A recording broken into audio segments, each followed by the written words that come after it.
From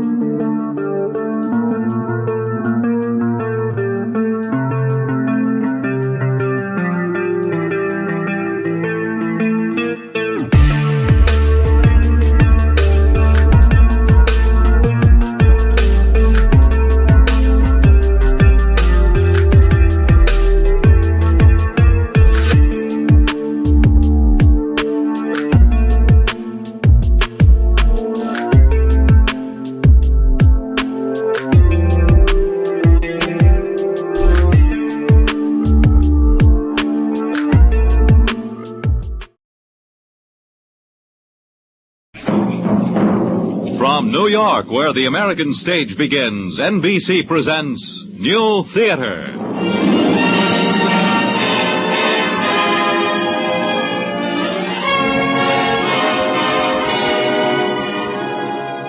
New Theater, a series of hour-length plays dramatized from the most significant writings of our time and presided over by one of the great personalities of the American stage, the distinguished actress, director, and producer, Eva Le Gallienne.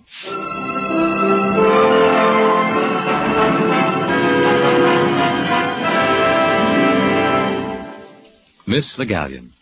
Once again, good evening, or perhaps I should say good afternoon. You see, I've had so many wonderful letters from our listeners on the West Coast that I'd like to say a very special good afternoon to them. For out there, of course, it's only 4:30. Our play tonight, or this afternoon, whichever you prefer, is The Willow Cabin, dramatized from the novel by Pamela Franco. Our star is the very engaging young British actress Miss Sarah Churchill, who is presently appearing on Broadway in the play Gramercy Ghost. So now we bring you The Willow Cabin by Pamela Franco.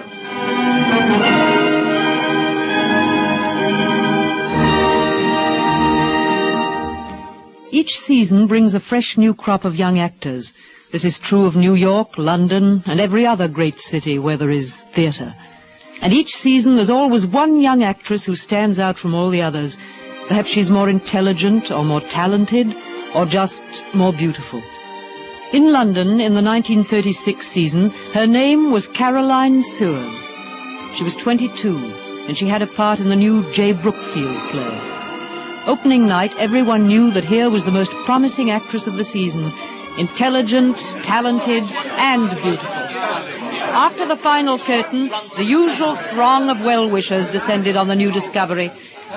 Finally came that moment which all actors know, when you sit before the mirror and start to remove your makeup, when all the strangers are gone. Caroline Seward was performing this final task as her mother and stepfather came into the dressing room. Caroline, we waited until everyone left. Hello. We're a hit, I think. You are indeed. Congratulations. Thank you, Leonard. You were very good, darling. Oh, I don't think I was. I certainly loused up that last speech, but that was Bobby's fault for making me giggle. Oh? When he handed me that photograph and my line is, "But she's exquisite," it was a picture of a hippopotamus.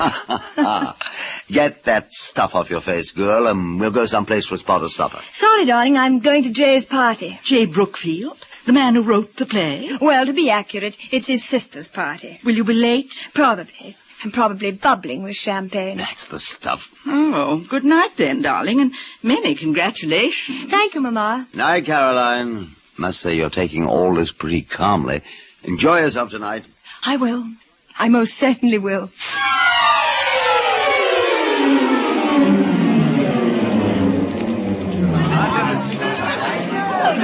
Caroline, you were very good tonight.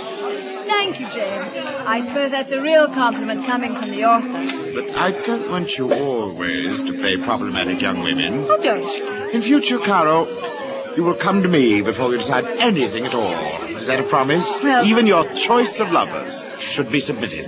Well, at the moment, there aren't any. Oh, that reminds me. I promised my brother Dennis that he should meet you. He admired your photograph. Wait here and I'll find it. But, Jay... No, I'll be right back. Caroline, has that brother of mine deserted you? Hello, Kate. Yes, Jay went off to look for Dennis. Curious to have one brother so conceited that he'd give you an autograph on his deathbed, and the other so modest that he's barely audible. I've never met Dennis. Well, you'll love him. Not a bit like Jay. But he isn't here tonight. He had to fly over to Paris. He runs a gallery, you know. Won't you have some of these caviar patties? Thanks. Oh, do take more than one. Are you greedy? I am, very greedy. What's so nice is that I'm always hungry as well as greedy. It would be so sad to be one without the other. Oh, Kate, Why, Michael, Hello. how very unexpected of you. You two haven't met. Caroline, this is Harley Street's boy wonder, the most please. brilliant surgeon. Kate, please. Mr. Michael Knoll, Miss Caroline Seward. Oh, there's that frightful Mrs. Mackenzie. Forgive me. Dear Mrs. Mackenzie, how nice. you were saying that it was nice to be hungry as well as greedy. Yes, I have all the appetite. Oh. Then perhaps you're ready for some champagne. I have some here on the table, but there's an untouched glass that could be for you. Oh, thanks. All the appetites, eh? Well. You don't look greedy. I was out front tonight. Your performance was enchanting. I thought I loused it up. You thought what? I said I thought I loused it up. You did say it. I couldn't believe my ears. Your voice is much too beautiful to use it for slang. Oh, please don't start about that. Everybody does, and it only makes me worse. Well, do you not care for words? Of course I care. Then why don't you do them more honor? I don't know. You know, you're very young. I'm 22. Oh, dear. How old are you? I? Oh, I'm 39. You know, I should like to see you play Shakespeare. Which? Cleopatra. May I drive you home? Oh. I was going with J. Brookfield. Then don't. All right. I won't.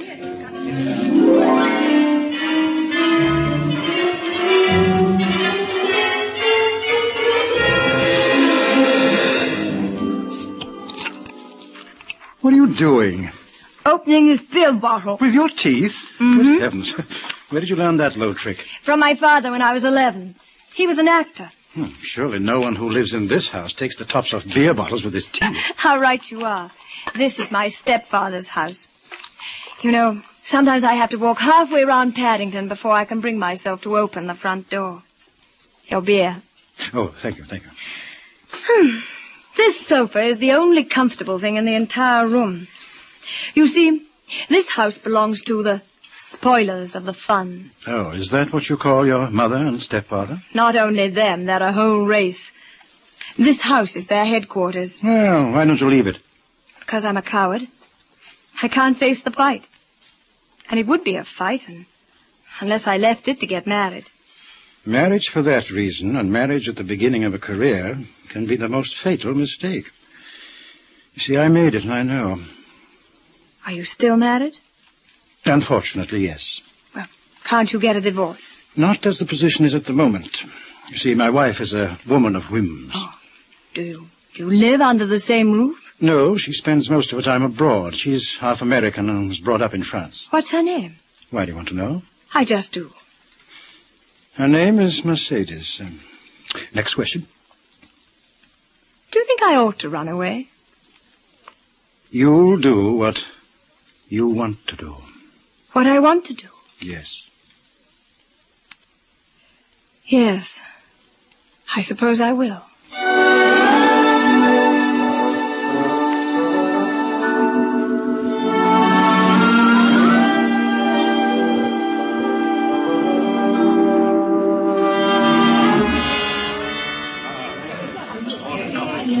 Oh, Jay, this is so nice having lunch. Just the two of us. The only way I can see you these days. Really presently, after we have a bit of a chat, Oh? You comfortable? Relaxed? Quite. Another sherry? No, not just now. I want you to take your holiday next week, Puss. Next week? I know you aren't due to leave the play until the end of August, but you've got to go next week. Oh, why? Because you're coming out of this play and going into another, my new comedy. Am I? You're a very lucky little girl. I'm starting rehearsals August 6th. We'll open in Edinburgh toward the beginning of September. And you'll be playing the second lead. Will you like that? Jay, I know I'm going to make you cross, but I can't do it. I beg your pardon? I said I couldn't do it. Would you mind telling me precisely why not? Well, I'm going to Italy with Michael Knoll. Forever, do you mean? To live there? No, for a holiday. Are you serious? I certainly am. Then you're insane. Well, now, look here, Caroline. It isn't any good your I shall talking. ring up Michael and tell him that I want you for a part that will make your career. Michael's in Sussex. Then I shall ring him in Sussex. You'll do nothing of the sort. Mercedes is there. His wife? They're back together? No, Michael's with his sister. Mercedes is staying at the local pub. She came over from France to discuss the disposal of coal ash. Yes, I know. Michael's and Mercy's big house down there. One of those joint property things, isn't it? Nevertheless, I shall phone Michael tonight. Now, see here, Jay. If you do, I'll break my contract. Carol? I'm serious, Jay. I'll never speak to you again.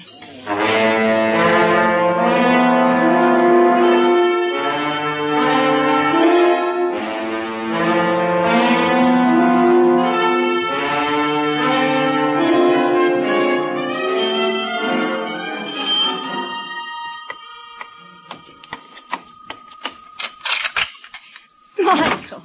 Well, are you night porter of this hotel? No, he's disappeared down the hall with a vacuum cleaner. I was waiting for you. Sorry to be so late. Found your message at the hospital when I got in. Are you tired? Yes, a little. Oh, I'm sorry. It's all right. How was the country? Oh, about as usual. How was your wife? Mercedes was, Mercedes. Nothing was settled. She's gone back to France. Oh. Shall we sit here in the lounge? What are you doing in this hotel? You're the only person I could talk to about it. If you say it's all right, I shall stop feeling guilty. Guilty about what? Running away from home. Oh, yes, I thought it might be like that. Do you propose to live here? Why not? You won't be lonely? I don't think so. I've always been alone a lot. Would you rather I hadn't run away? Is my approval so important? Yes. Well, then, I think you had to do it. But I feel just a little as though I was standing on a railway platform, seeing you off on a journey that you aren't really prepared to take. But you're coming with me. We're off for a holiday in Italy. No, I'm afraid that's all been changed. Oh. Did Jay Brookfield phone you in the country? Yes, but that isn't the reason. Never speak to him again. Oh, no. Never, never, never. Yeah, well, it's just simply impossible for me to leave just now. The clinic can't spare me, and, well, really, you should do this new play. I won't. I think you will. Oh, let's not quarrel about it. I've got a splitting headache. Haven't slept in 3 nights. Oh, I am sorry. Are you angry with me? Oh, I suppose I'm just another spoiler of the fun. You're less a spoiler of the fun than anybody I ever knew. Michael, I... Yes? What did you start to say? Well, I know that ladies shouldn't make declarations unasked, but it isn't any good my trying to be reticent. I've fallen in love with you, Michael. Caroline, I'm hopelessly involved. I can never be free. I'm approaching 40, and you're a very young 22. Oh, I knew you'd talk about our ages. I wish you would. I should say goodbye to you and walk right out of your life. Oh, Caroline, I'd give my soul to be 22 again. Michael. I'll always look after you. I'll always be with you. I can't love you your way, but do you think that you could ever be content with mine? Always, Michael. Always. Now and forever.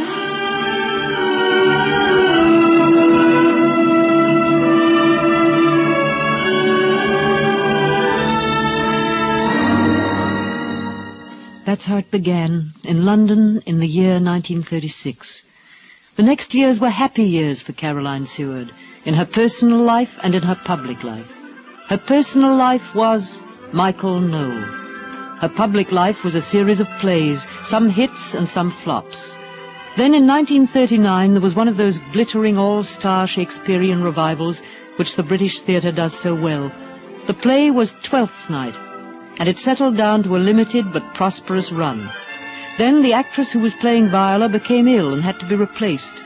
With only a day's rehearsal, with an edgy, nervous cast, Caroline Seward went into the part. Word got around London that night, as it always does, about what was happening. And the theatre was filled with friends and enemies who had come to witness Caroline's triumph or defeat.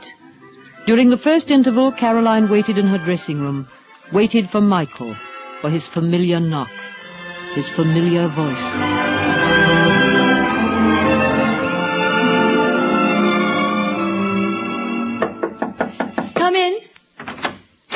Caroline, you're magnificent. Dennis Brookfield. Oh, is Michael with you? No, I came with Leopold Rockoff. Well, I suppose Michael had to stay at the hospital.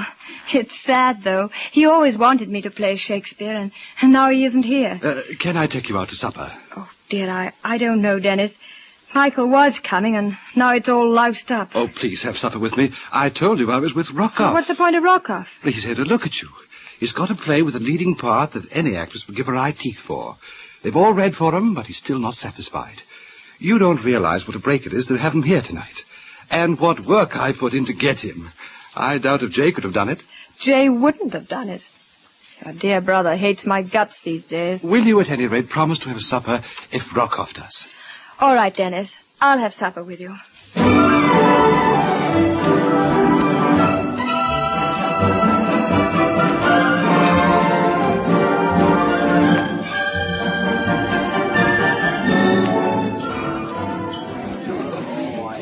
Where's Rockoff? But I parked the car and you let him escape. Well, he had another engagement. He never has supper with the people he means to use. Did you talk to him? Mm-hmm. He wants to see me in his office tomorrow morning. Aha. Pleased? Well, of course I'm pleased. Thank you, Dennis. Thank you very, very much. See here, Caroline, I don't want to be thanked. Dennis, you're angry. I'm nothing of the sort. I can see it in your face. It's Michael, isn't it? Oh, if only you wouldn't get upset about Michael. Even if I didn't love you, I should still get upset about Michael. But it has nothing to do with anybody but us. Who are we hurting? Whom? Oh. He is hurting you. You are hurting yourself and your family and... Don't be an ass, Dennis. My mother and I would have declared war anyway. And all your friends. Oh, I hate that expression. It suggests a circle of bright-eyed vultures murmuring... Isn't it a pity about Caroline? Well, it is a pity about Caroline. Why are you like this, Dennis? Is it because you used to be a friend of Mercedes? I'm thinking of you, only of you. You know, there's a speech in the play tonight about a willow cabin. You mean, make me a willow cabin at your gate and call upon my soul within the house? A willow cabin at Michael's gate. Are you satisfied with that, Caroline? Is that enough? What's the fun of always looking over your shoulder, listening for the telephone? Well, anyway, that's my business, not yours. Oh, Dennis, let's not quarrel. Let's have a nice, friendly supper. And then I'll drop you at Michael's? Yes. Then you'll drop me at Michael's.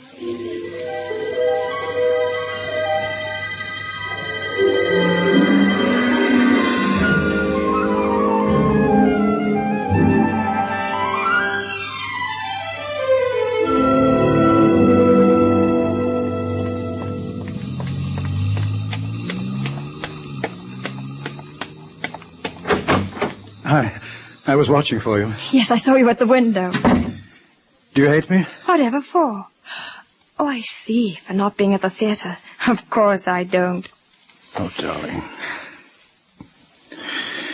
Oh, why do I have to fail you? Was it your lady with the osteomyelitis? It was. Perishing woman. Did she perish? No, I avoided that issue for her. I hope Dennis fed you, didn't he? He did. How about you? Banning left some rather odd-looking cold things on plates and things. Come on in the study, will you? Leopold Rockoff was out in front tonight. Wants me to see him tomorrow. Oh, has he got a play for you? Mm-hmm. Leading part. Good. It appears that all the girls are fighting for it, but he doesn't like any of them. Seems he likes me. Sounds all right. Now, you know what I'm going to say to you right now, don't you? Yes, and I'm not paying the slightest bit of attention. I'm going to curl up on this sofa and relax.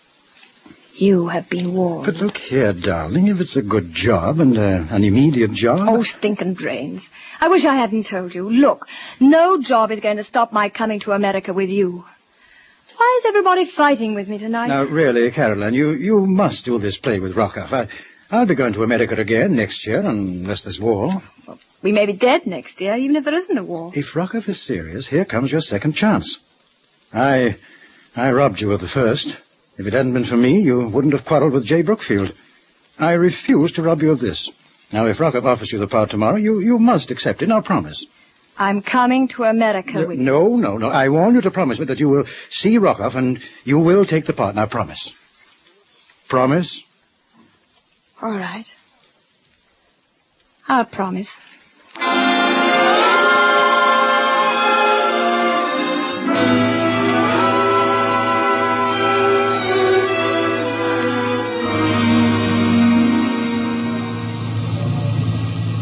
But how absurd, Caroline. You told Rockoff you'd be there, and you simply didn't show up. Well, I sent him a note, Dennis, but I thought I'd better tell you at once. And you're off to New York on Thursday? Yes, I told Rockoff that in my note. Would you drop me off at Joan Bridges, please? There's something I want to say to you, Caroline. Yes. You know what an idiotic mistake you're making. You're wrecking your life, and you know it. What else were you going to say? Caroline, I love you and I want to marry you. I always will. But I've had about as much as I can take. After I drop you off at Jones, I won't see you anymore. Not ever. Because I passed up Rockoff. That's helped to make up my mind for me. Or is it because of Mercedes? I still have the feeling that you're really fond of her. Think she's a kind of martyr. Mercedes? You get the fact of Mercedes, but miss the truth. The truth that I cannot tell you. What are you thinking? Well, I'm thinking that there's a sort of man who can hang around forever, grateful for whatever crumbs he may get. I'm not that sort. I refuse to make me a willow cabin at your gate. I'm sorry, Dennis. So am I. Oh, isn't that an extra they're shouting about? This is the last spring. The guillotine is coming down. After that, it won't matter who loves and who is unloved. We are all for the dark. Will you drop me at the next corner, please? The next corner.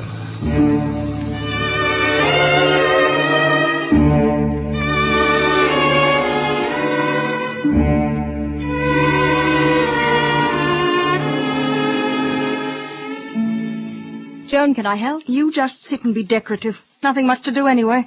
I'll put the tea on. Well, I think I've already told you everything. But what I want to know from my oldest friend is, do you really think I'm crazy? No. Well, I couldn't imagine you're giving up America for a part in a play. Well, what does Michael say? I haven't told him what I've done. It's the first time I've ever been frightened of telling him anything. Well, I don't really see the point of telling him at all.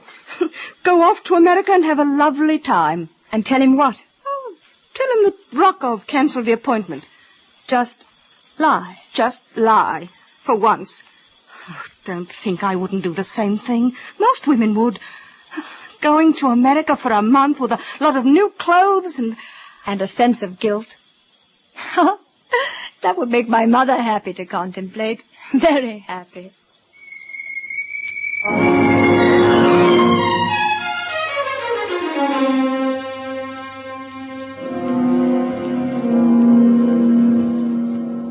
And don't forget, darling, we're having cocktails in the bar downstairs at 5 o'clock with Winston Adams and his wife. Now, be on time, darling. I will. Who are they? Oh, they live here in Boston. I've known Win a long time. He's a writer, but you don't have to pretend to have read his books. Michael, what's that on the mantel? Oh, you mean the statue, the stone cat? Yes, I've never seen it before. And yet I feel that I have. Well, you've probably seen copies. That's the original. Oh? Yes, it used to be on the mantel down at Cold Ash, the country place, you know. My sister sent it up to me just before we sailed, and I put it in one of the bags, and, well... It's a curious statue. Yes, it is. My head's splitting again, but... sorry. Well, I must get on to the hospital if I'm going to make a speech. We'll meet you in the bar with Adams and his wife, yes? Oh, they don't know about us. Oh, I'll be most correct. Quite. They're quite easy and won't need explanations. I'll see you later, darling, around 5. Okay, around 5.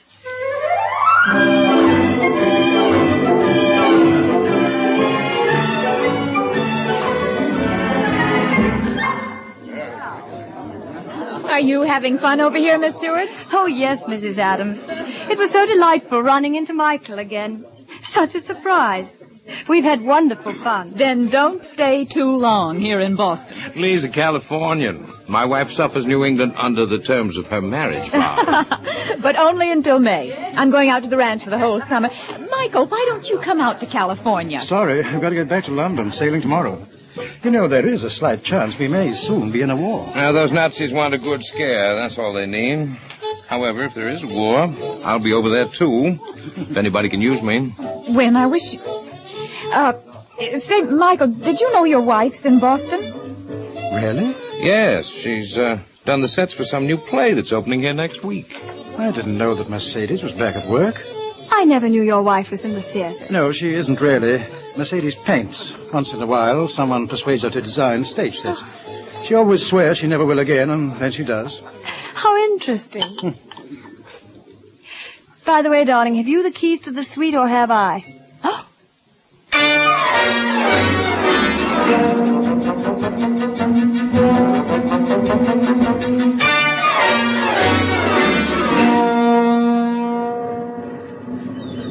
Hello, Carol. J. Brookfield. Yes, I saw your name on the passenger list. And are we friends or not? Of course we are. Have fun in New York? Yes, thank you. And in Boston and in Washington. Work or pleasure? Michael's been making speeches before the medical societies. Well, I had a very pleasant time in New York. Thank you so much for asking. Did you meet Mercedes? Did I meet Mercedes? No, I did not meet Mercedes. You knew she was there. Of course I knew. But it isn't very likely that we should meet, is it? Pity. What is the precise threat behind that remark? No threat, dear. Oh, yes, there is. It appears to be the mission of the entire Brookfield family to drop me hints about Mercedes. I'm dropping you a hint about Michael, but I see I'm wasting my breath. You certainly are. You know that Michael could get his divorce any time he wants it. You protect him from Mercedes, and Mercedes protects him from you. A nice balance. Michael's no giver. Michael's a taker. He climbed on Mercedes' shoulders to a social position he would never have reached alone. She had her uses, and now you have yours. You make no demands whatsoever. I want to tell you this, Carol, but I won't. You're being unusually quiet. What?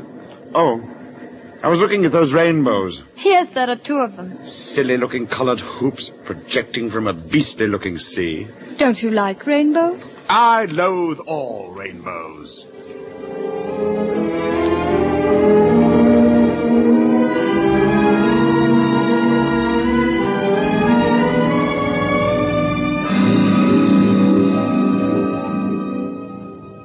Darling, something worrying you? No. You seem so preoccupied these last days. Oh, I'm always like this aboard ship. Oh. I was afraid that J. Brookfield might be irritating you. Michael, maybe this is a good time to tell you. Tell me. There's something I've lied to you about.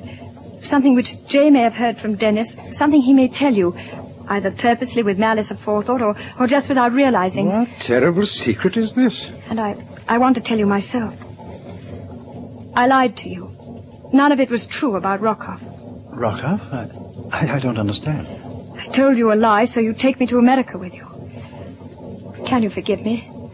Rockoff didn't cancel that interview. I did. I had to. I couldn't let you leave without me. Oh, please, Michael. Say the things you're thinking. You always said that one shouldn't try to break bad news gently. Darling, listen to me. This isn't easy to say because, well, being you'll rush to a conclusion. Will you please listen to me very carefully? Yes. For a month, the entire time we were in the States, I've been turning over in my mind the problem of how soon we should talk about ourselves. I suffer, as you know, when I'm obliged to discuss my marriage or Mercedes. It's extremely childish, I know, but I've got into that habit and nothing will change me. Well, it's over. Over? The divorce is going to happen. The proceedings look endless, but I imagine that a year will see it through, and when it is through, I want us to be married. Oh, Michael. Is it possible? I love you, and I want you to marry me. And that's all. All? All. Well, that's enough. Quite enough.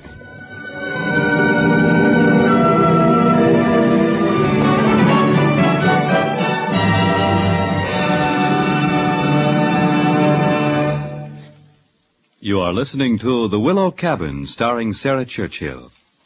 Here again, Miss Eva Le Gallion. Miss Franco observes life with a shrewd and sensitive eye. Her deep compassion and what one might call her sense of the poetry of living never rob her of a good sense of humor. Her writing has salt in it. It's clean and invigorating. Speaking of poetry, Miss Franco frequently allows her characters the use of famous poetry to express their thoughts. Now this, in a bad book, can seem like a pretty dreadful device, but The Willow Cabin is a fine book, and far from seeming a device, the occasional use of poetry seems natural, and indeed inevitable.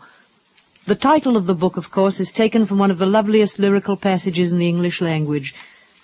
Make me a willow cabin at your gate, and call upon my soul within the house. Write loyal cantons of contemned love, and sing them loud, even in the dead of night. Halloo, your name! But I shall get into trouble with Miss Churchill if I keep on with that. I'd better leave that to her. And so now, Act 2 of The Willow Cabin in just a moment. This is NBC, the National Broadcasting Company. Now, Sarah Churchill in Act 2 of The Willow Cabin.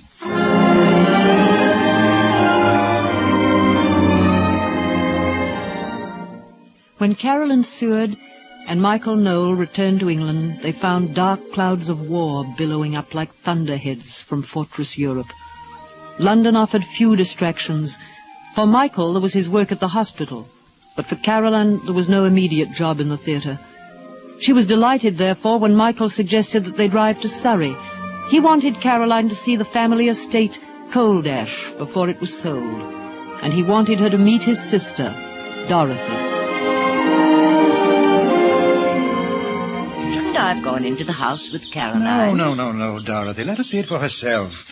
Anyway, Caroline thinks that you and I may have some things to say to each other. Oh, I see. That was nice of her. Michael, you seem so worried, so tense. No, I've just been on a heavy schedule at the hospital, that's all. Well, I was worried when I heard that Mercedes was in London, remembering how it used to be. Please, Dorothy, I'd rather not talk about Mercedes. Oh, that's what you always say. Dorothy, tell me, how do you like her? Miss Seward? Of course. She seems very pleasant. I've tried to imagine the sort of person you would take as your second wife. Somebody as different from Mercedes as possible. A simple person who would want to look after you and give you children. You know, I think if you asked Caroline what she wanted, that would be her answer. Hello, Michael. Oh, hello there. It's a handsome house. It's an empty house. Michael, I've just remembered, when I saw the mantel, the cat, what happened to it? Cat? Whose cat? The stone cat. You said it always sat on the mantel here in Coldash. I haven't seen it since Boston. Oh, what made you think of it now? I was trying to imagine the house when all the things were in it. Was it the stone cat you asked me to send you to London? Yes, it was. Oh, Michael, you love that little statue. Do you mean to say you've lost it? No, I mean that, I just don't know where it's got to. That's all. Which would amount to the same thing. Look here, if we're driving back to London, we'd better get started. Oh, must you go? Yes, Dorothy, we must.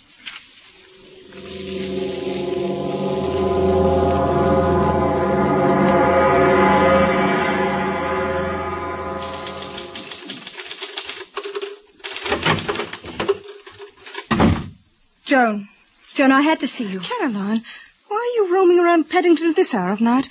Well, sit over here. Anything wrong? It's Michael. I don't know where he is. Well, I haven't got him. Where's he supposed to be? At a medical banquet. He was due there at 7:45, but he never turned up. Dr. Lloyd needs him urgently to talk about a case.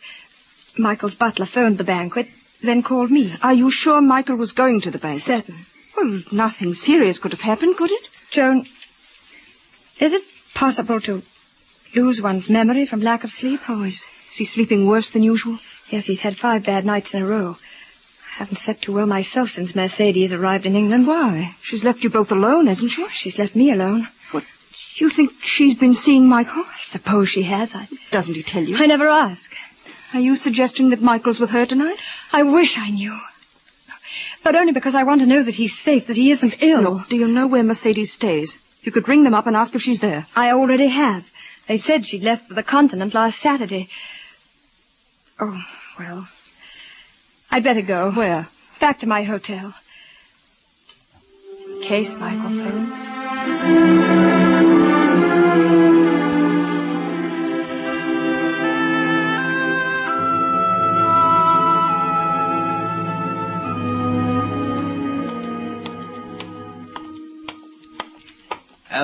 Miss Seward? Hello, John. Any messages for me? Mr. Noel is waiting for you, Waiting? Where? In the lounge. Oh, thank you, John. He's been here half an hour. Michael! Caroline, I have endless patience, you know. Darling, where have you been? I don't know. I waited for you. What's the matter, Michael? What's happened? Why didn't you go to that dinner? You're not drunk, are you? Drunk? No. I don't know. I don't know what's happening to me. I don't remember. And help me, darling. Why were you such a long time coming? Well, that isn't quite fair. I didn't know you were waiting. Darling, you're not making sense. Caroline, I'm very sorry, but I think I must go home. If I can only sleep, it'll be all right. Do you see, darling? Come along, darling. I'll get you a cab.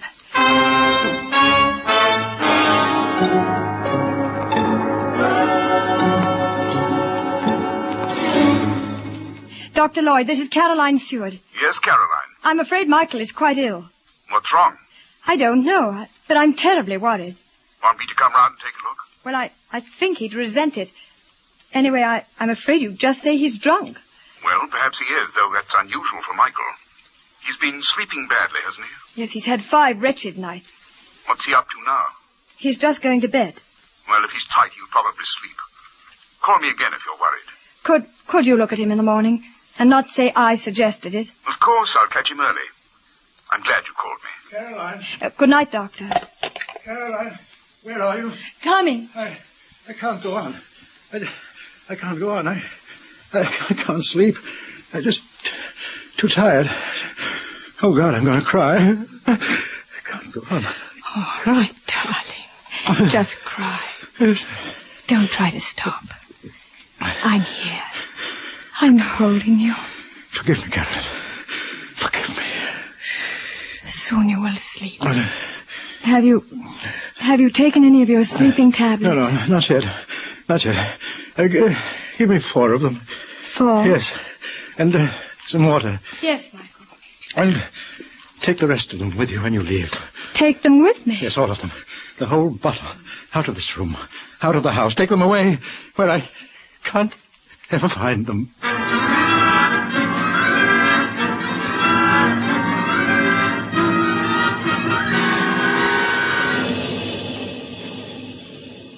Dennis! Caroline!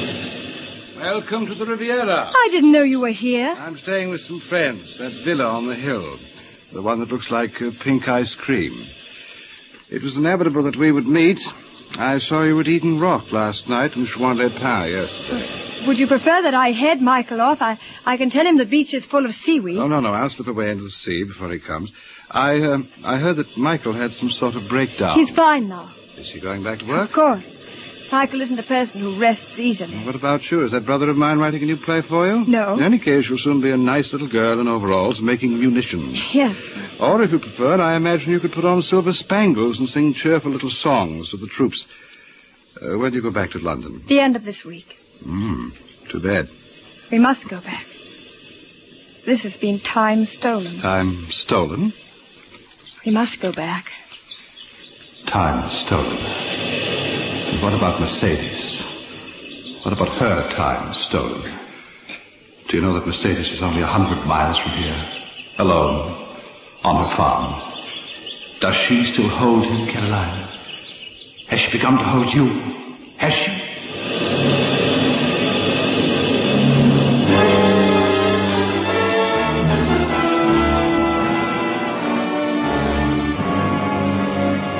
They went back to England, Caroline and Michael, back to the war. The nights were filled with flaming destruction. Soon Caroline and Michael were in uniform. Subaltern Carolyn Seward of the ATS and Colonel Michael Noel, RAMC, and stationed far apart. They were together again for the first time in July 1943, where they met on leave at Coldash. Michael! Caroline! Oh. Caroline. Oh, darling. Let me look at you.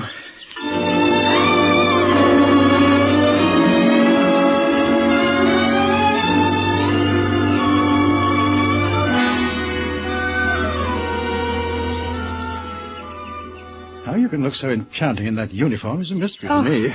You'll still love me? Darling, I am you. Well, you must think that when I go. Promise? Promise.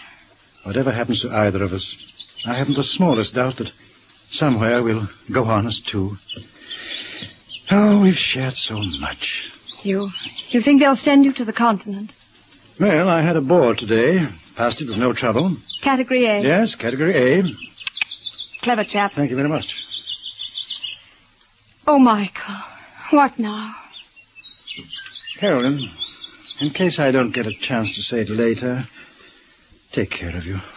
Please take care of you. Oh, what harm could befall me? Oh, I don't know, but I had a dream last night, a very precise nightmare about your death in a blitz. It began with Dennis arriving at my tent to tell me, breaking it gently in most careful terms of unstatement, you know. I had a dream about Dennis last night. You? Yes, there was something he was trying to tell me. Good heavens. Only I couldn't hear it. Why do we both dream about Dennis? Why shouldn't we? Well, I don't know. Oh, dreams don't mean a thing. Michael, I wanted to ask. Yes, darling? What about Mercedes? Mercedes. Well, what's happened to her? Wasn't she in France when the Nazis marched in? Mercedes is missing. She may even be dead. Oh, how terrible. Remember that winter in Boston, that writer, Wednesday Adams? Yes. He's with the Quakers, trying to find some trace of Mercedes. She hated the Germans like poison. Wouldn't know how to keep quiet. They probably got her in some prison camp. Oh. Yes, well, this is a magnificent morning. Michael, there's one other thing. Yes, darling? What about your divorce? Well, I'm afraid there's nothing to be done until they locate Mercedes. Well, of course not. I understand. Breakfast ready, you two? Oh, hello. Oh, Dorothy, you've given me such a heavenly leave. Well, I've enjoyed having you. Come any time you like, only I don't suppose you'll like Hamlet without Hamlet. I would love to come, even without Hamlet. Well, I do wish you didn't both have to leave today. I hate to have people leave. Gives me indigestion.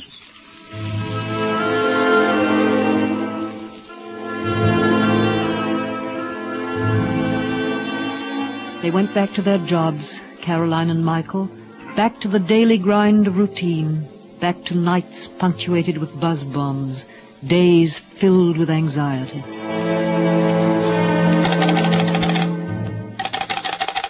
Hello. Is that the Chester OCTU? I must speak to Subaltern Seward there. Yes, this is Subaltern Seward. Caroline, this is Joan. Joan, why are you calling? Something wrong? You heard nothing? What are you talking about? Darling, this is going to be tough. I don't know how to tell you this, but Michael's dead. It's in the evening paper. Here in London, he was found this morning in his bedroom in Strand Hotel. Bottle of sleeping pills. Oh, no. There's to be an inquest. Caroline, are you still there? Caroline.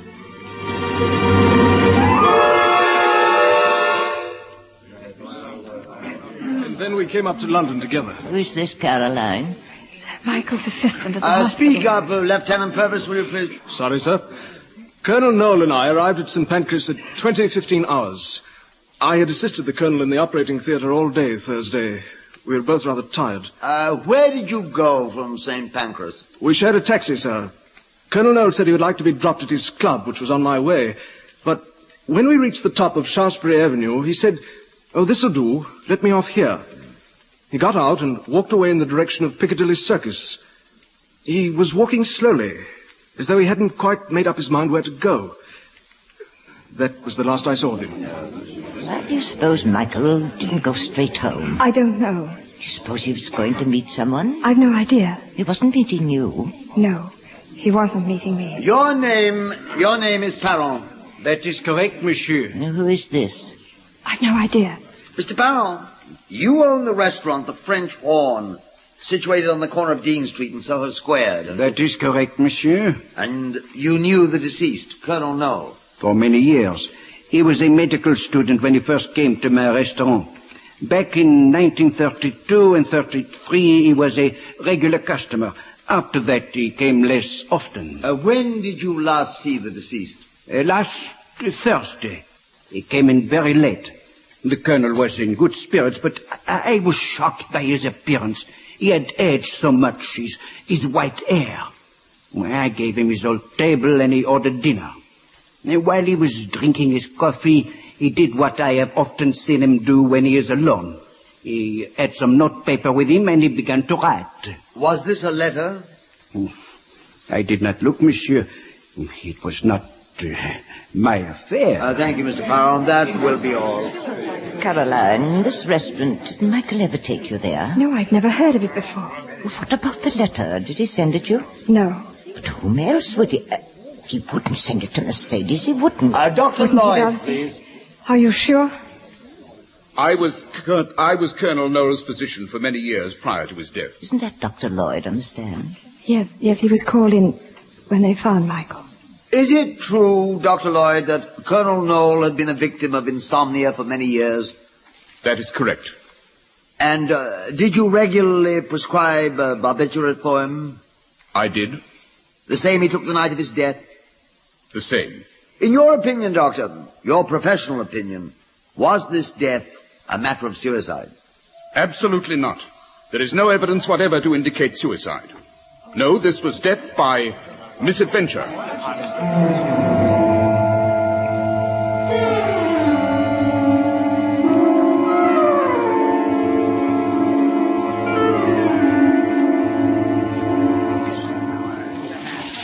Death by misadventure. Another beer, Caroline. Thank you, no. What became of Michael's sister? She had to catch a train back to the country. Dr. Lloyd, there's something I must ask you. Yes, Caroline. That other time, 2 years ago, when Michael blacked out. What about it? Well, did he tell you anything when you came round to see him next morning? Nothing. Did he say where he'd been? All I got from him was that he'd blacked out on his way to a dinner and ended up somewhere else. It was the same restaurant, the French Horn. How do you know? Michael told me weeks later, without realizing he was telling me. There was nothing odd there. You heard the Frenchman say Michael had been going there for years. If that 1939 incident was a sudden amnesia, there's nothing to suggest that Michael had a similar crack-up this last time. What about that letter he wrote? To whom did he write it? Not to you. No, not to me. Was it a suicide note, do you think? There can be no question of suicide. Get that out of your mind. How can I? How can I?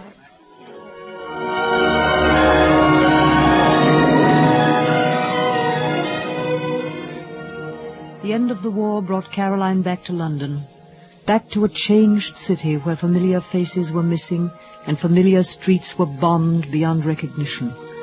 Dennis Brookfield was dead, somewhere in France. But J. Brookfield was very much alive.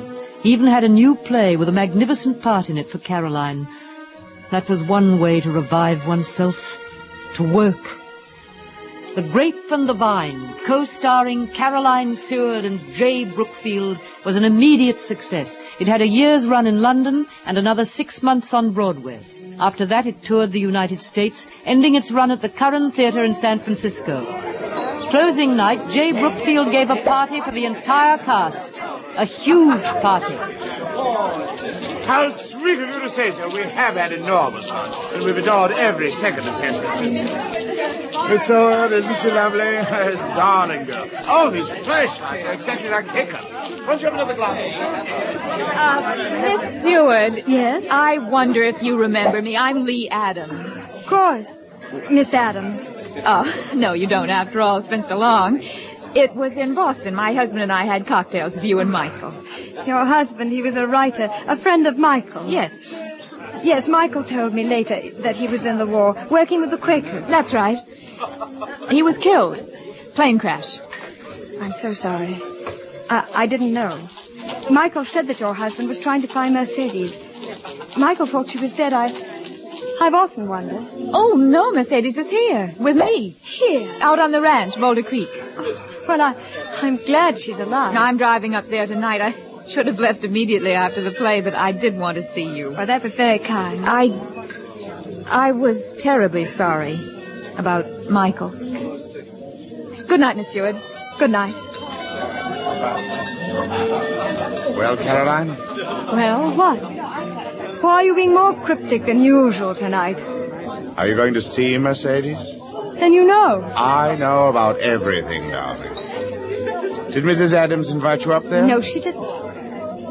Probably a good thing. Oh, why? You shouldn't see Mercedes. Why not? Well, if I may use an understatement, you wouldn't like each other. Oh, why should that stop me? Carol, you aren't going to see her. I thought you said you knew about everything.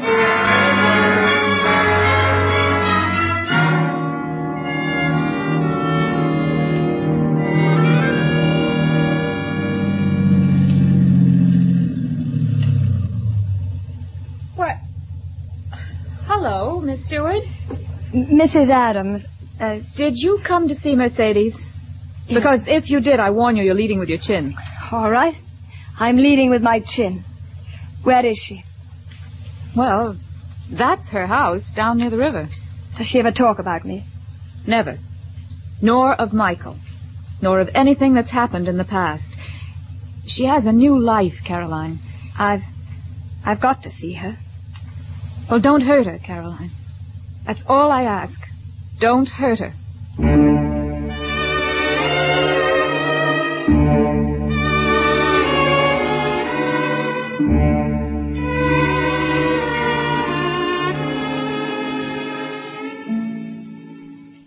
So this is Mercedes' house.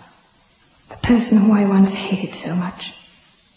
For Michael she made the rain and the fine weather.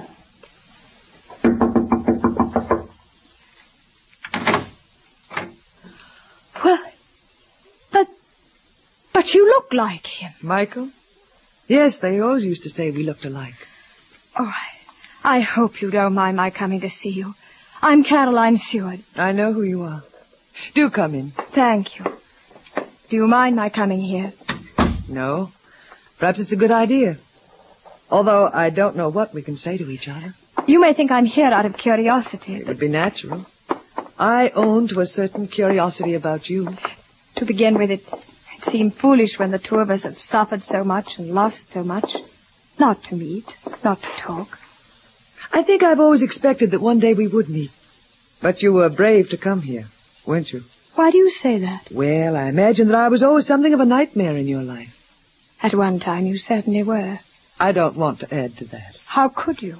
I think if we talked for long, you'd end by disliking me. Why should I dislike you, Mrs. Snow? Because our experiences are so radically different. Michael's death meant comparatively little to me. That puts us far away from each other at once. Yes, it does. I didn't mourn for Michael, as you did. Well, it doesn't matter how much you loved him or how much I did. Your Michael isn't mine, nor mine yours. And there was, I imagine, a Michael whom neither of us knew. Of course. Oh, the cat. Cat? Well, the little statue there on the mantel. Oh, yes, I'm very fond of it. It was modeled from a Siamese cat I used to have. Then this is the original. Yes. Did you ask Michael to bring it to you in 1939 when he came to America? Yes. You met him in Boston. You were there with him. Michael and I had a talk in Boston, and a quarrel. Ask what you want to ask. Don't be afraid of hurting me. All right. There's something I must know. Michael committed suicide, didn't he? Suicide? Michael? He was with you. Forgive me, I don't understand. He went back to the French Horn. That was your place, that restaurant, wasn't it? Yes, it was. I was sure of it. He went there the other time. That time he gave me the bottle of pills. Made me take him out of his room, out of the house. I wasn't with him either time. But I'm certain he didn't kill himself. I have his letter. Letter? It's a happy letter. You have the letter he wrote? That night in the restaurant? He sent it to you? Yes. Dear God. I have it here in this drawer. How could he write to you? For all he knew, you were dead. He didn't believe I was. He wrote care of my bank in New York. I found it when I got back. Please read it. Read your letter. I couldn't. I don't know why you think he killed himself, but this would disprove that absolutely. Ever since he died, I've lived with this. That my love drove him to suicide. And you tell me that he sat in a restaurant and wrote you a happy letter? Yes. Was it a sane letter? Was he in good spirits when he wrote it? Read it. You really don't mind? Here, take it. It's your letter, not mine. It is handwriting. Dear Mercedes, I think that this letter will reach you one day. Perhaps it is a superstition to go on thinking. I'll know the exact moment when you die. Or perhaps the present powerful certainty is due to the fact that I'm dining at the French Horn. I'm being sent to the front shortly, and there's always the possibility that I shall be killed. So, tonight, I had the feeling that I should take a last look around. I couldn't leave the French Horn out, could I? I have come here before, in rage, in sorrow, and once, it appears, in a state of near amnesia. That was just after you left England in '39. Why do I write you tonight? Oh, because I suppose you will always haunt me a little. There's a reality of which you know, and there is a shadow who is you. With the reality, with Caroline, I share all that can be shared. I love her, and I am happy. Between me and you, there is only anger and sadness.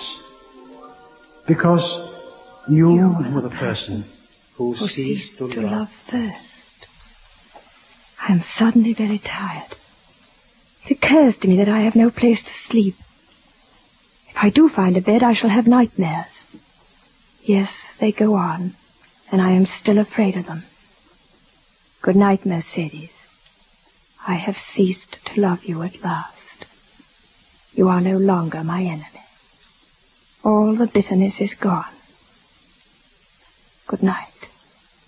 You see, that is not the letter of a suicide. No. No, it isn't.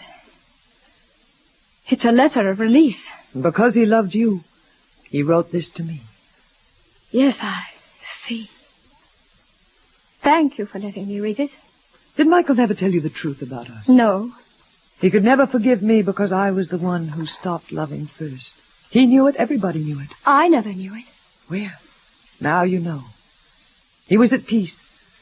He wrote to me, but his love was for you. Yes. Take the letter with you. May I? I think that's why I've kept it. I think I knew he meant you to have it. The nightmare is ended. Now you're like a young girl. I have moved out of the Willow cabin. The Willow cabin? A line from 12th night. It's run through my head for a long time now. Make me a willow cabin at your gate, and call upon my soul within the house. Write loyal cantons of contemned love, and sing them loud even in the dead of night. Yes. The nightmare is ended. I can live again.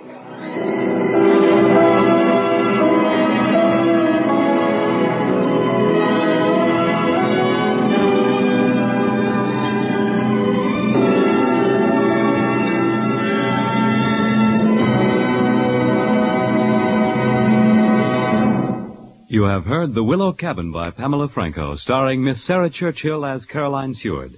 And here again is Miss Eva Le Gallion. I like that. I like that very much, The Willow Cabin. It's a beautiful book, made a nice play. Considerably enhanced, I might add, by the presence of Sarah Churchill.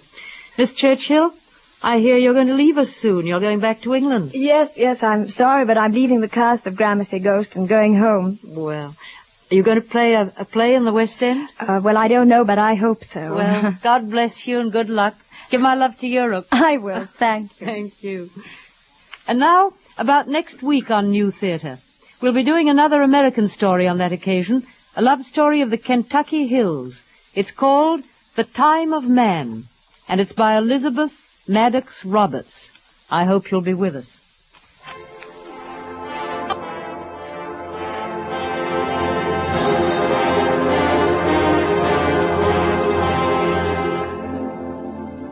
This is NBC, the National Broadcasting Company.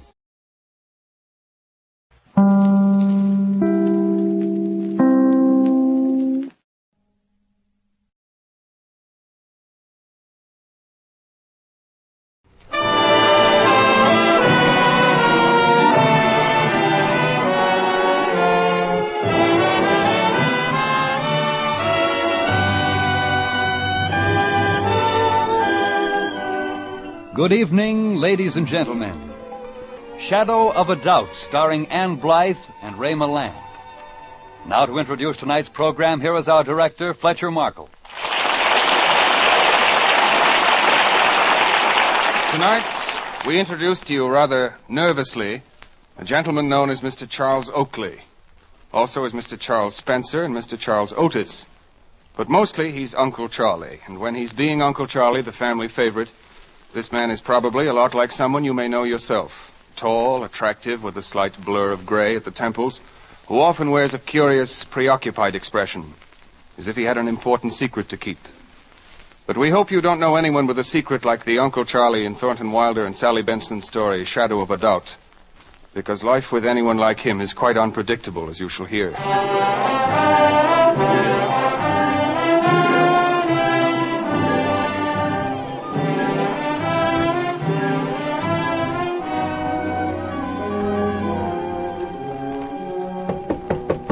Mr. Spencer. Mr. Spencer.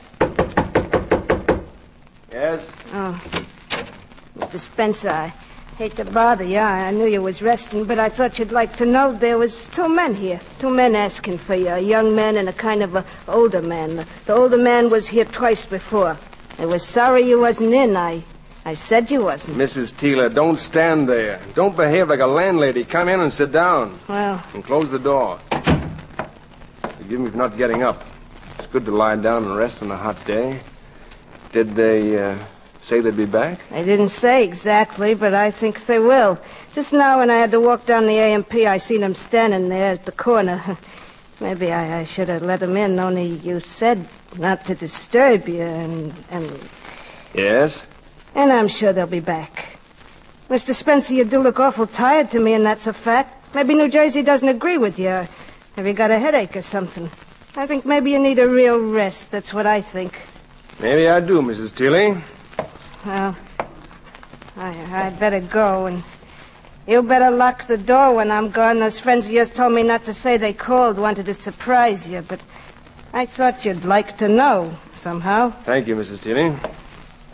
You go ahead with your nap. I'll pull a blind down.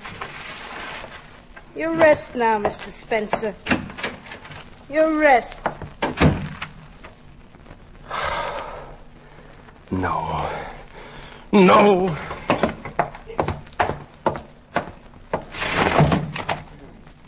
Yes. You're there. Down at the corner.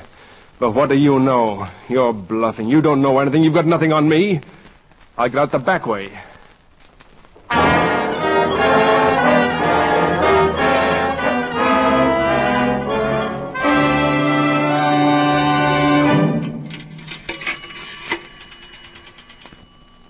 Operator, Western Union, please. What do they know? They're bluffing. And it was very easy getting out the back way. Western Union? Oh, I want to send a telegram to Mrs. Joseph Newton, Santa Rosa, California. That's right. Here's the message. You ready? Homesick for you all. Coming to stay a while, arriving Wednesday. Will wire exact time later. Love to everybody and a kiss for little Charlie from her Uncle Charlie. Yes, operator, that's the signature, Uncle Charlie. Yeah, that's right. Going to Santa Rosa, California.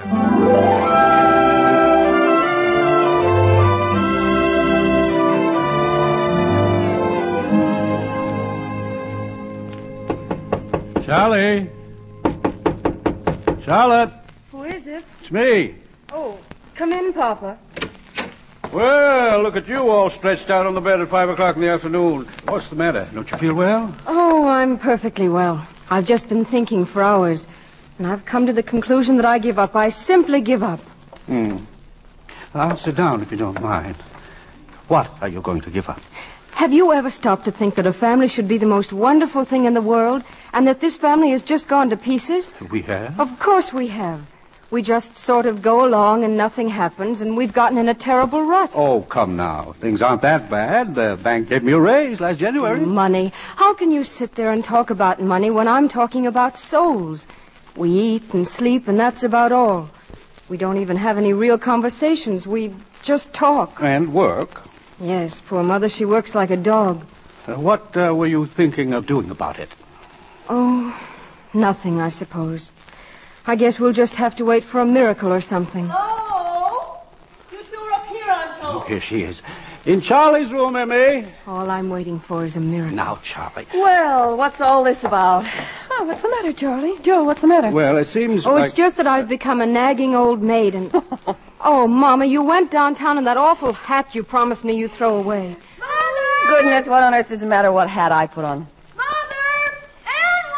Yes, Roger, I know. I don't see why you let that child yell at you like that, Mother. If he has something to say I'm or going if that- downstairs in a moment anyway. And I'm going down right now. Hope there'll be some dinner soon. Mama, I'm going downtown to send a telegram. I want a short walk before dinner anyhow. Why, Charlie, who do you know to send a telegram to? Mama, I know just the person to come and save us. A wonderful person who will come and shake us all up so we'll be good and dignified and intelligent again. Charlie, have you gone crazy? What do you mean, save us? All this time, there's been the one real right person to save us. Mama, what's Uncle Charlie's address? Wasn't he living in Philadelphia last we heard? Darling, you're not going to ask Uncle Charlie for money. No, that wouldn't help us. I just want him to come. Oh, but think of asking a busy man like that to come all the way out west for nothing. He'd come for me. I'm named after him. I'm going to go right now and wire him right away.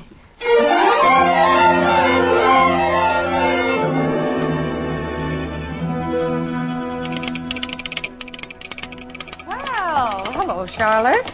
I just called up your house a little while ago. A telegram for your mother. Oh, did you, Mrs. Seastrom? Uh-huh. Here you are. It's from your uncle, the spoiled one. My uncle? My Uncle Charlie? Oh, let me look. Yes, youngest ones in the family always get spoiled the most, I guess. That's the way it was with my young brother. Mrs. Seastrom, do you believe in telepathy? Well, I ought to. It's my business. Oh, no, not telegraphy. Mental telepathy. Like, well, suppose you have a thought, and suppose the thought's about someone who's in tune with you. And then over thousands of miles, that someone knows what you're thinking, and they answer you. And it's all mental. Well, I don't know what you're talking about. I send telegrams the normal way. Give my regards to your mother. He heard me. Uncle Charlie heard me.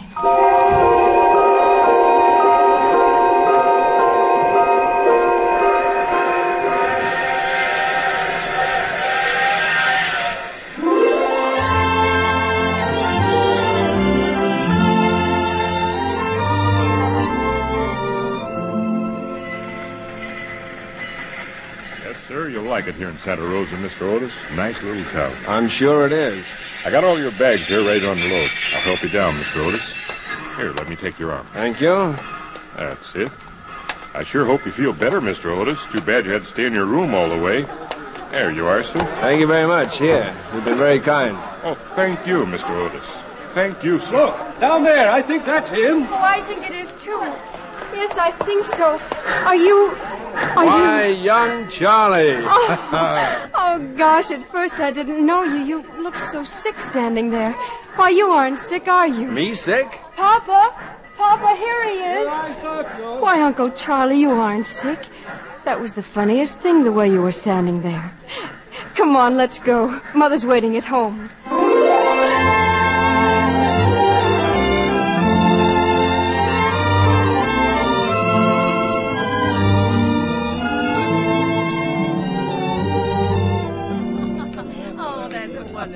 But that's enough talk about my travels. All that's past. Dinner's almost over, and we haven't talked at all about you folks. And say, I've been forgetting something all this time. These parcels on the sideboard here. A few things I brought along with me.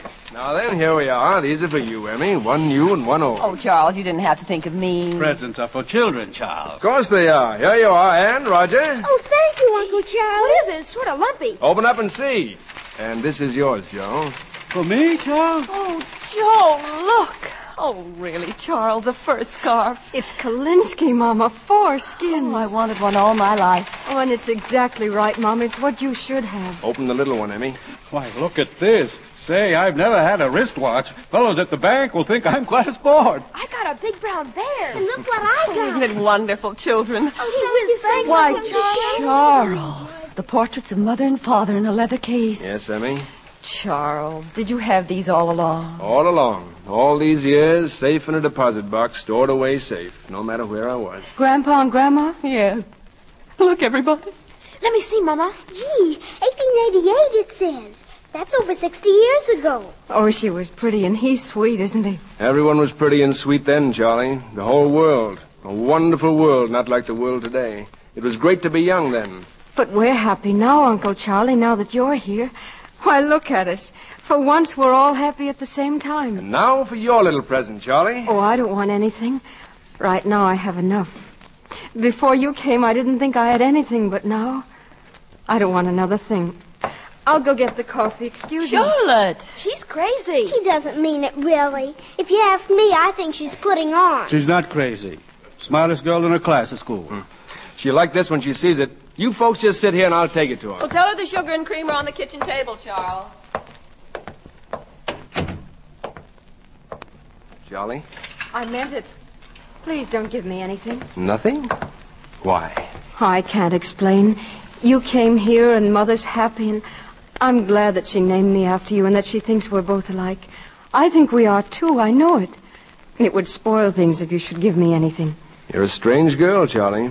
Why would it spoil things? Because we're not just an uncle and a niece. There's something else. I know you.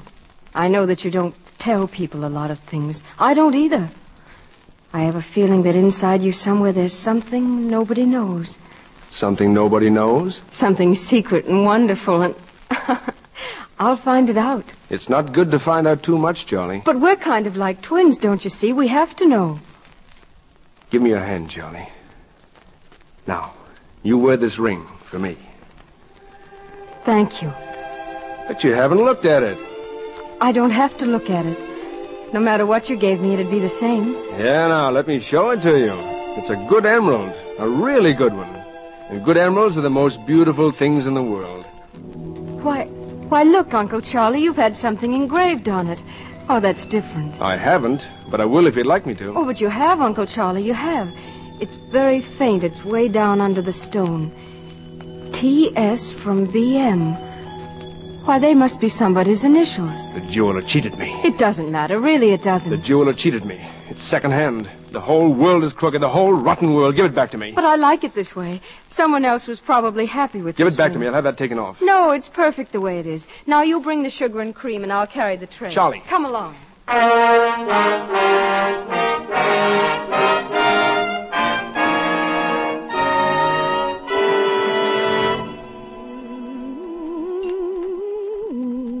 Charles, more coffee? Not yet, thank you, Emmy. What is that tune I'm singing? Anybody know? Sing at the table, you marry a crazy husband. Superstitions have been proved 100% wrong. Well, to finish what I was about to say, Emmy, I've been thinking about transferring some of my money out here from the East. Deposit it in Joe's bank, say, until I see what's what. I suppose you take money at your bank, Joe? That's one thing we do all right, Charles. Rake in the dough. Can't promise to give it back, of course. Well, I'll go down tomorrow morning and open an account, 30 or 40,000, just to start things off right. Say, that's a lot of money. I can't get that tune out of my head. If somebody will tell me what it is, maybe I'll stop. It's a waltz, dear. Of course it's a waltz, but what waltz? You know, it's the funniest thing, but sometimes I think of a tune and I can't get it out of my head. And then pretty soon I hear somebody else whistling it or humming it too. I think tunes jump from head to head. What is it, Uncle Charlie? I don't know. I know what it is. It's right on the tip of my tongue. It's a waltz, and it's Victor Herbert. Victor Herbert wasn't a waltz. He was the composer who composed operettas. It's the Blue Danube Waltz. Oh, of course. That's what it is. No. No, it isn't, Uncle Charlie. It's not the Blue Danube. It's the Merry Widow. Oh, now look what I did. A half a cup of coffee. I'm terribly sorry, Emmy. Hand me another napkin, Ann, will you? Golly. Oh, now it's nothing to make a fuss about. Charles, while we do the dishes, you go in the living room and stretch out on the sofa and read the evening paper. You look tired. Yes, you do that, Charles. I'm going to walk down to the corner and get some tobacco. Come on, Uncle Charlie. Lead a life of luxury. Thank you. Thank you, everybody.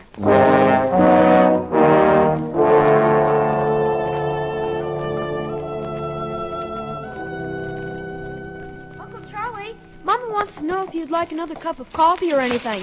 No. Thank you, Roger. No. What's the matter, Uncle Charlie? Something bad in the paper? What? No. I was just... Roger, look, did you ever make a house out of a newspaper? You see what I mean? First you stretch them all out on the floor, see? Yeah. Then you fold them like this, like a tent. Yeah, and then you... Look, now you cut out a door, see? See? It's the doorway. Well, now, what are you all up to in here? Why, Roger, that's Papa's paper. Well, it's my fault, Charlie. I was showing Roger a game. I never thought about the paper. Well, it's all right. Let's see, page 5, page 1, page 7. Here's part 2. But where's page 3? 3 and 4, where is it? I never touched it. Uncle Charlie's the only one that touched it. Well, Papa may not notice if we fold it very neatly and very evenly. That's it, Charlie. Nobody'll ever miss it.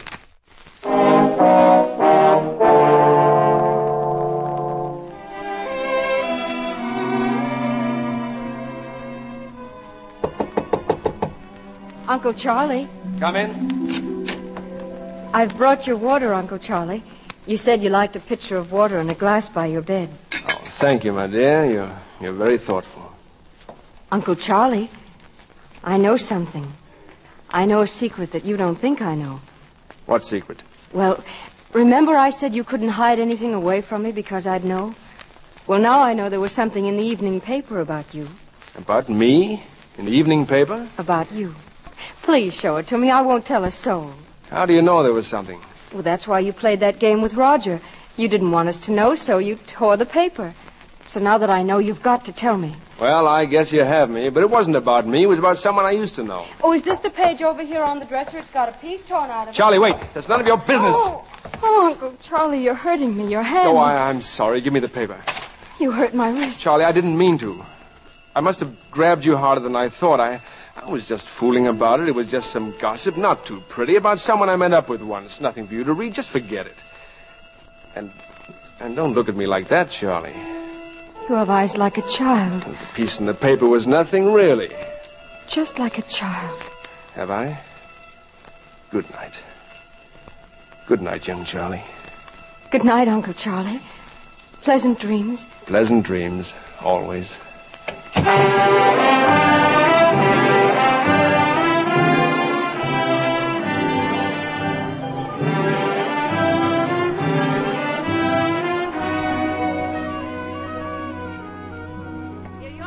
Dear, breakfast in bed. Such spoiling. Oh, Emmy, you're magnificent. You know, I really can't face the world in the morning. I must have coffee before I can speak. What are you all up to this morning? Well, a young man called on us about an hour ago, said his name was Graham, and he wants to interview everybody in the house.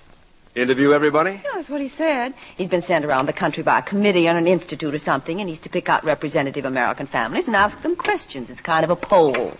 How'd he happen to pick this family? Well, he said he looked around and asked around, and he decided we were the ones he wanted. Well, if he's going to ask a lot of questions, you can leave me out of it. Why, you'd have more to tell him than any of us, Charlie. He's going to take our pictures, too. Pictures? Yes. You see, there were really two young men. One takes the pictures. Oh, so there were two of them? Oh, Mr. Graham was the nicest. He doesn't want us to dress up or anything. He wants us to act just the way we always do. Oh, Emmy, women are fools. They fall for anything. Why do you let two strangers come into your house and turn the place upside down? Why expose your family to a couple of snoopers? I thought you had more sense. Charles. Good morning, Uncle Charlie. My, isn't this grand? Good morning, Charlie. Well, the way Mr. Graham put it, Charles, it wasn't like snooping at all. It was our duty as citizens. Look here, Emmy, I won't have anything to do with it. I'm just a visitor, and my advice to you is to slam the door in his face. Oh, I couldn't do that. I think it's kind of exciting. And they'd take a photograph of you, and then we could have it. It would be free. No, thank you. I've never been photographed in my life, and I don't want to be. Why, Charles, what makes you talk that way? I had a picture of you. I gave it to Charlie. I tell you, there are none. Oh, I guess you've forgotten all about it. Get it, Charlie. Oh, that. It's over here on my desk. I think you were cute, Uncle Charlie. Let me see it. Here you are. See? Oh, I don't remember this at all. Well, you were 9, Charles. You had it taken the Christmas you got your bicycle. Uncle Charlie, you were beautiful. Oh, wasn't he, though? I always said Papa should never have bought him that bicycle. Charlie, he took it right out on the icy road and skidded into a streetcar. We thought he was going to die. I'm glad he didn't. Well, he almost did, let me tell you. He had a fractured skull, and he was laid up so long, and when he got well, there was no holding him.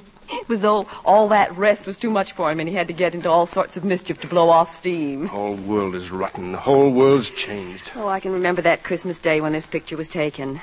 Mama wanted a picture of you with your curls. Did she? Then that very afternoon you had your accident. And when the picture came a few days later, how Mama cried.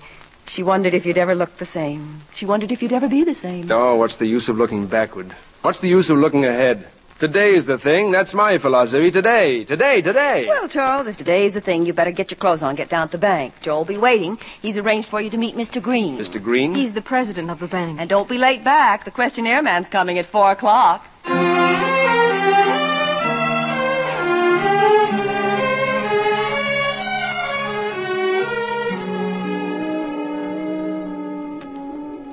Say $30,000, Mr. Oakley? 30, maybe 40, Mr. Green. Indeed. Well. I thought I might settle down here for a while. It's a fine little town. We think so. What have you been doing, Mr. Oakley? Well, I suppose you'd call me a promoter. I've done a little bit of everything. You know, it's not hard to make money, Mr. Green. The only trouble I find is that once I make it, I'm not interested in it. Not interested in money? Well, you know as well as I do that there's plenty of money lying around waiting for someone to pick it up. Making money's a boring business. Shall we start with 40,000? Yes, yes, Mr. Oakley, if you'll just fill out this slip. Ah, details. Well, I'm glad to see you're a man that understands details, Mr. Green. They are most important to me, most important. All the little details. Harry, I wonder if you...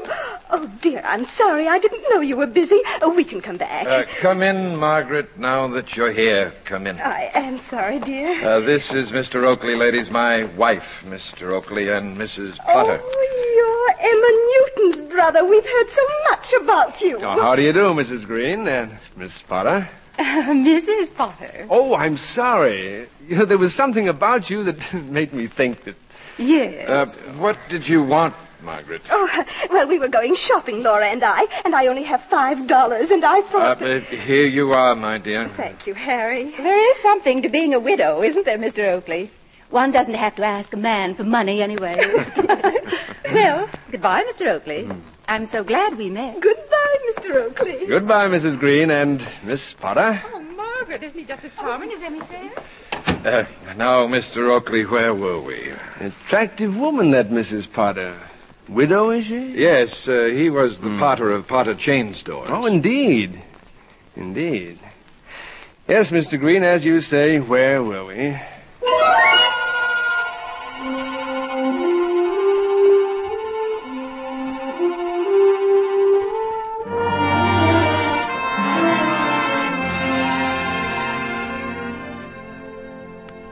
My room here, gentlemen, but my Uncle Charlie's visiting us, and I've given it to him for as long as he stays. Can we have a look, Miss Newton? Mr. Saunders might be interested. Well, if you like. Thank you. Hey, nice room. You mind if I take a picture or two as long as your uncle isn't around? I sure don't want to disturb your uncle after what you said. Well, I suppose so. But I can't imagine anyone being interested in my room. I mean, it isn't really the way I'd like to have it. I like it fine. Worth a few shots. We'll stay out here in the hall, Miss Newton. Might as well let him work in peace. Besides, I'd like to talk to you. It's funny your survey happened to our family. Why did you pick us? Oh, we looked around, asked some questions. Thought you were about what we wanted. And why not choose your family? You haven't got any skeletons in your closets, have you? Of course we haven't. I wish we did have a few. We're pretty prosaic. You know, your picking us out as an average family gave me kind of a funny feeling. What kind of a funny feeling? Oh, I don't know.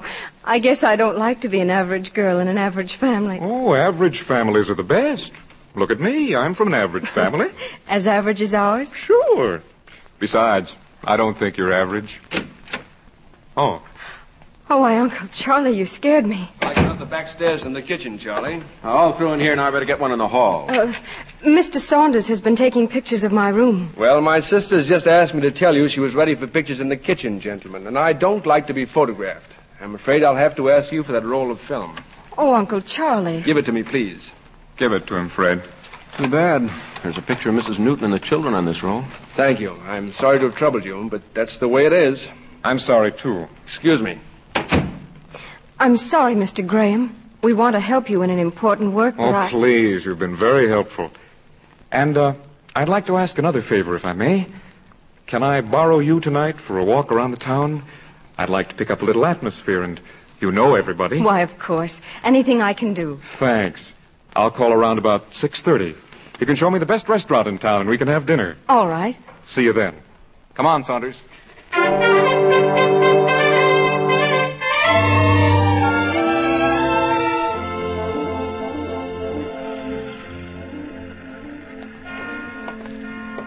It isn't much of a park, really, but it's better than just an empty town square. It's very pretty.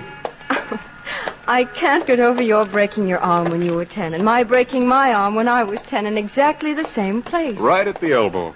And my wanting to run away from home, and you're wanting to run away from home. Oh, I didn't want to, really. It was just a gesture. I didn't want to either. Want to sit down? Sure. This is a peaceful sort of town. Yeah, seems to be. I think you have an awfully interesting job. Going into people's houses, taking pictures, asking a lot of questions. Why, just like an international spy. Yes. That tune. I know what you are, really. You're a detective. Yes, there's something the matter and you're a detective. Charlie, listen. I don't want to listen. You're a detective. Why, you're not making a survey at all. You just lied to us. What do you want? What are you doing around here lying to us? You keep away from us. Charlie, come back here. Keep away. Look, Charlie, you've got to listen to me. Just wait until I tell them. Just wait until I tell my mother you lied to her. Charlie, you can't tell her. I'll tell her. You'll see. I'll tell everyone. I'm not afraid. Charlie, I don't want you to be afraid of me. You've got to trust me. Trust you when you've done nothing but lie. When you probably didn't want to take me out at all tonight the way I thought you did. When you probably only took me out to ask a lot of questions. Have I asked you a lot of questions? Have I? All right, I'm a detective. A pretty bad one, I guess. Now, won't you even listen to me? Why should I when you lied to me? I had to. You've just got to believe I had to. When I came here to this town to find a man, I hadn't counted on you. I hadn't counted on your mother or your family. Find a man? What man? There's a man loose in this country. We're after him. We don't know much about him. We don't even know what he looks like. Charlie, this man we want may be your uncle. I don't believe you. Get away from me and leave me alone. We're after one man. Your uncle may be that man. But in the east, there's another man who's being hunted, too. Hunted through Massachusetts and into Maine. He may be the man. My uncle hasn't done anything. Why don't they arrest that man in the east? Why don't you go away and leave us alone? If it weren't for you, you don't think I'd care when or how I caught up with your Uncle Charlie, do you? Because if he's the guy, I am going to catch up with him, Charlie. Remember that. If your Uncle Charlie's the man we want, we'll get him out of town quietly. We won't arrest him here. Arrest him here in town with Mother? I'm trying to tell you we won't. Charlie, you've got to help us. All right. I won't say anything. The parking lot's over this way. Take me home, please.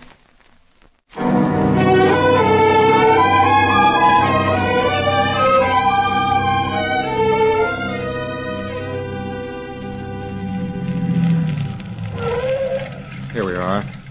Charlie, he may not be the one. It may be the other guy, the one in the east. Of course. It's probably all a mistake. I hope I'm wrong. I never wanted to be wrong so much in all my life. Well, good night. Oh, this handle, Oh, you have to give it a good yank. Here. Thank you. Oh, something fell. What's this? Oh, it's nothing, just yesterday's paper. This car gets to be a regular goat's nest sometimes. Yesterday's paper? May I have it, please? Sure, you're welcome to it. Thank you. Good night. Good night, Charlie. I'll be in touch with you. Yesterday's paper. It was page 3. Page 3 and 4. Let me see. Record storms in Midwest. Edward Fairbairn appointed to new post. No, that couldn't be. Where is the Merry Widow murderer?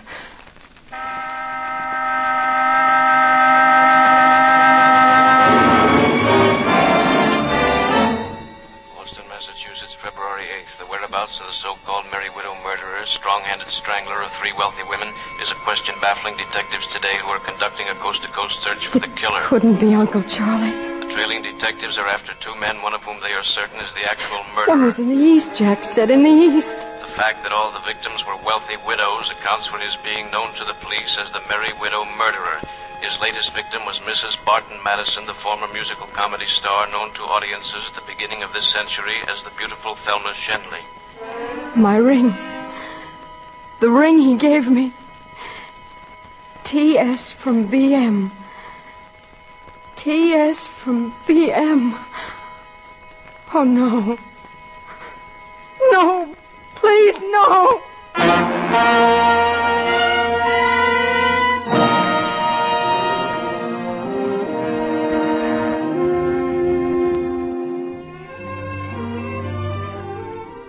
Well, come along, everybody. Dinner's ready.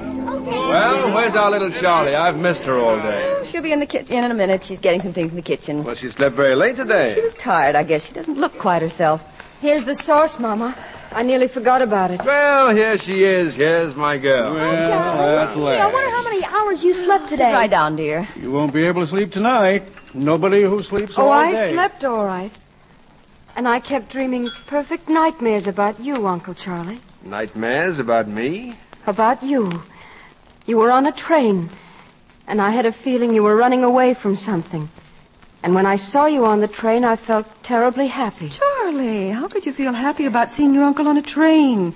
Goodness knows I don't want him on a train. I hope he stays here forever. Well, I suppose he'll go sometime. I mean, we all realize he has to go sometime. We have to face facts. Yes. Yes, I like people who face facts. Well, I'm not going to face any such facts as those. Oh, I forgot to tell you, Charles. I promised Mrs. Green, the president of our club, that you'd talk to the ladies, and she wants to know what you're going to talk about. Well, what am I going to talk about? Lecturers usually give travel or current events, don't they? Oh, not current events. We get current events. Oh, what sort of an audience would they be? Oh, women like myself, busy with our homes, most of us. Yes. Women keep busy in towns like this. In the cities, it's different. The cities are full of women, middle-aged widows, their husbands dead. Husbands who have spent their lives making fortunes, working and working, and then they die and leave their money to their wives, their silly wives. And what do the wives do? These useless women. You see them in the hotels, the best hotels, by the thousands, eating the money, drinking the money, losing the money at bridge, playing all day and all night, just smelling of money. Proud of their jewelry, proud of nothing else. Horrible, faded, fat and greedy women. But they're alive. They're alive. They're human beings. Are they? Are they, Charlie? Are they human or are they fat, wheezing animals? And what happens to animals when they die, when they get too fat and too old? I seem to be making sort of a speech. Well, for heaven's sake, Charles, don't talk about women like that in front of my club. You'll be tarred and feathered. And that nice Mrs. Potter's so anxious to have you there, too. She was asking me all about you. The Greens are bringing her here to a little party I'm having after the lecture. Excuse me, please, everybody. I'm not hungry at all. I'm going for a walk instead. Charlie! Where do you suppose she's going? Into town, I guess. Oh, that's nothing to get excited about, Charles. She often goes for walks. Maybe she's got a date with that young man. Well, I'm not hungry either. You all stay here and finish your dinner. I'll catch up with her.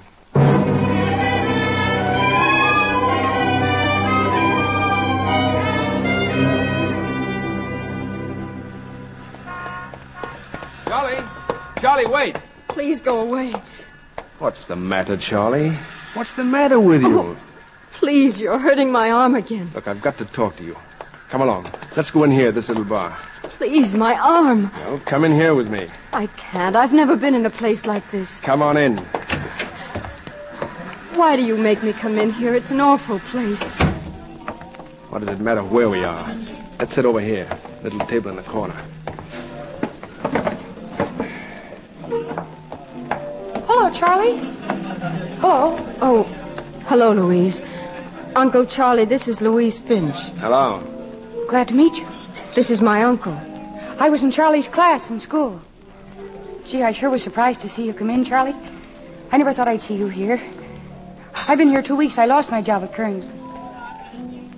What do you have, Charlie? Oh, I'll have a chocolate milkshake. We haven't got anything like that. Bring her a ginger ale. I'll have a double brandy. Brandy?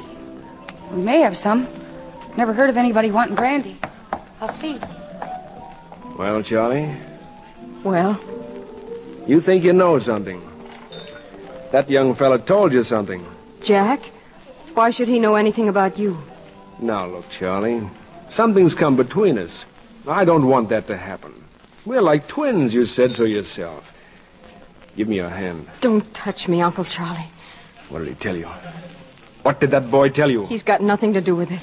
I hope he never knows anything about you. Charlie, you're a pretty understanding sort of girl.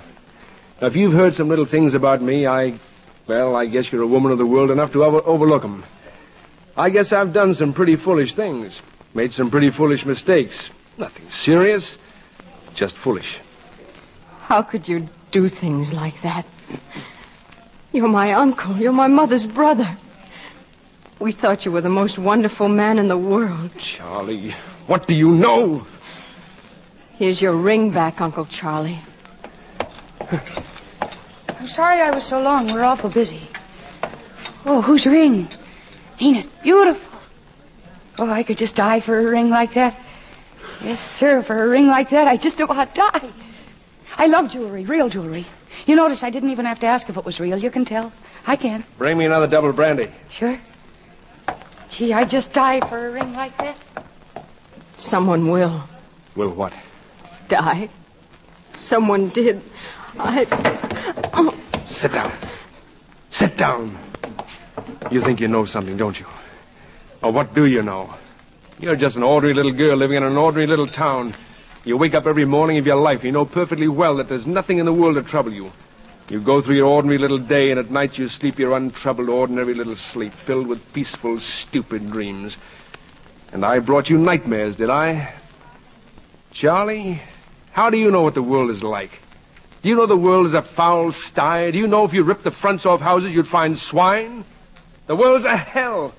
What does it matter what happens in it? Wake up, Charlie! Oh, please. Please. Charlie, you've got to help me.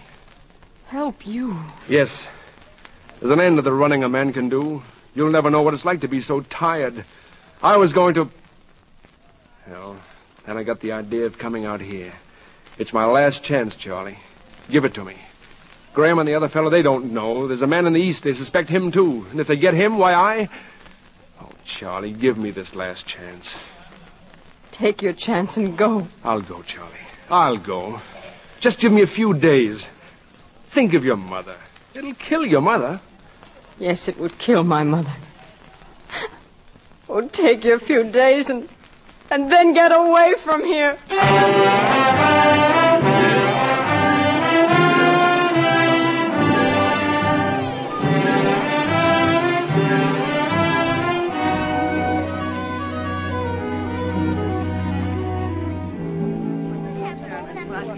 Well, everybody's back from church, I see. You're all looking very pleased. How was church, Charlie? Did you count the house? Turn anybody away? No.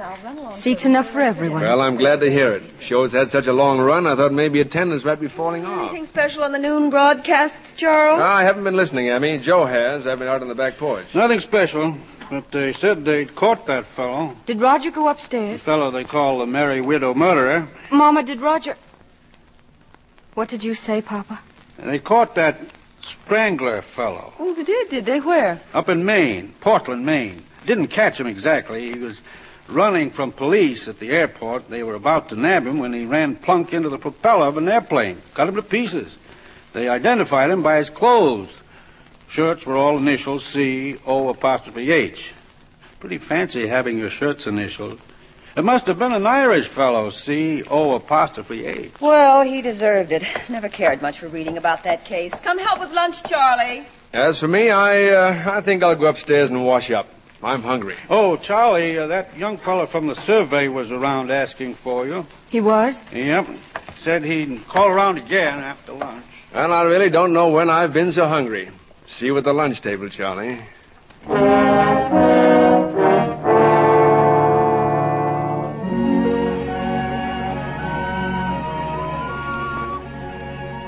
Glad I came along while you were out in the front yard, Charlie.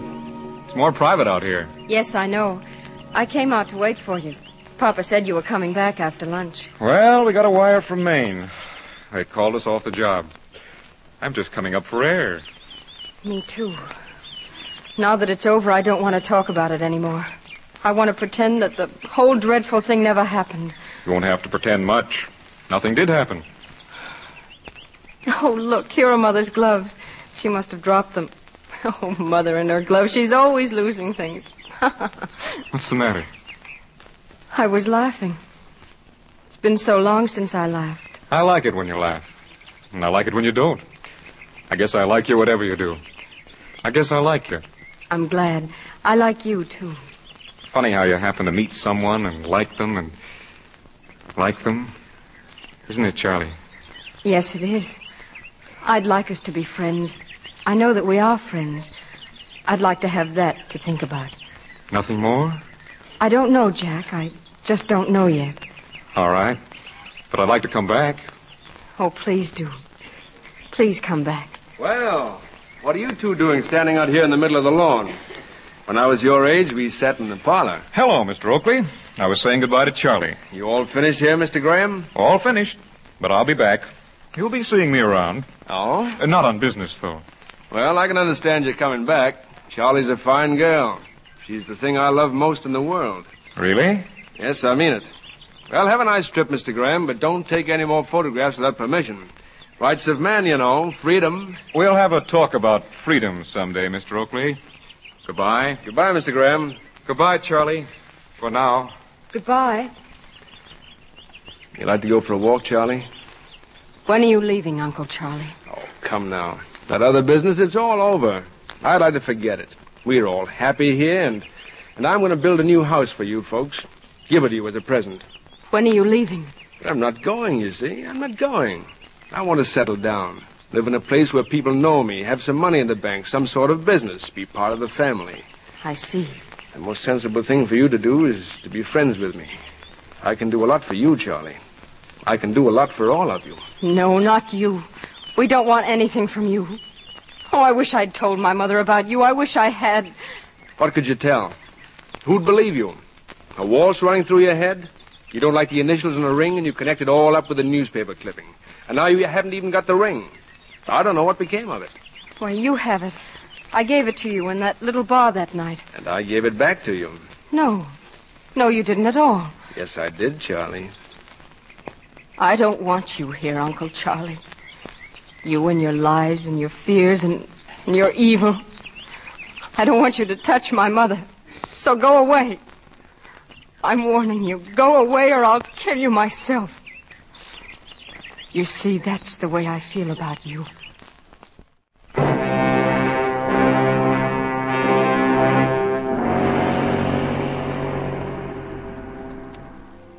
Dear, have you decided what you're going to wear for your uncle's lecture at the club meeting tonight?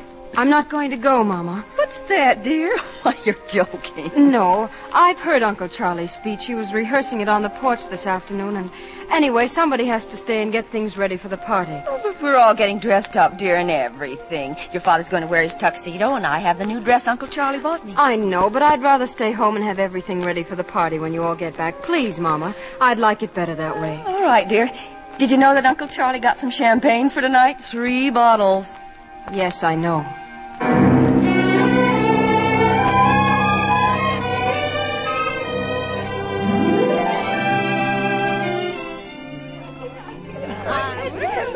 Now, Mr. Oakley, I thought champagne was only for battleships. Not tonight, Mr. Green. I'd like to propose a toast to... Well, where did young Charlie go? Yeah, she disappeared a moment ago. I guess she's out in the kitchen for a moment, Mrs. Potter. Will you have another sandwich? Oh, thank you, Emmy. No, I have to remember my figure, you know. Well, then how about you, Mrs. Green? What would you like? Oh, I'll have just one more little one, Emmy. Ladies and gentlemen, I'd like to propose a toast myself. To our distinguished visitor, to the man who has made the best speech heard in this town for years, to that very good fellow, Mr. Charles Oakley. We don't get many speakers of your caliber, Mr. Oakley. Yes, isn't he just wonderful? Why, thank you, Mrs. Potter. I particularly appreciate that from you. Why, here's Charlie now. Where have you been, for goodness sake, dear? Well, I nearly forgot my ring. I took it off in the kitchen while I was fixing things. Oh, yes, Charlie, show everybody your ring. It was a present to young Charlie from her uncle, you see. It's an emerald, a real one. Yes, Uncle Charlie's been keeping it for me. I nearly lost it last week. But I remembered it tonight and went up and got it while you were all at the lecture. Isn't it beautiful, everybody? Isn't that lovely? Isn't it beautiful, Uncle Charlie? Yes. Yes, it is. Good emeralds are the most beautiful thing in the world. Charlie, you're just in time for my toast. A farewell toast. I hate to break the news to you like this, but tomorrow I must leave Santa Rosa. Why, Charles? Oh, not forever, Emmy. Well, if that isn't the strangest coincidence. Why, I was planning to go to San Francisco myself tomorrow morning. Well, is anything wrong, Charles? Oh, Emmy, darling, I didn't mean to spoil your fun tonight, but I got a letter today, that's all, and I have to catch the early morning train. Oh, but I can't bear it if you go, Charles. Oh, Emmy, I'll be back. Well, you see, everybody, we were so close growing up, and then Charles went away, and I got married, and then, well, you know how it is. You sort of forget you're you. You're your husband's wife. Yes, Mama, that's what you are. But you're you, too. We'll be looking for you, Mr. Oakley. We feel you are one of us, don't we, Margaret? Oh, indeed we do. And I want to thank you on behalf of our club members. Thank you, Mrs. Green. You've all been very kind.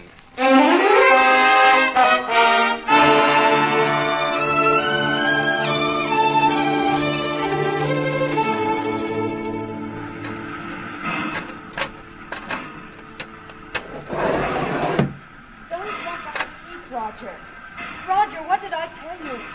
You the gentleman in room B? I am. Well, there's a Mrs. Potter in room F in car 142. Wants to see you after we pull out, sir. Oh, thanks. And, Porter, there's one more bag of mine. I think it got taken into the next car by mistake. Will you get it, please? Ask around, see who has it. It's a big yellow Gladstone. Yellow? Yes, sir. I'll go back and look. Gee, the train's going to start. I don't want to get carried away. Oh, boy, maybe it's too late. Maybe I'll have to go along. Oh, there's plenty of time, children. You run along and we'll follow. Race you to the platform, man. Oh, you can run if you want to. I'm a lady, and ladies Charlie, don't just a run. minute. Give me your hand. Please. You know what I think about you. I want you to know that I think you were right to make me leave, Charlie. Best for your mother, best for all of us. You saw what happened to her last night. She's not very strong, you know, and I don't think she could stand the shock. I remember once when she was a little girl. Oh, the train's moving now. Don't be silly. There's lots of time. Listen, Charlie, I want you to forget all about me. Forget that I ever came to Santa Rosa. Your hands. Please let me get the door open, Uncle Charlie. The train's really moving now. I know it is, and we'd better get the door open. Let me go, Uncle Charlie. No, my dear, no, I won't. I'm going to help you forget me. I've got to do this, Charlie, so long as you know what you do about me. Let me go. Let's get the outside door open. Two. Here, this way. Not yet, Charlie. Let it get a little faster. A little faster. And there's another train coming along the other track. You can meet it. Charlie, you can meet it. Soon now. No. Soon. Now. Grab him, Saunders. Grab him.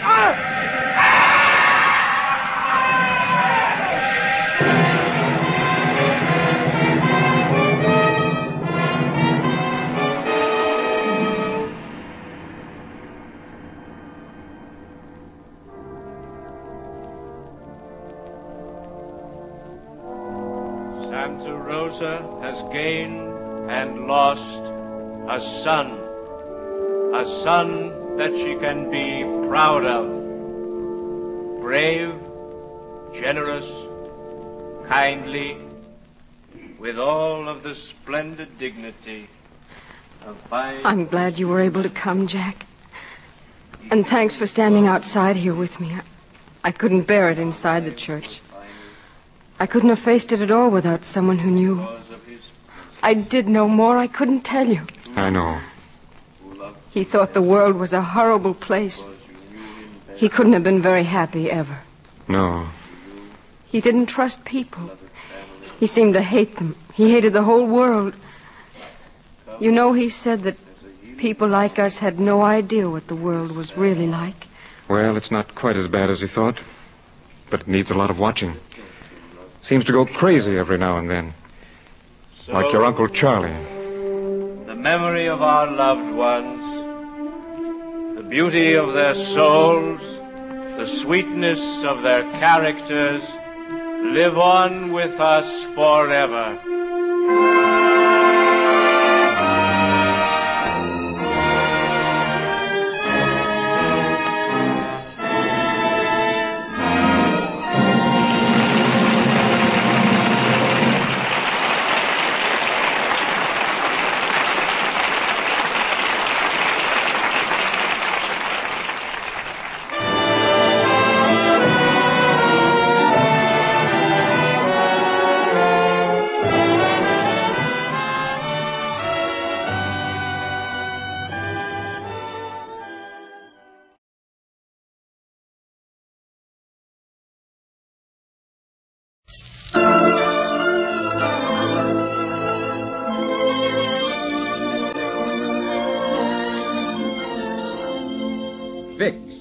The makers of Vicks Vapor Rub, Vicks Vatronol, Vicks Cough Drops, and Vicks Inhaler brings you the Matinee Theater, starring Victor Jory and featuring Janice Gilbert in the request performance of the romantic swashbuckling story, The Pirate of Orleans.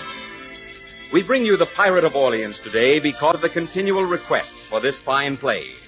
The votes for the Paramount picture, Till We Meet Again, and the love story of Robert Browning and Elizabeth Barrett are still coming in great numbers.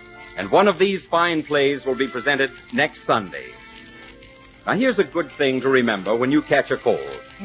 The best-known home remedy for relieving miseries of colds is Vicks Vapor Rub.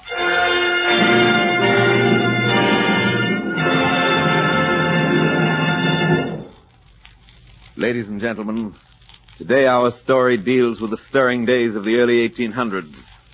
We take you now to the high seas of adventure, to the decks of a tall ship with one of the boldest swashbuckling adventurers that ever sailed, Jean Lafitte, the Pirate of Orleans.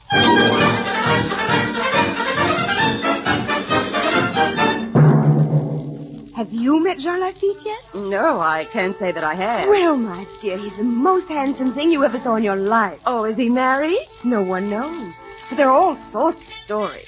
I've heard that he's married to an Indian princess, a Spanish countess, and a Viennese dancer. What does Mr. Lafitte say to all this? What does Mr. Lafitte say?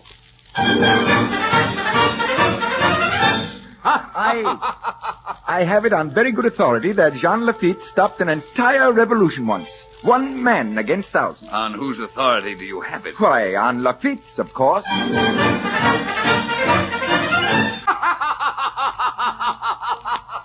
What do you know about Lafitte, Tom? Lafitte? Well, he and his brother have a very fine blacksmith shop, and they just bought a store. A blacksmith? A store?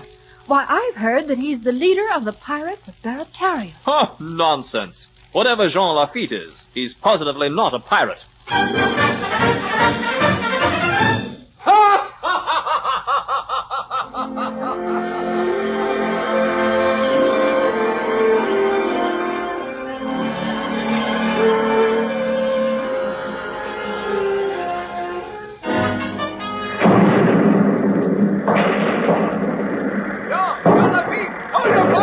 Hey, boss, there's a white flag going up. Are you sure? Take a look for yourself. All right. Hold your fire! Hold your fire! Hold fire! Robinson! Peter! Benson! Dominic, lower a boat and come with me. I'll remove the crew and passengers and take the ship back to Barataria. That's too fine a ship to destroy. Come on, men. Let's see what prize we've captured.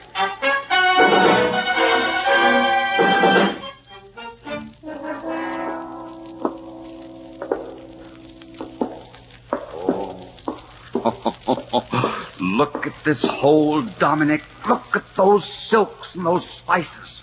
We'll get good money for this treasure in New Orleans. It was a very pretty girl. Did you notice, boss? Way over the starboard she was standing. Her hair was like sunshine on a yellow corn. Dominic, what are my orders about women on captured ships? Oh, but couldn't we make an exception just once? I'd like that girl with the yellow hair. I'd even marry her. God, me is such a beauty. What are my orders, Dominic? Under no circumstances is any woman on any captured ship to be approached for any reason whatsoever, conversed with or touched, unless by the captain. See, unless by the captain. Well, see that you remember it. You wouldn't look well in irons, Dominic. No, I wouldn't. All right. You start listing the things down here while I go above. We're setting sail at once.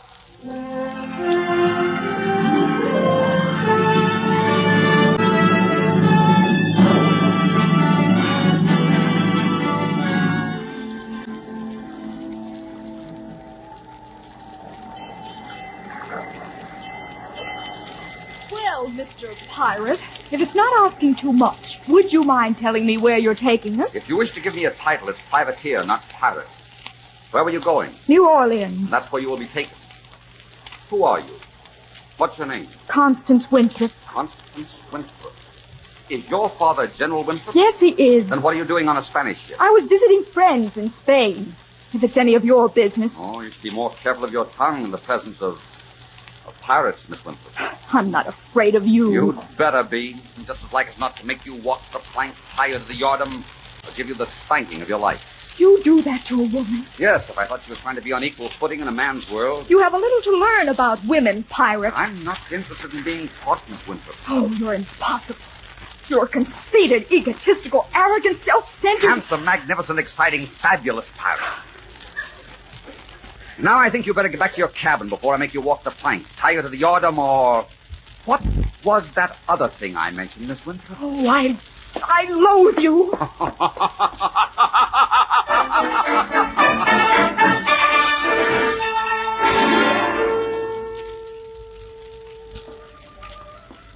pirate. I beg your pardon. I should say privateer. Where's that music coming from? That's Dominic playing his fiddle. You shouldn't be on deck. You should be in your quarters. No, let me look at the moon for a moment.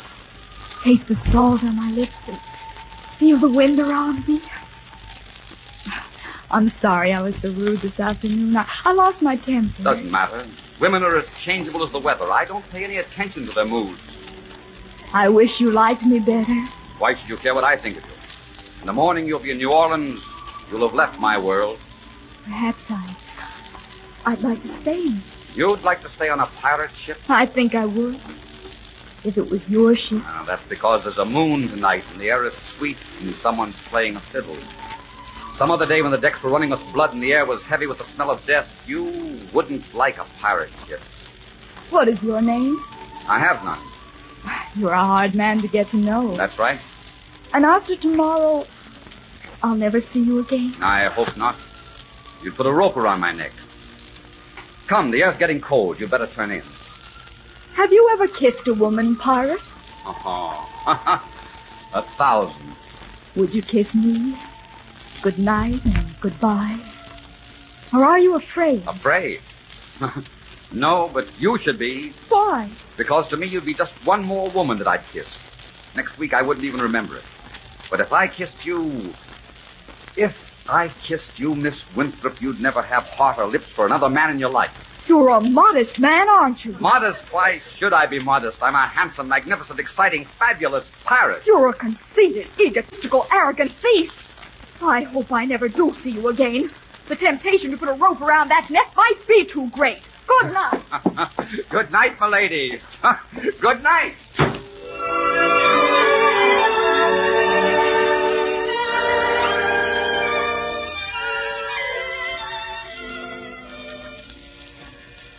Boss, are you awake? Yes, Dominic. What is it? We're at anchor now. We're ready to take the passengers into New Orleans. You coming up to see them? No. The Signorina looks as though she had been crying. I'd kiss her myself if it would do any good. Aren't you even going to say goodbye? No. Take them in. All right, boss. All right.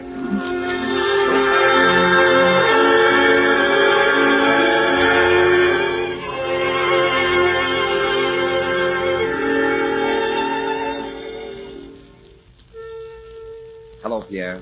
We made quite a haul this trip. We won't be able to dispose of it for a while, I'm afraid. We're in a little trouble, my brother. Trouble? Why? What's happened? Governor Claiborne has sworn to stop all privateering. Oh? He says he's going to wipe out Barataria if it's the last thing he does in this world. And he says he's going to hang the leader before all of New Orleans. Has he named the leader? No. No? Well, then what are you worried about? In the eyes of Orleans, we're respectable citizens, decent and peace-loving. Maybe, and maybe not. People have always had suspicions. Well, let's not worry about it. I'll have a bath and a shave, and then I'll go pay a social call on Governor Claiborne, perhaps for tea. I haven't had tea with the governor for a long time now, and too long for such good friends to be apart.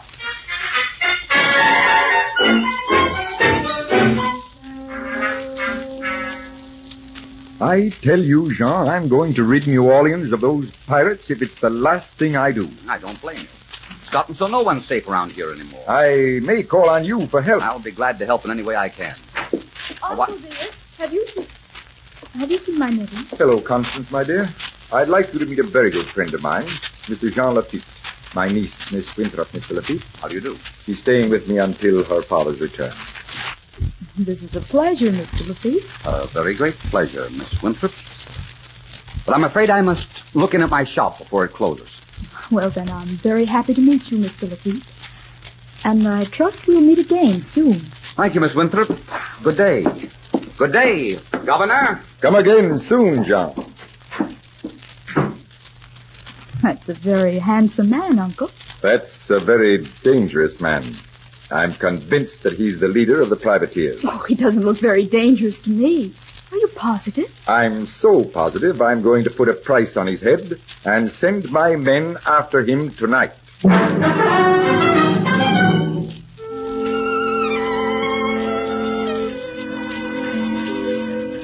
Come in, Miss Winthrop. Sit down. You'll find that corner chair the most comfortable. Thank you. Would you care for a sherry? Thank you, no. Your manners have improved since last we met, sir. I changed with the environment. Why did you come here? My uncle knows who you are. You told him? No, of course not. I don't know how he found out. If it's true that he knows, why didn't he keep me there this afternoon? Oh, what match would he have been for you? He was alone in the house. But tonight he will come with troops. He doesn't think you suspect that he knows, so naturally he wouldn't expect you to try to escape. Well, then I must be on my way. There are some men to be warned. Oh, hurry then and take care of yourself. I suppose this time I never will see you again. Constance, once I told you I'd kissed 1,000 women. It was a lie. I know. I've only kissed 200 or 300. How many men have you kissed? Very few. You offered me a kiss. Why? Such a foolish reason, I'm afraid. I just want to kiss you. Will you kiss me now? I should say not. Not after the way you acted. I was never so humiliated, so...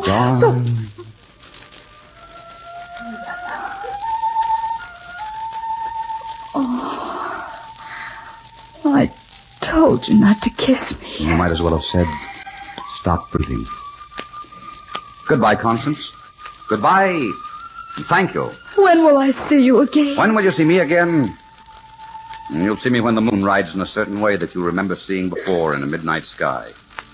You'll see me when you see a ship riding an anchor with a battered look about her, and you'll see me when you hear someone laugh in a certain way or someone shout or perhaps cry, and you'll see me every time someone else kisses you. I will not. If I'm never to see you again, I can forget you in a minute. Oh, you'll see, I can forget you all right. Then you're not the girl for me, my beauty. Goodbye. John! Goodbye. Oh, I hate that man. I hate him. But, oh, God mia, how I love him.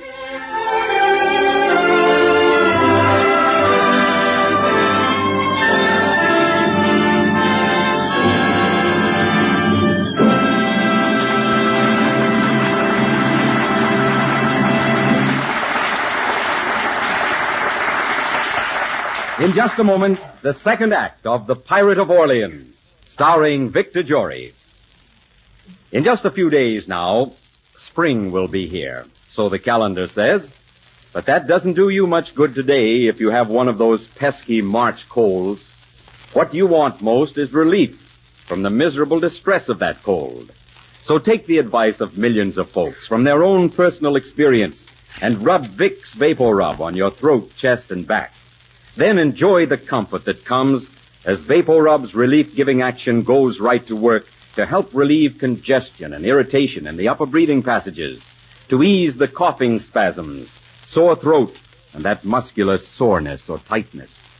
You see, Vapor Rub is so effective because it penetrates into the cold, congested upper bronchial tubes with its special soothing vapors, and at the same time it stimulates chest and back surfaces like a comforting, warming poultice.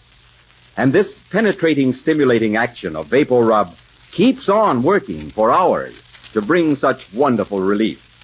Mind you, only Vapor Rub gives you this special penetrating, stimulating action, the best-known home remedy for relieving miseries of cold.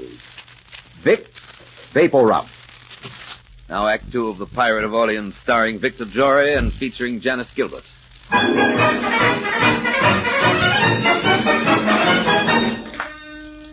As our curtain rises, we find Jean Lafitte at his hideout on Barataria. The War of 1812 is entering its fourth year, and as our scene opens, Mr. Lafitte is considering an offer. Mr. Lafitte, His Majesty's government is prepared to offer you the sum of $30,000 in return for your help in capturing the city of New Orleans, and full pardon for you and your men. Does the offer interest you? The offer interests me very much. I shall have to have time to think it over. Very well, Mr. Lafitte. As you know, we are anchored just outside your harbor. Yes. We shall await your answer.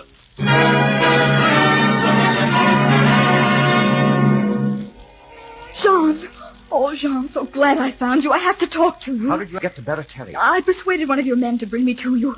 Jean, there's terrible trouble in New Orleans. The British are close by, and there aren't enough men to defend the city. General Andrew Jackson has just arrived, and he's ill with a fever and can't get men. What do you want me to do about it? Why, help General Jackson defend it, of course. Are you forgetting there's a price on my head in New Orleans? Oh, I'm sure you could get a pardon. I want New Orleans safe. And I want you safe in New Orleans. I don't want safety. I've never wanted it. I don't want it now. I want a deck under my feet and a gun in my hand and a worthy prize coming in on the horizon. And I thought I loved you. Why, you haven't a decent, honorable motive in you. I thought you were a fearless man that would fight for a principle. But I see now you're only a thief after all. You'll only fight for a prize. Oh, goodbye, Mr. Lafitte. Forgive me for taking up your time. General Jackson, you've heard my offer. Now then, will you grant a pardon for me and my men so that we may fight for the United States? The United States is most grateful, Mr. Lafitte. We accept your help with deep thanks, and your pardon shall be granted.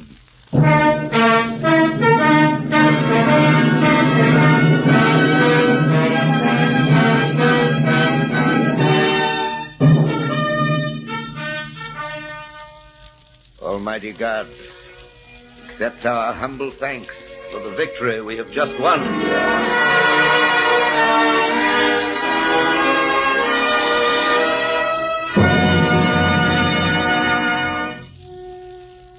Well, Mr. Lafitte, America and New Orleans will always be grateful to you. If it hadn't been for your help and the help of your men, we would never have won such a great victory. Thank you, General Jackson. We were fighting a great cause. Now, my boy, go on out there and dance and have a good time. You're the hero of the hour, and all the ladies are waiting to dance with you.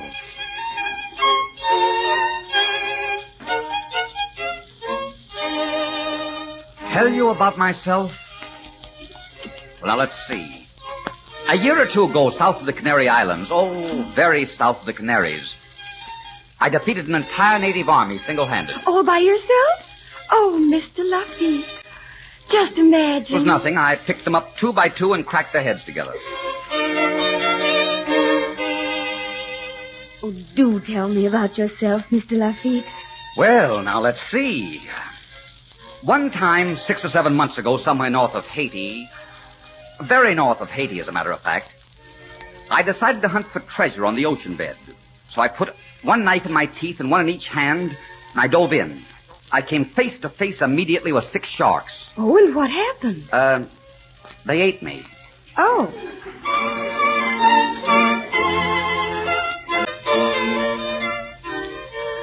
So I wiped out the entire nation of cannibals single-handed. And then I was a little tired.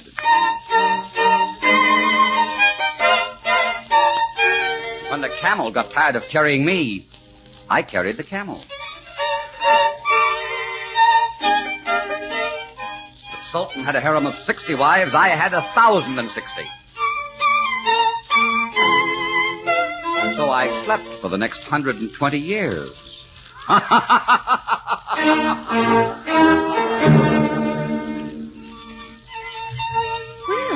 I was wondering if I was ever to have the pleasure of dancing with the lion of the evening. I've been hearing stories about you. I understand you defeated an entire native army single-handed. I could never lie to you, Constance. As a matter of fact, it was only a brigade. I also understand that you carried a camel. It was a very small camel. And that you slept 120 years. But only fitfully, my dear, only fitfully. Oh, let's not dance. Let's go outside by the water for a few minutes. It's hot in here. All right.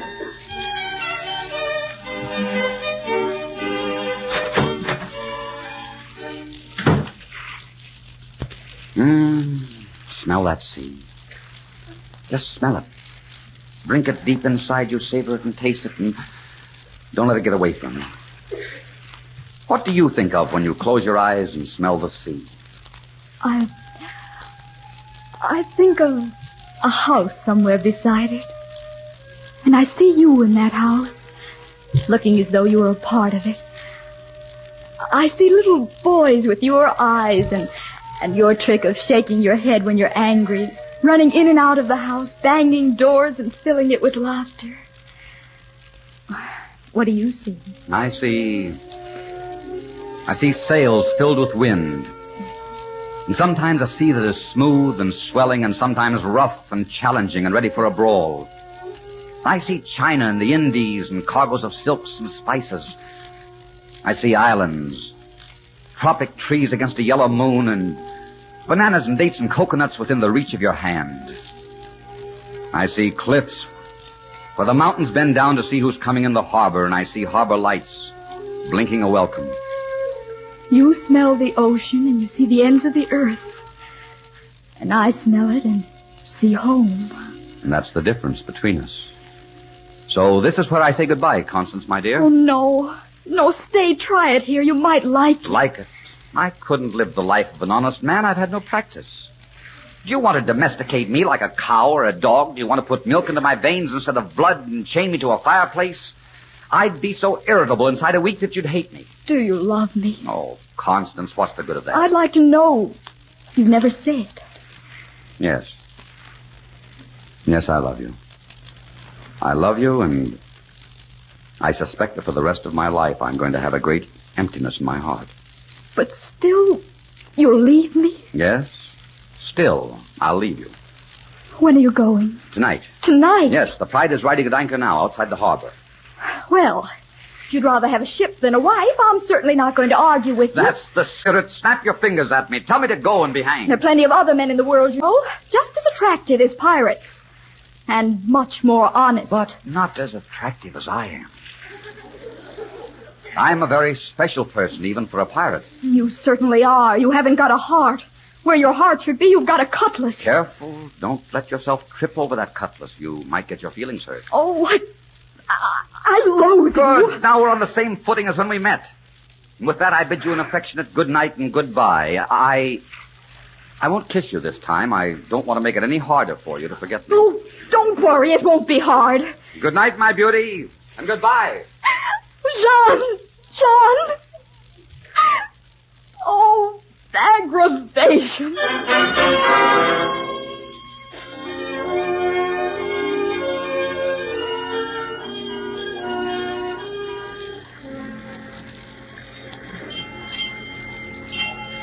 Well, Dominic, we're off on adventure again, eh?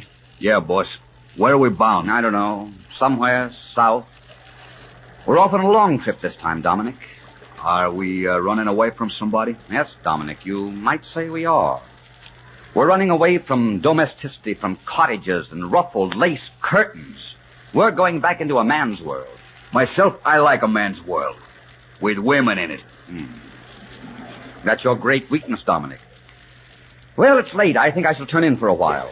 Tell the man at the wheel, our course is steady as she goes, south-southeast. Aye, aye, sir. Good night, boss. Well, I'll be hanged. Hello, pirate. Dominic. Dominic, stop playing that fiddle. It isn't going to help one bit. What are you doing in my quarters on my ship? I'm measuring your portholes for curtains. You... I can't stand windows without curtains. You'll have to make me that concession. I'll make you no concession. You're going right back to New Orleans. Oh, no, I'm not. I'm going to China and the Indies for silks and spices. I'm going to see tropic trees against a yellow moon and cliffs where the mountains bend down to see who's coming in the harbor. I'm going with you. That isn't the life you want. You want cottages and fires and things. You want a home. You're my home. Oh, don't send me back, Jean. I love you. I belong with you. I don't want you here. Oh, yes, you do. Who are you going to tell about the stars and the winds and the weather? And who are you going to brag to about your conquests? And who are you going to kiss, if not me? No one. I am sufficient unto myself. I see. You're the king, That's right. Well, move over, king. You're going to have to share your throne. There's a pirate queen now, too. But I don't... Put your arms around me. But I tell you... Try to look as though you like it. Like it, you're a baggage and a shrew and a bad-tempered scrap of womanhood if ever there was one. Lower your chin a little. And I suspect you're a punishment that's been visited on me for some sin in my youth. Kiss me, Jean. Oh, but that...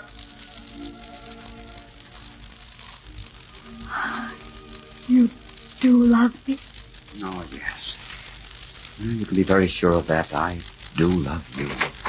Everything's all right, boss? Everything's wonderful, Dominic. Everything is wonderful. Oh, then this is a good time to tell you I got a wife with yellow hair down in the hold, no? No. This is not a good time. Then I tell you some other time. Good night, boss. Hey, good night. Oh, Jean. Oh, darling, you're so wonderful. Well, yes, I am. Yes, I must admit it. I have a good ship and a good crew and a good wife. And shall I tell you something? I did it all myself, single-handed.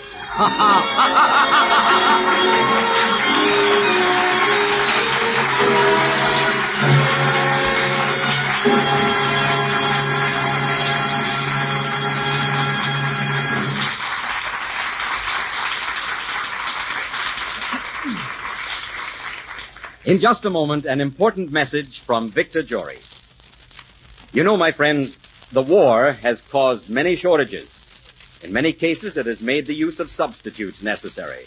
But this is not true of that famous family standby, Vicks Vapor Rub. There are no wartime substitutes in the Vapor Rub you buy. Although some of the countries that supplied us with aromatics and medications were taken by the enemy, we found new sources. As a result, there are no wartime substitutes in Vapor Rub. It is the same fine, effective Vapor Rub, the same high quality you enjoyed before the war, the best-known home remedy for relieving miseries of colds, time-tested, home-proved Vicks Vapor Rub.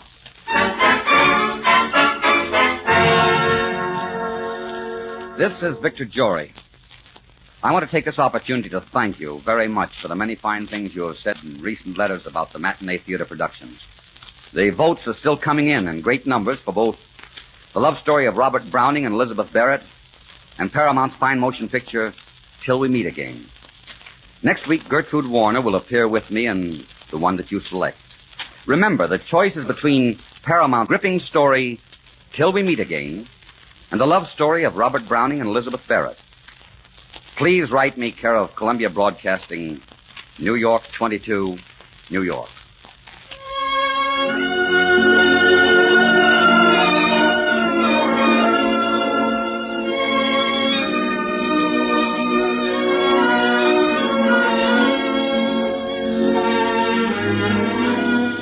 Our script today was written by Gene Holloway and was directed by Richard Sandville. Music for this series is under the direction of Mark Warno. Be sure to be with us next week when Vicks, the makers of Vicks Vatronol, Vicks Cough Drops, and Vicks Inhaler, brings you another great matinee theater production starring Victor Jory. This is CBS, the Columbia Broadcasting System.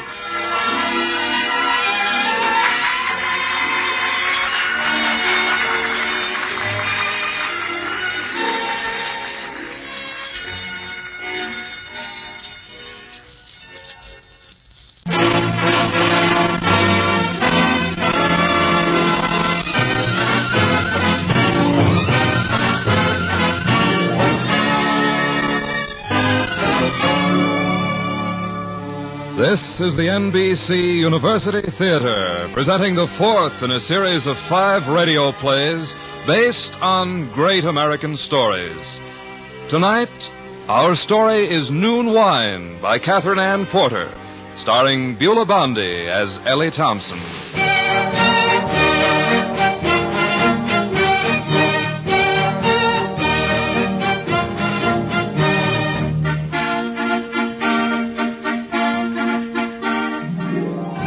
You hear that tune? You don't know what it is, do you? No way for you to know. I don't know either. Don't know when I first heard it, but now it runs in my head day after day. Seems like I can even hear it in my dreams. Seems like I can't remember a time when I hadn't heard it. There was a time, though, if I think back. We lived on a farm in Texas, Mr. Thompson and me. Little dairy farm down in the hottest part of the state.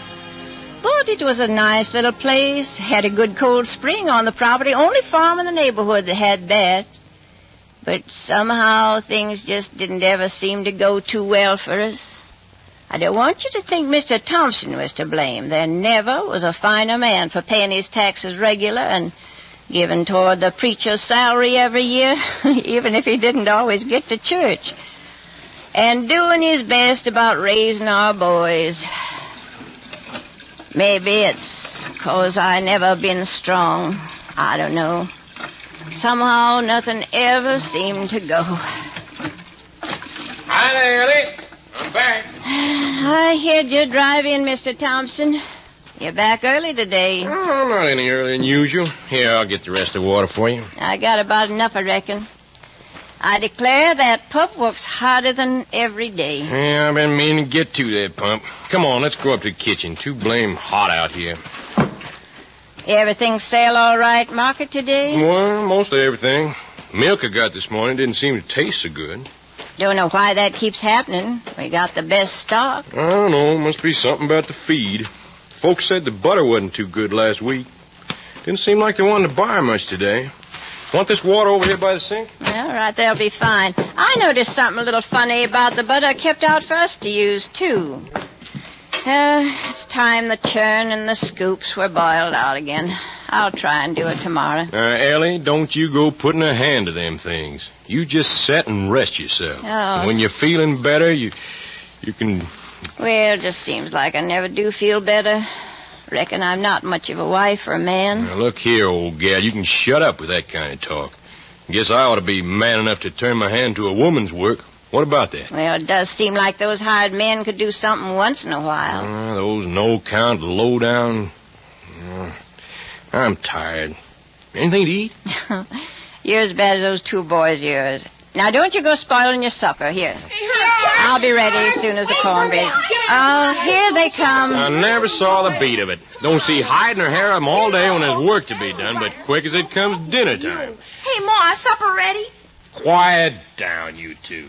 I'm hungry. Where's supper? You'll get no supper till you get out that pump and wash your faces and hands. Oh, I ain't dirty. Me neither. Get a move on, you two, and mind your mother. Make Herb go first. He's littler. Make Arthur go. He's dirtier. Besides, he'll eat all the cornbread. Who's dirty, you dumbbell? I'll show you who's dirty. How you like that? Boys, now you stop You that. two want a good whaling out of me? Oh, the what? All over my clean floor. Now get out to the barn, both of you. I'll teach you to fight in your mother's kitchen. Now, Mr. Thompson, don't hit them. They're only babies. Ellie, you can't let him get away with that. Well, please, Mr. Thompson. Go on, then. Get up to bed, you two. And no supper. But, Pa... Get, I said. Yes, sir. Come on, you. Mr. Thompson, you mustn't be so rough on the boys. Rough on them? Young hoodlums. Just look at this mess now. I was doing a man's work when I was their age. And I tell you, Ellie, I ain't going to have no useless boys on my hands, or I'll know the reason why.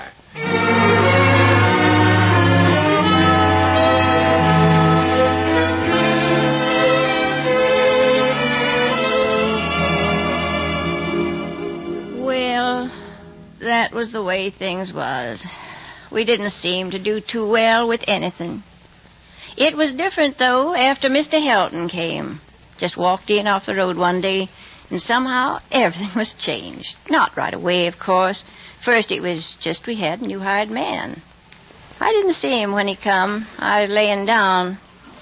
Mr. Thompson was doing my work like always, churning the butter. He never did like to churn, and he did it kind of like he was driving a horse.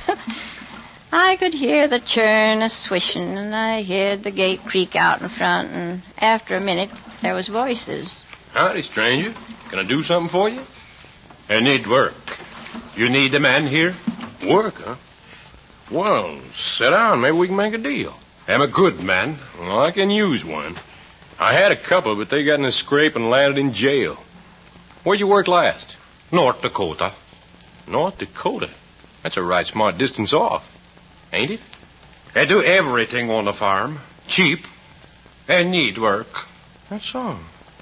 Well, Thompson's my name, Mr. Royal Earl Thompson. Helton. Olaf Helton. Well, what I want to know is, Helton, how much you fixing to gouge out of me? I'm a good worker. I got $1 a day. What? Why, for that money, I'd hire out myself. Where'd you make $1 a day? North Dakota. Wheat fields. Well, this here's a dairy farm. And just one man to another, I don't make any more than $1 a day myself. No, sir. We get along a lot less How than... much? Well, now, I paid them other fellas $7 a month for the two. But I'll tell you what. I'll give you $7 yourself, and you can eat at the table with us and be treated like one of the families, the fella said. That's all right. I take it. It's a deal, then, huh? Where'd you say you worked last? North Dakota. Well, one place as good as another, I reckon. You're a foreigner, ain't you? I'm a Swede. A Swede? Well, I'll be darned. I never seen any Swedes in this neck of the woods. That's all right. I might even say you're the first Swede I ever laid eyes on. That's all right. A Swede. Well, you might as well start in with that churn. You know what to do with butter after you get it, don't you? And no butter business. Well, I'll be going along then and tell Miss Thompson you're here. Ellie? Oh, Ellie, you sleep? No. What's all the noise out there? Your head feel any better? Oh, I don't know. What is it out there? The fella says he's a Swede. Says he knows how to make butter. Well, I hope it's the truth. Don't you fret. He'll finish up the butter anyway. Well, I'm going to ride in town and get a little order of groceries. All right, Mr. Thompson. Now, don't you linger now.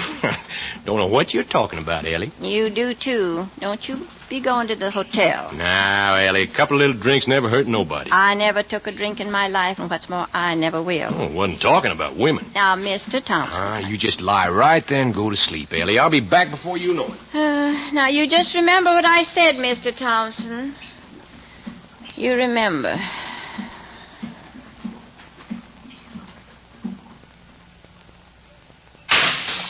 What's that? Who's in the kitchen? Herbert? Arthur? Don't you try to run away.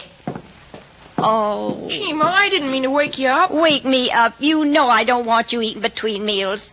And now you had to go and break the lid on my best cookie jar. Oh, Ma, I'm sorry. Well, I just ought to tell your father on you, that's what. I was hungry. Well, all right, here. Take your cookies, as long as you're at it. And hey, Ma, listen. What's that?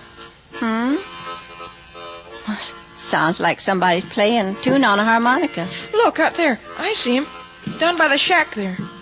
Well, will you look at that? Sitting there big as life in the middle of the afternoon. Must be that new hired man your father took on. He's funny looking. Think your father said he was a Swede. Now, if that ain't just like him, gets rid of a couple of no accounts and gets another one to take their place. He plays good. What's he playing? Plays well, Arthur. I'm sure I don't know what it is, but he's got no business playing at all with the work to be done. You coming along with me down to the spring house. I just want to see what he's done with that butter. Hey, Ma, what'd you say he was? A Swede. What's that? Well, somebody from Sweden. Where is that? Oh, long way off. I don't know, and I don't care. I'm just going to speak to that fella if nothing's done. Go on in the spring house. Now, watch out for that door. It's getting ready to fall up. No. Looks like it was fixed. Well, I declare... So it was? Well, wonder when your father... Well, let's have a look. Hey, look at the butter. There's a lot of it. And the cream is all skimmed. He's got a barrel of buttermilk. And will you look here? He's gone and scalded out the molds. Well, heavens knows when that's been done. I do believe he's gone and swept the floor. Nothing wrong, Ma? Well, blessed if I can see a thing left to do. Arthur, you get along and find her, but I'm going to have a word with the man. All right, Ma. Herb! Hey, Herb!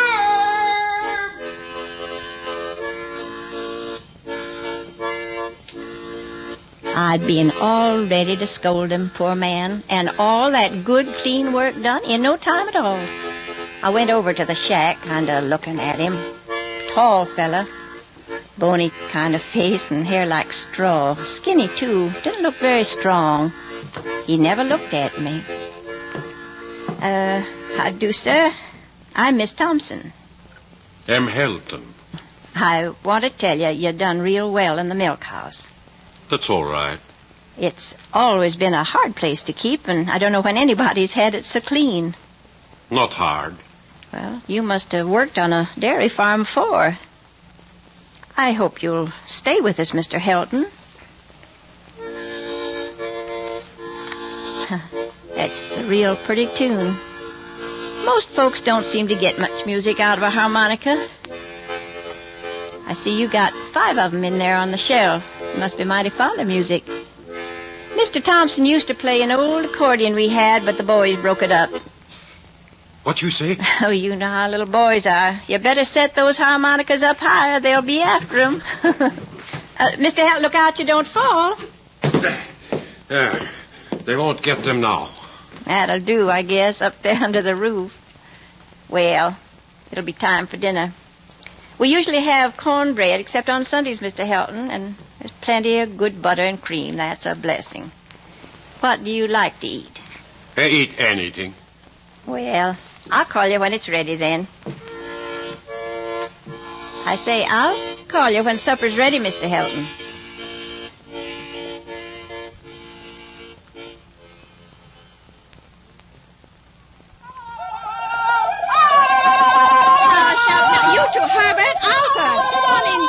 Supper's nearly ready. We was playing Indian, Mom. Well, you play later. Your pa'll be right in. You all washed. You know what'll happen if you ain't. Yes, we're washed. Hey, Ma, when can I see the big Swede? Arthur says there's a big Swede. Now, you stop talking like that about Mr. Helton. Hey, Ellie, I took a look around. That Swede sure is grinding out the labor. Supper nearly ready, old gal? You smell like a toper, Mr. Thompson. You can sit down. Arthur, will you call Mr. Helton for supper? Hey, Helton! Supper's ready. You big Swede. Now, that's no way to act. You go on out there and tell him decent. Do like your ma says. You call? Well, that was quick. Sit right there, Mr. Helton. Come on, you two hoodlums. Yes, sir. Lord, for all these and thy other blessings, we thank thee in Jesus' name, amen. Herbert, I didn't touch it. You did so? Now, Mr. Helton, take some beans, and there's plenty of ham and cornbread. Corn's coming up pretty good, Helton. Did you notice? Weather's getting mighty hot hereabouts, Mr. Helton. Hope it won't be too much for you. Well, you didn't take much bread, Mr. Helton. There's plenty. I got enough. Arthur, you shut up. Say, Helton, funny thing happened at the hotel today. There's an old goat hangs around there, and a couple of boys fed him a bucket of beer. Well, it hit him just like he was a man. He run around to you to swore he was going to kick the bucket. That was pretty funny, huh, Ellie? Now, Mr. Thompson, you know what I think of that story. You see, Helton, that's the way women are, like the feller says. Mr. Helton, you're not finished already. Well, won't you have more? Good night, Mr. Helton. Good night. Good night. Good night. No, this way. Good night. Now, you stop that making fun of a poor man. I tell you, Ellie, they're nothing but heathens. Now, get to bed, you two. Go on, before I take the hide off you. All right, we're going. Come on, Herbie, I'll race you. Come on. Oh, you shouldn't pick on him, Mr. Thompson. Well, who's picking? We got to raise them. Say, Ellie, you know that Swede's about the closest mouthed fella I ever seen. Must be afraid he'll crack his jaw. Well, maybe it's good to have a man keep his mouth shut. Let you do the talking, huh, old gal? Only thing is, he don't eat enough. I like to see a man relish a good meal. My grandma used to say... And tell you the truth about your grandma. She just said the first thing come into her head and called it God's wisdom. Well, she wasn't anybody's fool, Mr. Thompson.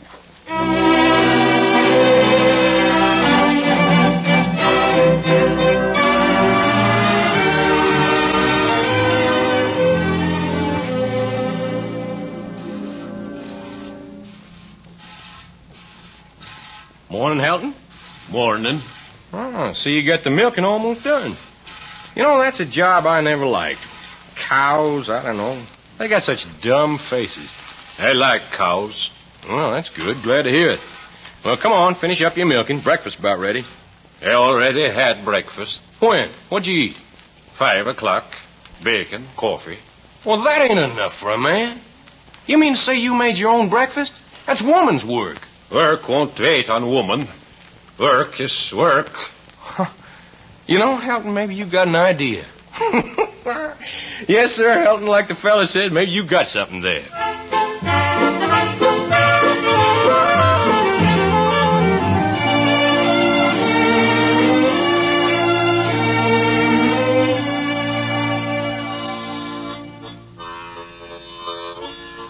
Say, Helton, keep an eye on the place, will you? I got to go into town and get some feed. Don't buy feed.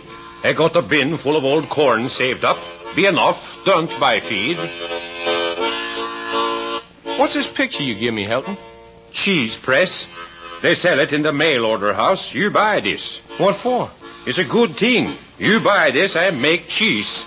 Cheese is good to sell.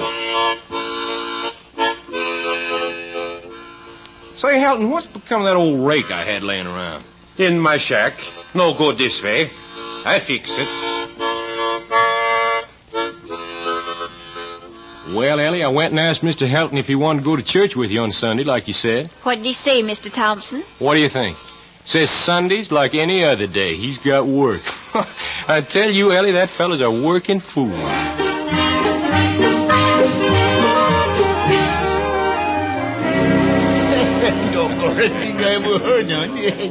Hey there, Jim. Another whiskey for old McClellan here. Yeah, now, you know I ought to be getting home. Sure, I know. I'll catch it from Ellie, too. But one more won't hurt you. It's on me. You too, Tom. Hey, mighty fine-looking lot of eggs you brought to town this morning, Thompson. Yeah, I was nosing, too.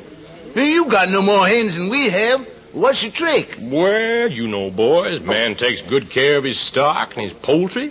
Bound to show up. Well, here's how. Yeah, down the hedge. Boy, I don't know if you boys was around the other day, but funniest thing happened you ever saw. Yeah. A couple of us fed some beer to that old goat that hangs around here, you know. I wish you could have seen the way that old goat kept running around and around. Why, you...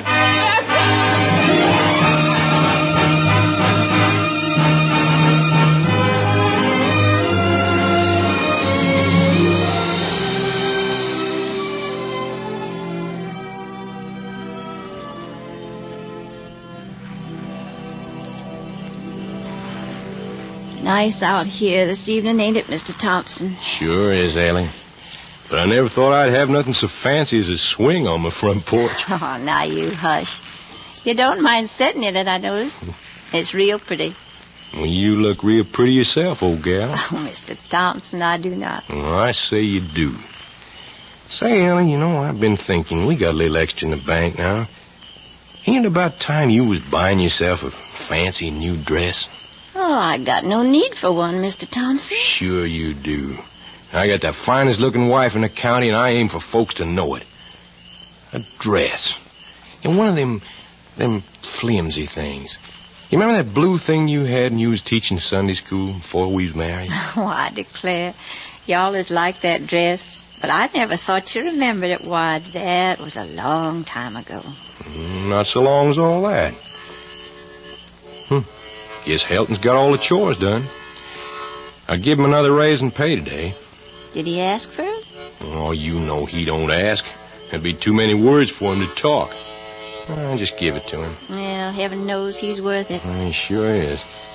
I don't mind letting him know I appreciate it. I reckon he'll buy a new harmonica. He's got 10 now. 10? I had to go down the shack the other day, and I seen him. Well, you'd think with all that he could learn one new tune. Just one. Well, it's funny. But I don't even notice him playing that anymore. Seems like it's a part of him.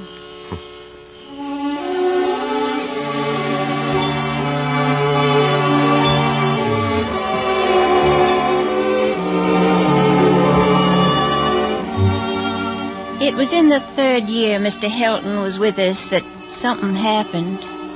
Kind of worried me for a while, and then I forgot about it. I'd been down in the garden patch pulling up some carrots and beans for dinner. The vegetables grew wonderful, the way Mr. Helton kept the patch weeded and manured the soil every fall. But it was when I was walking back up the house, I saw what frightened me. I didn't know what to do, so I just went on, slow-like, up to the house. Time I got there, the two boys were sitting close together up against the wall. I shooed 'em into the kitchen. Mr. Thompson was there. Come on now, you two. Get right in there and give me a hand with dinner. All right, Ma. I'm coming, Ma. Arthur, you take these carrots and scrape 'em, and mind you get 'em clean. All right, Ma. Where's the knife? Well, right where it always is. Of course, Herbert, you take these beans and break 'em up. And now don't make 'em so small this time. Do it right. I'll try, Ma. Well, never heard you two jump to mine like that. What you been up to? Nothing, Pa. You sure about that? Honest, Pa, nothing. Arthur, you still fussing with those carrots? Go on out and wash 'em under the pump. Herbert, you go get an armload of wood. I'm going, Ma. Well, what's the matter with them? They got awful polite all of a sudden. Well, I got something to tell you, Mr. Thompson. The boys... Those young hoodlums, what'd they do this time? Well, I don't know. But I was coming up from the garden just now, and I seen Mr. Helton with the boys. And what about him? Well, he took the two of 'em, one at a time, and he gave 'em each a shaking like I never saw. Do him good.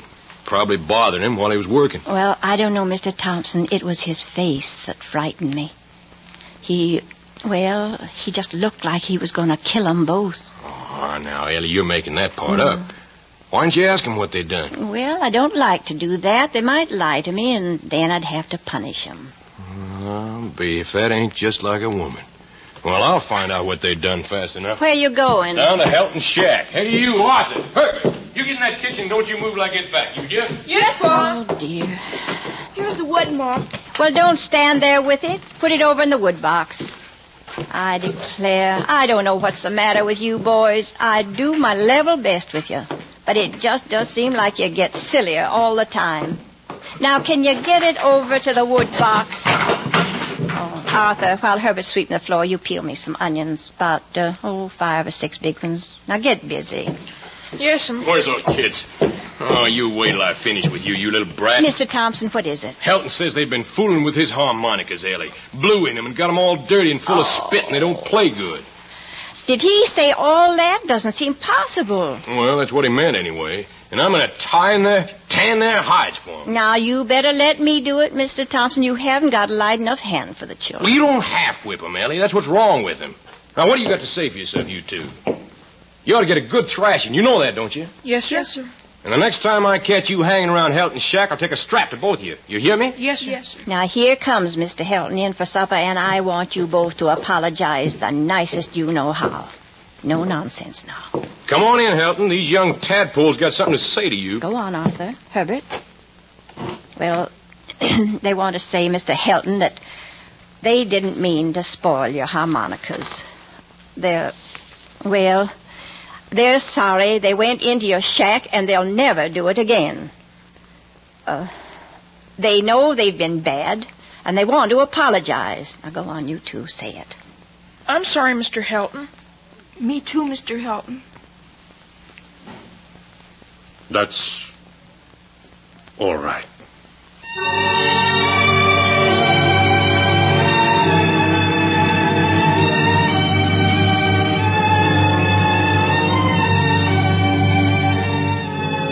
By the time I went to sleep that night, I'd about figured out that what really scared me was the idea Mr. Helton might go away. I just couldn't think at all of what we'd do with him gone.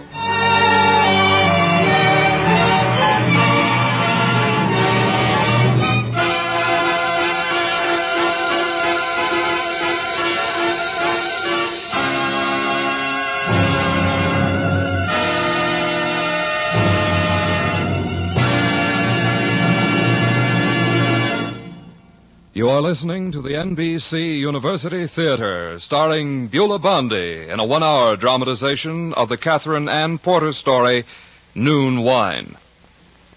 Now you will hear from Mr. Clifton Fadiman, distinguished literary critic and master of ceremonies for Information Please. Speaking from New York, Mr. Fadiman.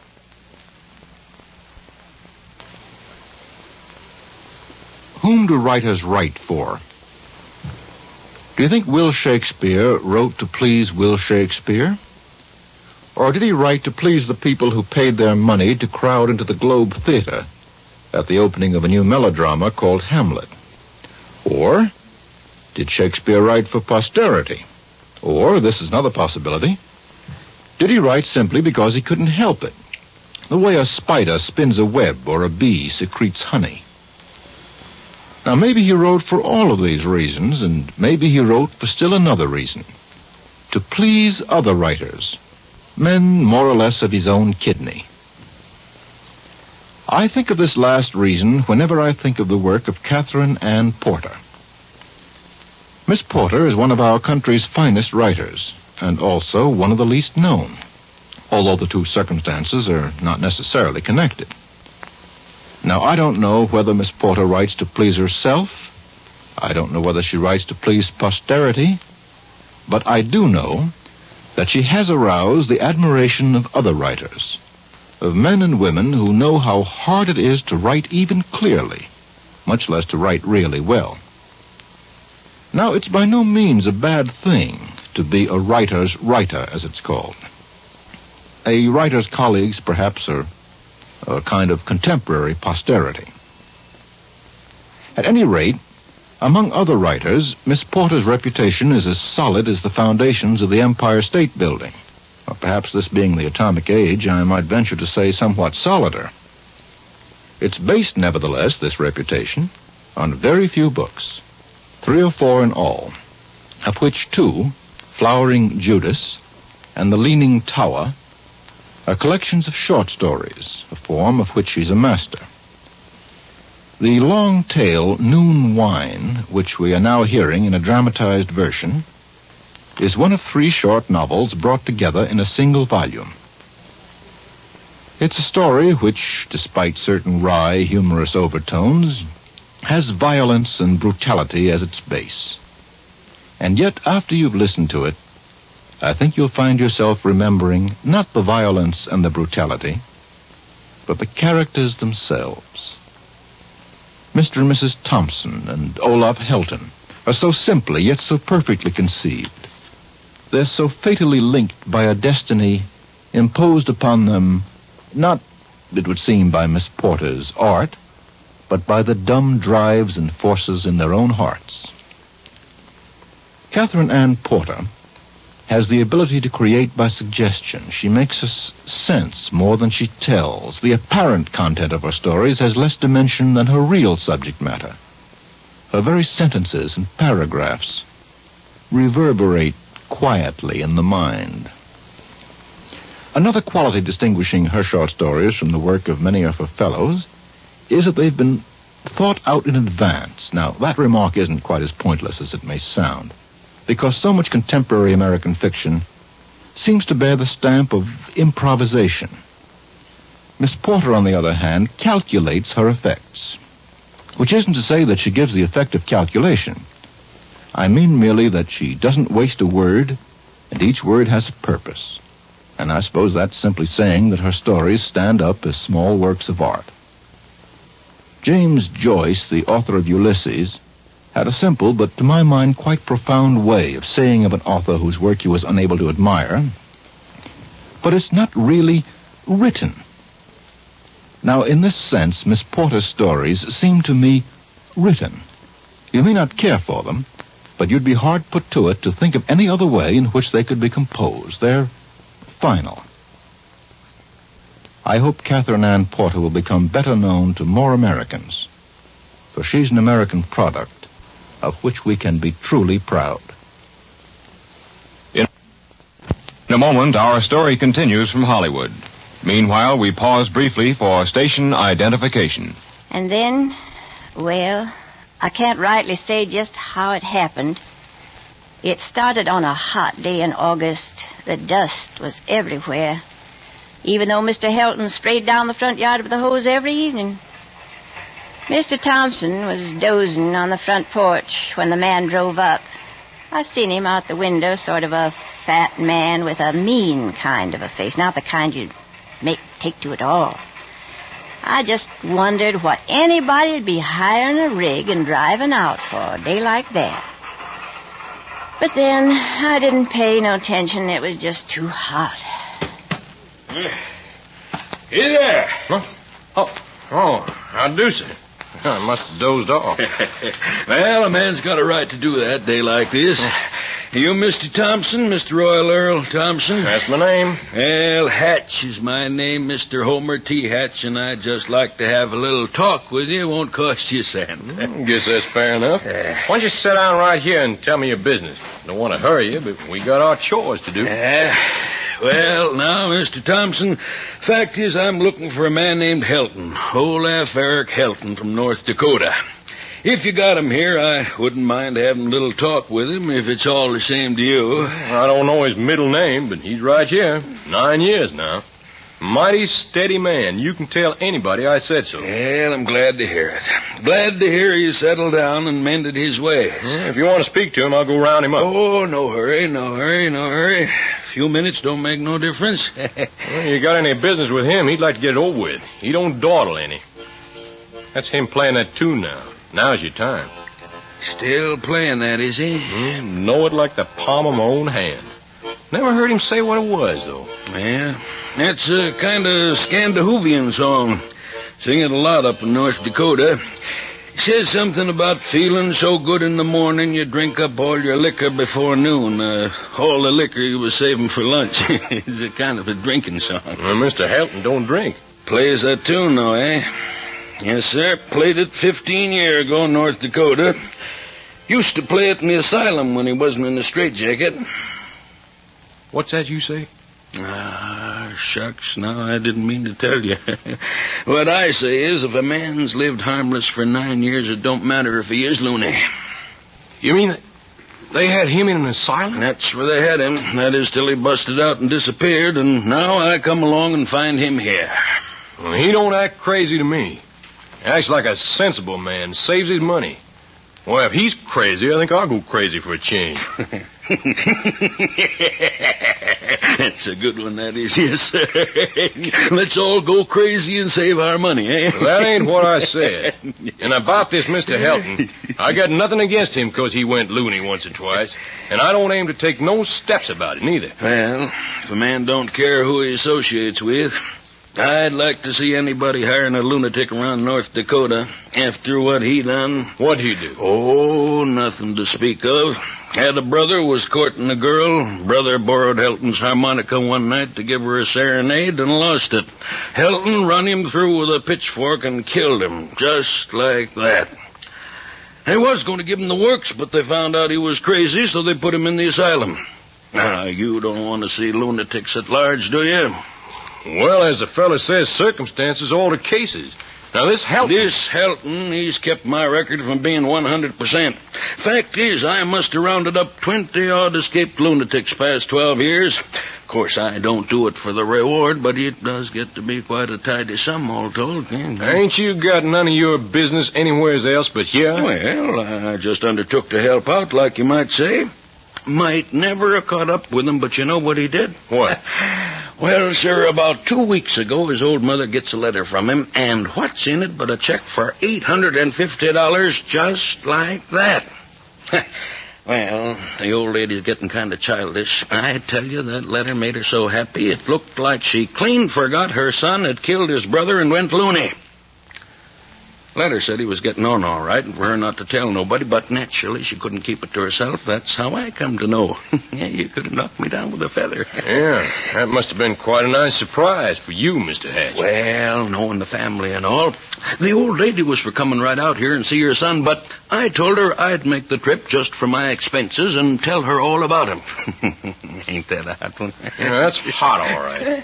And now, just what you aiming to do? Well, I don't want any violence. I got the handcuffs, and I figure the two of us can overpower him easy enough. Well, I tell you what I figure, mister. I figure that's a pretty dirty job you got, and this here my property, and you can just get yourself off it quick, you understand? No, look here, Thompson. Get moving. All right, I'll get moving, but I'll be right back here tomorrow, and my advice is you better give this a little thought. Yes, sir, a little thought. That dirty, rotten...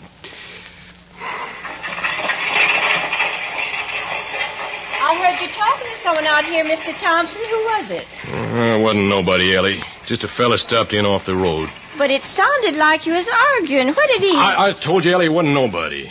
You won't see him around no more. And I don't want to hear no more about it.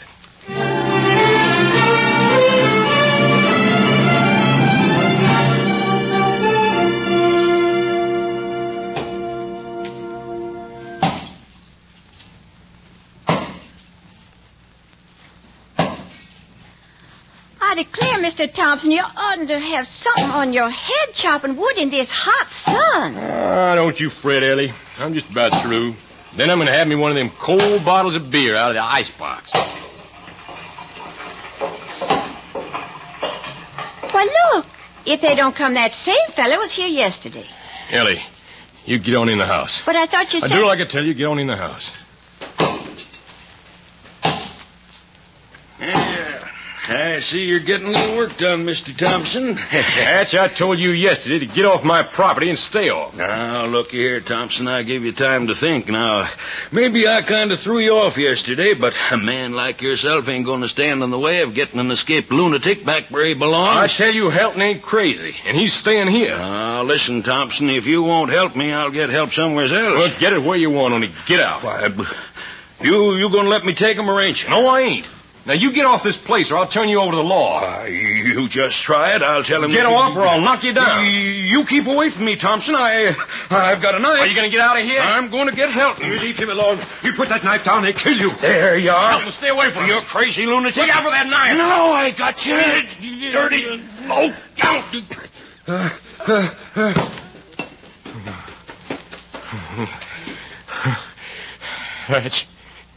Hatch. Get up.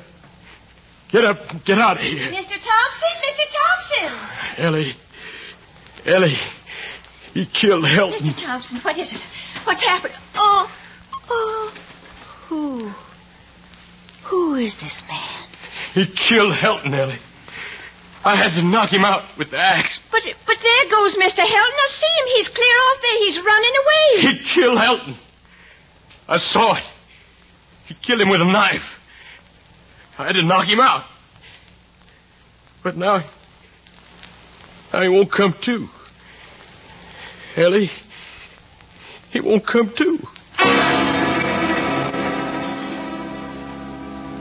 Mr. Thompson covered up the man with a piece of wagon canvas and rode into town for the sheriff. When he got back, he came to our room and he told me what I was to say. Never been a time before when I couldn't tell the truth to anybody. But Mr. Thompson told me what I was to say, and I said it. Ain't that right, Ellie?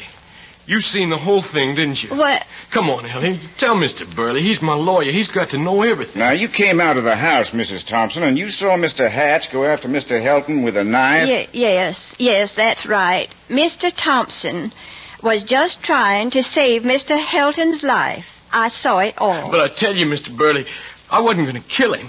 I only wanted to keep him off Helton. I only meant to knock him down. Yeah, that'll be pretty hard for the jury to swallow, Thompson. You hit him with the axe, didn't you? Well, I guess I did, but I tell you, I can't remember. All I know is... Well, never mind that. Hatch didn't have any right on your property.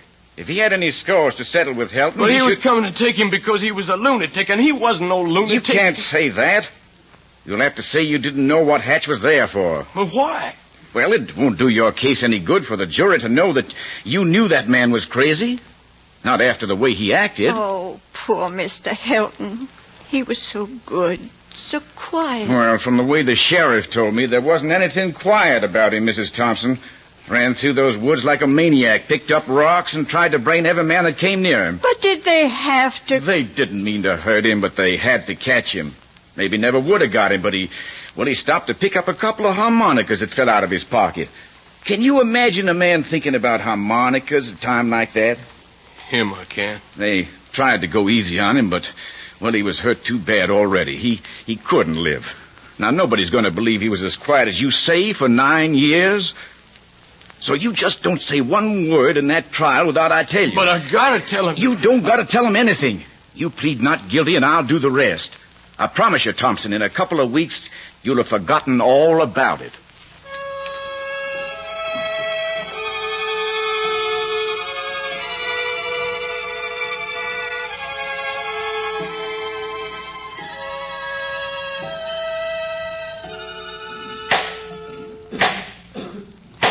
Will you tell the court once more, Mr. Thompson, just what you thought you saw the deceased, Mr. Homer T. Hatch, do? Think nothing. I tell you, I seen that Hatch put that knife into Mr. Helton's belly and rip it up like slitting a sow. Then how do you explain the fact that when this Helton was caught, there wasn't a knife scratch on him anywhere? Oh, I don't explain it. I'm just telling you what I seen.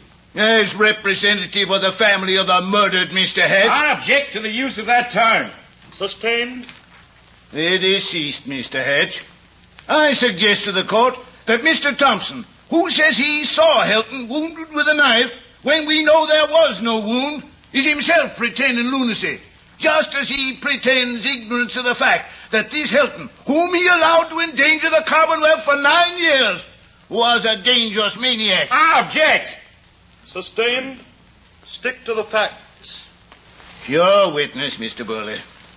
Mr. Thompson, the day before the unfortunate accident, you'd put Mr. Hatch off your property in a peaceable manner and warned him to stay off. That's right. And the very next day, he again trespassed on your property and assaulted you and your hired man. That's right. And you merely defended your rights, your life and Helton's life against Mr. Hatch. But I didn't mean to... Thank you, Mr. Thompson.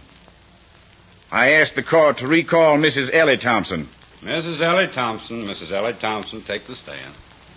Now, Mrs. Thompson, will you tell the court once more what you saw on the day of the accident? I heard him shouting. I come out of the house. I seen Mr. Hatch go up to Mr. Helton with a knife. Mr. Thompson was only trying to save Mr. Helton's life. Thank you, Mrs. Thompson. That will be all. It will be clear to the court that the defendant, Mr. Royal Earl Thompson, was clearly within his rights and acted as any one of us would have acted in defending the man's life with the first weapon that came to his hand. Therefore,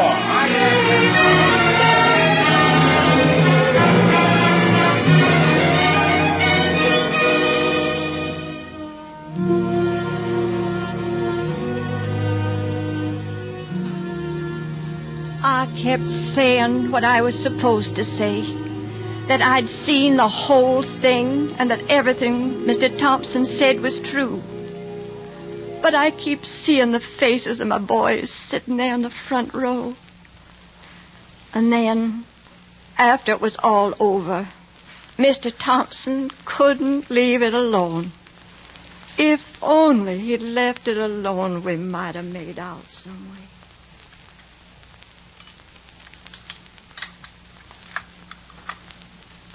Pass the chicken over this way, will you, Art? Yeah, sure, Herb. You want some more, Mom? No, thanks, Arthur. How about some more for the old man? Oh, excuse me, Paul. Here you are. Ellie, that Mr. Burley, that lawyer, he didn't do right by me. Hey, watch out, Herb. You're going to knock over your coffee. Ellie, he never let me say anything. He made it sound like I killed that fellow on purpose. Oh, stop talking about it now, Mr. Thompson. But what are folks going to think? Well, we'll just have to hope folks forget about it. They ain't going to forget nothing. They'll be calling me a murderer. That's what they'll be doing. They'll look at you boys and say your father's a murderer. Leave us out of it, will you, Pa? They're the murderers. They're the ones who chased Mr. Helton through the woods and killed him. Now you can talk, Mr. Thompson. If only you'd talked when that man was here. Just talked instead of killing. Poor Mr. Helton would be sitting right here. Or down at the shack playing his tune. That's the way you think, is it? Well, what can I expect from the neighbors when my own wife turns against me? I ain't turning against you, Mr. Thompson. I ain't. Leave it alone, Pa, can't you? You had a fair trial. You got off, didn't you? What's the sense of talking about? Well, it wasn't no fair trial when a man can't get up and say he didn't mean what he done. People got to know. I got to tell them. You won't do no good, Pa. You'll just mix the whole thing up worse than ever. Well, I'm going to tell them. And, Ellie, you're going with me and tell them, too. You can't do that tomorrow. You stay out of this. But I didn't see nothing, Mr. Thompson. Don't say that. Don't never say that. You know I didn't kill him on purpose, don't you? Don't you? Of course I know it. Well, then that's just as good as seeing it. That's all folks have to know.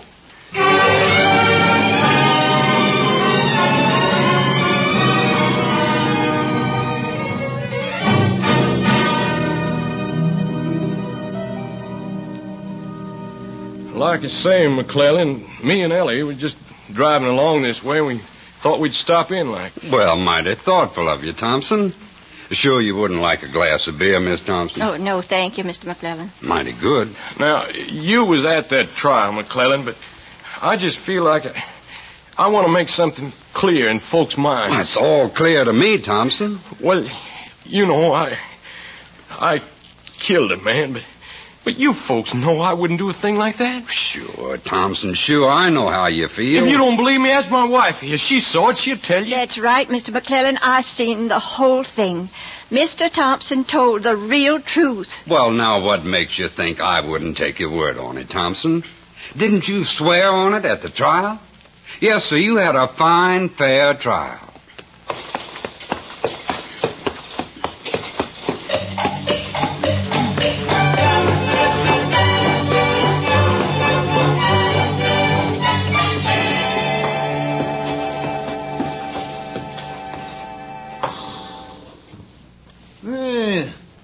Named Thompson. How are you, Miss Thompson? Well, thanks. Howdy, Tom. Hey, Sally, on out. Thompsons are here. Tom, I reckon you happen to know I had some trouble lately. Not the kind of thing happens to a man every day in the year, as the fella says. And there's some things I don't want no misunderstanding about in folks' minds. Well, howdy, folks. Well, I ain't seen you since... Thompson here, come tell us about Sally. My wife will tell you. Ask my wife. She won't lie. It's true. Mr. Thompson didn't... Well, now, we don't mix much of these murder matters.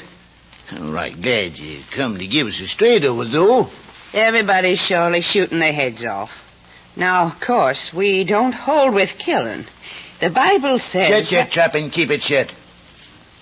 Now, Thompson, it sure looks to me... We mustn't linger, Mr. Thompson.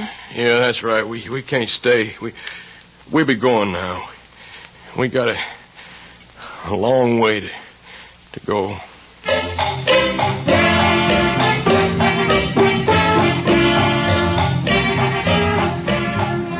You was there, Ellie. You saw it, didn't you? Yes, that's the truth. Mr. Thompson was trying to save Mr. Hilton's life. Just ask my wife. She won't lie.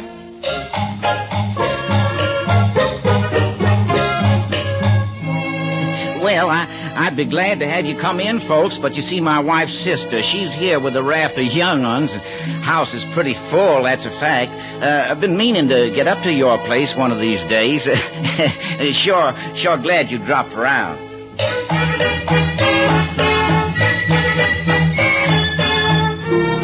Them folks always was fair weather friends. Let's go home, Mr. Thompson. Let's go home.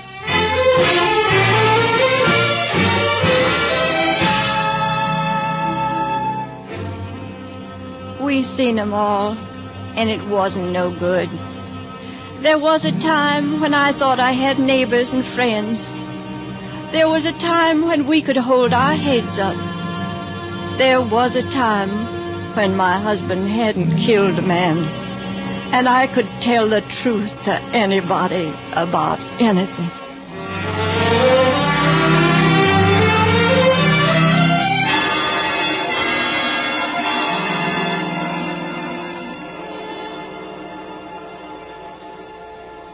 Ellie. You sleep, Ellie? No, I'm awake, Mr. Thompson. I just don't understand it, Ellie. I don't understand how that Hatch fella come to get killed. Oh, never mind. Farthest thing from my mind was killing. You know that? Yes. I seen that knife go into Helton. I seen it. Didn't I? You said so. 'Cause if I didn't see it, then I done wrong. But I done the only thing I could do. Oh, I can't figure this out. Oh, go to sleep. Go to sleep. I had to kill him. I don't remember killing him, but he deserved killing. There wasn't nothing I could have said to him. He wouldn't listen to me. Dirty, yellow-livered hound coming around after an innocent man, ruining a family, never did nobody no harm. I had to kill him. Ellie had to. Ellie! No! Ellie, what is it? Light the lamp. Arthur! Herbert! Oh, Ellie. Ellie, now you stop that. I heard Ma scream. Ma. What'd you do to her? Nothing. All of a sudden. No. She's scared. She's scared to death. What did you do to her? I didn't touch her. Well, you must have. Oh, Ellie. Ellie. Get away from her. You come near and I'll blow your heart out. Well, Arthur, I'm your pa. More's a pity. Boy, you young whelp. I can still beat the stuffing out of you. Go on, try it. That's right up your line, isn't it? Oh, Arthur, don't. Mama. Art, look at her. She's fainting. Get pneumonia. Get it yourself. I'm not going to leave you here. Go on, Art. Go on. I'll stay. All right. Ma, don't die. Don't die. Oh, Herbert, you cut out that shut talk. up. Mama. Herbert. What? Take it easy, Ma. You're going to be all right. It's nothing. Now, don't you worry, Herbert. Here's the ammonia. Ellie, now. Oh, now she's fainted again. Give me that bottle, Art. Boys, I reckon I'll ride over and get the doctor. Don't look like all this fainting's a good sign. All right, go on. Go now. You keep watch till I get back, huh? I'm going now. Don't you boys get any notions in your head. I never did your mother any harm in my life. Well, look after her. You hear me? Is he out? I think so. But gee, Art, Shut up. Where's that ammonia? Here, Ma. Take it easy. It's all right, Ma. Everything's all right. Your father. What happened? What, nothing, Ma? Pa's going for the doctor. No need for no doctor. Just lie still, Ma. Funny. I must have been dreaming. I thought I heard Mr. Hilton out there playing on his harmonica like he used to. He ain't there, Ma. Nobody's there. Mr. Hilton was a good man. Your father, he's a good man, too.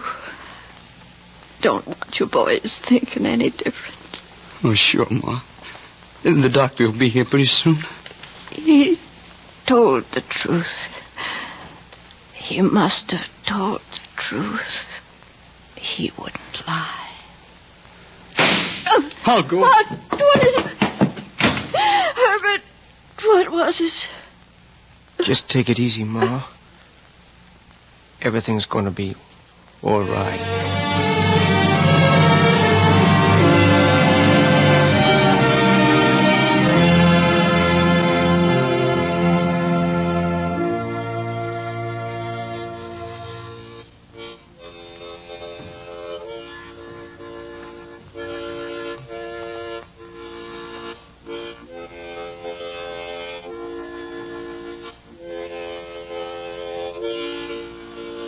Mr. Thompson was down at the end of the second field. The shotgun was laying alongside him, and there was a note he'd written. Before Almighty God, I do hereby solemnly swear that I did not take the life of Mr. Homer T. Patch on purpose. It was done in defense of Mr. Hilton. I did not aim to hit him with the axe, but only to keep him off Mr. Hilton. It was my belief at the time that Mr. Hatch would have taken the life of Mr. Hilton if I did not interfere. I have told all this to the judge and the jury, and they let me off, but nobody believes it. This is the only way I can prove I'm not a cold-blooded murderer, like everybody seems to think. I'd done the only thing there was to do. The next line he'd written, my wife, and then he'd scratched it out. It was Mr. Homer T. Patch who came to do wrong to a harmless man. He caused all this trouble, and he deserved to die. But I'm sorry it was me who had to kill him. So that's the way it was. Folks are being kind now. I reckon you have to go on living some way. But that tune, they said it was about a man drinking up all his noon wine. He felt so good in the morning. If only that tune wouldn't keep running in my head.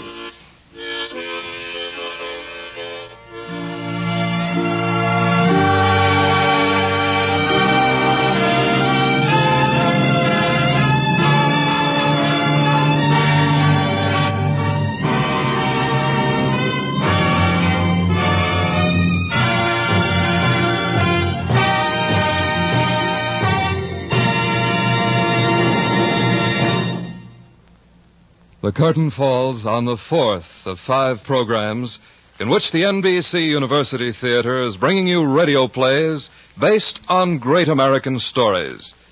Tonight, Catherine Ann Porter's Noon Wine, as adapted for radio by Clarice A. Ross, has starred Beulah Bondi as Ellie Thompson, with John Beale as Mr. Thompson.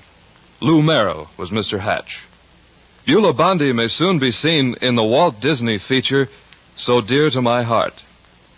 Tonight's cast included Jerry Farber, Mac Twomley, Russ Thorson, John Lake, Earl Lee, Ted Von Eltz, Clark Gordon, Bert Holland, and Georgia Backus. Our thanks to Mr. Clifton Fetterman, literary critic and master of ceremonies of Information Please, for his comments on our story.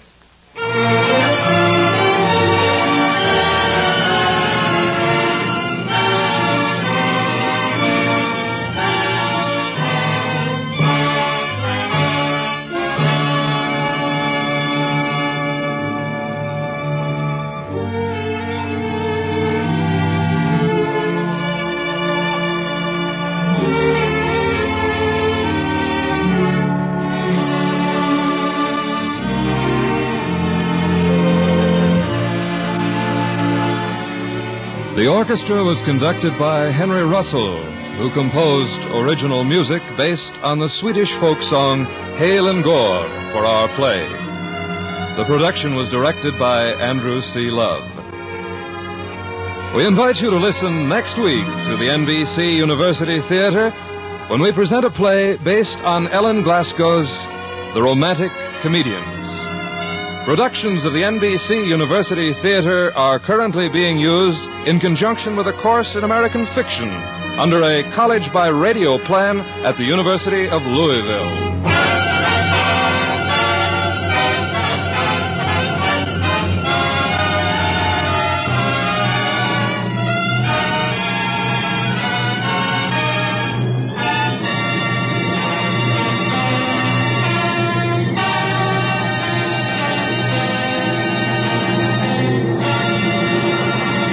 This is NBC, the national broadcasting company.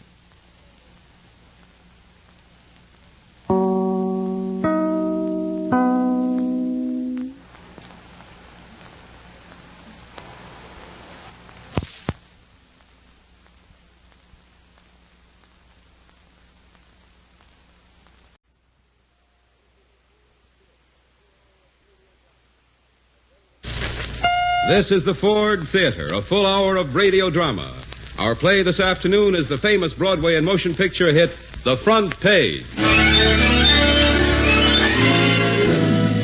What happened? I'll tell you what happened. Hildy Johnson quit. What do you mean quit? He's a fixture on the Examiner. He goes with the woodwork. All right, but I'm telling you, Hildy's quitting those papers and getting married. I don't believe it. Anyway, I know that managing editor of his, Walter Burns. He'll do anything to keep Hildy. He'll stop that marriage if he has to kidnap Hildy at the altar.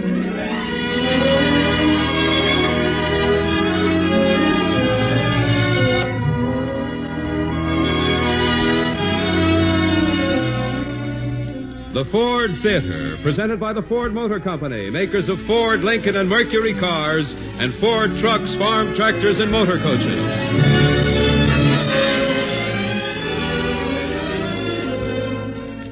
In the past 3 generations, millions of Americans have learned to rely on Ford products. For 3 generations, Ford has led the way in the development of more dependable, more economical transportation. Today, in the 3rd generation, more than 8 million Americans prefer Ford products. They know from experience you can depend on Ford. As spokesman for the Ford Theater, may we present the distinguished playwright, producer, and actor, co-author of State of the Union and Life with Father, Howard Lindsay.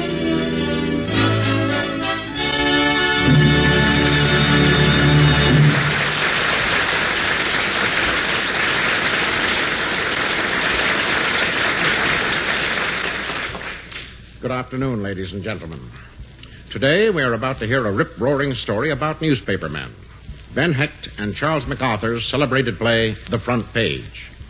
When Gilbert Seldes undertook to adapt The Front Page for the Ford Theater, he was faced with having to crowd the fast and furious action of the original 3-act drama into the restricted compass of 60 minutes of radio time. So you see, we've not a moment to lose. In fact, even as I speak, the telephone bells are ringing impatiently in the press room of the Chicago Criminal Courts Building. It is the eve of Chicago's last hanging. The condemned man has finished his last supper, and the reporters have gathered to cover his final hours on earth. Press room, McHugh speaking. No, Hildy Johnson ain't here. Yeah, I'll tell him to call you. Oh, hiya, Frank. Come on in here and get some of these phones. Between a hanging and a wedding, I'm going nuts. Oh, who's getting married? Hildy Johnson. You mean he's getting hanged, don't you? No, this is on the level, Frank. Hildy quit. What do you mean, quit? He's a fixture on the Examiner. He goes with the woodwork. All right, but that's what happened. I'm telling you, Hildy's quitting newspapers and getting married. I don't believe it. Anyway, I know that managing editor of his, Walter Burns. He'll do anything to keep Hildy. He'll stop that marriage if he has to kidnap Hildy at the altar. What's that? They're trying out the gallows for the hanging. Most of the boys are down the courtyard watching it. Who's the candidate tonight? Earl Williams. Who's that? Weren't you here when the Williams case broke? The guy that was sleeping in the park. When the cop woke him up, he grabbed the cop's revolver and let him have it. Imagine killing a cop in Chicago. Oh, that one. I thought they decided he was crazy. Any guy's crazy that kills a cop in an election year. Nope, they gotta hang him so the sheriff can prove that he stands for law and order. Criminal Courts Press Room, Frank Endicott speaking. Hey, wait a minute. Hey, Mike, it's someone for Hildy Johnson. Well, tell him he ain't here. I'm sorry, Hildy Johnson's not here. Oh, it's you, Mr. Burns. This is Endicott of the Post. Yes, yes, Mr. Burns, I certainly will. Thank you, Mr. Burns. You sounded pretty sore. Say, where is Hildy Johnson? Search me. He hasn't shown up all night. You mean there's going to be a hanging without Hildy Johnson? Guess so. Don't seem legal. Say, that's the biggest, blackest desk I ever saw. Whose is it? Belongs to a hypochondriac named Bensinger from the Tribune. He's got it full of pills and gargles. Oh, this is him now. Hi, McHugh. Hello, Bensinger. This is Frank Endicott of the Post. Hello, Endicott. Hi, Bensinger. Fine desk you got there. Would be a nice desk if these bums around here wouldn't use it for a city dump. Look at that. Half a sandwich, stale glass of beer, and 2 old shirts. Newspaper men. Just young boys at heart, that's us. City desk. This is Bensinger. Here's the latest on the Earl Williams hanging. The condemned man ate a hearty dinner. Well, sure, I got the menu. Mock turtle soup, chicken pot pie, hashed brown potatoes, combination salad, and pie a la mode. Make mine the same. No coffee. He was afraid it would keep him awake. Press room, McHugh speaking. Oh, well, hello, Bill. No, not a thing. Oh, wait a minute. Yeah, the doomed man ate a hearty dinner. Doomed. No, don't say condemned man. Bensinger is using that in the Tribune. Sure, I got the menu. Noodle soup, roast beef, sweet potato, cranberry sauce, and 2 cups of coffee. Press room, Bensinger speaking. No, Hildy Johnson isn't here. What's that? Peggy Grant? Does he know where to reach you, Miss Grant? You don't say. Well, I'll certainly tell him, Miss Grant. Congratulations. Well, what do you know about that? Hildy's going to get married. That's right. I still can't believe it. That's what the girl said. Well, so long, fellas. Hey, wait a minute. Where are you going? Oh, I thought I'd look around. You're a double-crossing liar. Why don't you get your own news for a change? You mean work at it? What do you think we are? Oh, all right. The sheriff's got this girl, Malloy, that was a witness for Earl Williams. Yeah, the sheriff's got her. He wants all the reporters in. You sneak. All right, let's go see this Malloy girl. But it sure ain't going to seem like an interview without Hildy Johnson.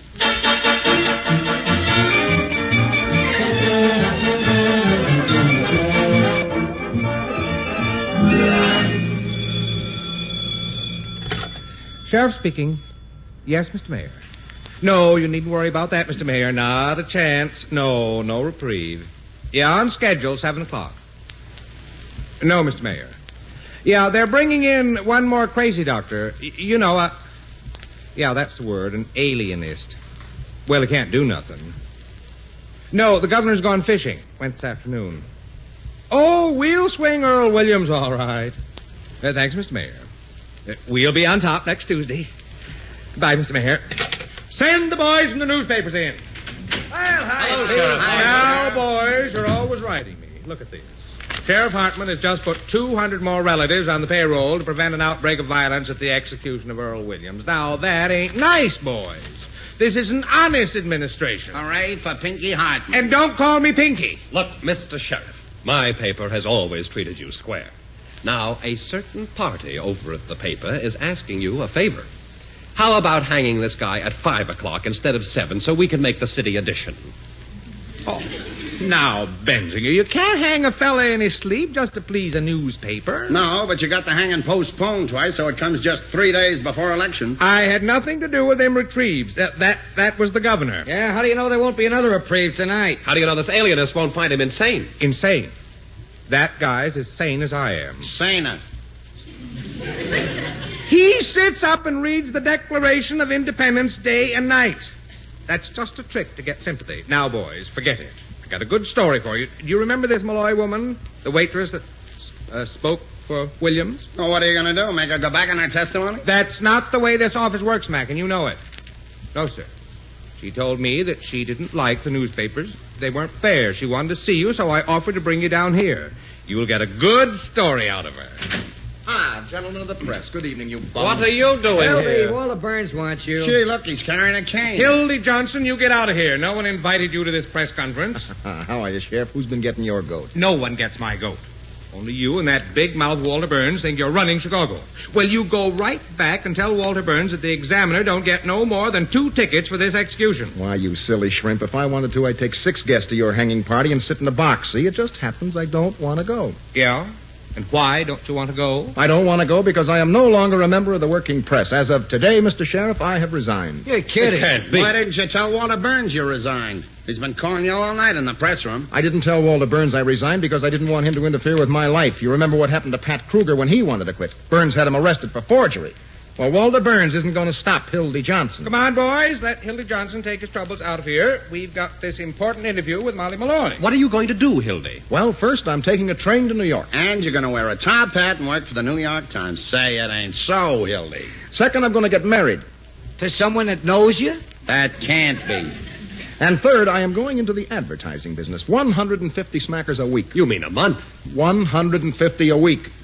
So goodbye, you broken-down wage slaves. When you're crawling up fire escapes and getting kicked out of front doors and eating Christmas dinner in a one-arm joint, remember your old pal, Hildy Johnson.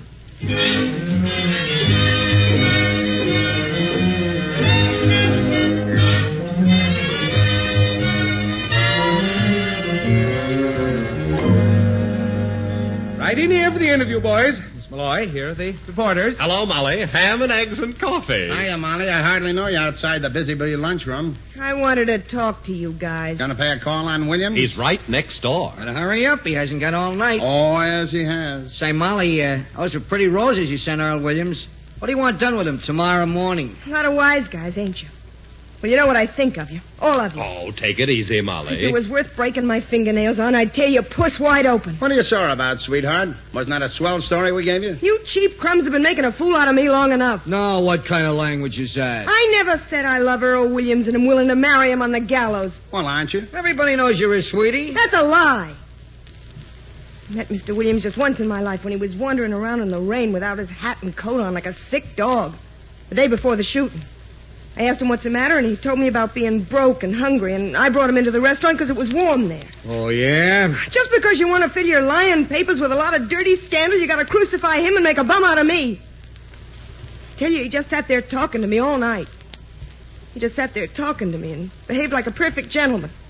In the morning, he went away, and I never seen him again till the day of the trial. Oh, go on, laugh. Sure, I was his witness, the only one he had. Yes, me, Molly Malloy, a waitress in a cheap joint. I was the only one to stand up for him.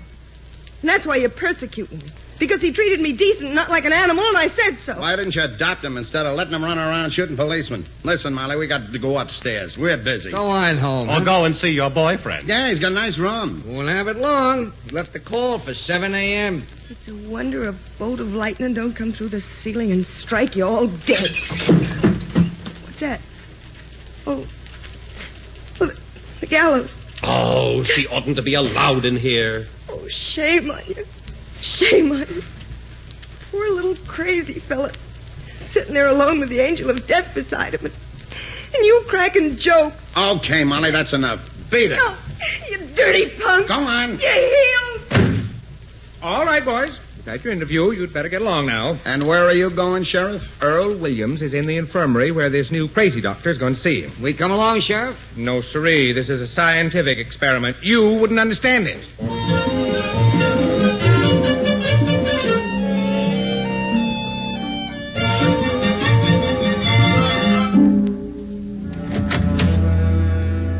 Come in, Williams. Thank you, Sheriff.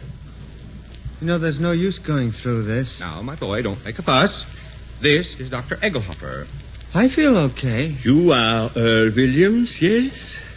Tell me, Mr. Williams, you know what is going to happen? Yeah, I know. Ah, good. And you don't care? No, I don't care. You should. That policeman you killed in cold blood, he cared. Mr. Sheriff, you will please to be silent. I didn't kill him in cold blood. I was sleeping in the park. I was having a nightmare, and he woke me up, and I was scared. Ah, now we have it. What was this nightmare? I don't remember. Naturally, you are suppressing this because you do not wish to remember it. I didn't think it was important. Perhaps we could bring this into your memory if we could repeat the events. So, now, Mr. Sheriff, I think we will have what you call a reenactment of the crime. Mr. Williams, you were sleeping on a bench in the park. So, you lie down on the couch there, and I will be the policeman. What you call a cop. And this cop, he has his revolver. I have no revolver. We can get a revolver, Mr. Sheriff? Oh, sure. Good. Now, Mr. Williams, of course, we will not wait for you to fall asleep and have a nightmare, but lie down, and then suddenly I will come and wake you up, and then you must do everything just as it was before.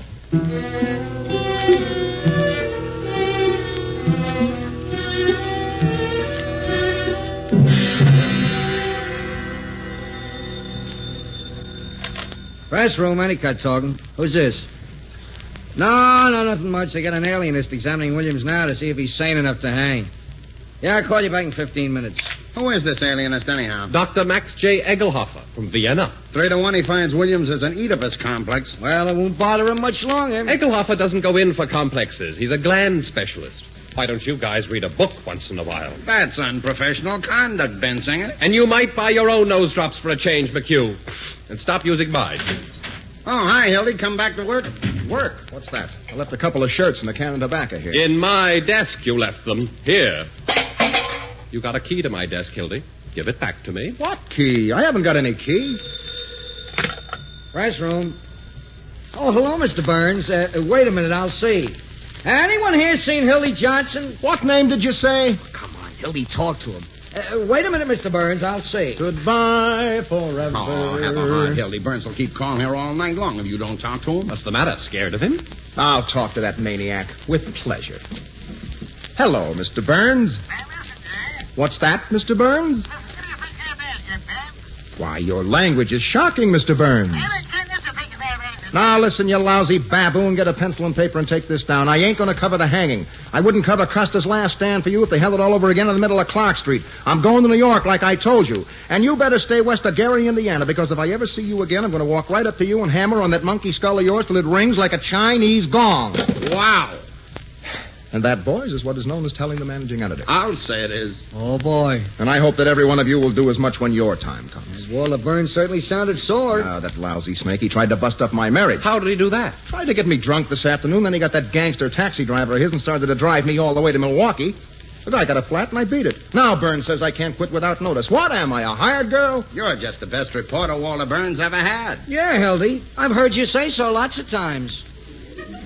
I'd like to work for Walter Burns sometime. Yeah? Well, Bensinger, run right over and try to get my place. I won't stand in your way. They say printer's ink gets in your blood. Yeah, it gets... Say, that fire, Kedzie and Madison, ain't it? There's a big school out there. Well, who's in school this time of night? What do you care anyway, Hildy? Well, I just thought it might be a good fire, that's all. Well, so long, boys. And if that's Walter Burns again, you know what to tell him. Press room, McHugh speaking. Who? Oh, wait a minute. Hildy, it's a girl named Peggy Grant. It's my girl. Hello, darling. Why, what's the matter? Oh, but listen, sweetheart, there isn't anything to cry about. But listen, I had business to attend to. Oh, I just dropped in here for 1 second. I couldn't go away without saying goodbye to the fellas. But listen, darling, Yes, I've got a taxi waiting. I've got him right in my pocket, honey. 2 lowers on the 11:15.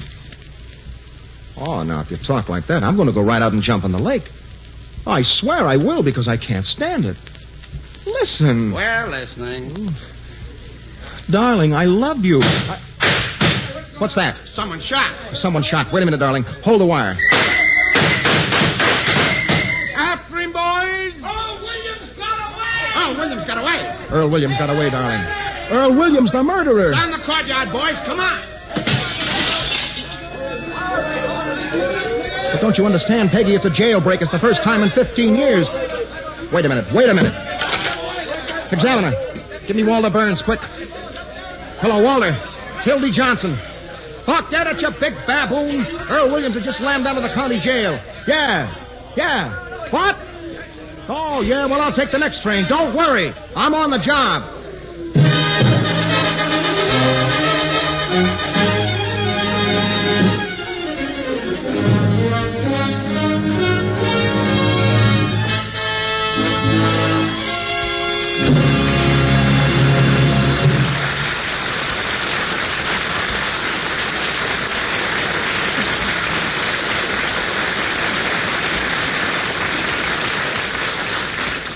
Faced with the irresistible lure of reporting hot news as it happens, Hildy Johnson drops everything and runs. While the urgent reporters of the Chicago Press rush to their telephones with news of the dramatic jailbreak, let us turn over our microphone very briefly to a reporter with interesting information from Detroit. He is Kenneth Banghart, speaking for the Ford Motor Company. There's certainly a great difference between the press room in our play today and the showroom of a Mercury dealer. But for the past 10 days, the Mercury showrooms have been almost as excited as the press room and much more crowded. For the last 10 days, the all-new 1949 Mercury has been on display, and the crowds and excitement have been remarkable. Day after day, thousands of people have visited Mercury showrooms from coast to coast to see the all-new Mercury. And the visitors have been enthusiastic over the new car because they saw not just a so-called new model, not just a facelifting job, but the all-new 1949 Mercury. People have been pleased by the new features of the car, the powerful new V-type 8-cylinder engine designed and built exclusively for Mercury, the new springing, the new super balloon tires, the new arrangement of the dashboard, the new visibility, the new comfort and style of the interiors. And they've been enthusiastic about the all-new beauty of the Mercury, the new graceful styling, the flowing lines, the impressive big car beauty. It would be impossible to say exactly how many people have seen the 1949 Mercury so far, but reports from the nationwide organization of Mercury dealers indicate that hundreds of thousands of people have seen it and liked it. If you have not seen the all-new Mercury yet, go see it. It's a car you should see, with new beauty, comfort, and performance. A car built to give you what you want.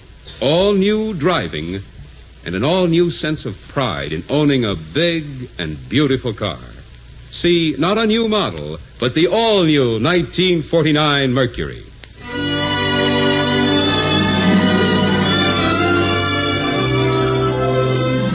The second act of the front page will be heard after a brief pause for station identification.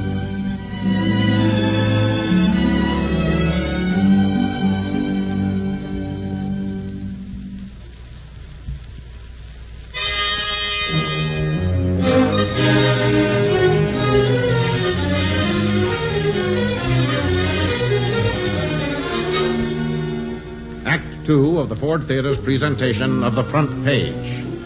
You will recall that on the eve of his hanging, the condemned man, Earl Williams, shot his way out of jail as he was being examined by Dr. Egelhofer, the alienist. The press room at the criminal courts building is filled with a hubbub of reporters calling in their stories. Boss, this is Frank Endicott. Now, here's the story. At 10 minutes after 9, this Dr. Egelhofer was examining Earl Williams. McHugh speaking, what?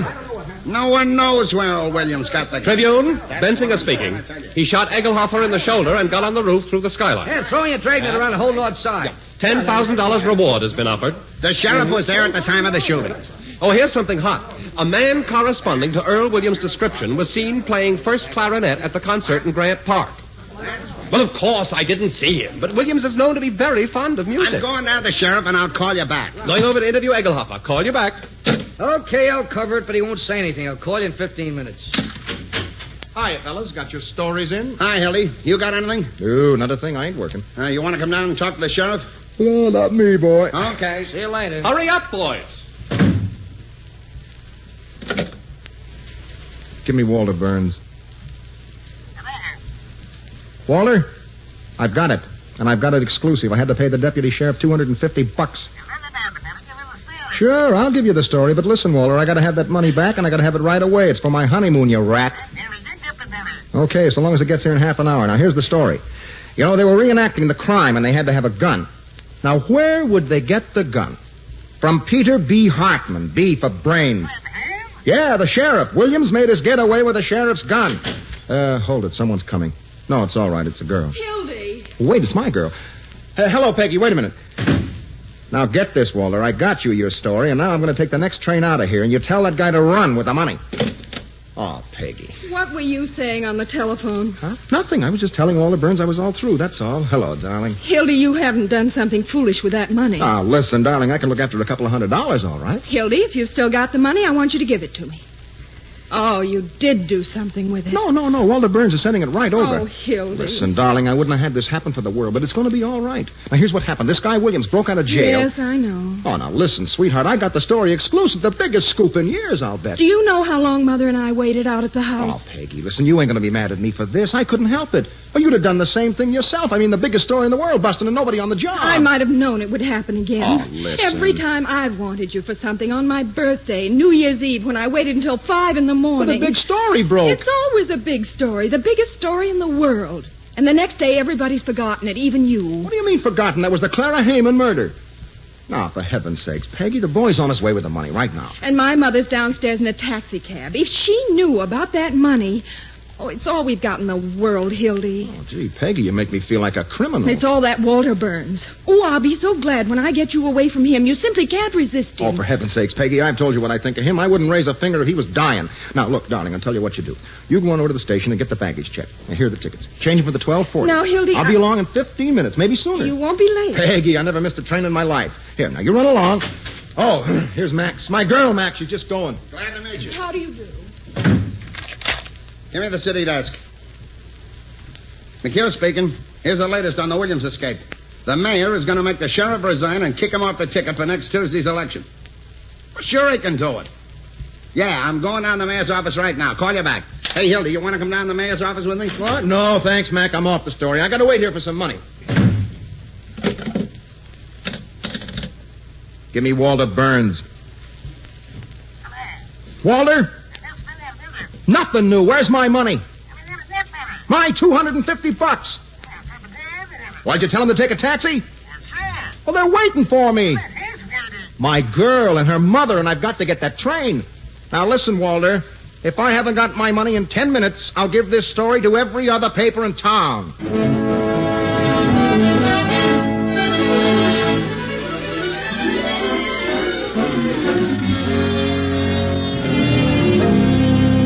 Is the sheriff out there? Here I am, Mr. Mayor. Shut the door. Yes, Fred.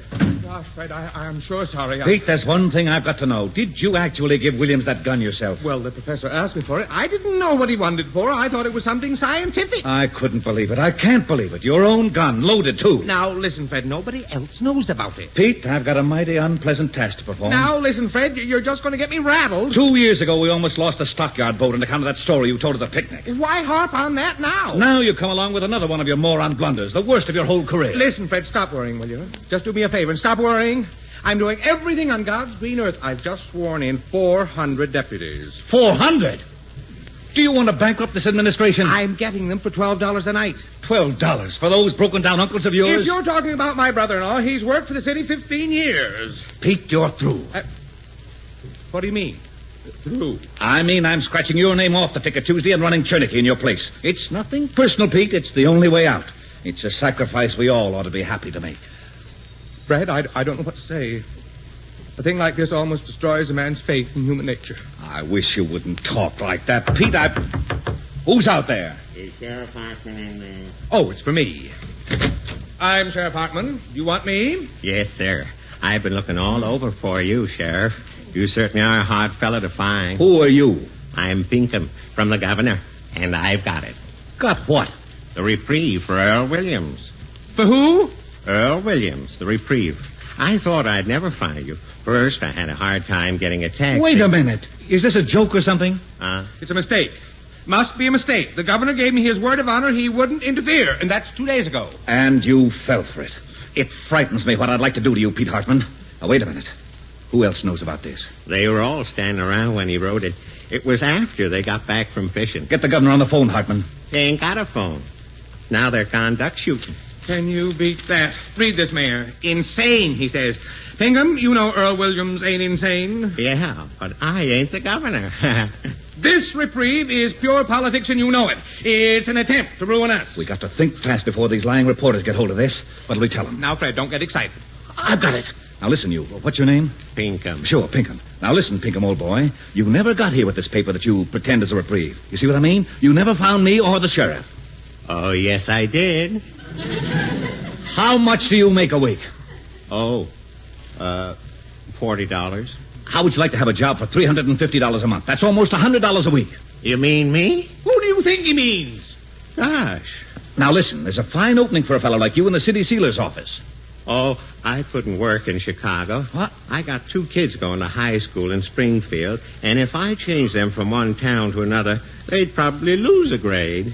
No, they wouldn't. They'd gain one. They could go into any class they want to.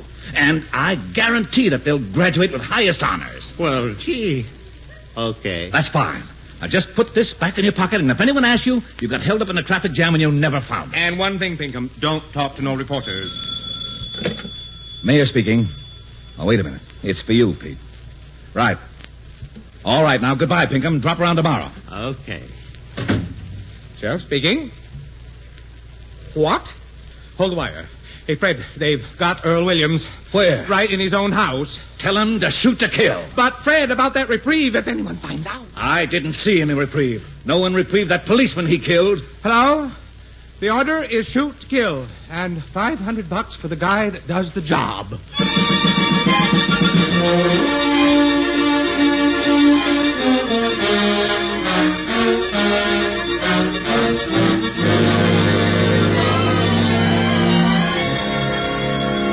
This is Hildy Johnson. Give me Walter Burns. Well, where is he? Oh, Duffy. Listen, did Walter send that boy out with the money for me? Well, Duffy, tell him to hurry. What was that? Somebody at the window. I'll call you back, Duffy. Hang on there. I'm coming. You. Come on in here. I'll help you. There you are. Earl Williams. I surrender. I couldn't hang on to the drain pipe anymore. Put down that gun, Williams. It ain't loaded. I fired all the bullets already. Oh, give it to me anyway. Now get away from that window. Did anyone see you come in here? I don't think so.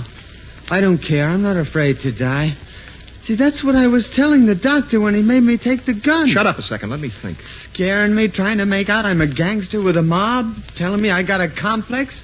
I didn't go to shoot anyone. They kept waking me up and scaring me, and the gun is right there. Be quiet. I want to find a place to hide you. No, I don't want to hide anymore. Take me back and hang me. No, wait right here. What an angle. 12,000 cops looking for you when you walk right into my arms. Duffy, this is Hildy again. Tell Walter Burns to get over here this minute. It's a matter of life and death. Tell him I've got the greatest exclusive that ever hit the front page. Now, let's see, Williams. What are we going to do with you? Earl Williams. Hello, Molly. Well, that's done it. Shut that door, Molly, quick. And lock it to make sure no one else comes in. Now, look, you two, we've only got a couple of minutes. All the reporters are out with the sheriff's men, but they'll be back. Now, we've got to find a place to hide, Earl, before they do. Thank you for those roses, Molly. Oh. Forget the roses. We've got to hide you. You're the only person that sent me anything. How did you get here? I came down the drain pipe. I didn't mean to shoot that doctor. What are you going to do? Oh, I don't care anymore. You've got to hide. If you'd stop jabbering about roses. You were wonderful to me, Molly. Me? Yeah. I think you're wonderful. I wrote out a statement, and when I'm dead, people will know. I said you were the most beautiful character I ever met. Yeah? Look, they'll be coming back any minute. Hey, Williams, this roll-top desk. Can you get in here? I don't want to hide. Molly, give us a hand here. Get those things to one side. Gargles, nose drops, aspirin, antiseptic. Oh, Bensinger's got a whole drugstore here. Now, Williams, get in there. Earl, go on. Get in there, please. But they'll find me anyhow. Now, look, I'm going to lower the top, but I'll leave you a little air. I'll be right here, Earl. I won't leave you. Keep dead quiet. Don't even breathe. Well, he's safe for a while, anyway. Uh-oh. There they are. Now get this, Molly. If the boys get suspicious, get over by the door. Say that you know where Williams is and then run. What for? They'll chase you, and as soon as they're gone, I'll get Williams away. I don't know, but I'll try. All right, keep your shirt on. Hey, what's the idea? Yeah. Oh, it's you boys. Come in.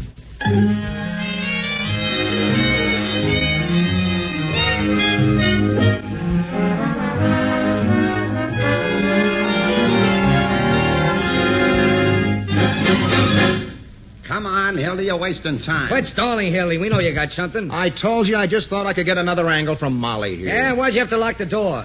You're hiding something. Press room, Q speaking. All right, Hildy. That's your story. Yeah? Now, how about you, Molly? I don't know a thing. Yeah, what were you telling Hildy that was so private? You let me alone. Hey, the sheriff's brother-in-law just shot one of his own deputies. Well, the deputy was probably the sheriff's uncle, so it's all in the family. Why don't you guys go and ask the sheriff? I am not going out anymore, Hildy. I'm tired. Me neither. I'm pretending there never was any Earl Williams. How about a little game of poker? You play, Molly? Smart guy. Say, I got an idea. Maybe Earl Williams never left this building at all. Hey, Mac, you've got something there. Yeah, then where is he? Well, suppose he got up on the roof. He could have slid down that drain That's pipe. right. He could have gotten into any room. Hey, wait a minute, boys. That closet. Out of the way, Molly. There must be 300 rooms with closets in this building. Well, let's call up the sheriff, Hildy. What for? There's a reward out for Williams. Let's find him ourselves. Each one of us take a floor, and whoever finds him, we split up the reward. Yeah, let's cut Molly Malloy in for a share, too. I'm not going to help you find Earl Williams, you bunch of heels. Never mind her, boy. She doesn't know a thing. But you do, Hildy. Where's Earl Williams? I'm playing Hildy. We'll knock it out of you. You dirty double-crosser. Oh, look out. Wait. He doesn't know a thing. I'm the one that knows. What's that? Leave her alone, fella. She's goofy. Where are you hiding him, Molly? Let go of my arm. Ain't gonna squeal. Want us to call the cops? Let me alone. Put down that chair, Molly. You keep away from me. Grab her, Frank. Let her go, boys. You'll never get it out of me. I'll never tell. Look out the window! My gosh, she jumped. Never thought she'd do that. Come on, let's get down the courtyard, Mike. Yeah. Come on. Oh, that poor kid. Oh, excuse me, Mr. Burns. Gangway. Hey, what's the hurry, boys? What's going on here, Hildy? Walter, Molly Malloy just jumped out of the window. So what? What are you doing about it? Why didn't you call the desk? Walter, she jumped out of the window, I'm telling you. I can see her now. Oh, gosh, she hit the extension roof. She didn't fall all the way. She's alive. What did she jump for? Oh, they tried to make her tell where Earl Williams is. Hey, Mac, on the roof. She's alive. Okay, we'll get her. Does she know where Earl Williams is? Sure. We both know. Well, so long, Walter. Where do you think you're going, Hildy? I'm going to New York. Oh, pull yourself together, Hildy. If you don't tell me where Earl Williams is, I'll break your neck as sure as my name is Walter Burns. Oh, he's right behind you. What? In the desk. In the desk? Let me out. I can't breathe. Never mind breathing. You're safe. All right, Walter. You take over now. You got my money? Look, don't be a punk, Hildy. You're needed here. We've got to get this man over to our office. I've got to get to the station. You mean you're going to desert? Why, in time of war, you could be shot for what you're doing. Okay, this is your war. Look, I'm handing you a story exclusive, locked up in that desk, smeared all over the front page. Escaped murderer caught by the Examiner. You've got the story. I'm giving it to you free. Now give me my $250. Why, you drooling saphead. Don't you realize what you've got here? You've got the whole city by the seat of the pants. You know what we're going to do? We're going to keep Williams undercover until morning and break the story exclusive. We'll run the mayor and the sheriff out of town. Hildy, my boy, this isn't a newspaper story. It's a career. You're in a new class now, Hildy. You're a power. Oh, I don't know. Why, for the next 10 years, you'll be the biggest single power in Chicago.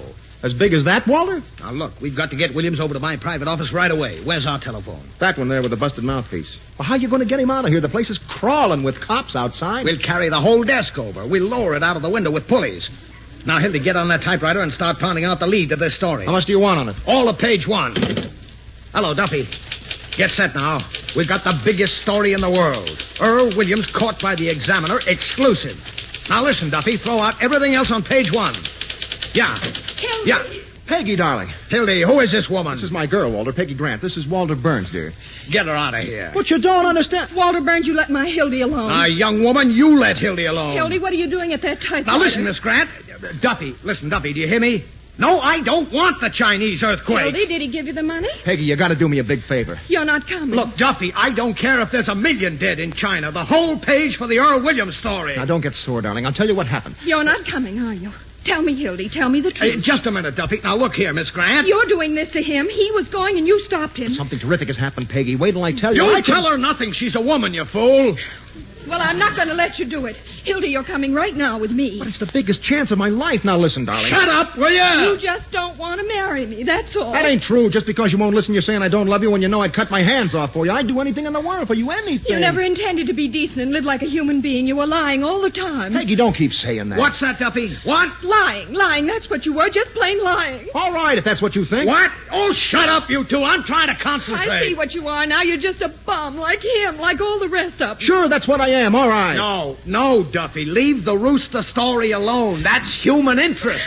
You're just a heartless, selfish animal without any feelings, and you're worse, Walter Burns. It's all your fault. And if you think I'm going to put up with it, a newspaper bum. Yeah, that's what I am, a bum without any feelings, and that's all I want to be. You never did love me. Oh, you couldn't talk to me like that. And if you want me, you'll have to take me as I am instead of trying to turn me into some la-di-da with a cane. I'm a newspaper man. I'm no stuffed shirt writing peanut ads. Atta boy, Hildy. Goodbye, Hildy. Peggy, don't go. All right, now, Hildy, where's the lead on that story? Here. Let's see. At 11:30 last night, the escaped murderer was captured by Peggy Grant. Jumping Jupiter, Hildy. Get Peggy Grant out of your mind. You're a newspaper man. Hello, press room. Walter Burns speaking. Hello, Sheriff. I got a hot tip for you. Earl Williams has just been seen north of Milwaukee.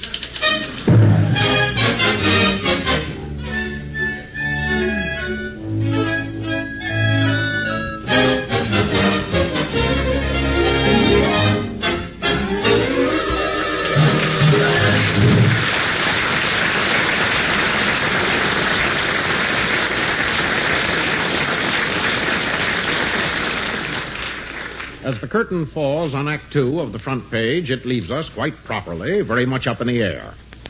While the wanted murderer, stuffed away in the top of the huge roll-top desk, is suffering the torments of mental anxiety and physical cramps, let us stretch our legs for a brief moment and lend an ear to another exclusive front-page story under the byline of Kenneth Banghart. It was 10 years ago, in 1938, that the Mercury was first introduced to the American public.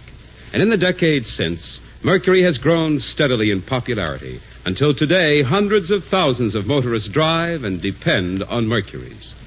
The Mercury has proven itself in years of fine performance in every climate and under every condition. Today there is a new Mercury, not just a new model, but the all-new 1949 Mercury. To its proven dependability and fine engineering, Mercury has added all-new beauty, comfort, and performance. From headlight to taillight, Mercury has been newly planned, designed, and built. It has a powerful new 8-cylinder V-type engine made exclusively for Mercury. New chassis, new springs and brakes, new super balloon tires and wider, safer rims, new interiors, even new door handles. But above all, the 1949 Mercury has new beauty. Graceful designs, sweeping lines, imaginative styling. The all-new Mercury was created to give you all-new driving and an all-new sense of pride in owning a big and beautiful car. The 1949 Mercury is now on display in your community. Go and see it. See how new a car can be. See not a new model, but the all-new 1949 Mercury.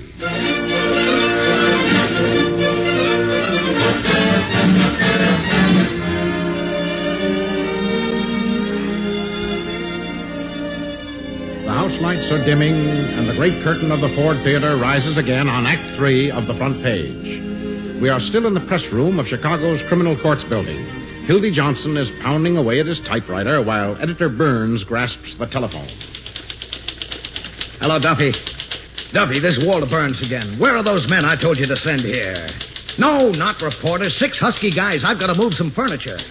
Well, tell them to take taxis. Yes, right into the press room of the Criminal Courts building. Are you coming, Hildy? Okay, if you can keep the other guys out of here. Don't do that, Williams. I can't breathe. Now, listen, Williams, I'll give you a little air. There. Now, don't make another sound. Remember, as soon as it's safe, I'll rap 3 times like this. And you rap back 3 times. That's right. Then I'll let you out. Here's the lead, Walter. All right, let's see it. While hundreds of Sheriff Hartman's paid gunmen stalked through Chicago shooting innocent bystanders, Earl Williams was lurking. You call that a lead? Doesn't the paper get any credit at all? I'm putting the Examiner in the second paragraph. Who the heck is going to read the second paragraph? Now, get this, Hildy. Here's the lead. The Chicago Examiner again rode to the rescue of the city last night in the darkest hour of her history.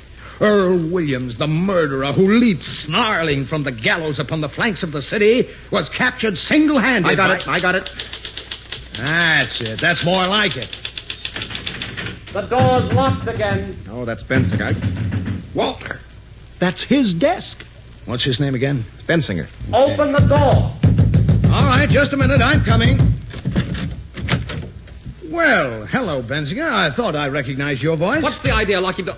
Oh, hello, Mr. Burns. It's quite an honor having you come over here. Well, I like to keep in touch with good young newspaper men. I just came in to get some antiseptic out of my desk. Excuse me? Quite a coincidence, isn't it, Hildy? Yeah. How do you mean? Well, I was just talking to Hildy. As a matter of fact, we were talking about you at the office this afternoon. Oh, is that so? Mm-hmm. Nothing detrimental, I hope. Excuse me, Mr. Burns. I want to get into my desk. That was one swell story you had in the paper this morning, Bensinger. Well, I'm glad you think so, Mr. Burns. Did you care for the poem? The poem?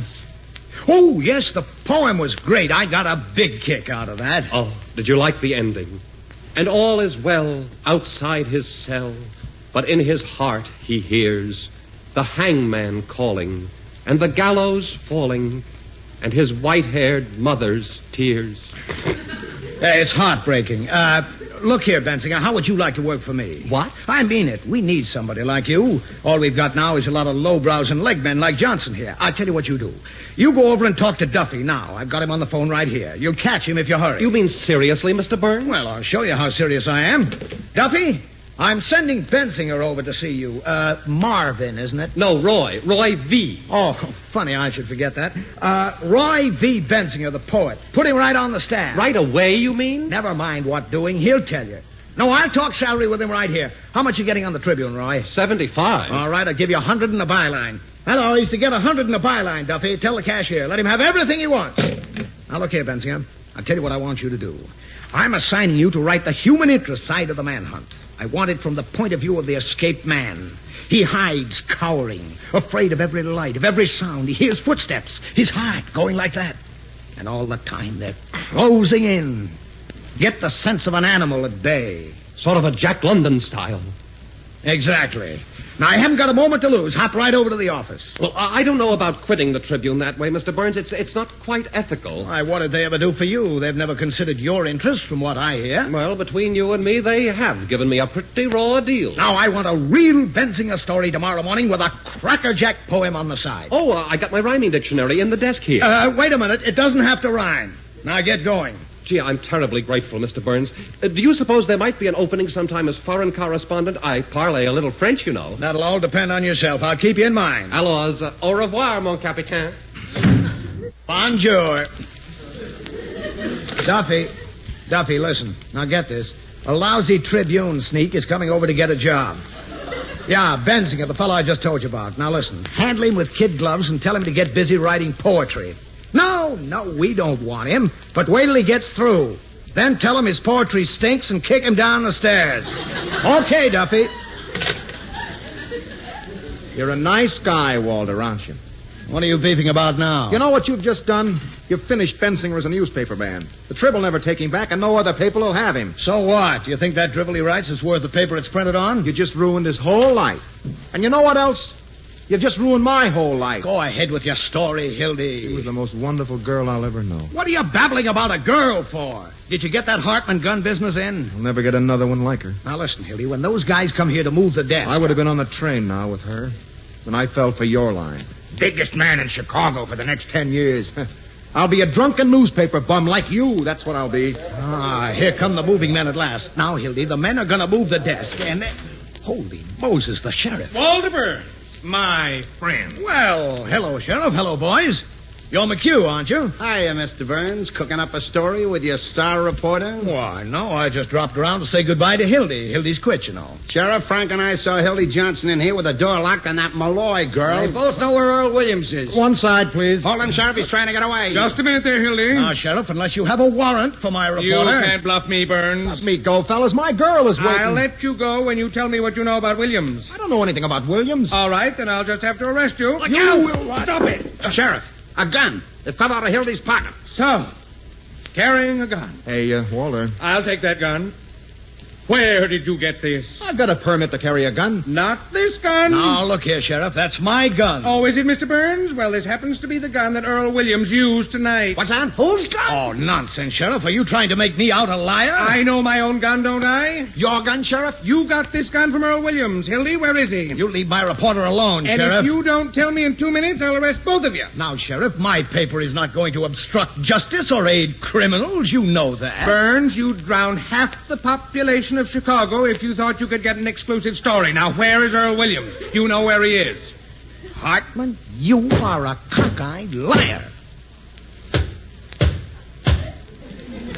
What was that? From inside the desk. They got Williams in there. Yeah, I knew it all the time. That's why I came here. Stand back, everybody. Get out of the line of fire. Sheriff, the man is harmless. He hasn't got a gun. I'm not taking any chances, Hildy. City desk got a flash. It's a flash for you. Get on the phone, Hildy. Give it to the desk. It's our story. Don't choke yourself with your story, Walter. I'm not going to see an unarmed man shot. Now, look here, Sheriff. I'm going to open this desk and stand in front of it.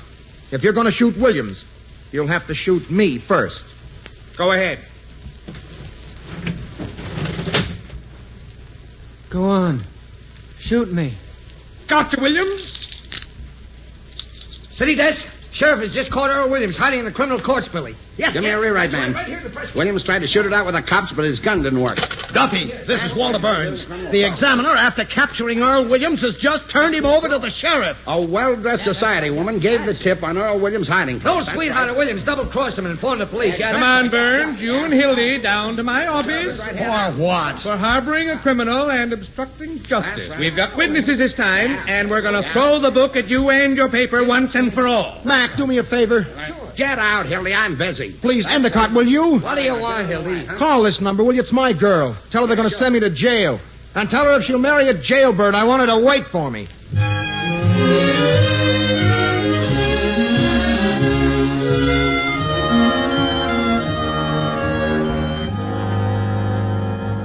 Right this way, boys. The mayor of Chicago is in my office waiting to see you. Hello, Fred. Well, you heard the good news. Great work, Pete. Great work. I've just announced that the execution of Earl Williams will take place as scheduled. Who are these bums? Don't pretend that you don't know me, Mr. Mayor. Well, if it isn't Walter Burns. Got the handcuffs on you at last, have they? And good old Hildy Johnson. Going to write a nasty story about the administration, Mr. Johnson? Can you type with handcuffs on you? What's the rap, Sheriff? Harboring a criminal and obstructing justice. Well, looks like about 10 years apiece for you birds. Does it?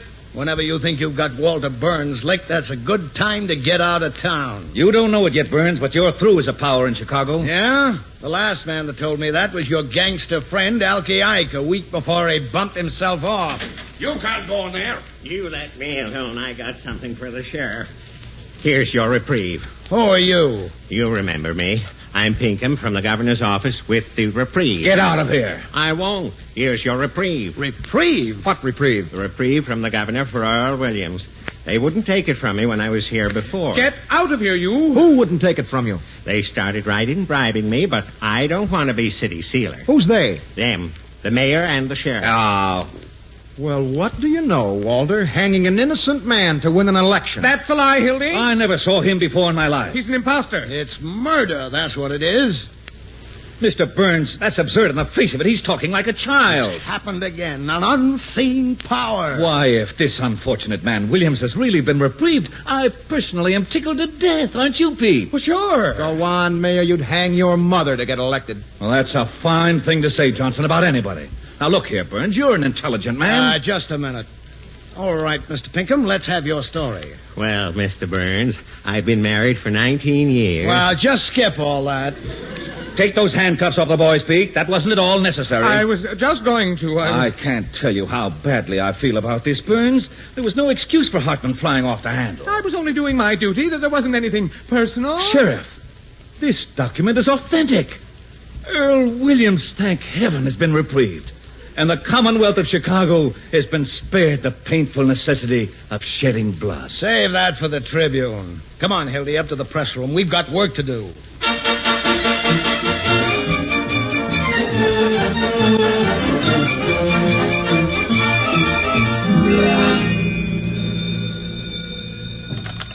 Press room. Yeah, Charlie, that's right. Reprieve at the last minute. Now, here's the angle. The governor held it up just to embarrass the mayor. Hey, Bill, get this. Right. The mayor had the reprieve all the time, but he thought it was a forgery. Now, put this in. Wait a minute. I don't want Walter Burns to get this. Call you back. Oh, hello, Mr. Burns. I didn't see you. Hiya, Hildy. I'll attend to you later, McHugh. Come here, Hildy.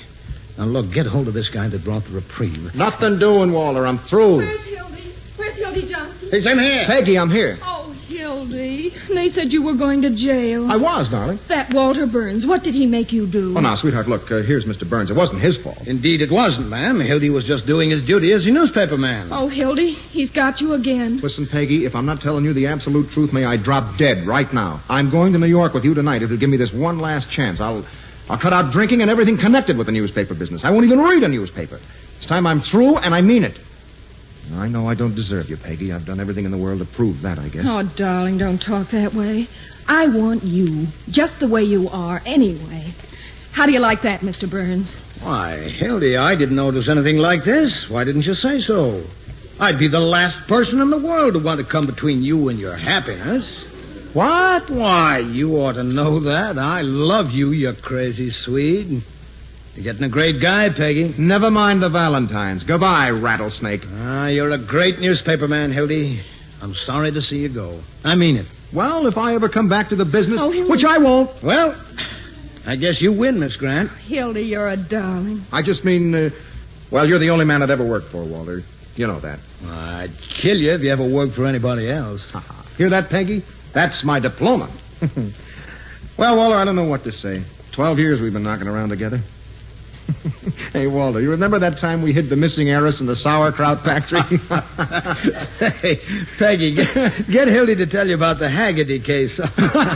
We both had to hide out in Canada for a week. Oh, gosh, it was fun, wasn't it, Walter? Darling. What? You don't want to go to New York. Down deep. Oh, kiddo, what do you mean? I was just talking. Hildy, if I thought you were going to be unhappy, Mr. Burns, if Hildy really wants to stay... Why, I wouldn't let him stay. Go on, Hildy, before I make you city editor. Hurry up, Peggy. He means it. Any objection to my kissing the bride? It's okay with me. Go ahead, Mrs. Johnson. Oh, thank you. What time does your train go? We can still get the 1 o'clock. New York Central, huh? Huh? Well, I wish there was time to get you a little wedding present, but it's awfully short notice. Oh, thank you, Mr. Burns, but Hildy's all the wedding present I want, if I've really got him. Forget it, Walter. No, I want you to have something to remember me by. Here, my watch. Not that watch, Walter. Oh, Hildy, I want you to have it. I couldn't. Peggy, this is the watch that Walter Burns got from the big chief himself. Oh, Mr. Burns, you shouldn't give away a present. Peggy, read what it says inside. Here. To the best newspaper man in America, Walter Burns. Oh, Mr. Burns. And that's why I want Hildy to have it, because he's the best newspaper man I know. What? And when you get to New York, you can scratch out my name and put in Hildy Johnson. You know I'd never do that. Here. Well, this is the first and last thing I ever got from a newspaper. Well, goodbye, Mr. Burns. I always had a queer opinion of you. I still think you're a little peculiar, but you're all right underneath. I think you're a peach. So are you. You look just like a little flower. Goodbye, you big baboon. Goodbye. Bye, Hildy. Be good to yourself. And the little girl. Same to you, and many of them. Goodbye.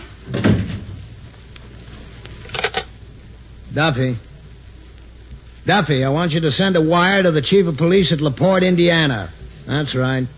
Tell him to meet the 1 o'clock out of Chicago, New York Central, and arrest Hildy Johnson and bring him back here. Wire him a full description. The son of a gun stole my watch.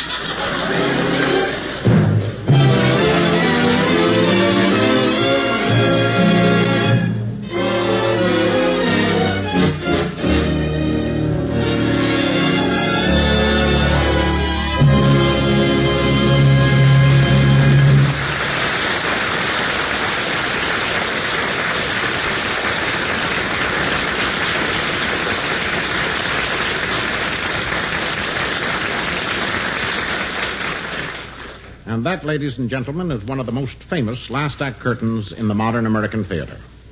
It is served this afternoon to bring down the house again upon the final scene in that celebrated play, The Front Page, which we have been privileged to present on the Ford Theater. Our Hildy Johnson today was one of radio's most talented young actors, John Larkin. Walter Burns was played by Everett Sloane, whose outstanding work is familiar to you through radio and the Broadway stage, and soon to be featured in the forthcoming picture, Lady from Shanghai. Ed Begley appeared as the mayor, Ted Osborne as the sheriff, and Mary Patton as Peggy.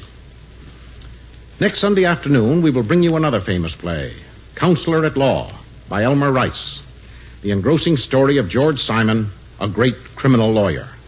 The Ford Motor Company offers you a cordial invitation to join us again then.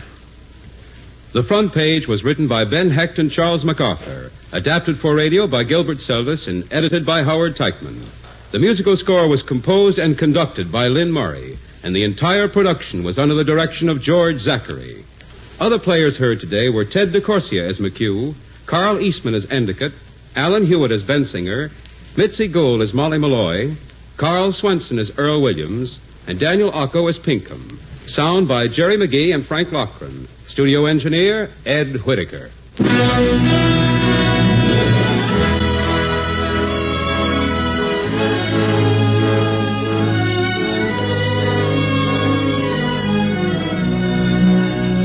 Intolerance and group hatreds hurt our country. Prejudice lowers America's prestige abroad, hampers our efforts toward peace, promotes the belief that democracy has failed, and encourages aggression. Here at home, prejudice makes us all less secure, less prosperous, less happy. So fight intolerance. Guard yourself and your family from the sickness of racial and religious prejudice. And don't make the mistake of thinking that intolerance won't affect you. It will. Prejudice and hatred hurt us all, white or Negro, Christian or Jew, Catholic or Protestant. So fight for racial and religious freedom. It is your freedom.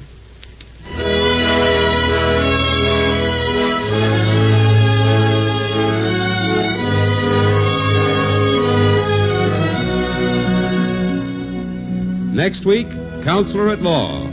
The Ford Theater is presented by the Ford Motor Company, makers of Ford, Lincoln, and Mercury cars, and Ford trucks, farm tractors, and motor coaches.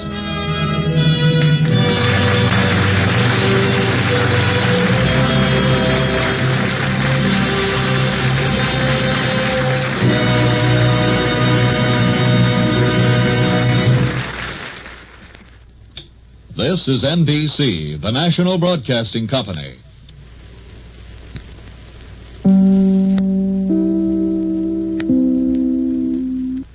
Vicks presents The Matinee Theater, starring Victor Jory.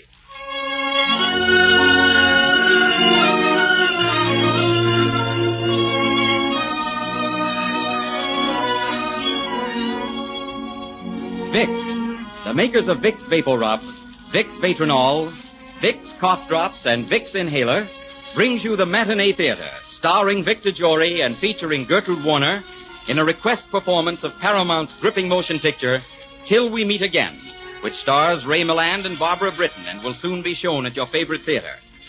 Your votes for this superb Paramount picture have been running neck and neck with votes for the love story of Elizabeth Barrett and Robert Browning, and we will bring you this other fine play next Sunday. You know, more and more millions of people are using Vicks Vatronol nose drops to relieve distress of head colds. Benefit by their experience.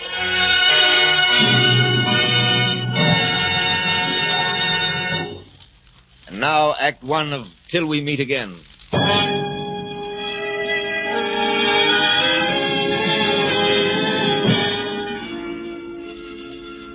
Many stories have come and will continue to come out of France concerning those black days of Nazi occupation. Till We Meet Again is one that we think will become immortal. Sister Clotilde was a young novice in a convent in a small French village. The Nazis had begun to take quite an interest in the convent because they suspected the nuns might be helping prisoners of war to escape. Sister Clotilde knew nothing of this. But one day, while she was scrubbing the basement floor under the chapel, a sudden sound in the dimly lit room made her turn around. And there... Hello there. Oh. Don't go. I was told I'd find a man here, an old chap named Cabot. I'm sorry, but I can't possibly talk to you. Look, it's very important. I'm an American aviator. I flew over here to get special information gathered for the Allies by French patriots. I got my information, but my plane was shot down, so I took off and I bailed out. I was told if I had any trouble in this region to look up Cabot. Do you know him? Yes, he's a gardener. I'll tell the Mother Superior you're here. It will be up to her whether you will see Cabot. Please hurry. Yes, I will.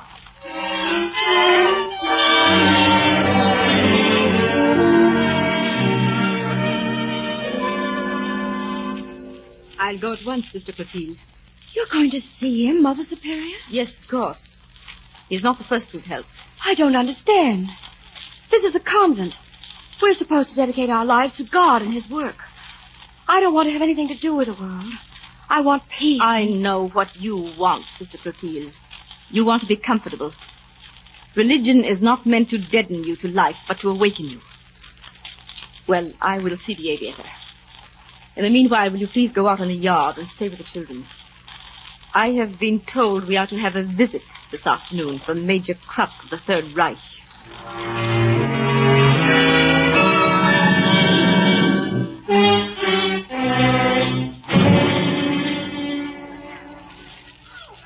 Well, isn't this a pretty sight? The nun at her knitting, the children playing. How remote the war seems from here.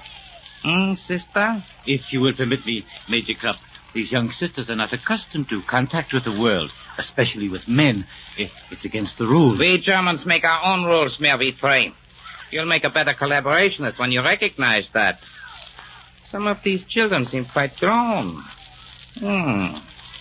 Mère Vitré, Oui? If this American aviator is not found by tomorrow, we'll take these 3 of these older girls. Oh, no. It's really a splendid idea. Good day, sister. Come on, Vitré. Major Krupp. Yes? Who's American? If anyone knew where he was, if he should give himself up, the girls, you wouldn't take them? If he should give himself up. Thank you for your information, sister.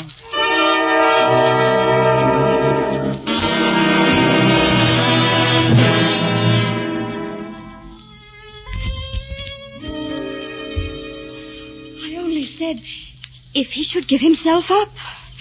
Why, he can't take those girls. They are wards of the church and the state. He said it only to frighten you, to make you say just what you did. Your if was all he needed. Come here, my child. Tell me, of what are you afraid? You know so little of that world outside, and yet you find it so terrifying. Perhaps before accepting you as a novice, I should have made you go back into it for a time. Are you sure that this life is for you? Remember, you're still a novice, bound by no vows. A novice is always free to leave. No. This is the only world I ever want to know. I have never felt that I was only a novice. I made my vows to myself many years ago, and I have tried to be everything that you wish me to be, haven't I? Yes, but you have an inclination to pride, Sister Clotilde. You're proud that you're safe. Proud that life can never touch you. But why should it? The crucifix is our symbol, Sister Clotilde. We cannot ask to be free of suffering.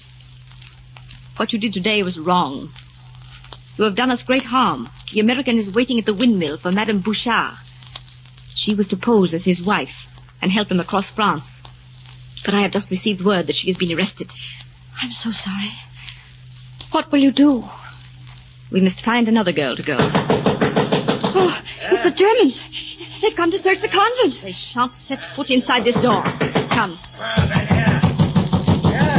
Open this door. They're going to search every building in this village. Oh, not this one. We'll shoot out the lock. Please, Mother Superior, get away from the door. Major Krupp knows I cannot admit anyone without a written order. Mother Superior! Mother Superior! He aimed well. For a German. Oh, Mother Superior.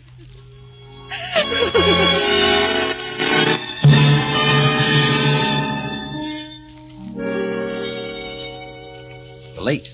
I've been waiting here well over an hour. I'm sorry. I was detained. Come on, they're waiting for you inside. Oh, she finally came, did she? I was detained. Wait a minute. This is not Madame Bouchard? Not Madame Bouchard? It's all right. I've taken Madame Bouchard's place. Where is she? Under arrest. Someone talked. What is your name? Louise? They've been making arrests. We'll have to get you out of here. Let's see if I have this straight. I'm deposed as Jean Debray. She is my wife, Madame Debray. She needs a wedding ring, doesn't she? I have one right here. Here, Louise, put this on. Let me put it on. I'm sentimental kind. Hold out your hand. No, the left one. Oh. There you are, Madame Debray. Look frightened. You sure you can carry this off? Oh, I must. I must. Remember, you're a soldier now. You must obey orders. I know this man is a stranger, but whenever you are in public, he's not a stranger. He's your husband. I will remember. But now you must be on your way. You are to go northeast until you reach the lake. You'll find the cottage a mile back in the woods. You should reach there tomorrow night, and you can rest. Keep off the main roads as much as possible. Good luck to both of you. You'll need it. Come on, Louise. Let's go.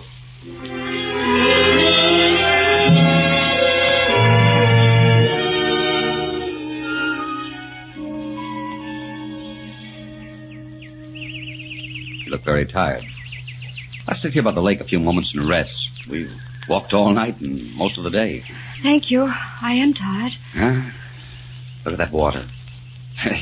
My little boy was here. He'd want to dive right in. You have a little boy? I sure have. 6 years old. He's got blonde hair and blue eyes, and 2 front teeth are missing. He's all boy. Smart, too, and strong. Taught him to box when he was only 4. You'd be crazy about him. Full of fun, always mischief, but never anything bad. Crazy about animals. Does he swim well? Does he swim well? I'll say he does. I taught him, and I taught my wife, too, when she wasn't much bigger than Johnny is now. You've known her that long? All my life. She was the girl next door back in my hometown. We grew up together, you know. Great American love story. I carried her books to school, bought her ice cream at the corner drugstore. She said she had her eye on me when I was only 8. I never had a chance to look at another girl. Not that I ever wanted to. Went through high school together and then on to state college. Then your parents, they arranged the marriage? No, they weren't enthusiastic about it. They thought we were too young. That's the way to start out. Do everything together. Work together, play together, grow up together. You know what she's doing now? She's working in defense plan. Makes them and I fly them. Gosh, I can see her with a monkey wrench in her pocket and a lipstick in the other. Even the war couldn't separate Barbara from her lipstick. I'll never forget the night Johnny was born. I got the car out and sat there honking the horn, and You're not going to hold this trip up while you look for a lipstick, are you? She said, I certainly am. I want to look my best the first time he sees me. I could never begin to tell you how I miss her. I miss waking up beside her. I miss her head on my shoulder. Scent of her hair. It's been so long. So? Someday you'll have a real wedding ring on your finger, and you'll know what I'm talking about. I'm sorry, but all this talk about marriage, that does not interest me. Shall we go on? The cottage must be up there in those woods. Yes, of course. By all means, let us go on. Look, there are some planes coming. Now, they're probably up that convoy of trucks we passed. Come on, we better run for the woods. That explosion was so close. Oh, I don't think I can run. We've got to get out of here. In a couple of minutes, this place won't be healthy for anyone. Come on, come on.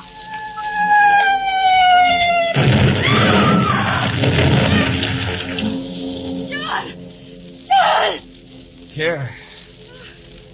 Help me get on my feet, will you? Thanks. Shoulder. It hurt.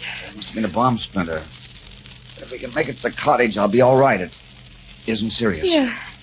Let me put my arm around your waist. You can lean on me. We'll take it very slowly. Yes.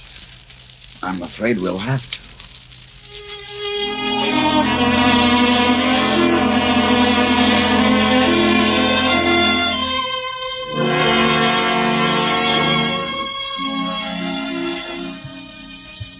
Thank God we made it. There said to be food and medicine in the table drawer. I have it. There's some sulfanilamide powder. Ah. Some tablets, too. Good. Now, sprinkle the powder on the wound, wherever the skin's broken. Nice. We'll sleep here tonight. Henri said there was a bedroom upstairs. I'll sleep down here on the couch.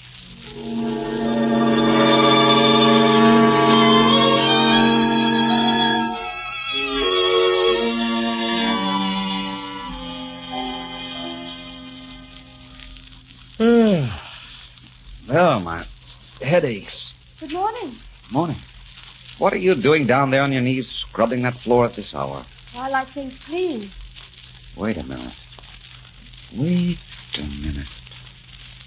Sister? Just a minute. So that's what you are.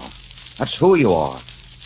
I thought you seemed familiar before. You're the little sister who was scrubbing the floor back at the convent. Funny I didn't recognize you.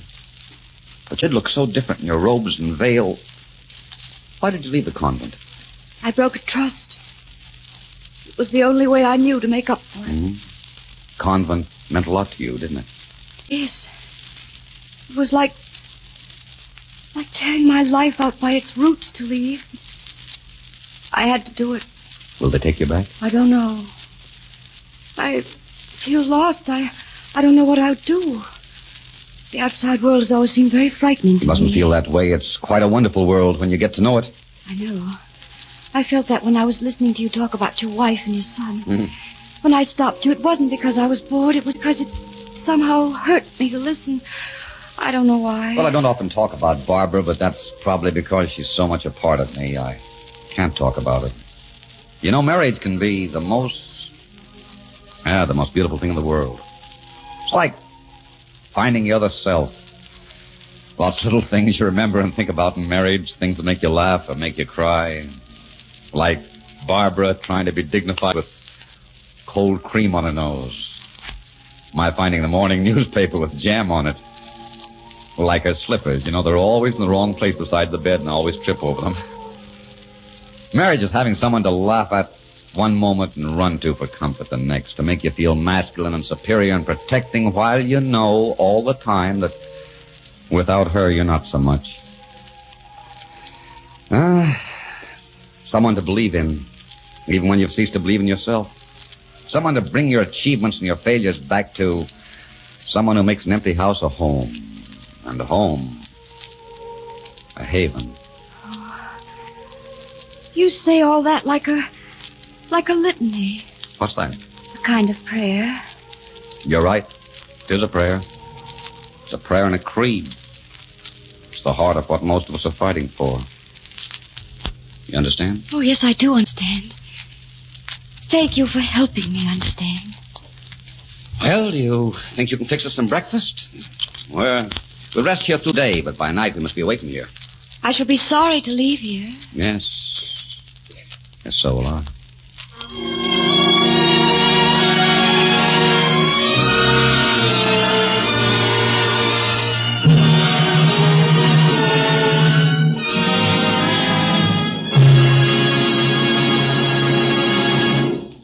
In just a moment, Act 2 of Till We Meet Again.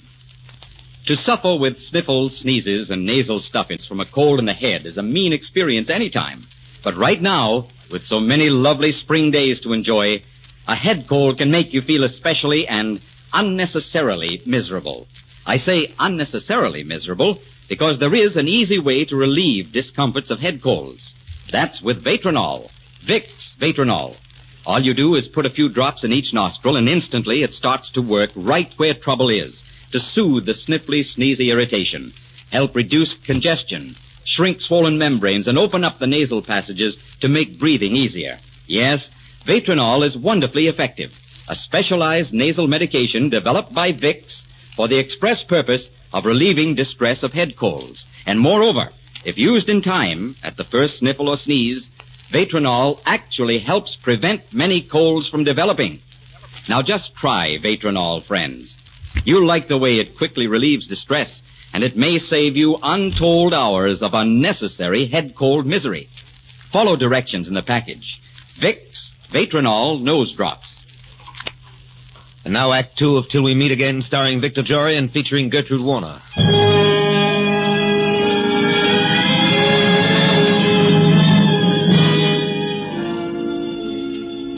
Louise and John made their way as best they could for the next 2 days and nights, doing their best to keep out of sight. And always, just a little way behind them, came Major Krupp and the nervous, unhappy mayor of the village they'd left, Mayor Vitré. On the third night, they arrived at the small coast town that was their destination. They were hungry and took a chance on going to a restaurant to eat. And it was there Vitré came up to them. He was alone, but there was a gun in his hand. Good evening, Sister Clotilde. Oh. And you, monsieur, we have not met personally, but let me introduce myself. I am the mayor of the village from which you escaped and to which you are about to return. You and your companion. Do not try to reach for your gun. Mine will be quicker. You will both precede me through that door. Come on, Louise. Now then, I'm going to telephone to Major Krupp. He's over at the general headquarters right now. I can assure you he will be very glad to see you both. Connect me with the German military headquarters, please. Put down the telephone. You seen a hand grenade, haven't you, Vitré? Well, put down the phone or I'll pull the pin. I'll blow us both. You wouldn't. I would if you say another word. Louise, get out through the back door. Run for the station. No, I won't leave Get you. out. Hurry. So that's how it is. You can't kill me without killing her. And you won't do that. Hello, Major Krupp, please. I'm warning you. Put down that phone. Major Krupp, this is Vitré. I told you if you gave me a free hand, I would catch them. Hang up the phone, Louise. I'll push him out of sight. All right. Is he dead? No. But the mayor must learn not to take his eyes off an adversary, even when talking to a Nazi major. Come on.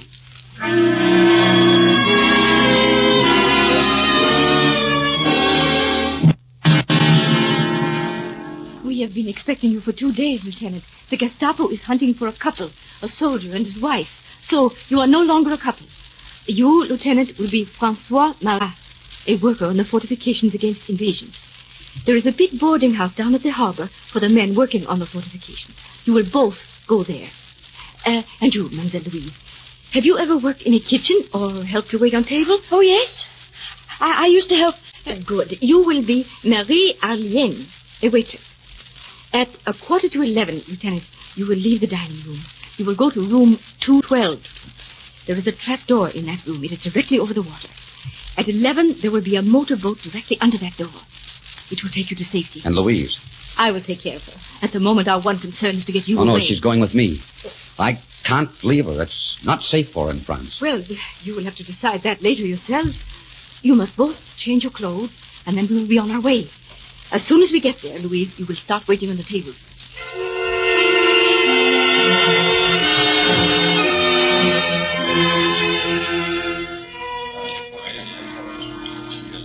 Hurry along with that coffee. I have to get back to work. Oui, monsieur. After you have poured the coffee, you will come with me. Marie-Trey. Yes, and this time you are not going to escape. You have reached the end of your journey, Sister Clotilde. Major Krupp is waiting for you.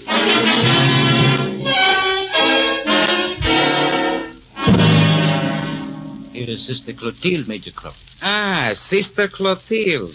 At last we meet again. Where's the American? You won't answer, huh? All right. Suppose I make a bargain with you. I must have the information which the French underground collected so carefully. I offer you the American's life in exchange for the information. His life? He will never give up the papers. I think he will. To her. Yes, he will, to me. Is it a bargain, Sister Clotilde? I'll give you 10 minutes to go to him. You let me go alone? Do you promise to come back? Yes. I promise on the vows I'd hoped to make as a nun that I will come back. Very well. I accept your promise, Sister Clotilde.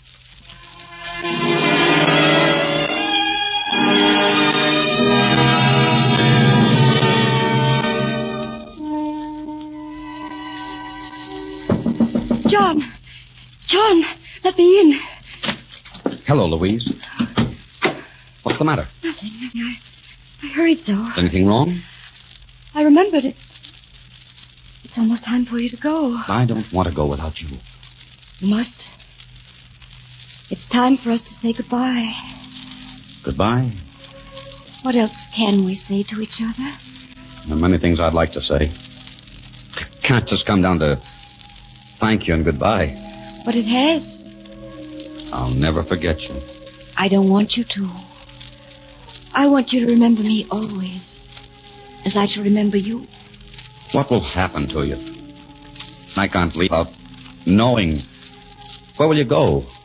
Where I shall be safe. I promise you. You're still wearing your wedding ring. Did you forget to take it off? No, I didn't forget. But I must take it off now. Let me have it. Yes. In France, a good husband wears a wedding ring. I think you should wear this one. What time is it? 2 minutes to 11. So late. We must hurry. You think it's easy what you're asking me to do? No. And what I'm asking myself to do is not easy either. No matter what we do, nothing will ever be the same again. You know that, don't you? Oh, yes. I know and understand many things I never knew before. When you first told me about your marriage, you made me understand what it meant for a man to have a wife and child. You made me understand what it could mean to a woman to spend her life with a man of her own choosing and a child that belongs to them both. Even though that life is not for me, I shall always be glad when I see a man and woman together, that I know a little of what they feel for each other. Oh, I have much to thank you for. Oh, there's the man with the launch. We must raise the trapdoor. Yes, of course. Hurry, Lieutenant. Goodbye, thank you. And God bless you until we meet again. Goodbye. And God keep you. The door! Open the door, we'll break it down! I will open the door. Where is he? He's gone, and so are the papers. So, you broke your word. No, I promised I would come back. I am here. You know what I'm going to do with you? Kill me? Kill you. You'd enjoy that, wouldn't you? The beautiful, martyred heroine standing before the firing squad saying your prayers. Oh, no, Sister Clotilde, that's much too easy. You're a woman. A young woman, and quite a lovely one. The German Reich has use for such women. No, you cannot do that. You wouldn't. Sister Clotilde, you not understand. But you know what he intends doing with Silence, Vitre. Open your mouth once more and you'll be shot. Guard! Take her away! And ship her to Poland in the morning! No, I won't let you do it. I won't let you. Put that gun down, Vitre. I thank thee, oh Lord. Forgive me, Sister Clotilde. It is much better this way. For you, it is much better. I thank thee, oh Lord.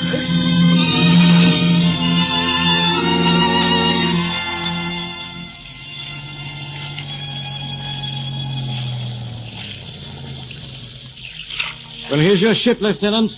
You're safe now. Yeah. I'm safe now. Safe and on your way home. Yeah, on my way home. For all the years I live, they'll always be a part of my heart. It'll always belong to France.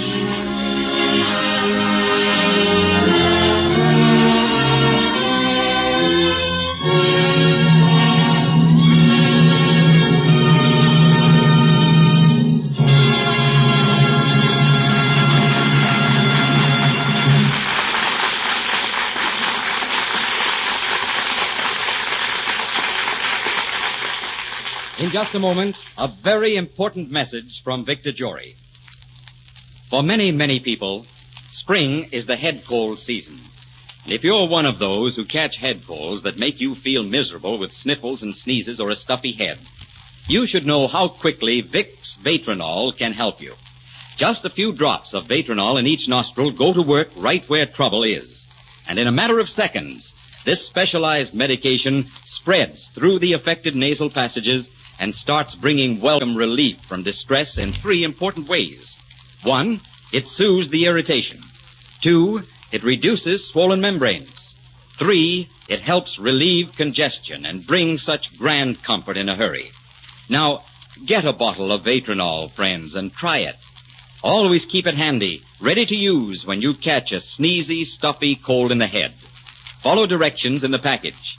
Vicks Vatronol Nose Drops. In 2 weeks, this is Victor Jory.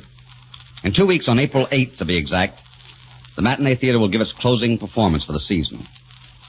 I want to take this opportunity to thank Vicks for making these productions possible, and I also want to thank all of you for your many kind letters of appreciation.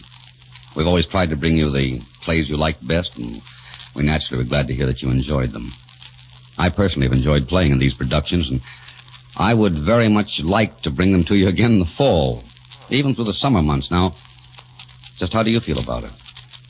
You enjoyed the Matinee Theater? Would you like to have me try to bring you these plays soon again? I'd like to hear from all of you. So please write me, care of Columbia Broadcasting System, New York, 22, New York.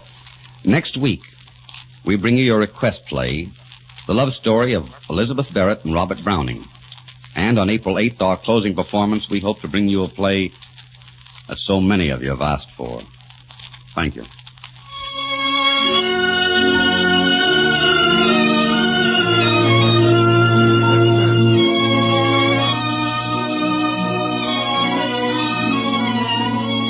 Our script today was adapted by Gene Holloway from Paramount's current motion picture Till We Meet Again, and was directed by Richard Sandville. Music for this series is under the direction of Mark Warnow. Be sure to be with us next week when Vicks, the makers of Vicks Vatronol, Vicks Cough Drops, and Vicks Inhaler, brings you another great matinee theater production starring Victor Jory in The Love Story of Elizabeth Barrett and Robert Browning. This is CBS, the Columbia Broadcasting System.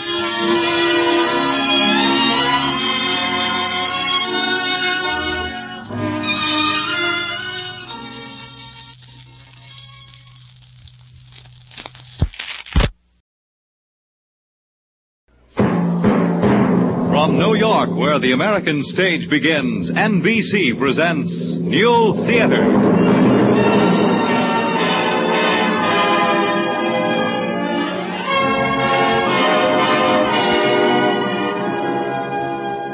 New Theater, a series of hour-length plays dramatized from some of the most significant writings of our time and presided over by one of the great personalities of the American stage, the distinguished actress, director, and producer, Eva Le Gallienne.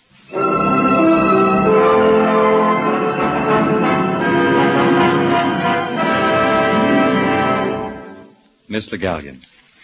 Once again, good evening and good afternoon to our friends on the West Coast.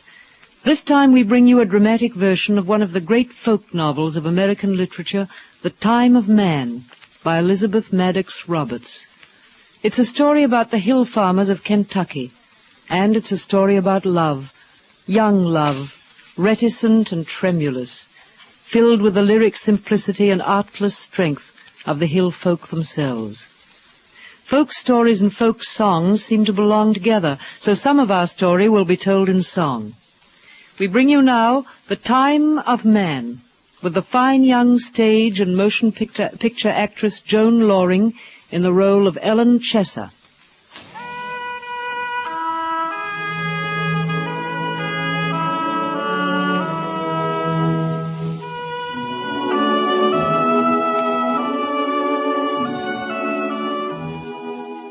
In the moonlight, the road was a silver ribbon winding back into the Kentucky hills. The driver of the wagon, a man named Henry Chesser, picked his guitar lazily, giving the horse free rein, as if he didn't know his destination, or knowing, was in no hurry to reach it. Beside him sat his wife, Nellie, and his daughter, Ellen. Where are we going, Mammy? I don't know.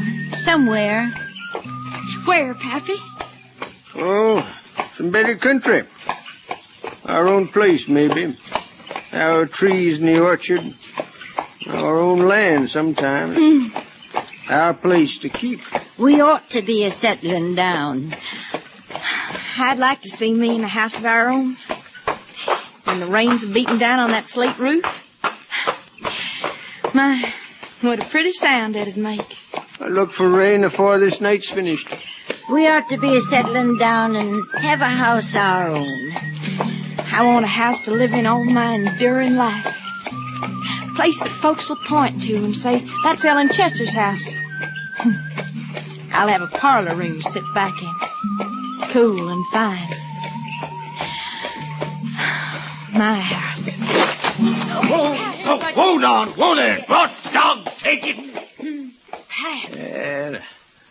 I knowed that wheel was weak. Reckon it can be fixed, Pat? Ain't no telling. Well, we'll rest a spell. Night we'll stay here. What's to be done, we'll do tomorrow. Well, tomorrow we ought to look for a house. We'll do what's to be done tomorrow.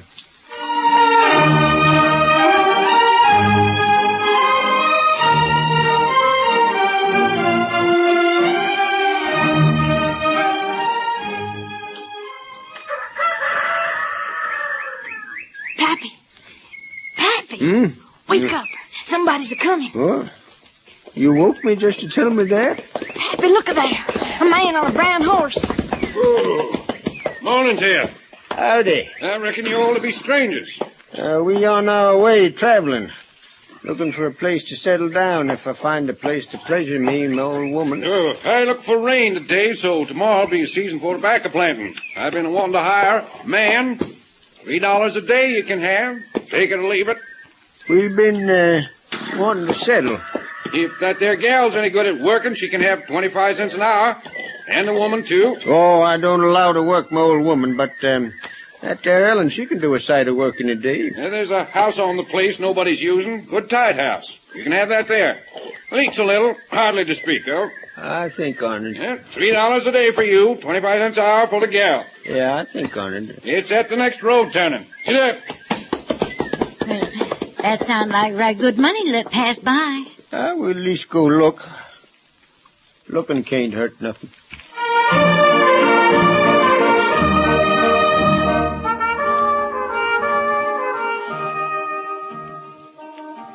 Yeah, got here just in time.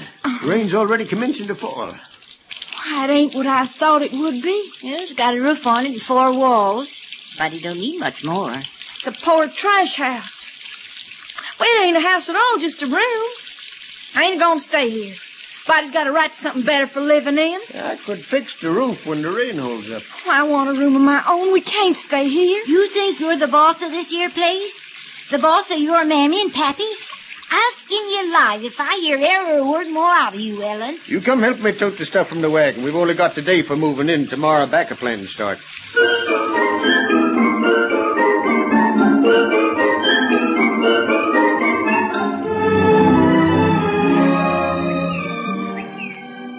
You there, gal. What's your name? Ellen, sir. Ellen Chesser. Well, this here's Jonas Prater. How do? I do. Ellen, you take this basket of tobacco plants. Walk between the rows and drop them plants ahead of your pap and this here boy. He'll come along behind you and plant them under dirt. Yes, sir.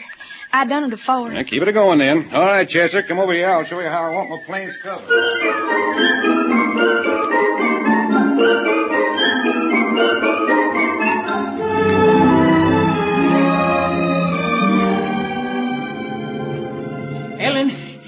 Ellen Chester. What you want, Jonas Prather? If you didn't stay so far in front of me, we could do some talking. I ain't getting 25 cents an hour for talking. Well, all the same, we're out of sight of others, and there's a thing to be said. What's to be said? How'd you like to have a date? I don't know. I never had a date. A date to go to a play party? Oh, I've never been to a play party neither. Not in my whole enduring life have I ever been to a play party. Well, then we'll go tonight, you and me. Well, who's giving it? Doreen Wheatley. She live up the road a piece. Oh, I ain't got nothing to wear. This dress is all in... Oh, these shoes is all muddied from the back of planting. Well, you wear your pretty face, Ellen Chester. It's unknowing how pretty you are. Oh, you got no right to be saying that. I'll be at your place at sundown. I'll ask Pat. Johnson boys was raised in the ashes, didn't know how to court a maid. Run away and hide their faces. Sight of a pretty girl makes them afraid. Sight of a pretty girl makes them afraid. Sight of a pretty girl makes them afraid. Ellen Chester. Here I am, Jonas. We'll have to walk to the party. I couldn't get Pat's buggy. My feet won't touch the ground nohow. I feel like walking on air. Oh, parties is fun. I've been to lots of them. Oh, what'll it be like? Dancing. Kissing, maybe. Then something to eat. Oh, Ellen, look up there. Right over there. Well, they're wide apart tonight, them stars. Oh. Only the bright one's showing. I heard it said one time that all stars has names. Well, one of them is called the Milky Way, I heard say. Wonder how deep the sky is. Where it's got an end. What the end's like. Looky. You can see Doreen's house from here. My, it's big. Doreen is lucky for living in a house with more than one room. I wonder if she got a room for her own.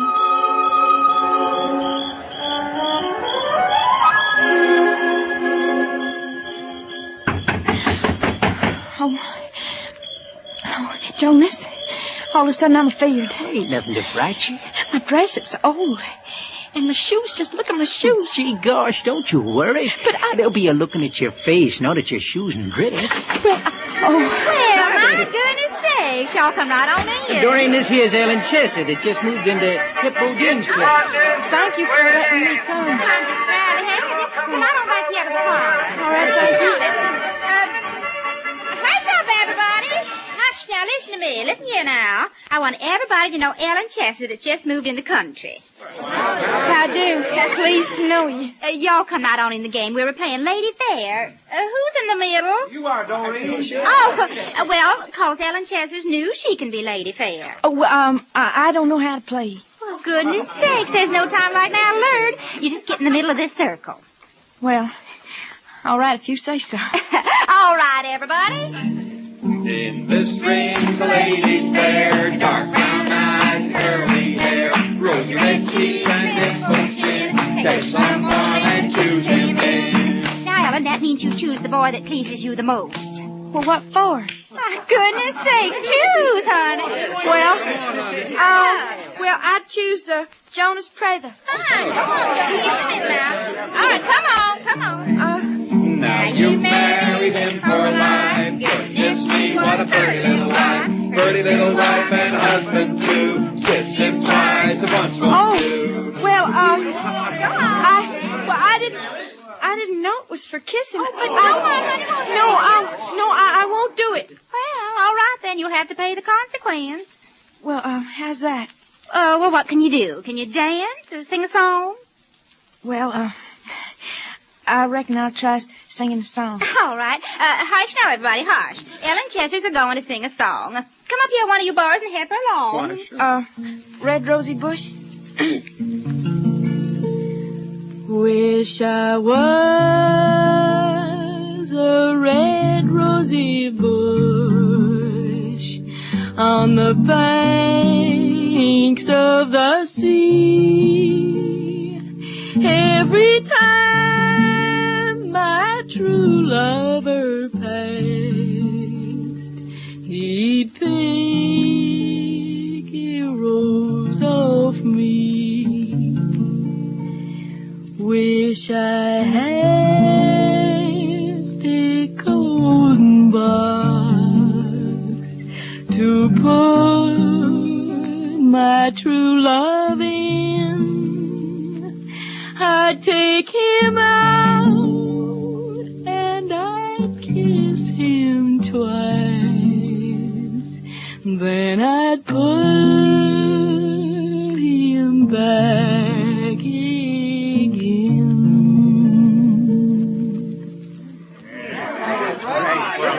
Well, I thank you. Thank you one and all. Well, all right, everybody. If you're ready, there'll be some dance. Oh, my. Oh, my. You happy, Ellen Chester? My, it's unknowing how happy I am, Jonas Prather. Johnson boys went a courting the Coon Creek girl so pretty and sweet. Couldn't make no conversation. They didn't know where to put their feet. They didn't know where to put their feet. Doreen sure done give a good party. Oh, it's unknowing how much fun I had. I'm a plumb fool for dancing. You know, there's some say dancing's almost as bad as card playing. Don't seem sinful to me somehow. You're a pretty sight to see dancing, Ellen Chester. Doreen is lucky for living in a house with more than one room. Ellen Chester. What, Jonas Prather? I like you, Ellen Chester. I like you, Jonas Prather. Why wouldn't you kiss me tonight? In front of all them folks, looking and laughing. There's ne'er a person looking and laughing now.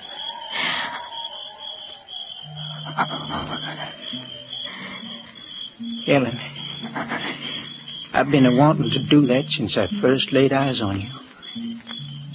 I've been a-wanting you too, Jonas. It's unknowing how lovely you are. I'll give to you a paper of pins, 'cause that's the way my love begins. If you will marry me, if you will marry me.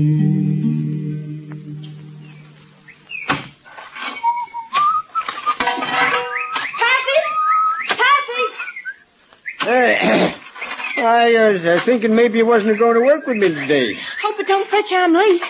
Slept over on account of being up so late for the party. Yeah. I take a notice that little shirt-tail boy kept you out mighty late last night. Well? Reckon he's figuring to marry up with you. Oh. Well, he didn't declare that to be his intention, Jonas didn't.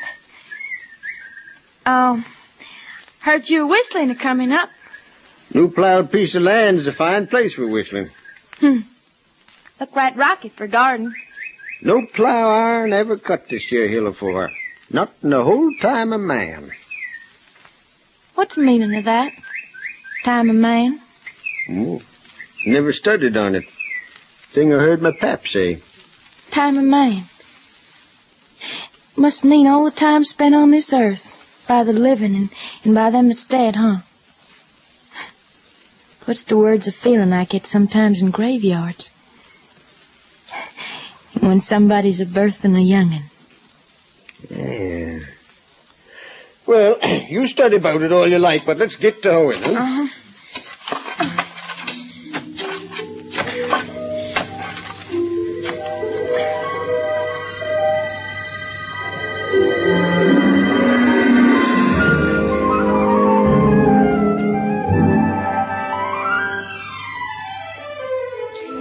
Henry, best you and me get ready for bed. Ellen's got that feller coming to set up with her tonight. Truth to tell, I ain't much of a mind to go to bed right now. I reckon that's him now.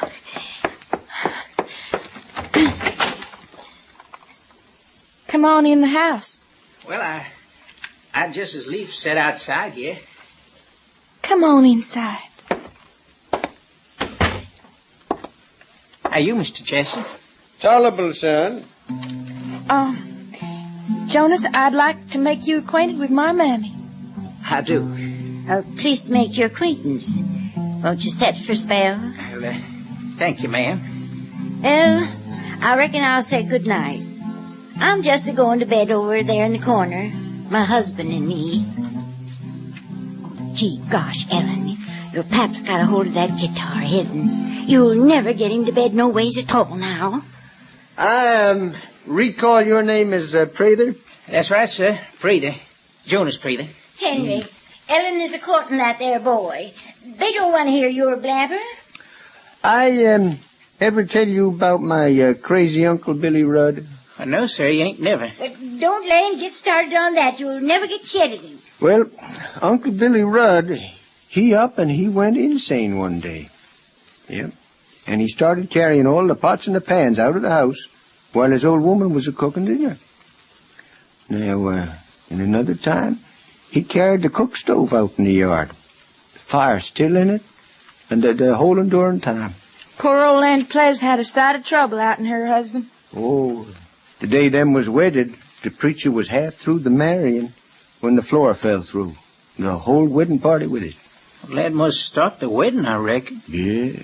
No, sirree, Bob. They hauled the bride and the groom out and taken them out under a tree in the yard, and they finished the marrying there. Yeah, folks said that that was a bad sign.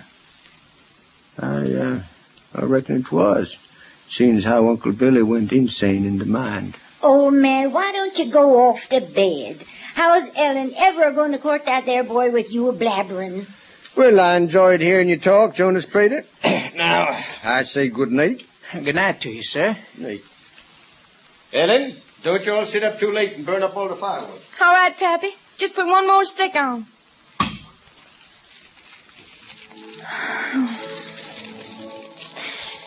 Fire in the fireplace is a fair thing to look on.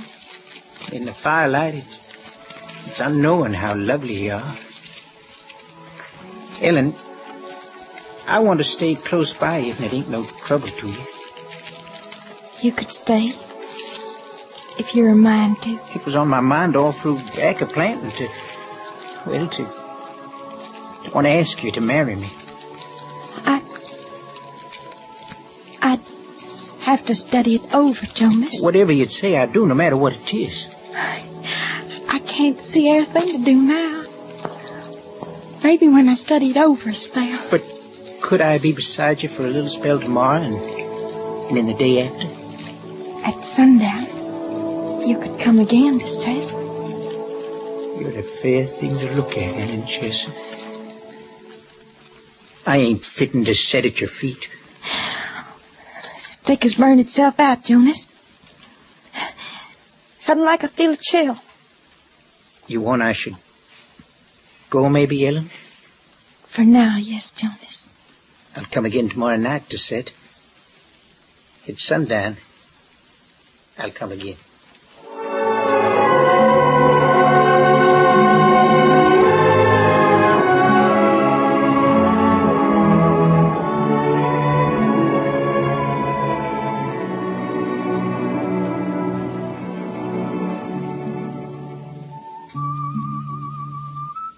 Henry! Hey! Oh, glory be, what a man I married. He should be in the cornfield, and there he is, out under the maple a-picking at that guitar. Ellen! Yes, Mammy? Stop dreaming and string them snap beans. I never saw such a dreamer as you turned out. Is it on account of that Jonas that comes every night? Jonas is what I always wanted.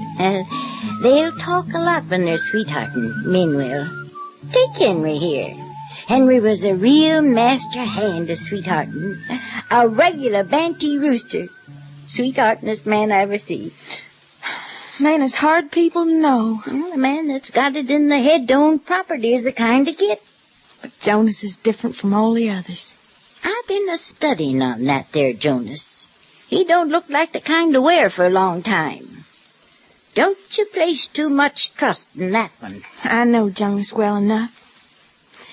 There's none like him. Not nowhere is there one like Jonas.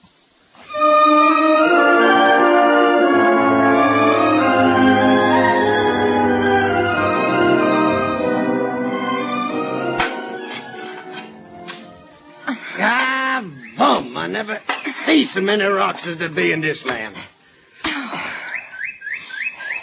Pat, where you reckon rocks come from? Huh? Well, rocks grow, I reckon. Wish I could see a rock grow.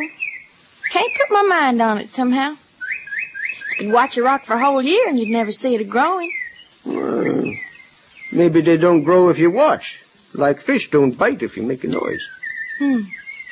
Maybe they take soil like everything else, huh? It's a strange wonder, nohow. Like ants now. And like where wind comes from, or... Well, like warts that go away and you never know when. Rocks are growing. Well, I do now wonder. That's the way of rocks. They grow. Rocks are growing. Fancy that now. I wonder, is there a time of rocks and a time of earth? Like there is a time of man? Oh, Pappy. Pap, there's strange and wonderful things on this earth. Did you ever in your time see a fountain a-going? Have you ever been to Boston town or to Mexico City or to the Tropic of Cancer? Pap, do men really get sponges out of the sea? Do you know, Pap? Oh, Pap, did you ever go washing in the ocean? Von gal, whatever come over you all of a sudden? Well, I was a-thinking, this is my time on Earth. And there's all them things to see. I wonder, will I ever see 'em? It's unknowing the things in this world. Just unknowing.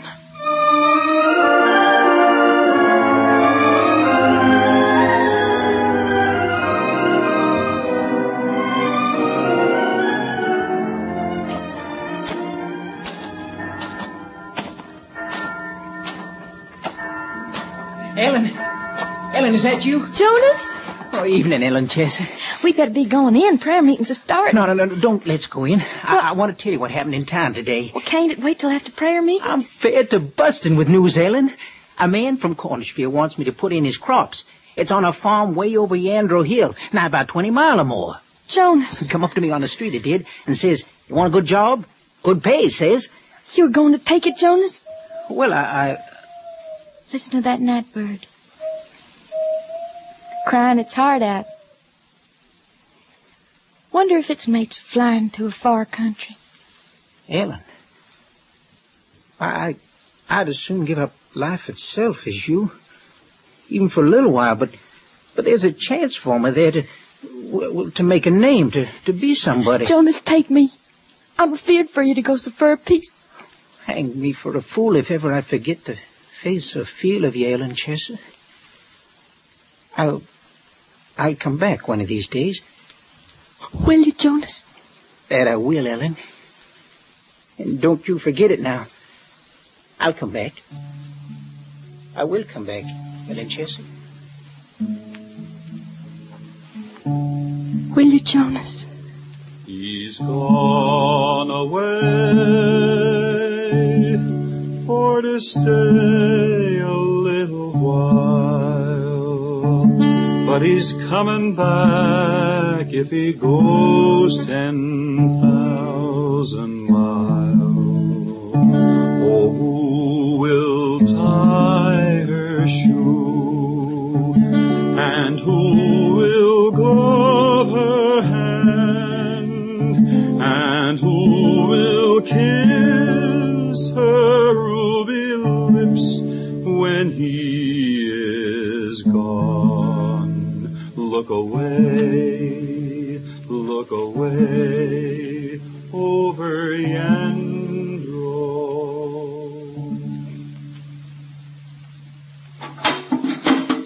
Ellen!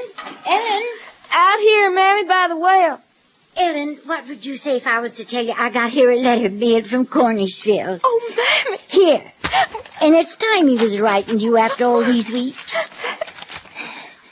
Oh. Do he say when he's coming home to marry with you? No, Mammy.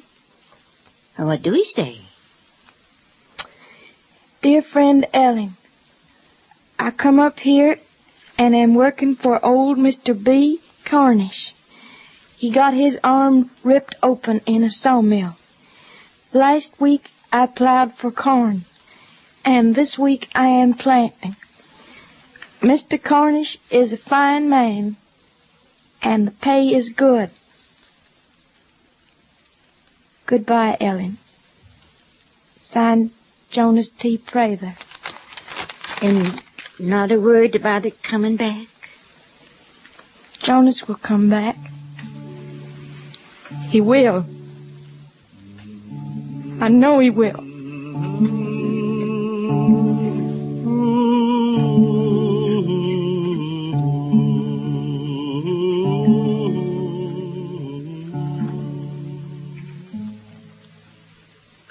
You might just well forget about him, Ellen. He ain't coming back. No man would stay away this long if he intended seriousness. You hush now. Probably was you who chased him off in the first place. He'd come to sit up with Ellen, and then you'd do all the talking. Yes, sir. We seen the last of Jonas Prather. 4 months and no word but one little old lady. Don't talk about it. Ellen, where you going? Ellen, come back here.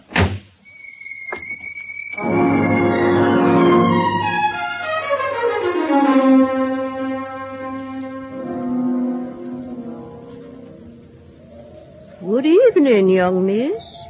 You look like someone that's come a long way. Would this be the road to Mr. B. Cornish's place? What you want at Cornish's place? I want to see someone I know there. If it's bad luck at love that you're worry, I can mix a charm to bring your man your way right off. $1 is what the price is. Don't want no love potion. I'll let you have it for 50 cents. I ain't got no 50 cents. Is it that man you aim to see at Cornish's place? That Jonas Prather, they call him? Is he there now? Do you know him? You sure you won't take a love powder for me for a quarter? I got no quarters. Jonas Prather up there now? He left 2 weeks ago. He's gone up north to live and taken Sally Brown with him. Sally Brown? That's the name of the gal he married. They went off a fur piece to live up north. Oh. You want to buy a love charm? I've got love charms all prices. I don't want no love charm. But you come here taking my time for it. You ain't gonna buy a love charm. He's gone away for stay. He's gone.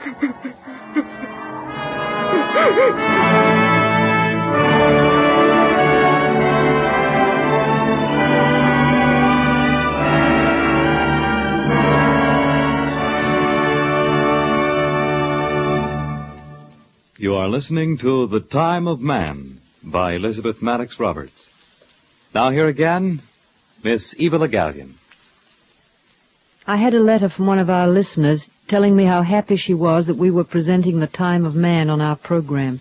She says, "That book has been one of my treasures for the past 15 or 20 years.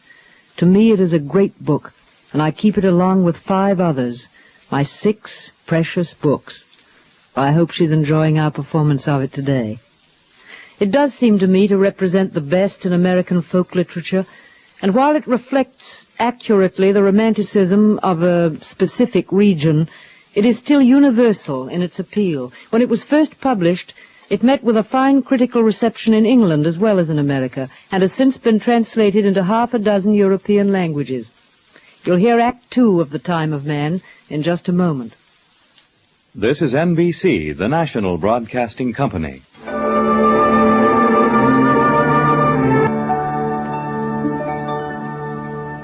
We resume with Act 2 of The Time of Man, with Joan Loring as Ellen Chesser.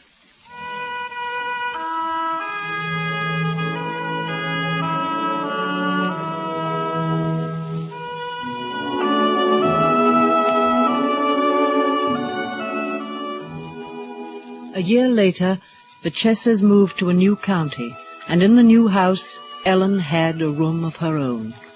But she took no joy in it. Sometimes she would lock the door and gaze into her mirror, which would tell her of changes that time had brought her. I have been in life a long time now. Night comes, and then it gets to be day. And that is the way of time. My name is Ellen Chesser, and I am a-growing old.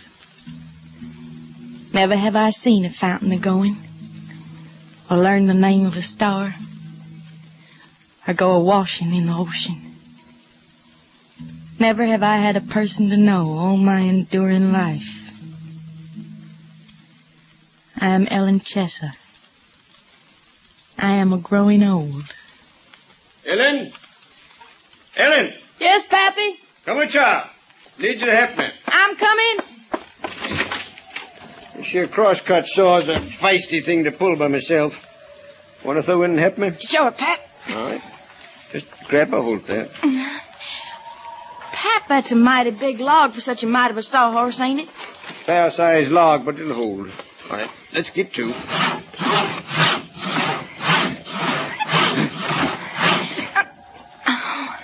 What's stopping for? I vow, Pap, that sawhorse is sure wobbly.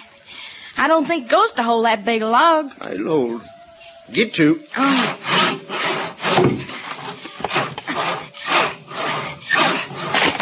Watch out! Pap, your leg! Mammy!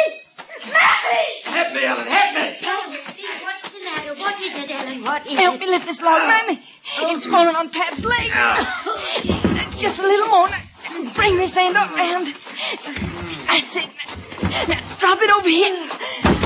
Oh, Ellen, run for a doctor. Oh, look at that leg.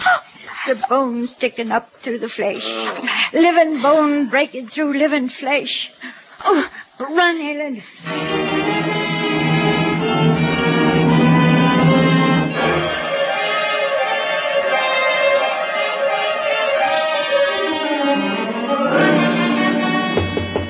Someone at the door. Who is it?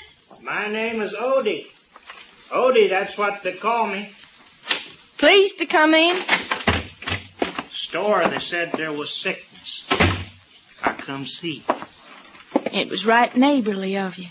Won't you say it? The bone coming out through the flesh at the store, they said. Living bone through living flesh. A sight to see. I was hoping I could see. Never seen such as that. Well, the bone don't show no more. The doctor, he put it back where it belonged. Oh, I was hoping to see such a thing. But I'll give you these 2 eggs anyway. Ordinarily, I'd trade 'em at the store for chewing gum. But seeing as Ewan's is in a fix, I'd like you to have 'em. Why, now, that's a mighty nice thing for you to think of. Good evening, miss. How do? Word come that you got sickness here. That's right. Did you come in? I want to do whatever I can. My name's Jasper Kent, and I'm good at plowing. This here's my mammy. Howdy, ma'am. Thank you for coming over. Hey there, Jasper Kent. How are you, Odie? Can't complain, Jasper, can't complain. If there's aught you need, ma'am, I'd be glad to get it for you. We're fair fixed for time, thank you. Did your man have all his plowing done? There's more to be done, but Ellen here says she'd do it. Well, reckon I better get back to the place. But if there's ever a man you need, I'd be proud if you'll let me know. And I hope your man gets along well. I'm over to the next farm. Albert Wingate's place it is. Night. Well, thank you for coming. Good night to you all. Night. Look like a neighborly fella. Oh, they don't come no finer than Jasper Kent. Fine-looking man. All the girls is after him, but he don't pay 'em no heed. Just stays over there working all the time for that no-good Albert Wingate. But someday, Jasper, he'll have a place of his own. He appeared to be that kind of man. One that's got it in the head to own his own place usually end up getting what he wants.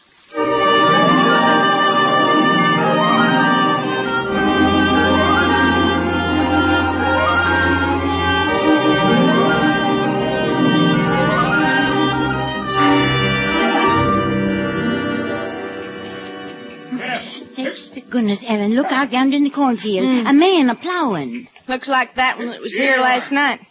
Jasper Kent. Well, now did you ever? You run out there and take him some nice cold water from the spring. Mom. It's the least you could do. And ask him to come to dinner, too. Tina! Tina! Whoop, boy. Boss. Go down. Well, now, good morning, miss. Thought you might have a thirst for some cool spring water. And I do so have.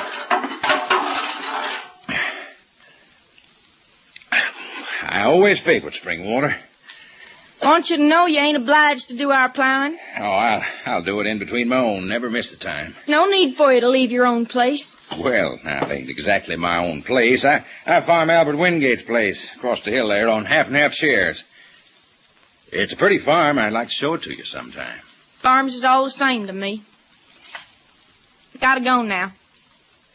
Mammy says you come to dinner. Well, now, that's mighty nice of you. And thank you for the water, too, Miss Ellen. No need putting Miss in front of my name. Everybody just calls me Ellen. Then I'll call you that, too, Ellen.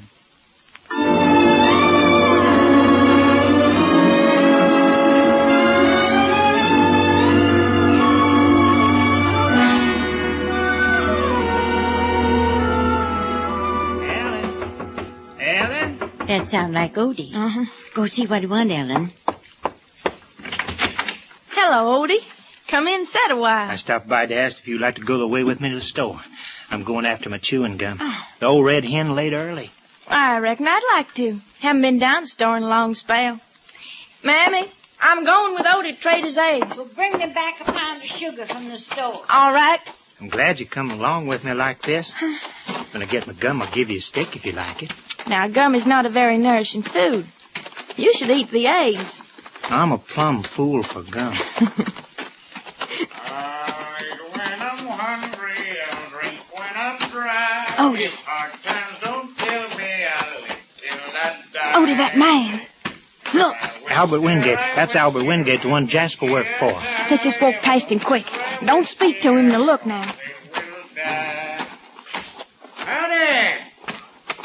Who's that pretty one with you, Odie? Don't answer him, Odie. Odie?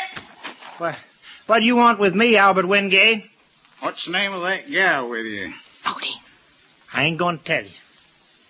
Won't give you none of this chewing gum I got in my pocket if you don't tell me. Come on, Odie. We best be a-going. It's a flavor I know you like, Odie. Odie. What flavor is it? The kind you always get at the store. Tell me that gal's name. We'll give it to you. It won't hurt anything for him to know your name, Ellen. No. Ellen's her name, Ellen Chester. Now give me the gum. Hold out your hand. I mean the hand holding the eggs. All right. Here. You broke my eggs. You broke my eggs, Albert Wingate. You had no right to do that to Odie. Ellen, your name is, huh? Well, I like your looks, gal. Why ain't I seen you for? Come here, let me look at your clothes. Be careful of him, Ellen. I will thank you to let us go by. I got a feeling to kiss you, Ellen. Get out of my way. Run, Odie, run! I'll kiss you yet, gal. I promise you that.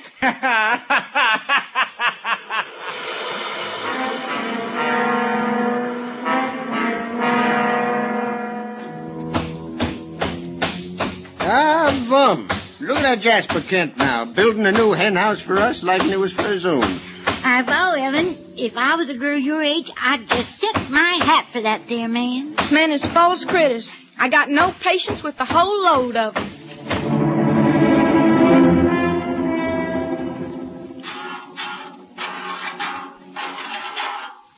I'd be proud to help you with the milking, Ellen. I reckon I can take care of it.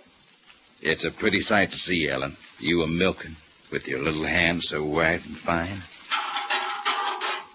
You are a bright and shiny woman, Ellen. It's all I can do to keep my eyes off you. It's unknowing how lovely you are, Ellen Chester. Oh, Jonas. I mean...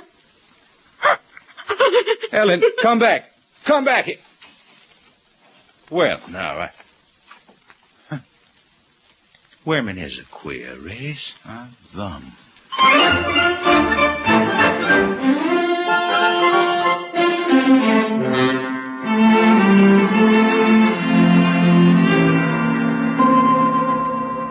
Ellen, there's a farm for sale a piece down the road, which I aim to look over today. I was thinking to ask you to ride there with me and see it.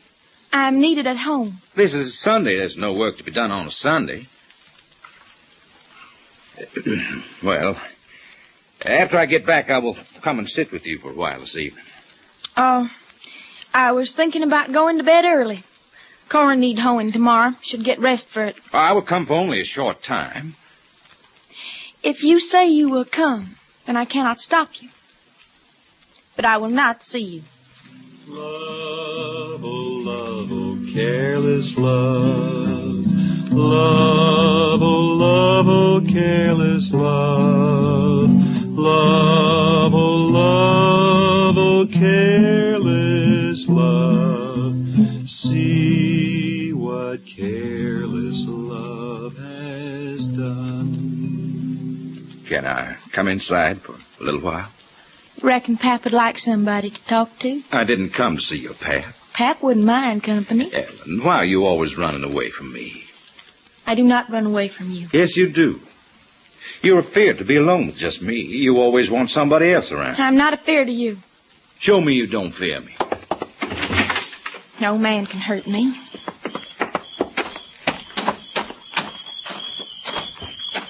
We'll walk a bit. The night is bright. With the moon. We will not walk far. Only so far as you say, Ellen.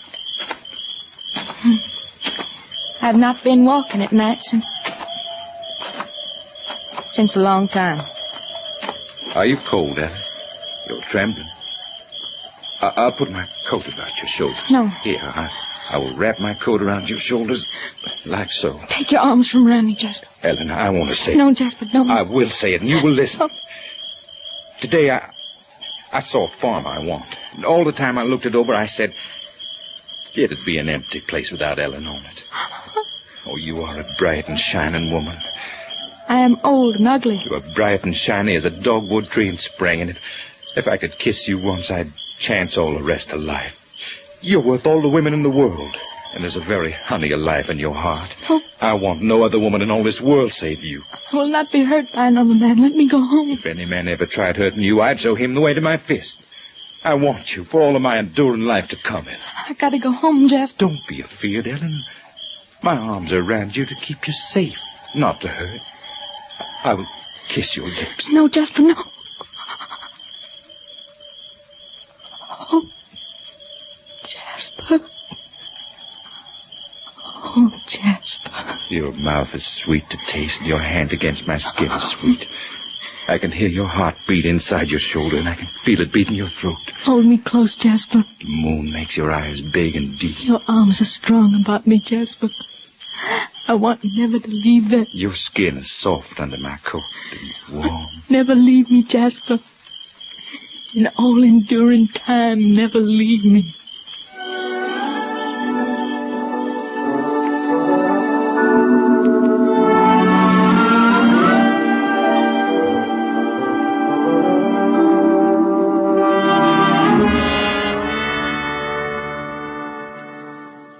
This here legs are healing nice. Aim to walk on it in a day or two. You stay in bed till that leg heals proper, old man. You get it going around here hippity-hoppity, you're liable to break it again. Where's Ellen tonight? Out there on the porch with Jasper. I notice here lately she's warmed up to that boy. She ain't said a word to me, but I know. Them two are sweethearting. I can see him through the window hugging.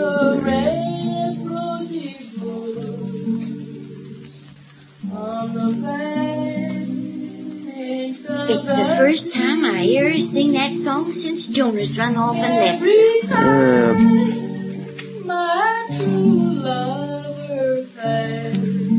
Song that's laid away to sweeten for a while is a right proper kind of song to have. Kind of put me in mind to do some loving myself. Come here and kiss me, old woman. I'd as soon kiss that jackass in the barn as you, old man. You wouldn't say that if I didn't have a broke leg, old woman. You used to be a hand at sweethearting, old man, but not anymore. Vum, I bet if I tried, I could walk over there to you, old woman. Henry Chester, now you behave yourself. I'll show you. I ain't forgotten how to sweetheart. Hen, you'll break that leg all over again. Old woman, you are going to get kissed. Henry Chet. Will I vow? Will I do vow and declare?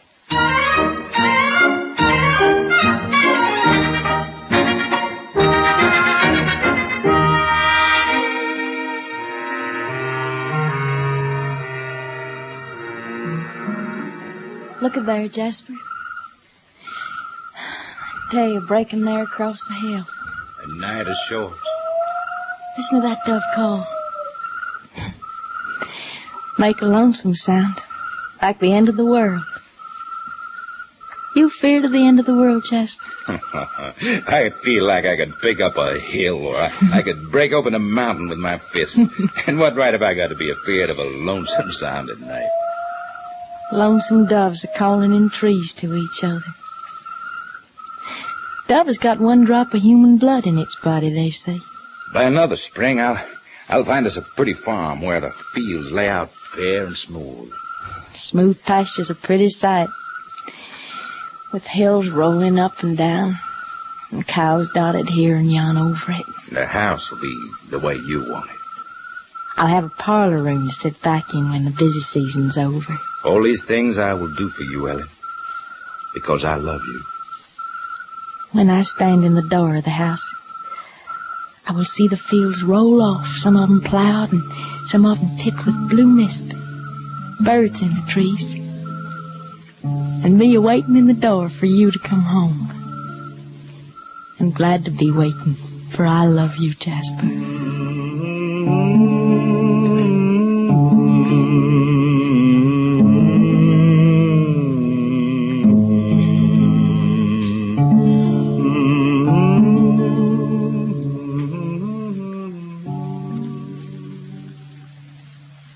Ellen, I've been meaning to ask you if you've got a place for the safekeeping of things. Why are you asking? Well, I got a little money I wish you'd lay by for me. Oh. How'd you know I won't run off and buy me a blue dress with it? You can do so if you wish, for I aim to buy you a house with that sum of money someday. And, Ellen, I don't trust that man I work for. Got a bad name, I hear. Albert Wingate steals from his own mother that lives there on the place. Steal for drink, he does. I'll keep your money safe. I'll go now, Jasper. Mammy's canning peaches. I should be scalding jars. Ellen, how'd you like to go to town tonight? There's a carnival there. A carnival? Oh, Jasper, I've never seen a carnival in all my life. Then tonight we'll go. We'll get an early start, so you meet me at Albert Wingate's barn. Mm-hmm. We'll go in his buggy. He'll give me the ride sometime. Then I'll meet you tonight at Albert Wingate's barn.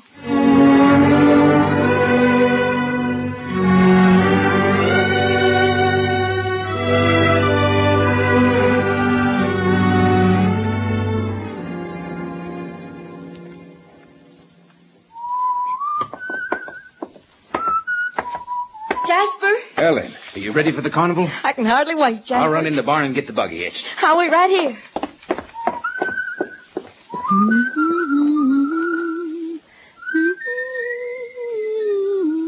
Don't make no noise. Go away from me, Albert Wingate. I aim to collect that kiss, I promise you. Jasper's in the barn. I'll call him. You ain't calling nobody. You come with me. Keep away from me. Keep back. You're a pretty thing to look on. I'm a-going to kiss you. No! Heard somebody? Jasper! Albert Wingate, you stinking low damn drunk. Now get off my place, Jasper, kid. You're nothing but a hard hand. What you mean hitching up my bug in the first place? All right. Jasper! Now get up and fight, Albert Wingate. I ain't finished with you. Jasper, you knocked the lantern over. It's going to catch the hay on fire. You did it on purpose. You're setting my barn on fire. Get water, Ellen. There, from the horse trough. All right. I'll see can I stamp it out meanwhile. You're letting my barn burn, Jasper. Oh, you ain't helping none to put it out. No, I ain't. I'm going to let it burn. And afterwards, I'm going to put the law on you. Then let it burn, you dang fool, and get your law tomorrow. Right now, I aim to finish that thrashing I owe you.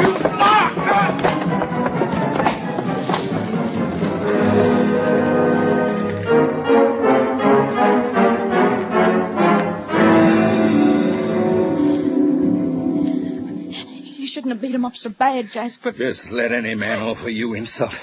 Just name his name to me, and I'll give the skunk same as I give Albert. You reckon he really will get the law on you? I reckon he will. Jasper, how could you ever explain how come it was you set fire to the barn? I never see the day I'd be afraid of trash like Albert, but he'll sneak in behind the law. Ellen, I better go away for a while.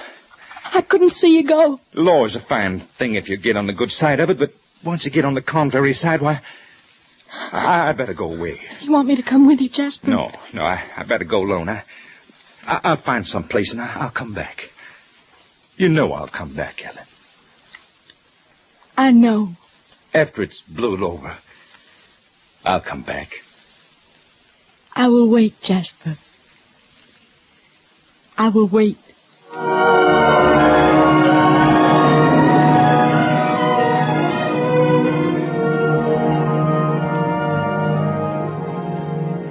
I reckon it's a heap of worry to you if Jasper don't come back, ain't it, Ellen? It is no worry to me. Albert Wingate up at the store, he talk about Jasper burning the barn. He say if Jasper ever come back in the country, he gonna ride him out on a race. Jasper never burned that barn a purpose, Odie. And if anybody ever say so, you tell him I was there. And I know. At the store, Albert been telling around he beat Jasper up something terrible that night. Albert's a lying. Albert say he'll send Jasper to jail, to Frankfurt maybe, or Louisville. Albert talk a lot, but he ain't worth shucks when it comes to doing things. Make right smart time with Jasper been gone, ain't it? There's 6 months now. If I was you, I'd start looking around for another fella. But you are not me, Odie. This country has not seen its last of Jasper Kent.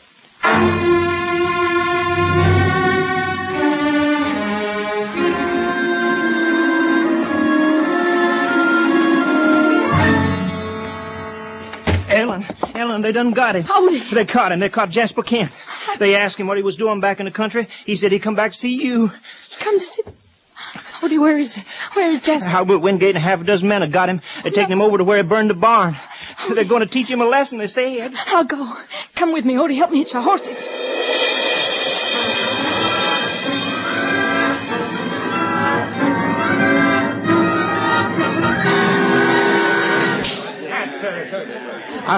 I'll go no further than here to the gate. I'm afeard. I need no help. I'll go alone. Give it to him again. Weapon's too good for a barn burner. Y'all laid on him good. Leave him alone! Whip me if you dare.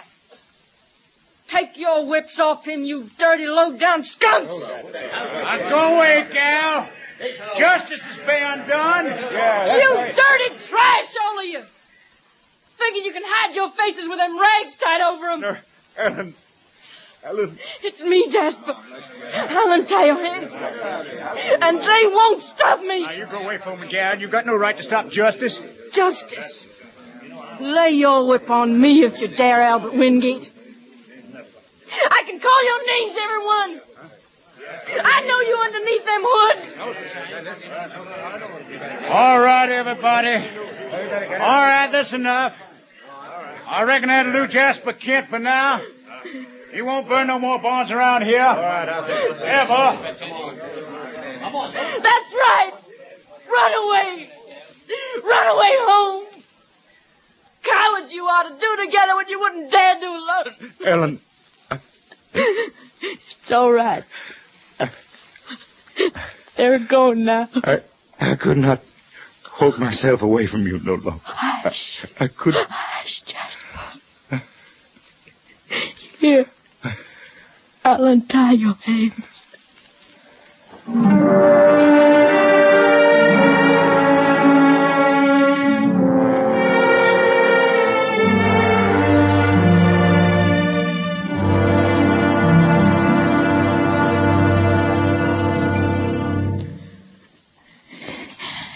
Do it give you pain, Jasper? Only inside do it really pain. Knowing that all the people in this county turned against me. It's a thing to study over. Get up on your wagon, Jasper. I will drive.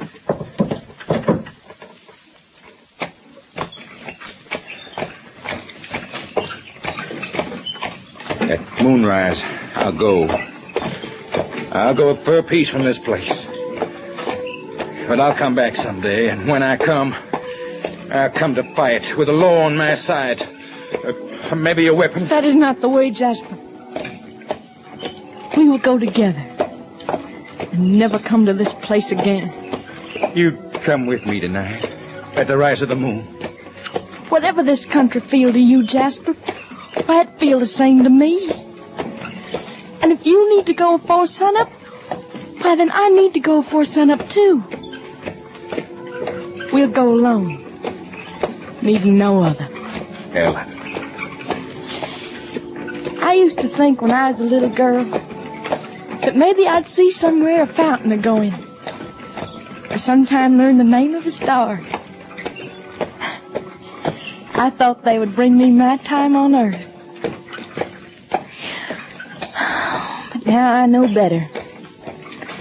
I know how the world is. A little.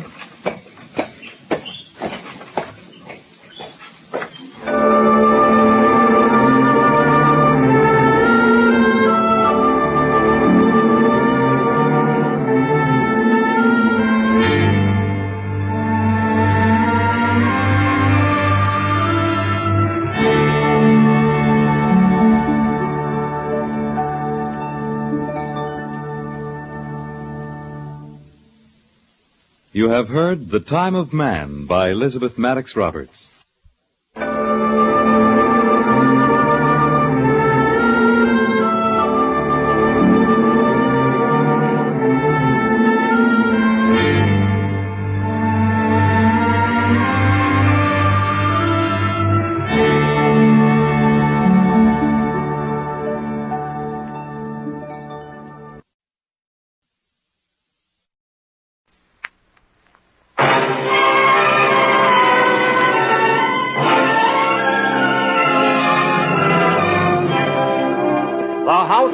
Presents Academy Award.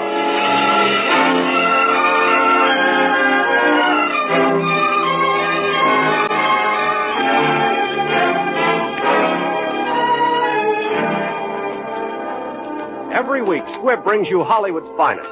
The great picture plays, the great actors and actresses. Techniques and skills chosen from the honor roll of those who have won or been nominated for the famous Golden Oscar of the Academy of Motion Picture Arts and Science.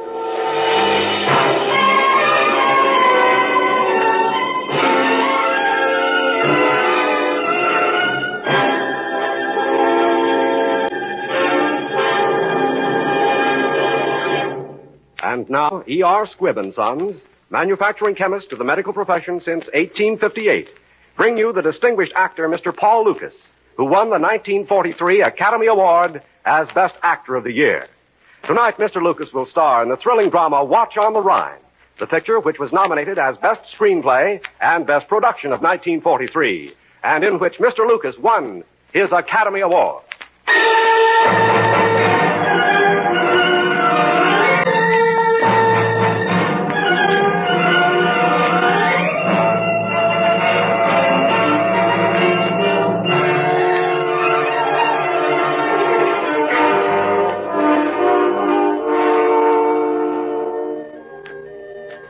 This is the story of a German who, with his American-born wife and their 3 children, came to America, passed through on a brief visit after Munich and before Pearl Harbor.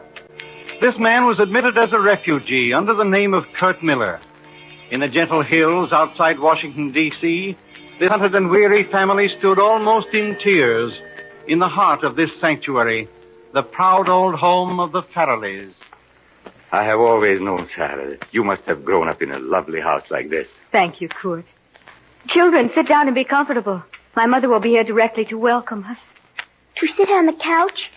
Is it allowed, Mother? Yes, Babette, it is allowed. But the door of the home was not locked. We just came in. You find it curious to believe that there are people who live and do not need to watch. Hey, Joshua? Yes, Father, it is strange. But it must be good, I think. Yes. Isn't it a lovely house? I'd almost forgotten. Look, the old portrait over the fireplace. Just like it has always been. And this picture. My father and mother were visiting Spain. This is Alfonso and dated May 7th, 1910. There was a party at the palace and I had cakes and a glass of champagne. I was 10. Later that day, someone tried to shoot Alfonso. He was always getting shot at. Certainement. Speak English, please. Since when do you think it is right to shoot upon people? Do not give me lessons. It is not right to shoot upon people. I know that. I was born here in this house, children, upstairs. My brother David and I used to have our own garden across the pond. I like a garden. I've always hoped we'd go home someday and settle down. Oh, I'm talking foolish.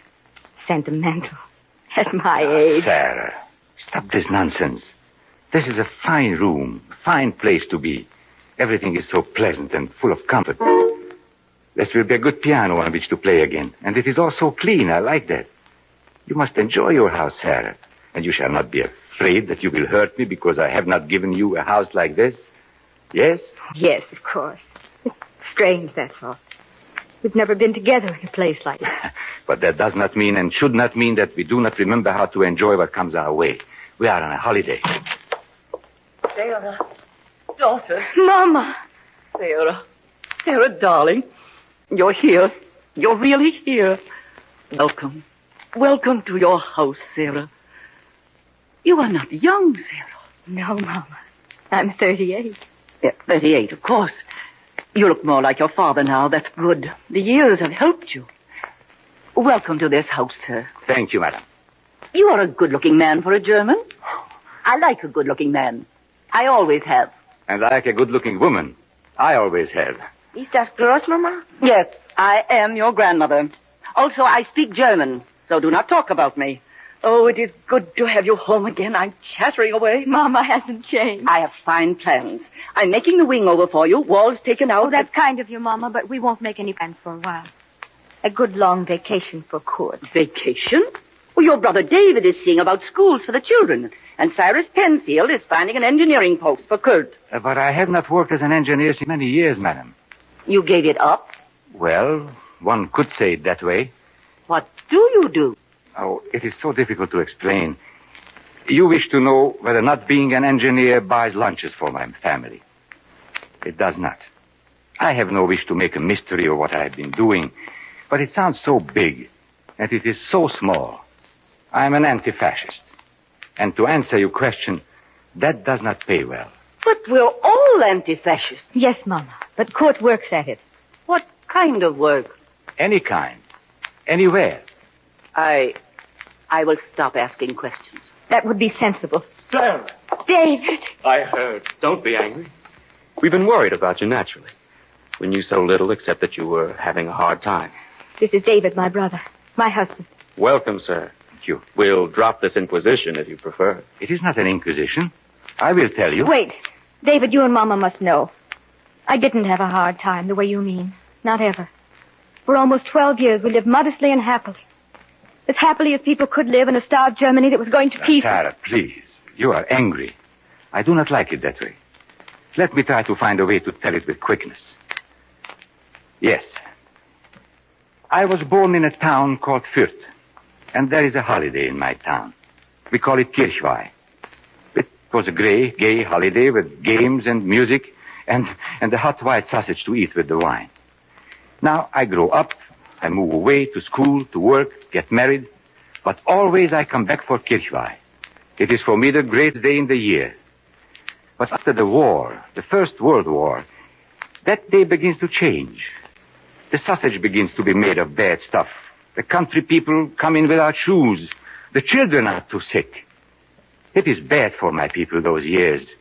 But always I have hope. But in the festival of August 1931, more than a year before the Nazi storm, I am taught that hope by itself is not enough. On that day, I see 27 men murdered in a Nazi street fight. I cannot longer just only look on. My time has come to do more. So I say with Martin Luther, I must make my stand. I can do nothing else. God help me. Amen. And Kurt is not very well. There aren't many parts of Europe anymore where he could rest.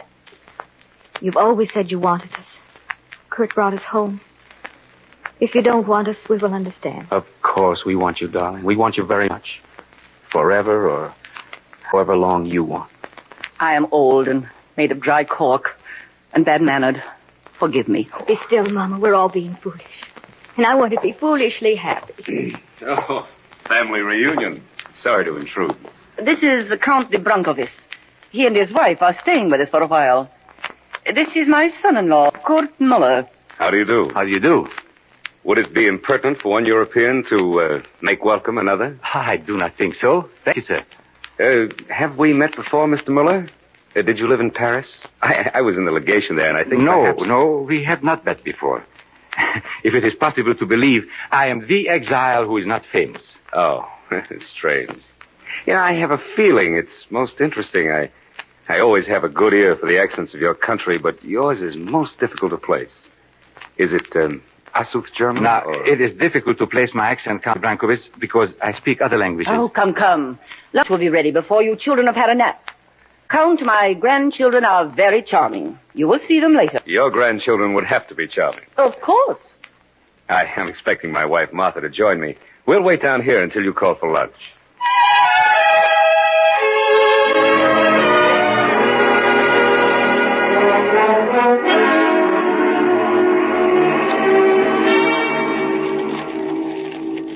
Ted, what are you doing? Oh, Martha, my darling wife. Is that their luggage you've been examining? What has David told you about Herr Muller? What has David told me? Nothing more than he's told you. What is there to tell? I don't know, but I would like to. What are you doing? Wondering why luggage is unlocked and a shabby briefcase is so carefully locked. You're very curious about Mr. Mueller. I'm curious about a daughter of the Farrellys who marries a German who has bullet scars on his face, broken bones in his hands. Is he any business of yours? Oh, anything might be my business now. We have exactly $18 to our name. Yes. Unfortunately. Anything might be your business now. You sound bitter about me, Martha. You're in love with David. Please, find out from him about Herr Muller. You certainly do no such thing. Ask your friends at the embassy. They always know their nationals. Yes, but I do not like to ask questions without knowing the value of the answers. Ted, let these people alone. They've certainly had a rough enough time. I won't let you interfere. Yes. Where are you going? I'll see to it that you're alone with David. Tech, where are you going? Seems there's time for a nap before lunch. I'm very tired. And also my room is next to theirs. Tech. Yes, I'm very tired. I shall sleep a while, and then I shall dress and go down to the German embassy. No. No, I shall not let you. Oh, don't be stupid. This is the afternoon we play poker there. Have you forgotten?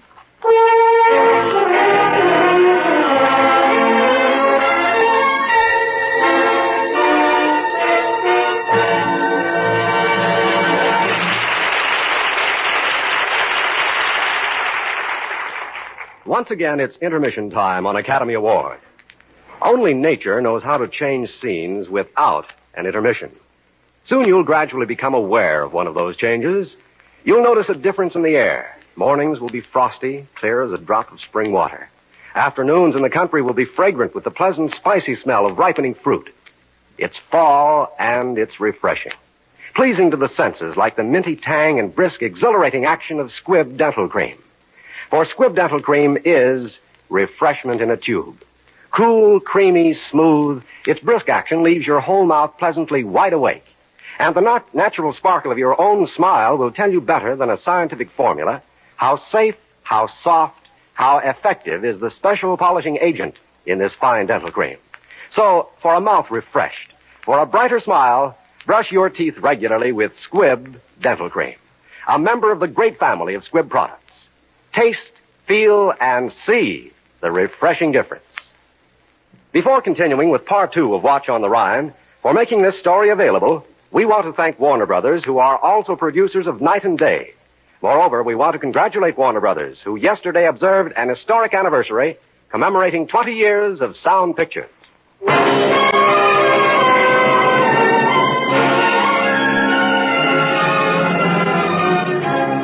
And now the House of Squibb presents part 2 of Academy Award, starring Paul Lucas in Watch on the Rhine.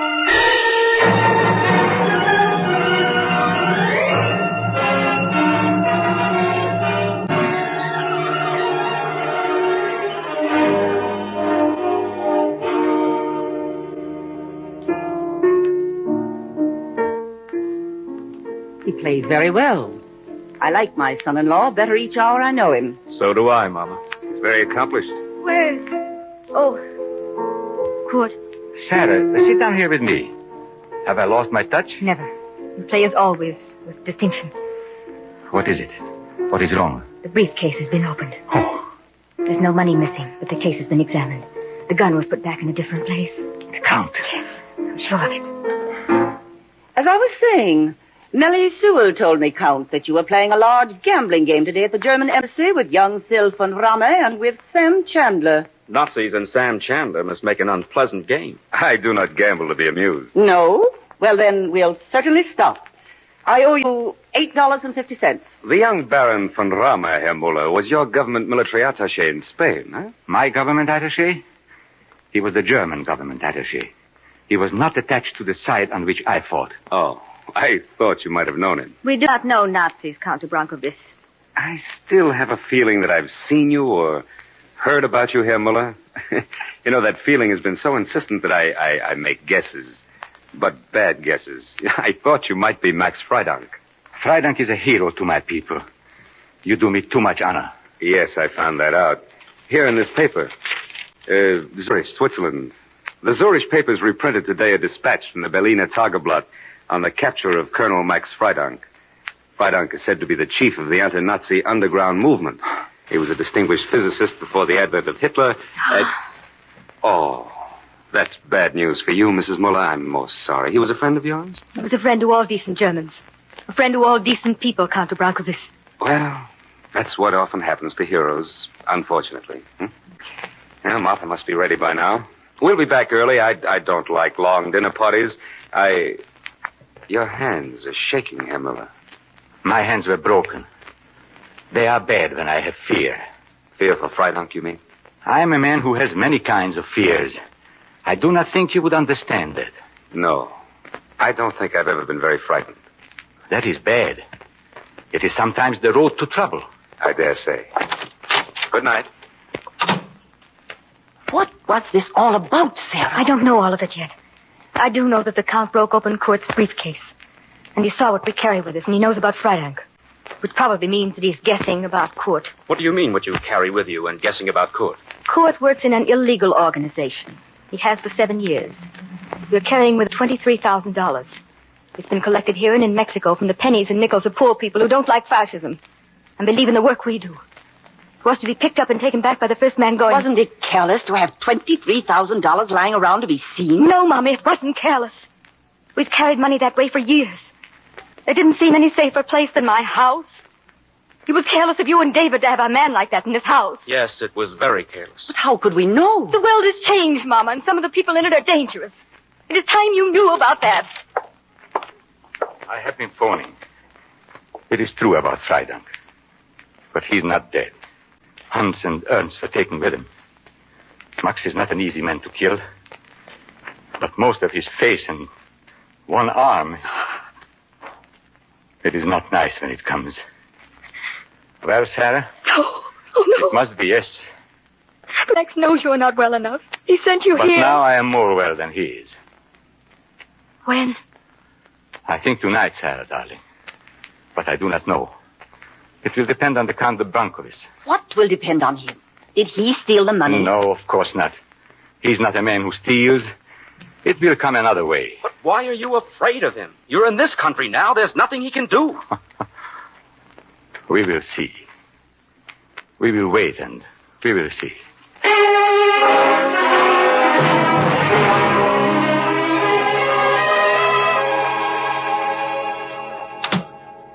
Well, Herr Blecher, how did you manage in the poker game this afternoon? Count de Brankovic, in this room, in this embassy, I work. That's very commendable. By the way, your people caught Max Freidank. Are there, any others close to Freidank, perhaps, that you may want? We want them all. Here are the lists. Show us where we can put our hands on them in the fatherland, or in any of the countries where we have influence. And you could name your price.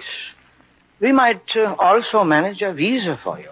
I am sure you are homesick for shabby palaces and the gaudy cafes and the rest of the decaying things. We do not like each other, Herr Blecher. But that will not stand in the way of our doing business.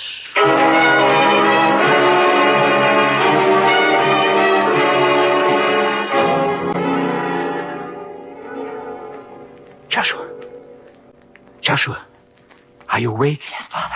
Shh. Talk softly. Do not awaken the other children. Yes, Father. Father, you must let me go along. I will help in small ways when you go back to Europe. I will learn. You will teach me. I am not a man yet, and it would not be of such importance if anything happened to me. Now, I give you some rules, Joshua. Please remember them and never disobey them. Our forces are small. Therefore, we must risk no more men on any enterprise than are needed to carry it out.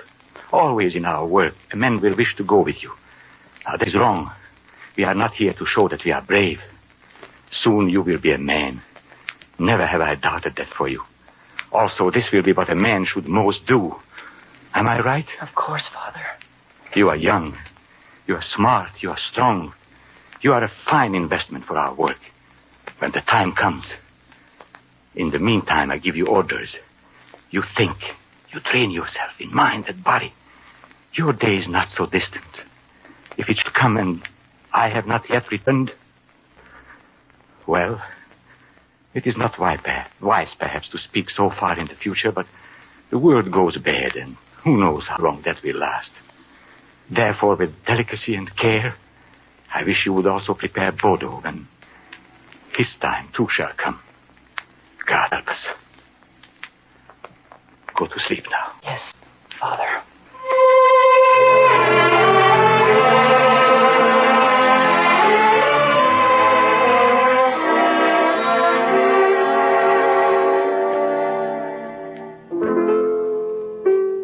Good evening, everyone. Ah, Herr Muller, you're still up. I've been to the German embassy. It is where I thought you would go. I got from the embassy a list and a description without saying why I wanted them, of course. But if I have to, I will go back to them. Proceed, Count de Brankovic.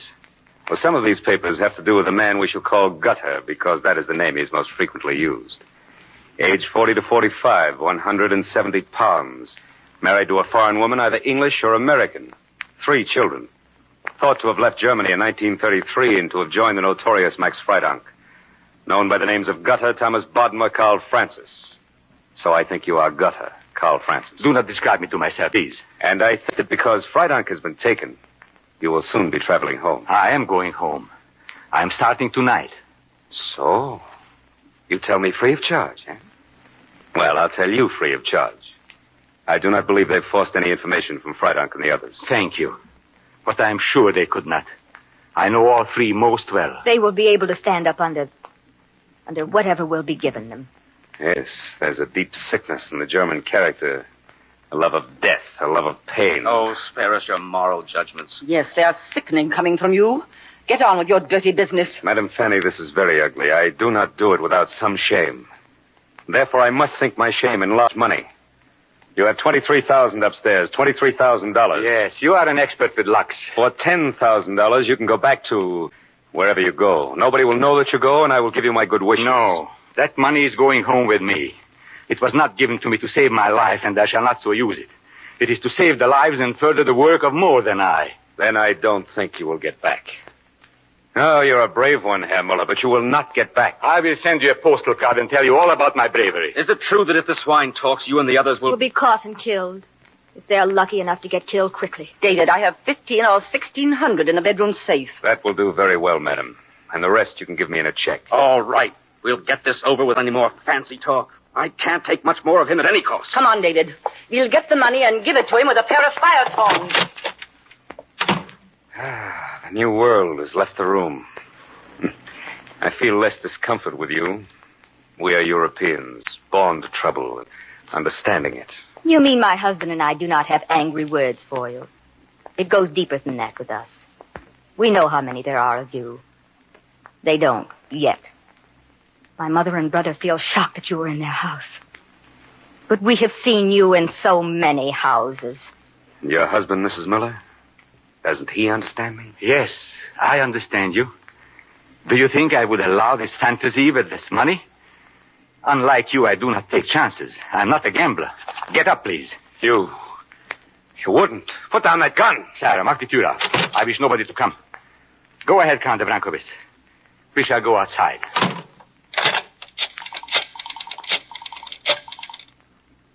Hello, what time is your next plane? To the south, please. To El Paso or Brownsville.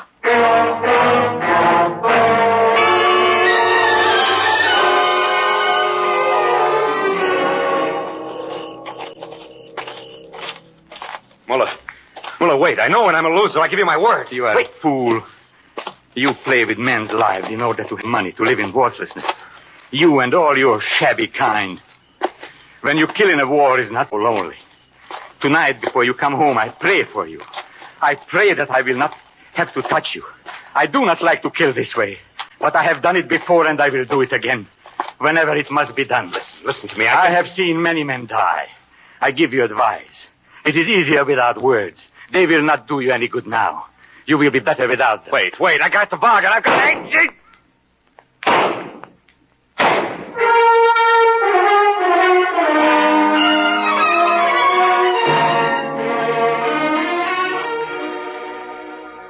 I've told them.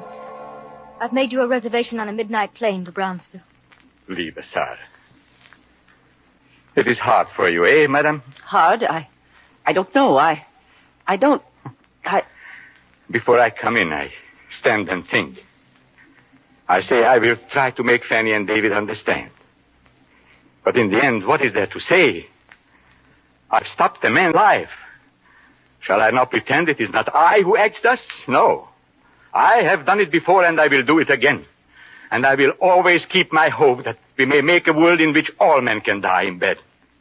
I have a great hate for the violent. They are the sick of the world. Maybe I am sick now, too. You are not sick. Stop it, Kurt. It's late. You must go soon. I'm going to take your car. Now, give me 2 days. There are 2 ways to do this. One, I will take the Count with me in my car. 2 days after, you may notify the police. And the other way, you can call the police now. I will still leave, but I will not get home. Papa wrote it years ago. Papa said the only men on earth worth their time on earth are the men who will fight for other men. Papa said, we have struggled through from darkness. But man moves forward with each day and each hour to a better, freer life. That desire to go forward, that willingness to fight, it cannot be put in a man. But when it is there, oh, please let him go back. Of course, darling. He'll go back. We'll take care of things. Good luck with it. Men who wish to live have the best chance to live. I wish to live, Sarah. I wish to live with you. For 17 years. It is as much for me today. I have loved just once and for all of my life. Come back for me, darling, if you can. I will try. Goodbye to you all.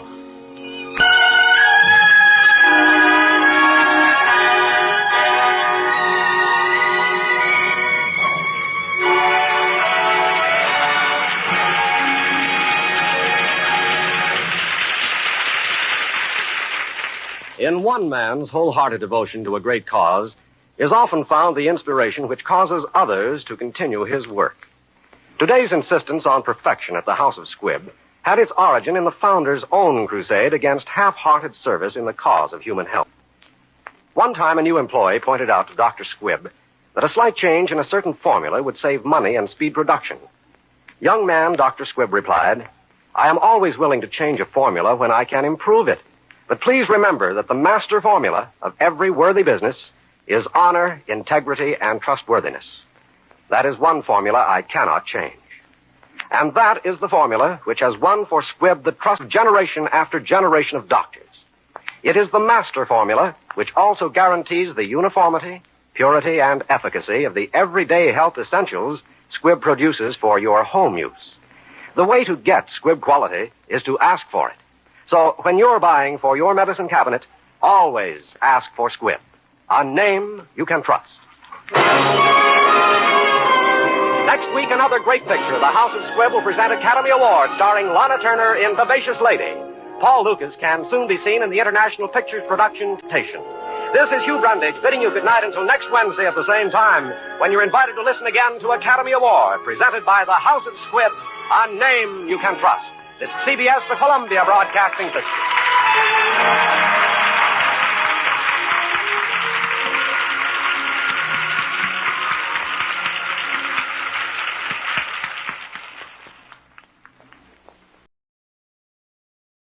It's the Frontline Theater.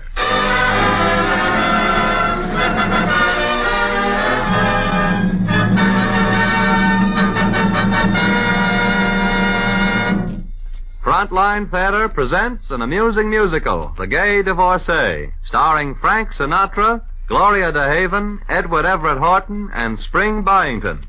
And as an additional treat, there's some intermission music by the voice himself.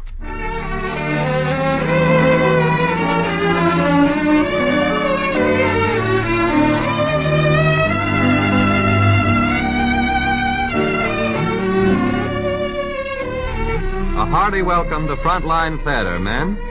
This is your theater, and every performance is presented especially for you, the men and women of the United Nations. Our musical play tonight, The Gay Divorcee, stars Frank Sinatra as Guy Holden, Gloria DeHaven as Mimi, Spring Byington as Hortense, and Edward Everett Horton as Egbert. And now, as the curtain rises, we find that these are the good old days, when Americans just went to Europe for fun. And that's exactly why Guy Holden is there. With an English pal, he's doing a famous Paris cafe, and the owner doesn't seem to approve. Gentlemen, the check comes to 40 francs. I must insist. But I just told you we're taking the boat back to London tomorrow, and we both packed our wallets in our trunks. We'll mail you the amount of the check, old boy. I am sorry, monsieur, but I do not know you. Oh, this is Egbert Fitzgerald. His father is Sir Frederick, the famous London attorney. And I'm a barrister, too. You? No, gentlemen, I'm Now, sorry, but... My friend here is Guy Holden, the American singer. Radio, musical comedy, and whatnot. Of course you've heard of him. Of course I have heard of Guy Holden, but... Monsieur Holden, can you identify yourself? Well, you see, as a matter of fact, Yes, you left your papers in another suit. Oh, my word, Guy, I know. You can prove who you are. Just dash him off a cadenza or two. Well, it's been a long time since I sang for my supper, but under the circumstances... Night and day, you are the one. Only you beneath the moon. It is him, Guy Holden. My apologies, monsieur. I tear up the check. I wish you bon voyage to London. It's no matter, darling, where you are, I think of you.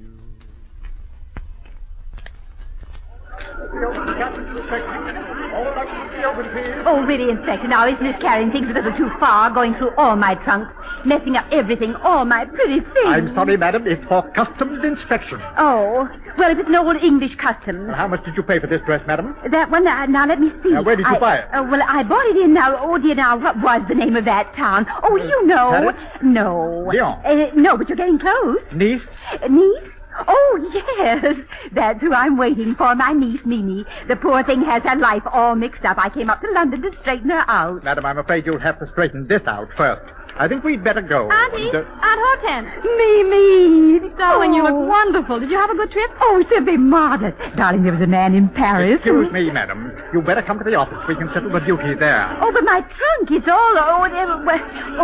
I'll just close it up. Mimi, darling, stay with it, will you? Come along, my good man. Good old Hortense. She hasn't changed a bit, though. Excuse me, miss. Can I be of service? I beg your pardon? I was just going by, you see, to have my baggage examined, and... Well, what stopped you? Your legs. I mean, they're showing. That is, well, your dress is caught in that trunk. My dress? Oh, Lord, and Hortense took the keys. Say, you're an American, aren't you? I see no reason why that should... I'm an American, too. Believe me, I'm happy to give you a hand. Here, would you like to hold my raincoat a minute? Not particularly. Doesn't look like your dress is caught too tight. Maybe I can ease it out. Maybe if I just pulled a little. No, don't pull it, don't! Oh, you. The whole back of my dress. Oh, gosh, I'm sorry. Here, put my raincoat on. Go ahead, it's all right. You can send it back tomorrow. Thanks a lot. I won't forget this great service you've done me. Now, if you'll excuse me, please. Hey, wait a minute. You didn't say goodbye. Didn't I? Well, it's a pleasure. Goodbye.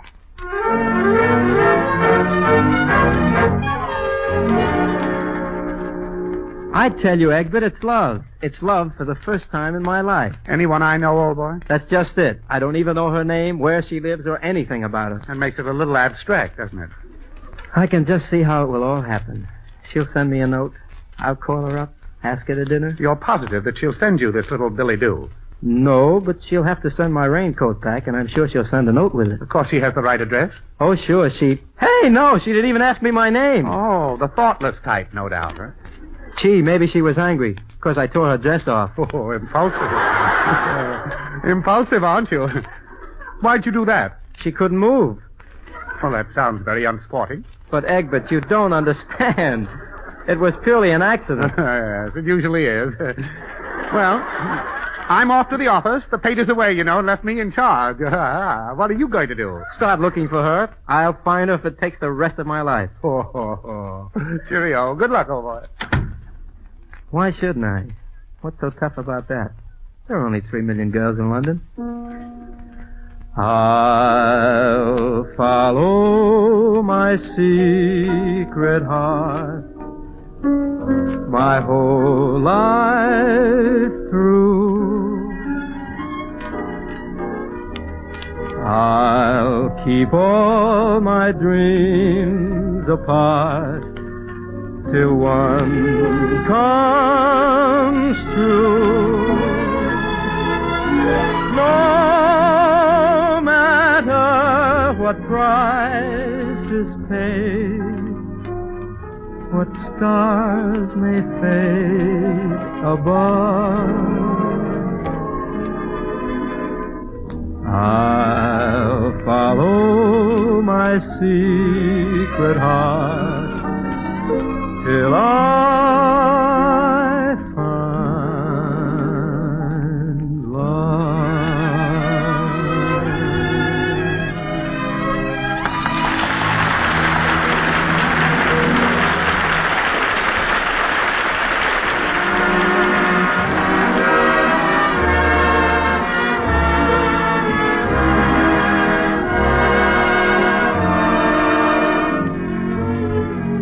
Oh, miss, I'm looking for... Excuse me. Oh, miss, Excuse me. Oh, miss. Huh? Excuse me.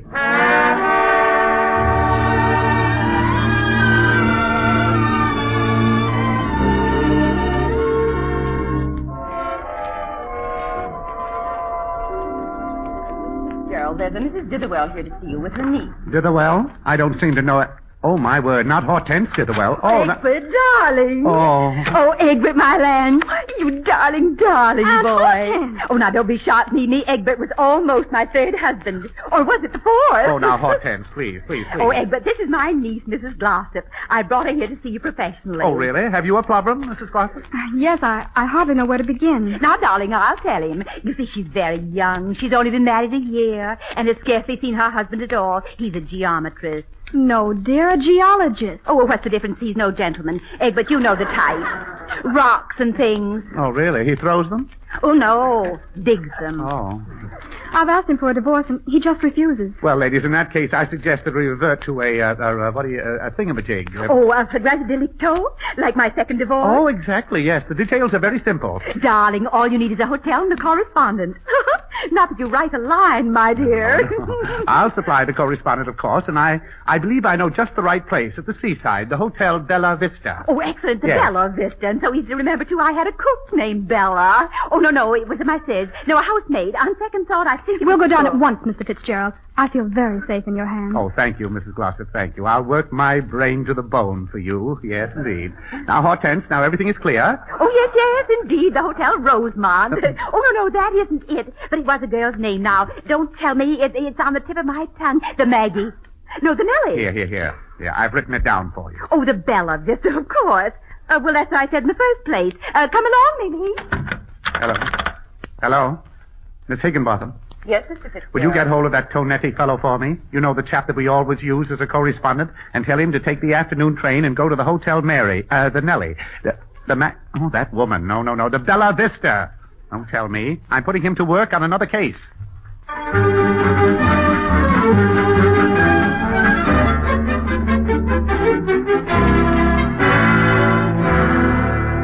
Oh, it's wonderful down here. Wonderful, isn't it, Guy? So helpful, too. Sea air, sunshine. Girls. There's only one girl I want to see. Oh, come now. The world is full of girls. Not like her. She's music, Egbert. She's the murmur of bees and clover. She's water lapping on the shore. Well, she's a strange series of sounds, isn't she? Well, now, come on, Guy. There's no use in moping. You may chance across her again. I know I will, and it won't be chance. Chance is the fool's name for fate. Oh, my. Chance is the fool's name. Oh, I say, that's not bad. Where'd you get that? Oh, it's a line from my last radio program. Oh, it's tangy, isn't it? Nice to drop into a conversation sometime. You know, chance is the... Do you mind if I use it? Not at all. Oh, well, I'm popping over to see my client, and I won't be long. Chance is the fool's name for... Oh, my, I've got to remember that.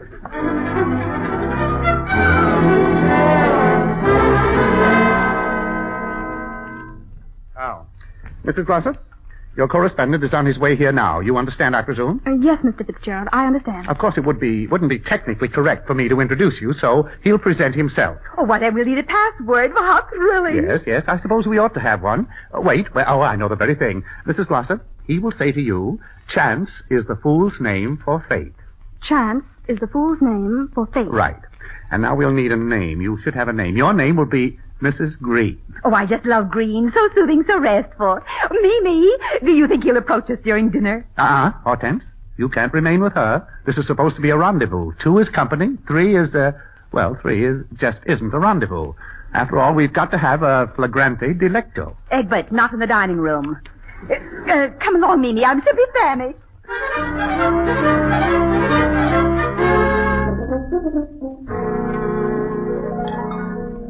Begging your pardon, can I help you, sir? I don't think so, waiter. There's only one person in the world can help me. We have crumpets, sir. Is it serious? Begging your pardon, sir. That's very whimsical. What? Whimsical, sir. Like Sir James Barrie.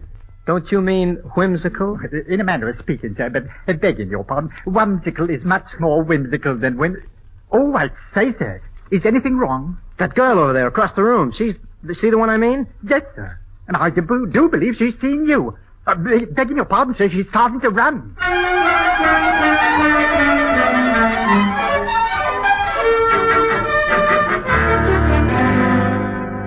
I knew you'd have to stop sometime. You really shouldn't run like this. Why not? It's bad for my health. Well, what are you doing here? What are you? I'm down here with my aunt. So am I, in a way, with my Aunt Egbert. Egbert? A lawyer friend of mine. We're here on a case. A case? I'll have to go now. Why don't you stop running away from me? When 2 people are destined to come together, there's no use struggling. You believe in that kind of destiny? Of course I do. There's no such thing as chance. Chance is the fool's name for fate. Chance is the fool's name for... You? You? Me? Of course it is. You're the man I've been waiting for. I am? Room 216 at midnight. You'll excuse me now. She's expecting me. No matter what price is paid, what stars may fade above, I'll follow my secret heart till I find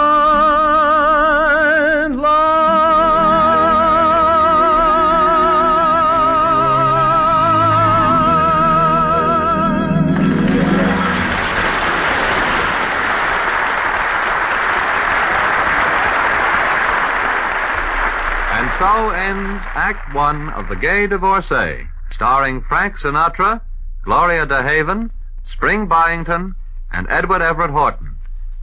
Now, as you relax and take a break or a breather, here is the voice, Frank Sinatra, voicing in his own inimitable fashion, As Time Goes By.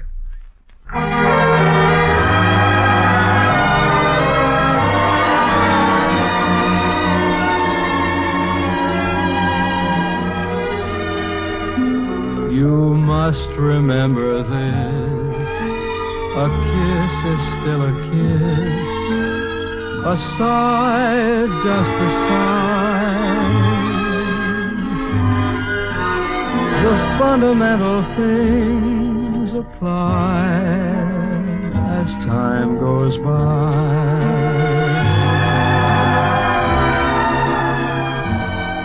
And when two lovers woo, they still say I love you. On that you can rely. No matter what the future brings as time goes by.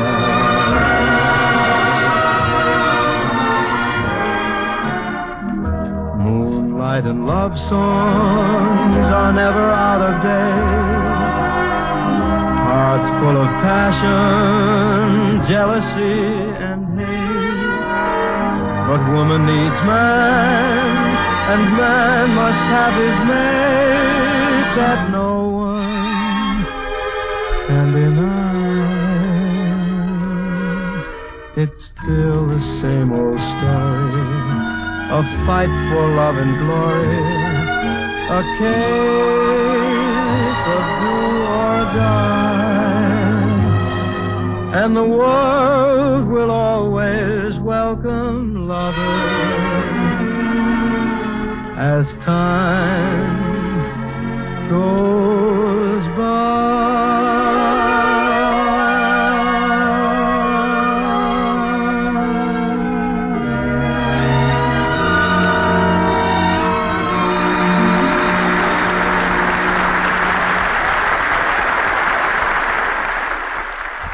Thank you, Frank.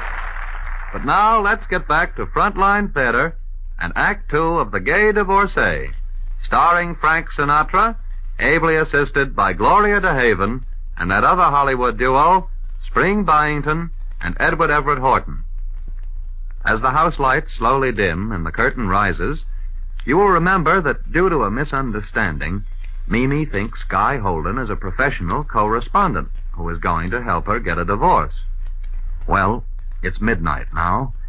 Guy timidly approaches room 216 and is just about to enter. Oh, I beg your pardon. Oh, it's all right, young man. I knew you were coming. You did? I'm Mimi's aunt. Oh, is that her name, Mimi? Yes, Mimi Glossop. Though, of course, tonight she's green. I feel a little pink myself. Well, you might as well go in and get this over with, and then the poor girl can start a new life. A new life? Yeah, she's making a clean sweep of the old, and you're the broom. Go ahead, Ian. Mimi. I'll be right out. I'm sorry to keep you waiting. Well, what's the matter? Nothing.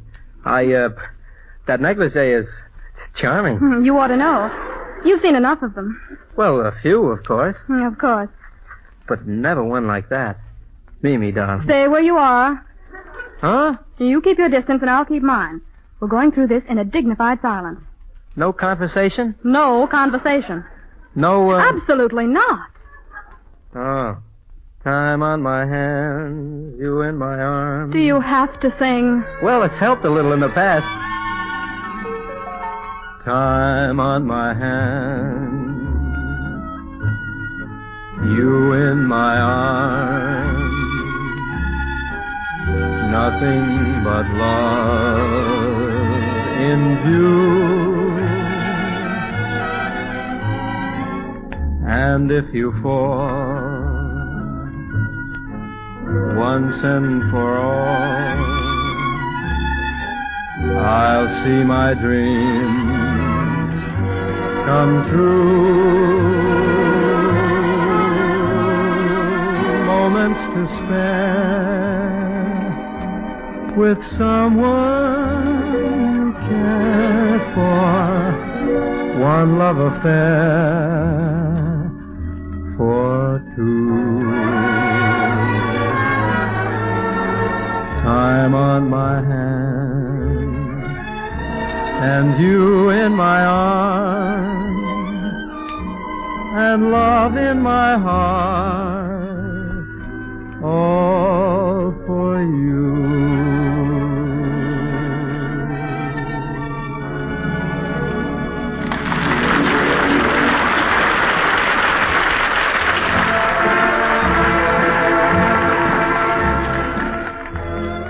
Well, I must admit it's not a bad voice. I suppose it does help you a lot in your profession. Oh, I get along. That's what I don't understand about you. How did you ever start such a career? Oh, I was started by a well-known radio star. Oh, it's disgusting. But I suppose some people will do anything for money. Oh, it's not quite as bad as that. After all, I do give pleasure to thousands of women. Thousands? It's worse than I thought it was. Listen, say, are you expecting someone? Of course. Come in. Excuse me. I am Tonetti. I am afraid to take foolish chances with. Oh, what did you say? It is the passwords, no? Mr. Eggerboyle, tell me. Oh, good heavens. Then you're the man. Mimi, who is this guy? Oh, there's been a dreadful mistake. This man was hired by Mr. Fitzgerald. Oh, wait a minute. Are you Egbert's client? Yes. And this spaghetti eater has to stay all night? Until the detectives come? Yes. Well, it's okay with me, baby, but I want to tell you one thing. If that guy stays, this guy does too.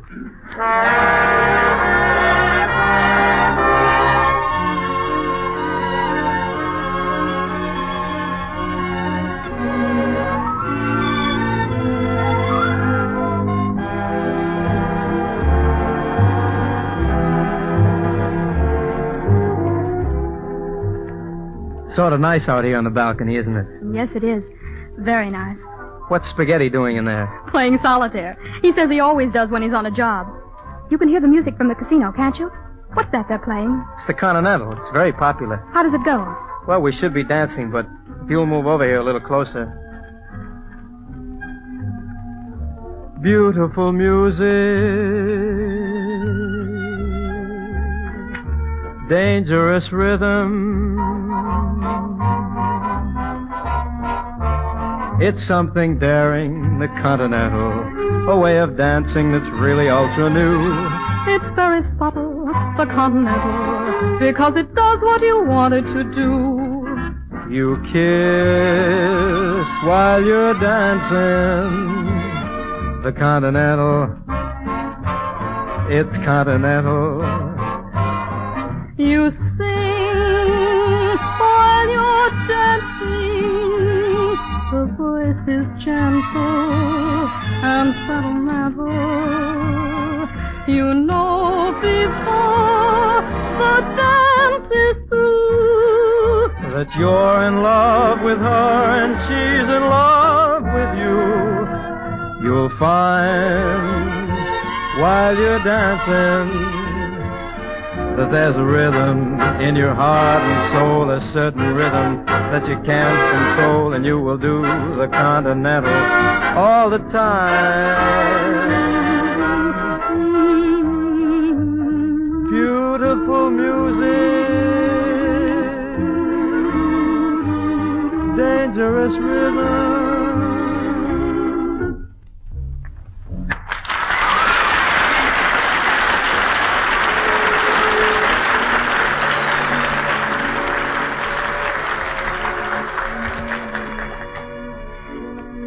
That was nice. I liked it. Did you? You know, it's strange. In a way, you remind me of my favorite radio singer. Really? Who? Frank Sinatra. Listen, Mimi, there's something I've simply got to tell you. Excuse me, please. I think I better go to my room and go to sleep. But what about me? Oh, you can play solitaire with Mr. Spaghetti. You mean he's really going to stay here all night? That's the whole idea. If you stay, he stays too. Good night.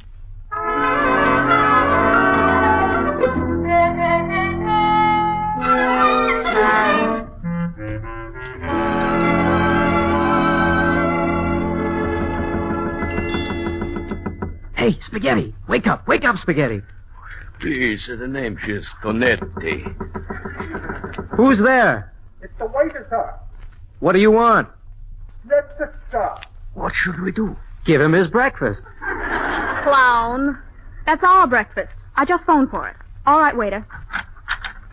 Where shall I serve it, madam? Oh, anywhere. It doesn't matter. Here we are, Mimi, bright and early. Mr. Fitzgerald and Aunt Hortense. Mimi, darling, he's here. The detective? No, I've pulled a supreme coup, a masterpiece. I have brought Mr. Glossop. My husband? Oh, there you are, my dear. Oh, come in, Rupert. This is Mr. Tonetti. I must confess he's my... How are you, Tonetti? Glad to meet you, old man. Why, Rupert, you seem so pleased. Aren't you even outraged? I should say not. I can see through this fellow. He's one of those hard correspondents. Look here, you can't do this to Mimi. My dear fellow, I don't see that it concerns you. Waiter, I believe I'll have a cup of coffee. Yes, sir. I have an extra cup here, Mr. Brown. Wait a minute, his name isn't Brown, it's Glossop. Oh, no, sir. Begging your pardon, sir. I know Mr. Brown very well. Now, look here, waiter. I'm sure you remember me, Mr. Brown. I always serve you when you come here with your wife. His wife? Waiter, does she look like me? Oh, no, ma'am. She's brunette and very French. Well, cut my hair and call me Buster Brown. Rupert, I believe that will give me my divorce. Excuse me, I've got to catch a train. Well, it worked. Mimi, you'll be single again. But not for long. Egbert, meet the future Mrs. Guy Holden. Guy Holden? The singer? Well, that's what I like to call it, darling. But from now on, I'll just be singing for you. Night and day, you are the one. Only you beneath the moon, under the sun. Whether near to me or far, it's no matter, darling, where you are, I think of you. Day and night, night and day. Why is it so that this longing for you follows wherever I go? In the roaring traffic's boom, in the silence of my lonely room, I think of you. Day and night, night and day, under the hide of me, there's an such a hungry yearning burning inside of me, and its torment won't be through if you let me spend my life making love to you, day and night, night and day.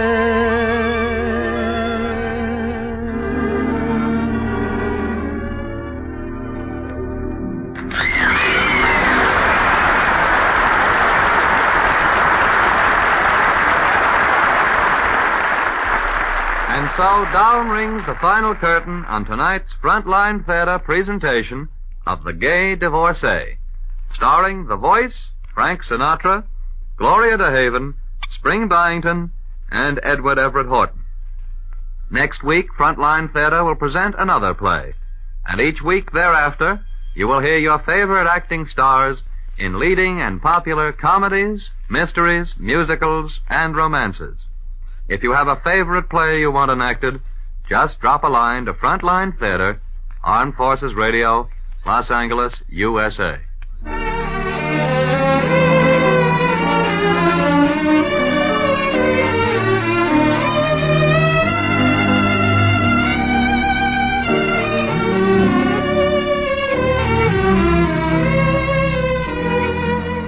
This is AFRS.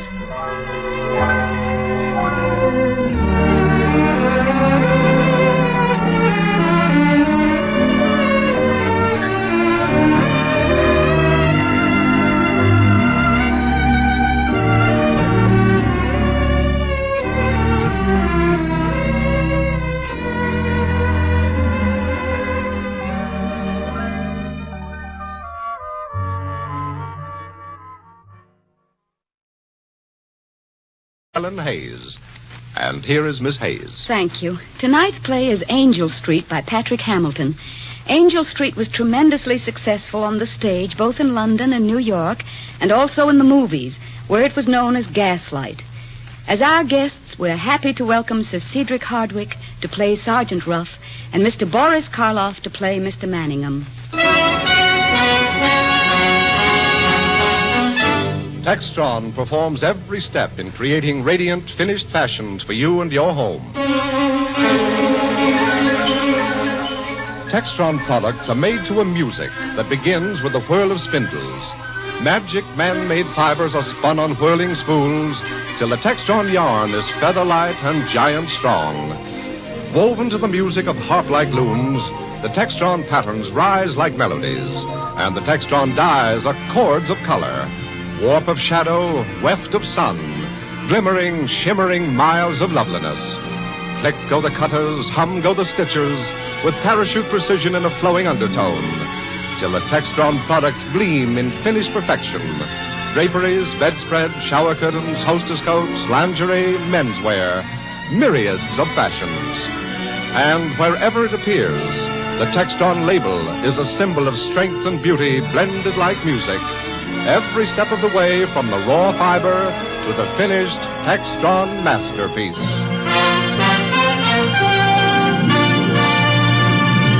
And here is Angel Street, starring Helen Hayes as Bella, Mr. Boris Karloff as Manningham, and Sir Cedric Hardwicke as Sergeant Ruff.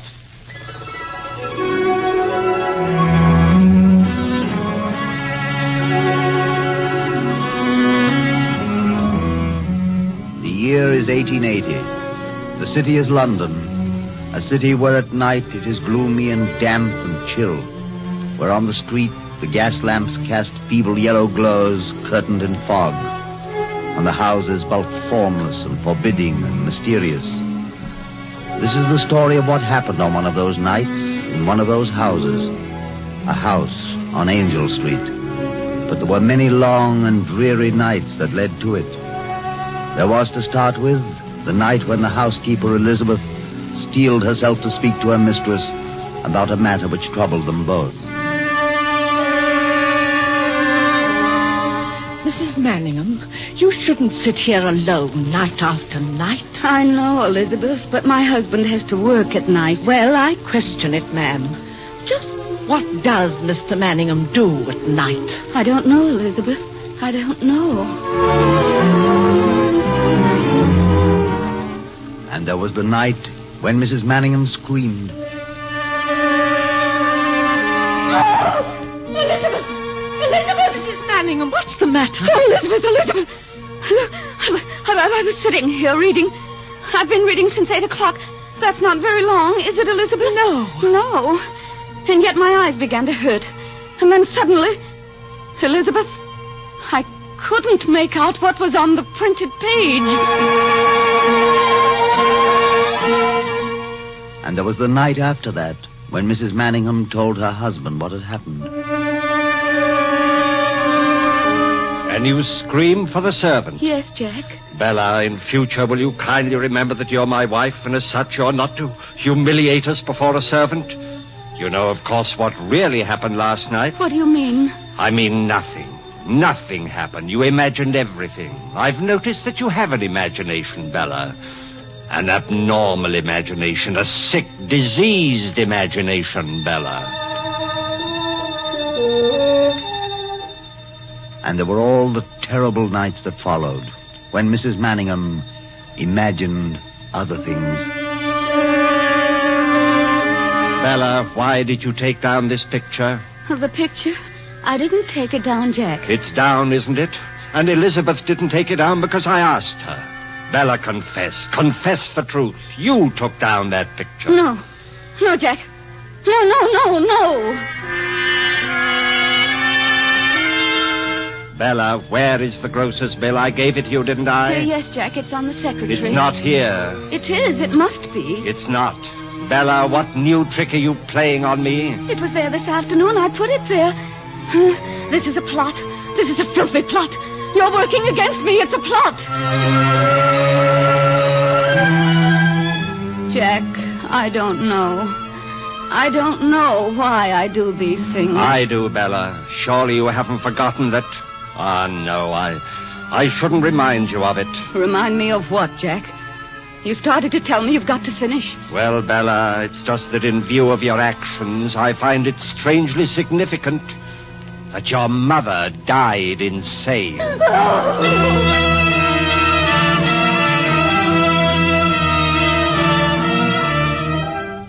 That was the state of affairs in one gloomy house in the damp and chill city of London on the foggy night in 1880 when Jack Manningham exhibited a curious kindness towards his wife. I've just thought of something, Bella. Oh, Jack, what is it? I haven't done anything wrong again, have I? Now, why should you be apprehensive, my dear? I've thought of something rather nice. Something nice, Jack? Yes, I read in the paper that Mr. McNaughton, the celebrated actor, is in London for another season. Yes, I read that, too. What of it, Jack? What of it? Now, what do you suppose? Oh, Jack, dear. Do you mean it? Would you take me to see McNaughton?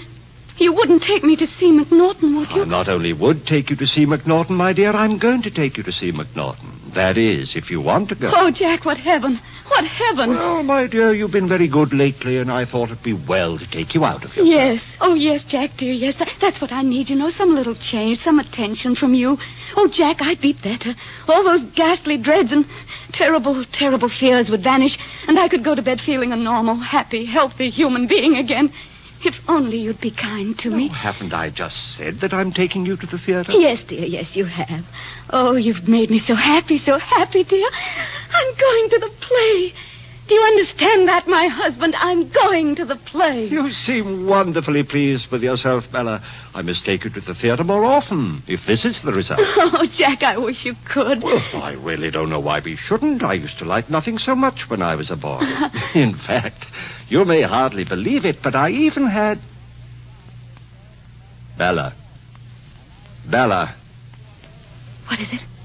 What's the matter? What is it now? I've no desire to upset you, Bella, but I've observed something very much amiss. Will you kindly rectify it at once when I'm not looking, and we will assume that it has not happened? Amiss? What's amiss? Jack, don't turn your back on me. What has happened? You're trying to make a fool of me, Bella. What I refer to is on the wall behind you. Now, if you'll kindly put it back, I'll say no more about it. The wall behind me? What? Oh, yes. The picture has been taken down again. Yes, the picture. Who's taken it down? Why has it been taken down? Yes, why indeed. Will you please take it from wherever you've hidden it and put it back on the wall again? But I haven't hidden it, Jack. I didn't do it. Oh, Jack, look at me. I didn't do it. I don't know where it is. Then, by heaven, you're mad and you don't know what you do. You unhappy wretch. You're stark, gibbering mad like your wretched mother before you. Jack, if I am mad, you've got to treat me gently. If I commit these fantastic, meaningless mischiefs then I'm certainly going off my head and must be treated kindly and gently so that I may get well. You must bear with me, Jack, bear with me. Not storm and rage. God knows I'm trying, Jack, I'm trying. Please believe me that I'm trying, and be kind to me. Listen to me, Bella. I'm going out. No, Jack, no. Yes, I'm going out, and I expect that the picture will be replaced before I return. Oh, Jack, be patient with me. If I'm mad, be patient with me. I've been patient with you long enough. The picture is not replaced. While I'm out, you're going to see a doctor, more than one doctor. Think upon that, Bella. I'll find it, Jack. I'll replace it. Oh, don't go, Jack. Jack! Well? You're still going to take me to the theater, aren't you? No, madam. Emphatically, I am not.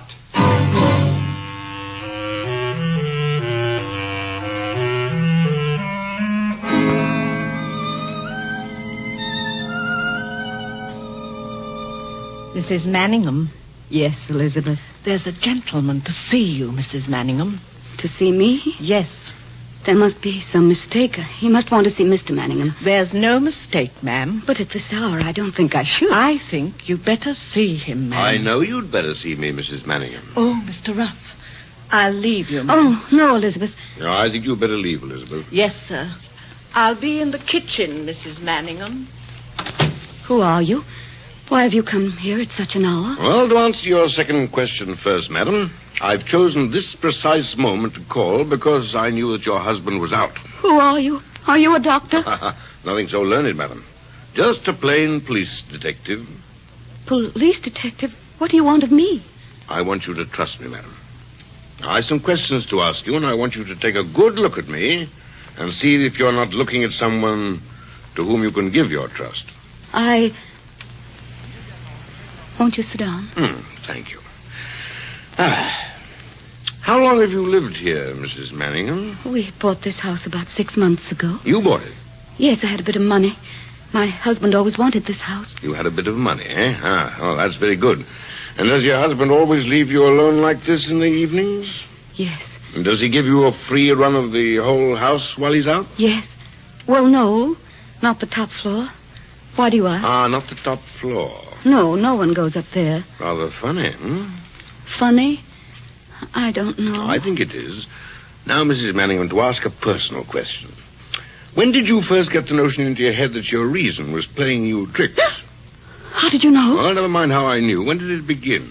Only the last 6 months. In this house, things began to happen. Which are driving you mad with fear. Yes, which are driving me mad with fear. And has the top floor anything to do with it? Yes, it has. That's how all these dreadful horrors began. Now you interest me. Tell me about the top floor. I don't know what to say. It all sounds so incredible. It's when I'm alone at night.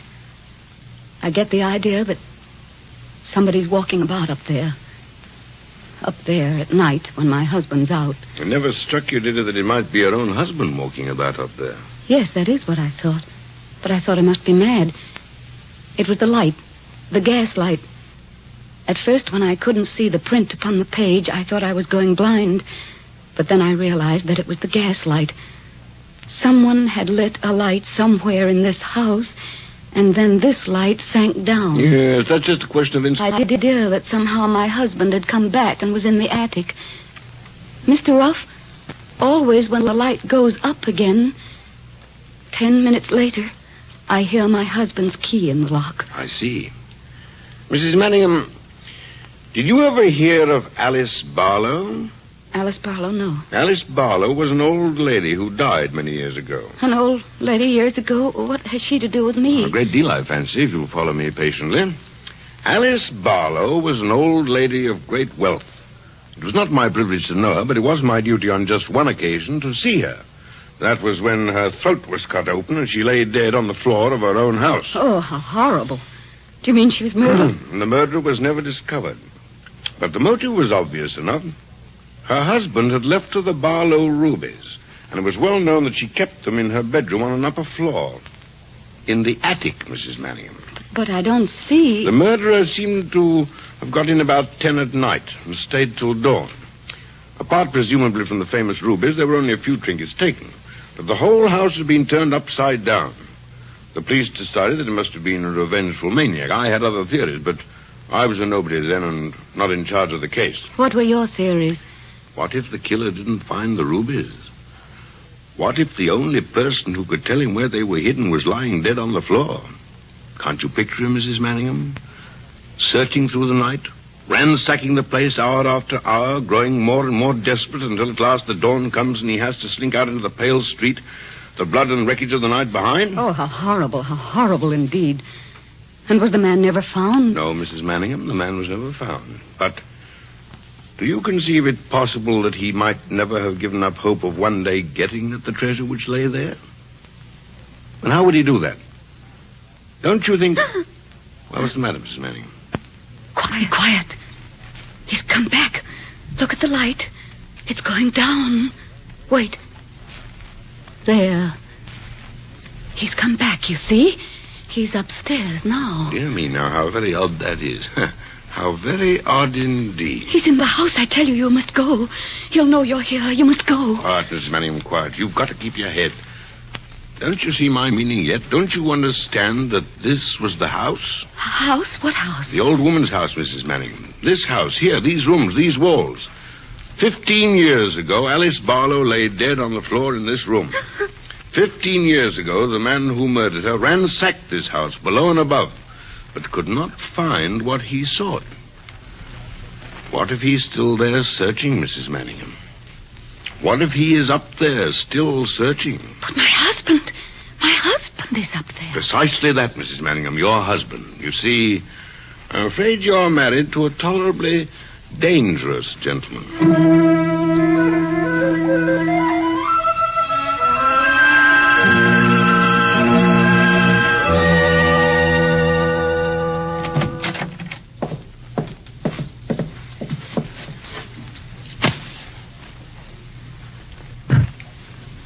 see? The gas lamp doesn't cast much light in here either. This is his bureau? Yes. And the 2 bottom drawers are the ones he always keeps locked. Let's see. Yeah, this is a tough proposition. I may have to force the lock. Well, to work. Sergeant Ruff, why do you think my husband is... The murderer of Alice Barlow?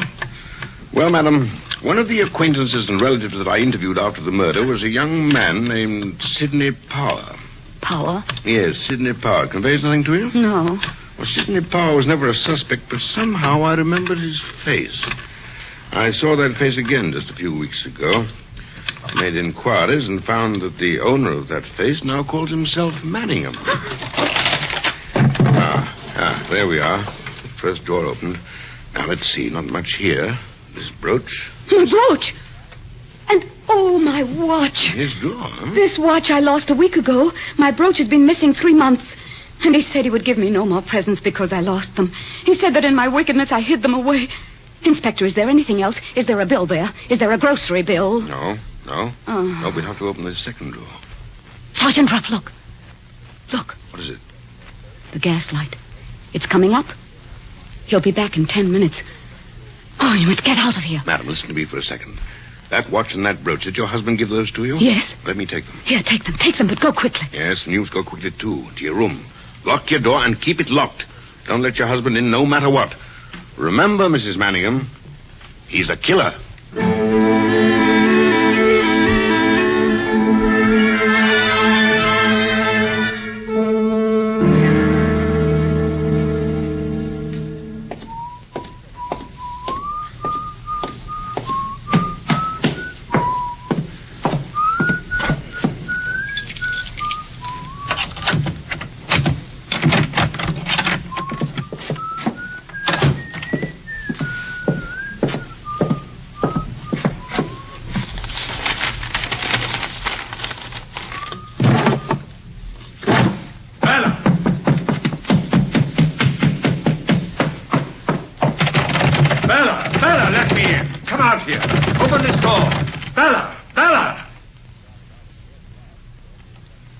Then, Bella, I'll open it.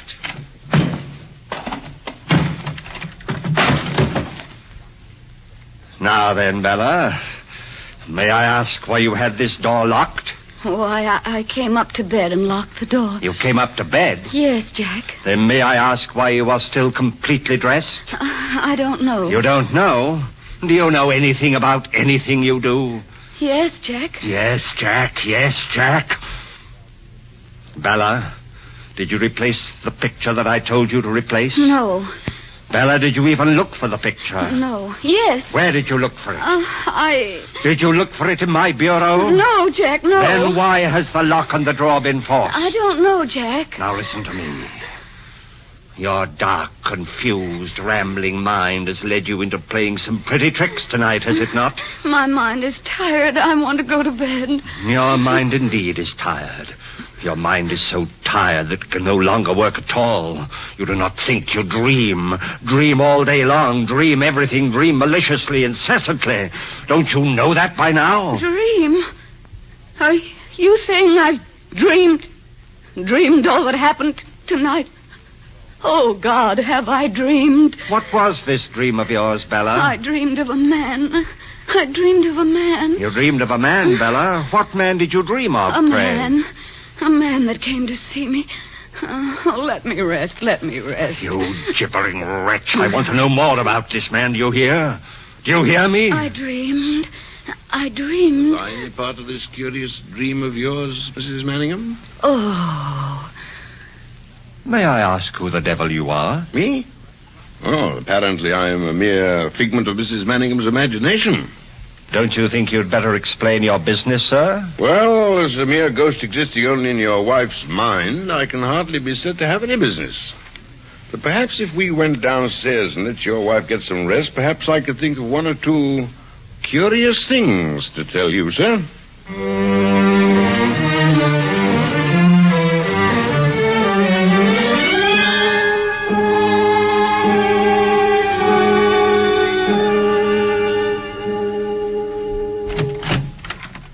Now then, sit down. Are you going to tell me your business, or am I going to fetch a policeman and have you turned out? An admirable idea. Fetch a policeman, Manningham. Well, why do you wait? Alternatively, sir, I can turn you out myself. Yes, but why not fetch a policeman?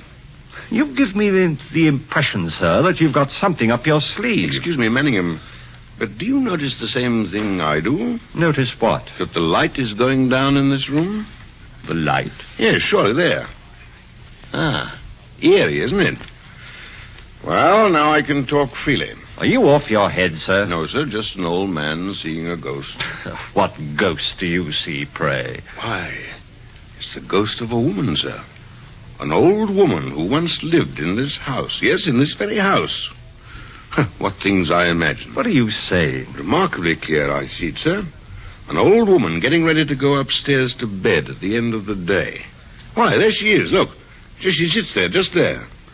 Now it seems I see another ghost as well. I see the ghost of a young man, Mr. Manningham. A young man with murder in his eyes. Why, bless my soul, he might be you, Mr. Manningham. He might be you.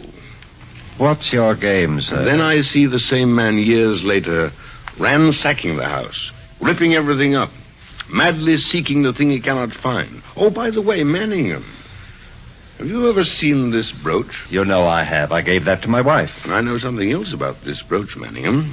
I know it was on the list of articles stolen from that woman's house the night she was murdered. You seem, sir, to have some very remarkable information. It's more remarkable than you realize, Mr. Manningham. For instance, did you realize that this brooch has a secret catch that opens a hidden compartment? Yeah, it has, truly. You just press here and... you see? And what have we here, Mr. Manningham? The Barlow rubies. What? Well, there you are, sir. You killed one woman for those rubies and tried to drive another out of her mind. And all the time they lay in your own bureau drawer. And all that they've brought you is a rope around your neck, Mr. Sidney Power. Do you imagine you're going to leave this room with that information in your possession? Do you imagine, sir, that you are going to leave this room without suitable escort? May I ask what you mean by that? Only that I have men in the house already. Didn't you realize that they'd signaled their arrival from above, your own way in, when the lights went down? Suppose we open the door and see if I'm not right. Come in, gentlemen. Quick, catch him! Not too bad. What the devil's this? Let go of me, will you? Time up! Time up! Let go of me, that's it, that's all. There. Leave me alone. Take your time. All right, boys. Inspector Ruff. Mrs. Manningham? Inspector, I want to speak to my husband. Very well, my dear. What do you want to say? I want to speak to him alone. Alone? Yes, alone. Won't you please let me speak to him alone? I beg of you to allow me. I'll not keep him long. Well, I don't quite understand. Alone, huh? Oh, very well. This is anything but in order, but we'll wait outside. I'm afraid you must not be long, Mrs. Manningham. Jack, what have they done to you? What have they done to you? It's all right, Bella. Oh, you're clever, my darling. Terribly clever. Now get something to cut this rope. I can get out by way of the dressing room window and make a jump for it. Can you fetch something? Yes, I can get something. What can I get? There's a knife on the desk. Quick. Can you get it, Bella? Knife? Yes, I'll get it for you. Hurry. Quick and get it. That's right. Good. Cut me loose, Bella. Quickly, dear. Use the knife. Quickly. Knife? What knife? Are you suggesting that this is a knife I hold in my hand? Have you gone mad, my husband? Bella, what are you up to? Or is it I who am mad? Yes, that's it. It's I. Of course it was a knife. Oh, dear, I've lost it, haven't I? I'm always losing things and I can never find them. I don't know where I put them. Bella. I must look for it, mustn't I? Yes, if I don't find it, you'll lock me in my room. You'll lock me in the mad house for my mischief. Oh, where could it be? Where shall I look? The desk. Perhaps I put it in the desk. No, it's not there. How strange. Oh, but here is a grocery bill. See, I've found it at last. You see. But it doesn't help you, does it? And I'm trying to help you, aren't I? To help you escape. But how can a mad woman help her husband to escape? What a pity. If I were not mad, I could have helped you. If I were not mad, whatever you had done, I could have pitied and protected you. But because I am mad, I've hated you. And because I am mad, I'm rejoicing in my heart, without a shred of pity, without a shred of regret, watching you glow with glory in my heart. Inspector! Inspector! Come and take this man away! Come and take this man away!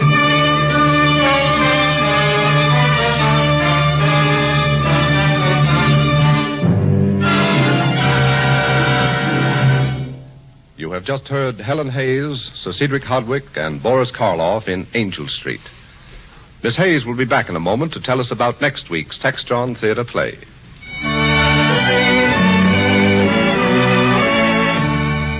In almost every species except the human, it's the male animal that wears the gayest plumage. And that fundamental masculine liking for bright and dashing apparel still beats beneath the most somber double-breasted serge. So it's no wonder that men just out of khaki or blue are going all out now for Textron menswear. For Textron pajamas and shorts give a man a lion's share of the spectrum at last. Bright stripes, rich but not gaudy prints, and full-tone solid colors, gold, wine, green, royal blue, red. And Textron tailoring is something for the gayest bird. Pajamas cut and finished as handsomely and as comfortably as slack suits. Shorts good-looking enough to wear in a 100-yard dash. All turned out and tailored with that same meticulous precision Textron used in making parachutes for war. Yes, Textron color, Textron style, and Textron comfort are truly a masculine birthright. Now, if wives really understand us men deep down, they'll most certainly give us Textron menswear for a merry, merry Christmas.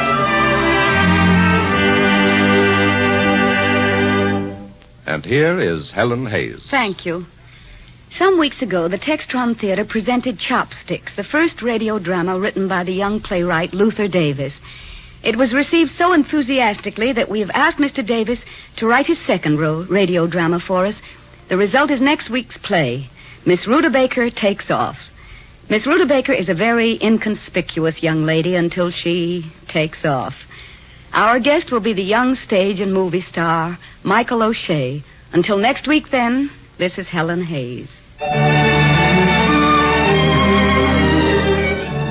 The adaptation of Angel Street was made by Robert Sanadella from the original stage play as directed and produced by Shepard Traub. The original musical score was composed and conducted by Vladimir Zelinsky. Be sure to watch your newspapers for advertisements of Textron products being featured by stores in your community. Always look for the Textron label, your assurance of strength and beauty blended like music, every step of the way from the raw fiber to the finished Textron masterpiece. This is Frank Gallup.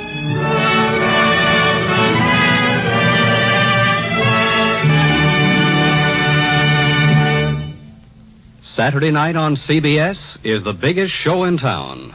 So be sure to stay tuned for The First Nighter, which follows immediately over most of these stations. This is CBS, the Columbia Broadcasting System. NX, Columbia Square, Los Angeles. By transcription. From New York, where the American stage begins, NBC presents New Theater.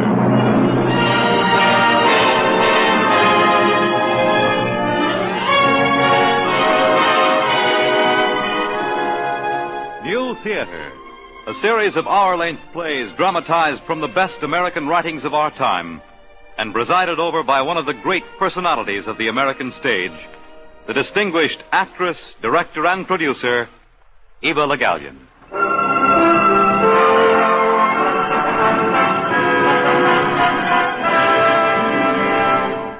Miss Le Gallienne. Good evening. For tonight's performance on New Theater, we've chosen Dorothy Baker's exceptional novel, Young Man with a Horn. It's a story that could be told in any medium, and Mrs. Baker has done a brilliant job of it in the novel form. But from the moment I read it, I was impressed with what particularly fine radio theater it would make. A blend of unique American music and language created by a colorful and dedicated group of people, jazz musicians. The principal character, the young man of this story, is Rick Martin. And in the words of the book, He was in his way like Tonio Kroger, Thomas Mann's inspired and bewildered poet, who worked not like a man who works that he may live, but as one who is bent on doing nothing but work, having no regard for himself as a human being, but only as a creator. So now, Young Man with a Horn, with John Larkin in the role of Rick Martin.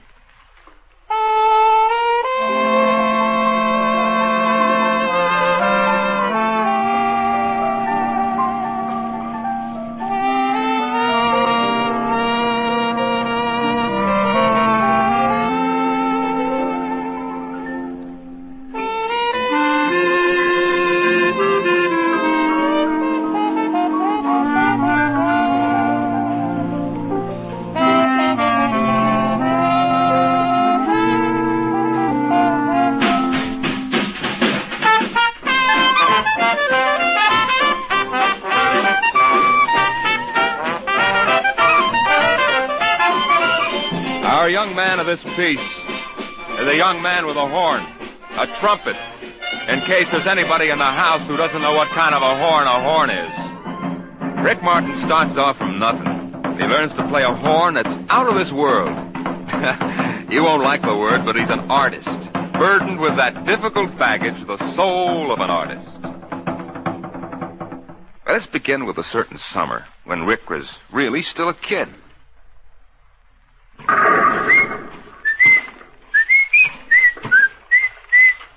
Hey, Smoke.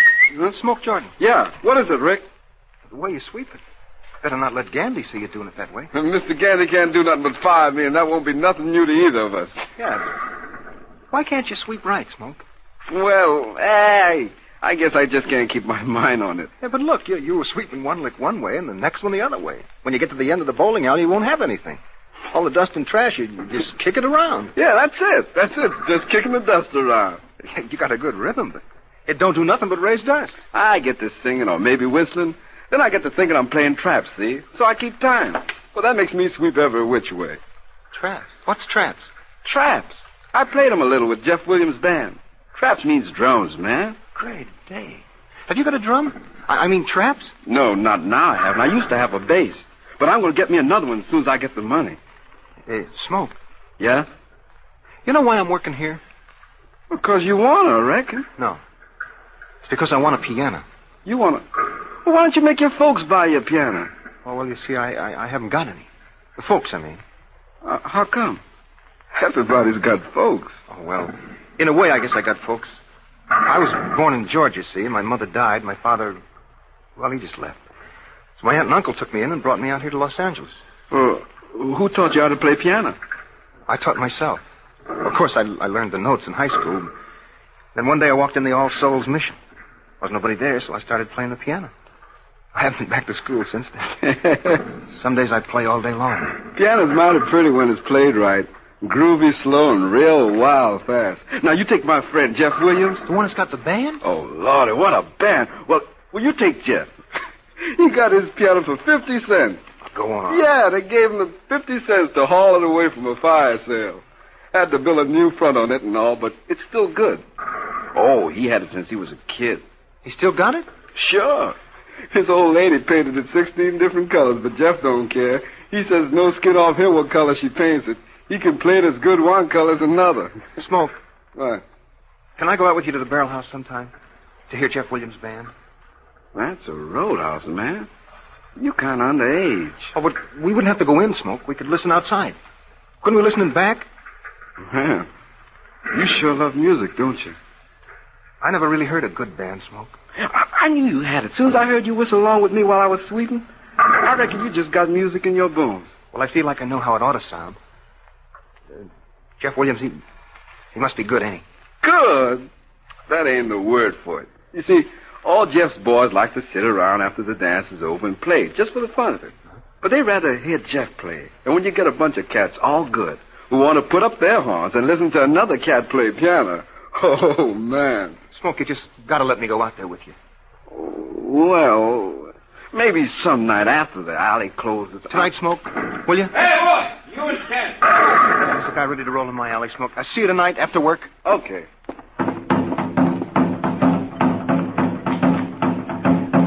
Young Rick Martin got a taste of the blues. Young Rick Martin wanted more. Every night, Rick and Smoke would go out to the barrel house and listen. They usually left about 11 or 11:30. One night after the music had ended, they lost track of things. They were just sitting there, soaked to the gills with some of the meanest, awfulest, beautifulest jazz you ever felt. Somebody coming up the back way. Well, we ain't hurting nothing. He's going to see us. What are we going to say? Well, tell him we just listening. Hey, what you want over there? Hey, Art Hazard. Oh, Jordan, is that you? Yeah, man, what you doing sneaking in the back way? Taking in the hoot. We having a little session here tonight. Why don't you be sociable and come on in? Well, I got a friend. Friend? Bring him along.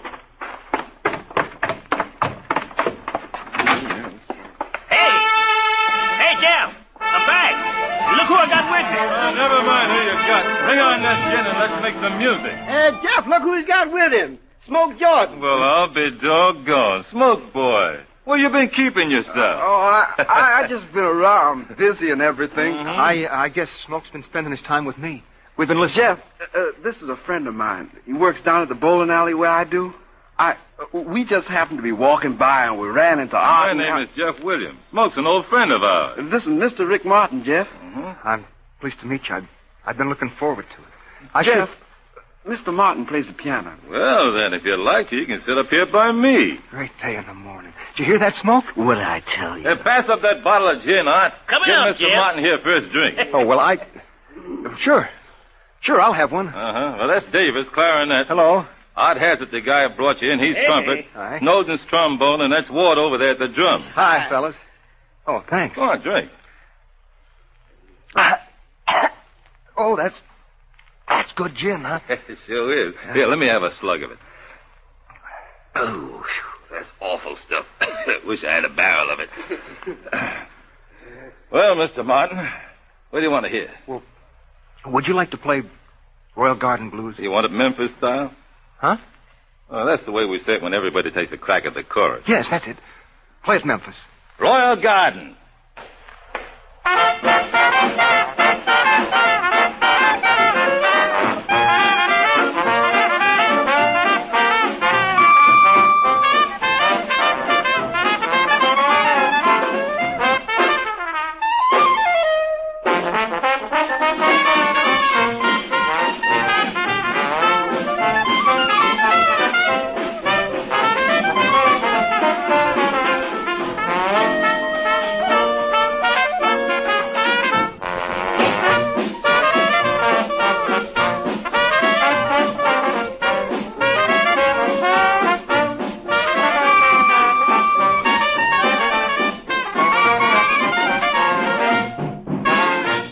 Well, there you are, Mr. Martin.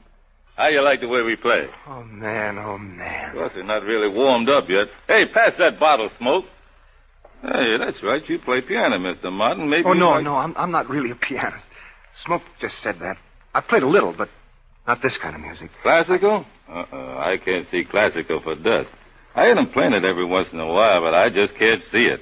Rascalous spring, perfect day, no good. The trouble with classical, not many people play can keep time. You know, I tried to teach one of those classical boys who played jazz once, and I'm telling you, like it drove me crazy. No matter how much I tell him, he couldn't hold a note and fill it in. Hold it one beat, hold it four. They don't care if they hold it at all. Hey, Jeff, you going to make a speech or do we play? Oh, I'm sorry, Art. You know me when I get to talking about music. Well, what'll it be, Mr. Martin? Well, would you want to play Dead Man Blues? Dead Man Blues? Yeah, play it all together like what they told me in school was a fugue. Fugue, huh? He means New Orleans style, boys. Dead Man.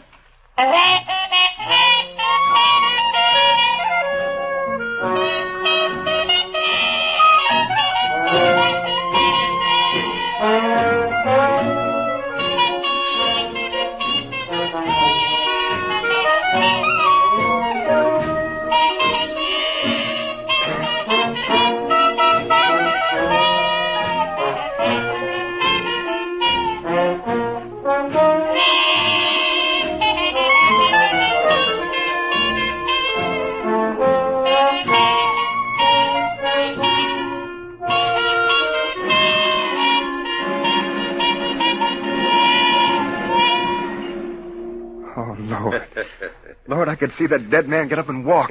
Hey, Smoke. Yeah, what? Want to take the drums a while? Sure. Yeah, what? Gee, thanks a lot. Thanks. Well, Mr. Martin, what do you think of it? Rick. Won't you call me Rick? Sure. What do you think of it, Rick? Jeff, I gotta know more. More?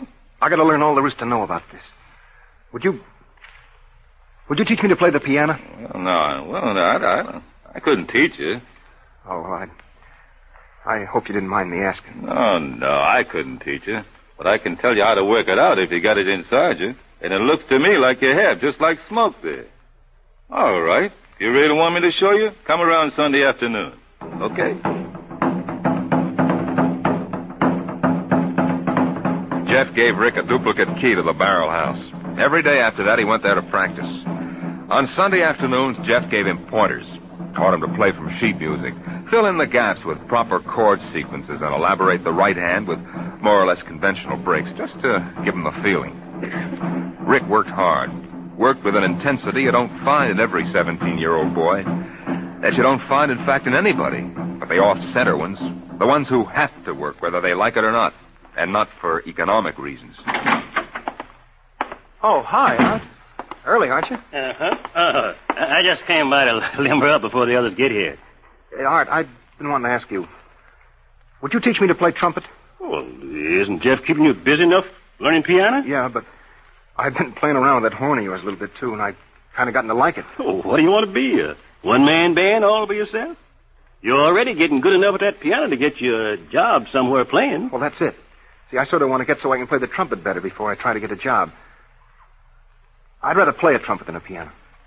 What makes you say that? I don't know. Seems like it's closer up to your head somehow. You play a piano way down here, but with the trumpet, you put it right up beside you in your mouth. It feels like you've got more to do with it. I don't know. It's just sort of the way I feel, I guess. Rick, you know, you're talking like a trumpet player. Will you teach me? Teach you what I can. You got trumpet in you. You can take it from there. It was inevitable for Rick to become what he became. Jeff Williams taught him all he knew about the piano. Art Hazard helped him pick out a trumpet when he got the money together. And having gone as far as that, Art showed him how to play it, starting him on the road to his reputation as the world's greatest trumpet player. The rest of it was a compulsion that kept him tirelessly working to play the piano, play the trumpet, to make music.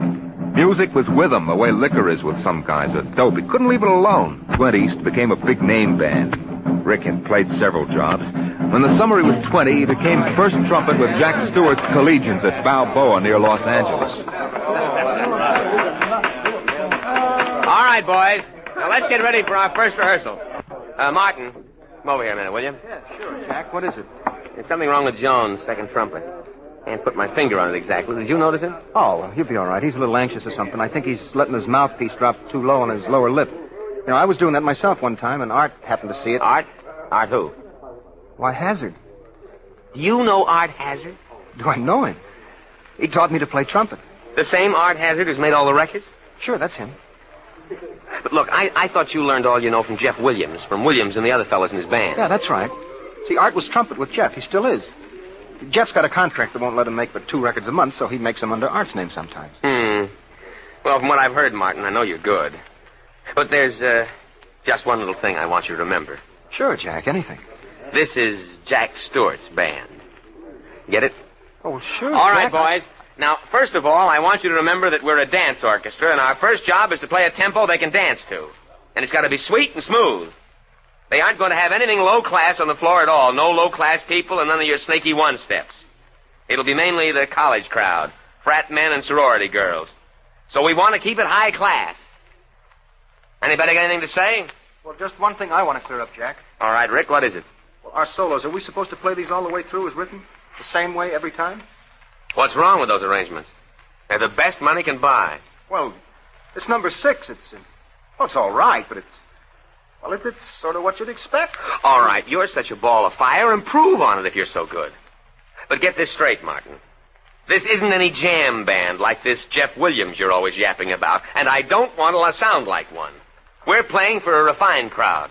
Well, I was just asking, Jack. I just wanted to know before we got started. All right. Now you know.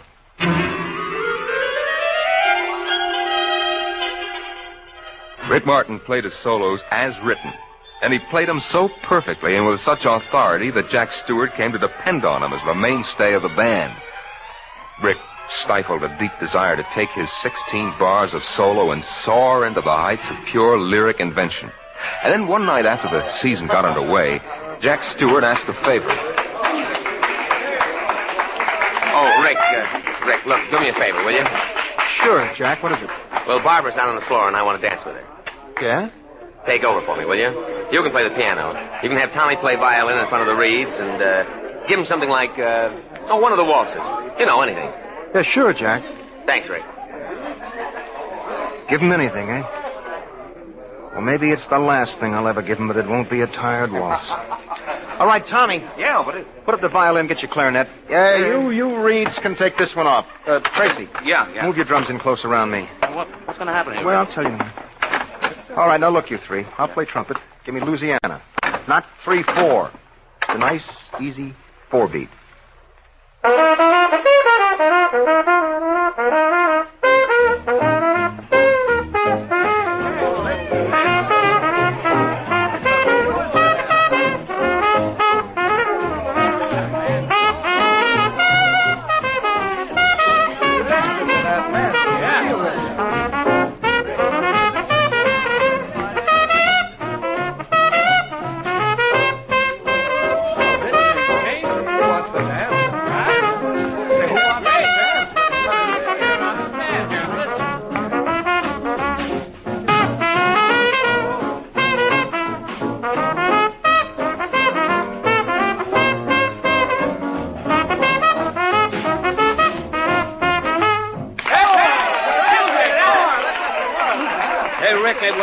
But that was worth it. Yeah, and Rick, look, they've all stopped dancing. They're gathering around the platform. Rick, play something else. Do something quick before Jack gets back. Well, it's my fault, boys, so if we get fired, I've got some dough saved up you can have. I just couldn't help it. Rick, do something. We can't just stop this way with everybody gathered around the platform. All right. Tracy, look, beat out 4 bars alone on the drums, huh? Yeah, but how fast, Rick? Any tempo. Just give me 4 bars. Okay. Jazz me blues. Yeah.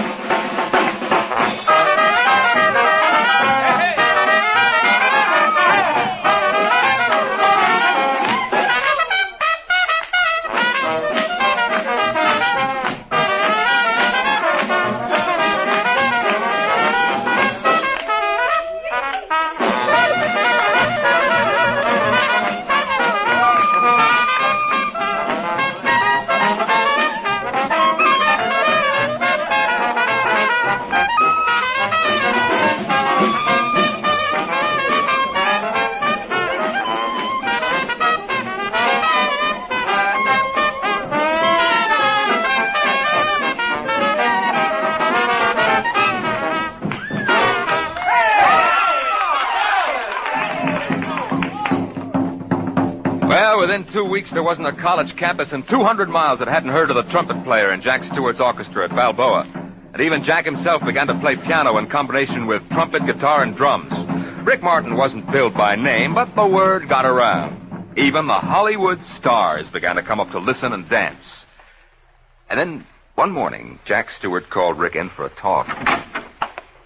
Yeah, Jack, you wanted to see me? Yeah, Rick. What a head. What a night. I was out with Lee Valentine last night. You know him? Oh, yeah, sure. He came up to the stand just as we were quitting last night. He asked me to come along for a drink, but I had other plans. Do you know who Lee Valentine is? Sure, he's got one of the biggest bands in the country. He wants to hire you, put you to work in his band. No fooling. Yeah, no fooling. His first trumpet ran out on him, married somebody in the movies. He's tried out several, but he was listening to us in the hall last night, and he says you're it. Well, what do you know about that? Yeah. So we talked it over, and I told him I wouldn't stand in your way. Well, what about our band here? We got 4 more weeks. Oh, I'll get along. I won't stand in your way. But I like it here, Jack. We got the quartet fixed up and all. You and I get along fine now. Well, thanks for telling me about it. Look, Rick, I've got a head, and I don't feel like arguing. I told Lee you could go, so if I'm willing, I don't see why you aren't. Well, sure, Jack. It's a big chance for me, but... Well, you didn't like me so well at first, and I don't want you to think that I'd run out. Now, don't go feeling sorry for me, Rick. I'm doing all right, but... I've got to admit you're straight. Fact is, Lee's already paid me 475 smackers to let you go. Rick Martin, at 20, was sold his first trumpet to one of the biggest bands in the country. One of the first things he did when they hit New York was to look up Smoke Jordan. Smoke had given up raising the dust at Gandy's bowling alley to take over drums in Jeff Williams' band. Art Hazard was with Jeff, too. Still great. Maybe greater than when he got Rick started on trumpet. Well, Rick found the Old South on Broadway just as the place was closing. The guys were putting instruments away when he walked up to the edge of the bandstand. Hey, well, look at yonder! Son of a gun! Hey, that sure looks like a trumpet player to me. Hi, fellas. Hey, what's happened to you guys? Success going to your head? You putting everything to bed this time of night? We're just starting out, man. What are you Night talking don't about? begin till we get up to Galba's. Galba's? What's that? Little joint uptown. Man, you'll be right at home there. Every music man in town stops there before the night's over. You're coming with us, Rick. You can't lose. We can't lose you now. Man, we'll talk. Sure, Come I'd on. like to go. Well, step up here, boy, and tell us what you're doing in town. Oh, well, I'm with Lee Valentine, Art. I told him that you taught me trumpet. Probably that's what got me the job. Ah, can that stuff. You're good enough to play in Lee Valentine's outfit. You're going to do all right in this town. Hey, look. We're going to stand here jabbering all night or we're going up to Galba's. I'm ready. Well, let's go. This is one night I'm going to celebrate.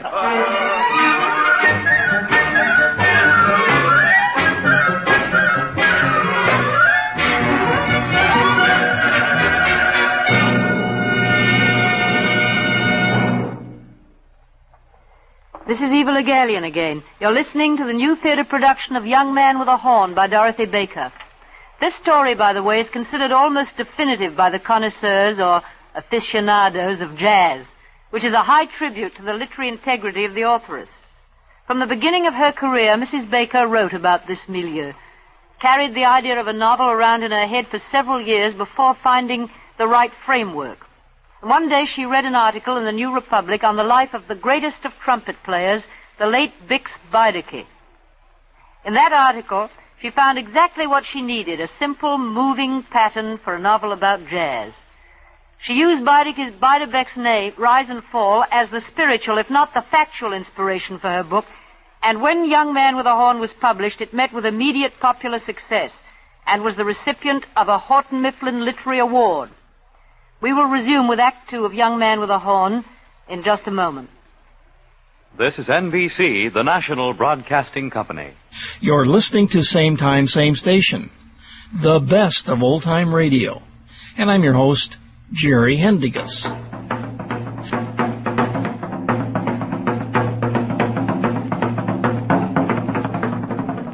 Rick Martin, Smoke, Jeff, and Art Hazard went up to Galba's in Harlem, the place where musicians gathered to drink and play after their night's work was over. It was a celebration, a gala night of it, old acquaintance not forgot. And at 7:30 in the morning, Smoke and Rick made their way uncertainly to the door. And looked out on the hard, bright light of morning on Lenox Avenue. Wham! Man, what a session. That air smells good. Come on, let's go get some chow mein. We just had chow mein. We did? Yeah. Man, what a memory you got. Oh, how about some peanuts, then? We ain't had any of them yet, have we? I don't see any peanut stands anywhere along here. Not a peanut. Well, never mind. Boy, did you wow 'em at Galba's. Did who wow who? You did, man. Don't you remember Galba's up on the 6th floor? That long, narrow gal singing to traps and trumpets? Old Louis Galba was setting up on a platform on a kitchen chair, playing a trumpet. Don't you remember it? Well, maybe a little. Muscles around my mouth are kind of tight. I must have played some horn. Did you play horn? Oh, man. That place never trafficked in the kind of horn you played from. Don't you remember Louis coming over and setting up a drink? I told him you'd come to New York to play trumpet, so he said, okay, he can play mine. So played, huh? Listen, man. Lou Marvel, she's the singer. She's the star of the place, and even the musicians will tell you Lou's good. Well, Lou heard you play once, and she just sat down. She said, folks, that boy can play horn for me any time he feels it coming on. And the fellas, they was popping up all over the place, all of them saying, who is that man with the horn? No fooling. Heavens, my judge. Art Hazard was so proud he could pop. Told everybody how he taught you when he was so little. You had to support a horn and a tomato box the whole way. That's what he told us. Well, that's about right, too. Nah. Not even Art would say that. Kind of horn you played, Rick. Well, you just don't learn that off nobody. Not even Art has it. Well, I guess it must have been sort of tight. Say, man, it's a long ways back downtown. Why don't you come on over to my place and stay for the rest of the night? Oh, thanks, Smoke. You got room for me? I'd sure like to. It isn't far. Man, I feel like singing. Well, man, let's sing. Okay. Oh, when the saints go marching in. Oh, when the saints go marching in. Oh, Lord, I'll be in that number. When the saints go marching in. Oh, when the sun begins to shine. Oh, when the sun begins to shine.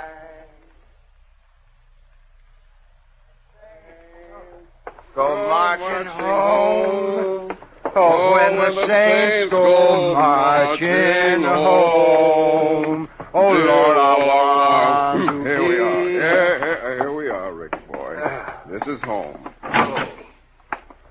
Man, I could sleep on a bed of nails right now. No need for that. Use that room right over there.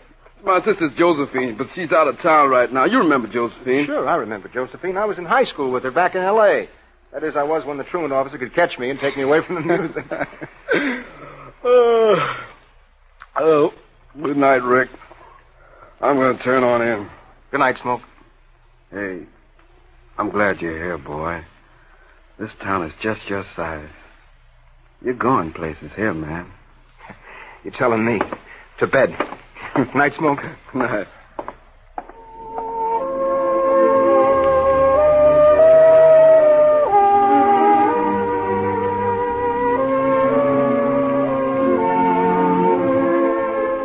Rick became known, all right. It started that first night at Louis Galba's, and there was no stopping it after that. First, he was a musician's musician. The boys in the trade accepted him the way they'd accept a flawless reed or an improved mouthpiece. Then he was an arranger's delight. When the arrangers came to Rick's trumpet solos, they just left 16 bars blank and then sat and tried to figure out what he'd do this time that they'd never have thought of. Next, the public claimed him as their own. He had 100,000 friends, and the weather was always fair. And then he met Amy North. It happened one night up at Galba's. The musicians were having a session, and Josephine Jordan was singing.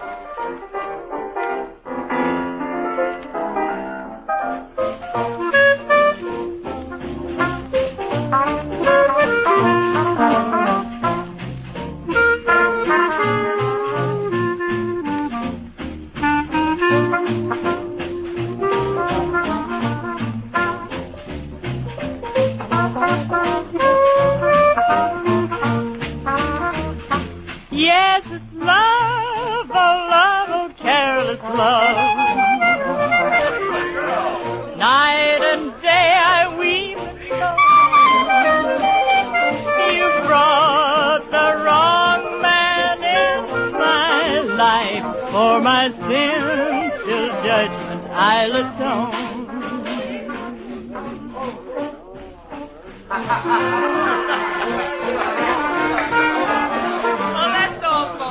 Thanks a lot. Thanks so much. Hey, hi there, Rick. Hey, where have you been? I've been looking for you. Hello, Joe. Well, I see your show's going great. Mm-hmm. Knock on wood. You know, we're open 2 weeks, and it's a sellout 6 in advance. Oh, say, Rick, come on over to my table. There's a girl I want you to meet. You want me to meet? Why, who's she?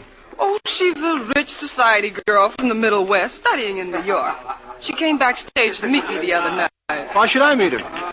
Oh, I don't know. You're hipped on music, and she's hipped on something or other. I don't know what. I just thought you might like her.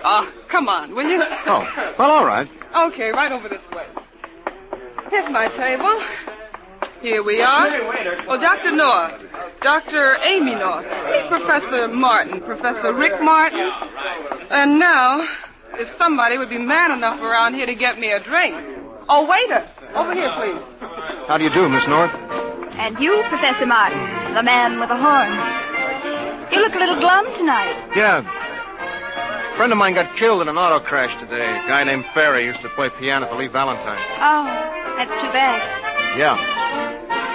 He used to be as crazy as they come. A lot of brass men go nuts, especially if they start playing with a roll or lose their lip. This guy played piano. Crazy? What was wrong with him? Oh, just nuts. Couldn't get him in an elevator. And phone booths? I remember many a crazy call I made for that guy because he wouldn't go in a booth. Did he like to be in any room at all?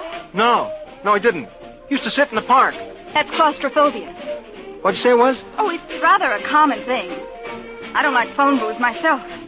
They feel like they're crushing me. They're too narrow. You can't raise your arms straight out. They're pretty nice telephoned in, huh, Dr. Nora?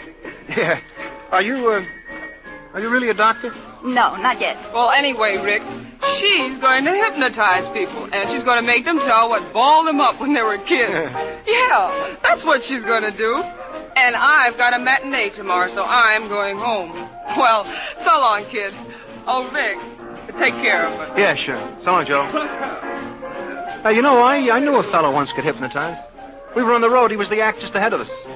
He went to school in Austria or somewhere, but he got on dope, so he had to do his hypnotizing and show business. They wouldn't let him be a doctor anymore. He sort of trusted me, so he asked me to get morphine for him. He trusted you, so now you tell about it. Nice fella. Nice fella. Wait a minute, I didn't tell you the guy's name, did I? Everybody knew he took dope anyway. Besides, he's been dead for 2 years. Oh, so you wait till he dies, then tell it. No, wait a minute, lady. You got me wrong. Come, Professor. I was just making talk. And I was wrong again. Took me too literally. I've been wrong for 24 years. Spent my whole life being wrong. Oh, well, forget it. Maybe what we need is another, huh? Oh, waiter.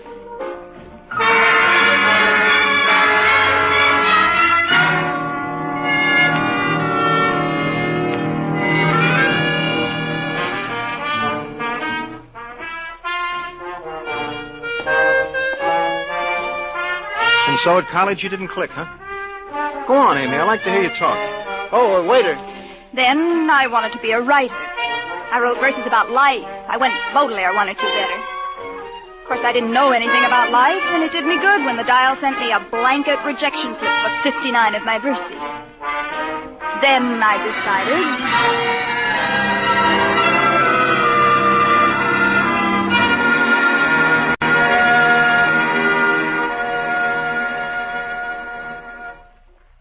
I'm talking your arm off, aren't I? But don't try to stop me. I need to talk. The world is in men's minds, Richard. And whoever can find the spring and discover the process, the method, the workings, will know everything. Who finds this out will have the world in a jug, Richard. Do you know that? Who picks this out of the crannies will know what God and man is. Tell me something about you. What makes you unhappy? I played trumpet for Phil Morrison, the biggest name band in the land. 1 chorus out of 18 is worth playing. Hey, waiter, again. People won't pay to hear good things. They want love songs, schmaltz. I want to play good things. And I know the men who could play it with me. Listen to that up there on that stand. Well, maybe someday people will pay to hear it. Oh, how I'd love to play nothing but good music. Good jazz.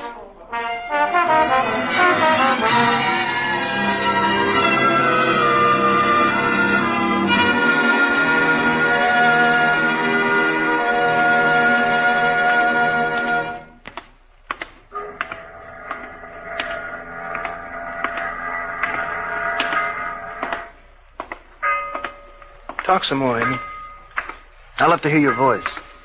I've never talked so much to anybody, Rick. I talk to you because I want to know you, and somehow I feel I never will. You're tired, aren't you, Amy? No. No, I'm not tired. It's entirely up to you. I think I love you.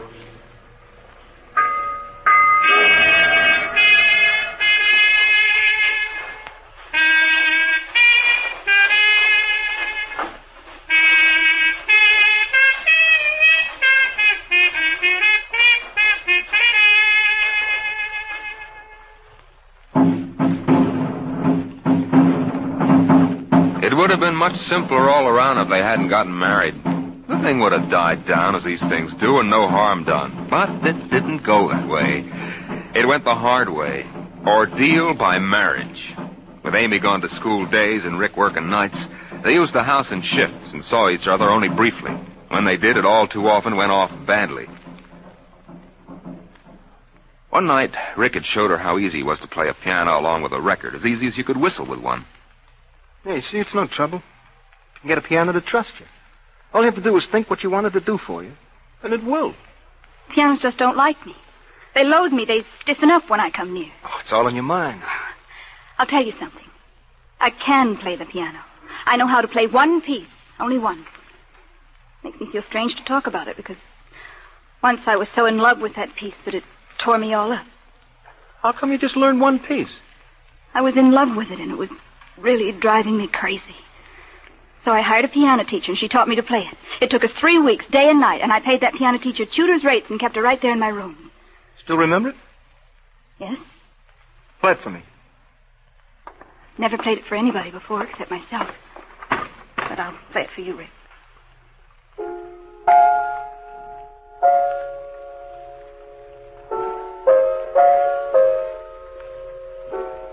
My mother used to play this piece when she was alive. You've never asked me about my family, Rick. I had a family. My father was a doctor. He wasn't a good doctor. He didn't know a speculum from a stethoscope, but he had a tremendous practice, and he was well thought of in the community. He was a stupid man. My mother was something else again, something pretty wonderful. I used to go completely to pieces when she told me my handwriting was improving. I thought so highly of that lady. Funny. When I think about her now, all I get is that she smelled like something I've never been able to find since. I've sniffed perfume stoppers till I was blue in the face, but I've never found it. When I was 12, that lovely lady, my mother, started having headaches that nearly drove her mad. And that man, her husband, gave her aspirin. When all the time she had a brain tumor and she died while he fed her aspirin. Amy. Rick, you shouldn't have married me. I shouldn't have married you. Amy, what's the matter? Don't come near me. Oh, baby, you're acting crazy. Don't you know, Rick, that there's nothing in the world so beautiful and so astonishing as the spectacle of a really disorderly mind? Unless... It's Josephine. Where do you suppose she is? I want to go out, Rick. It's close in here and I can't breathe. I feel like I'm in a telephone booth. Oh, Rick, help me. I don't know what I'm saying.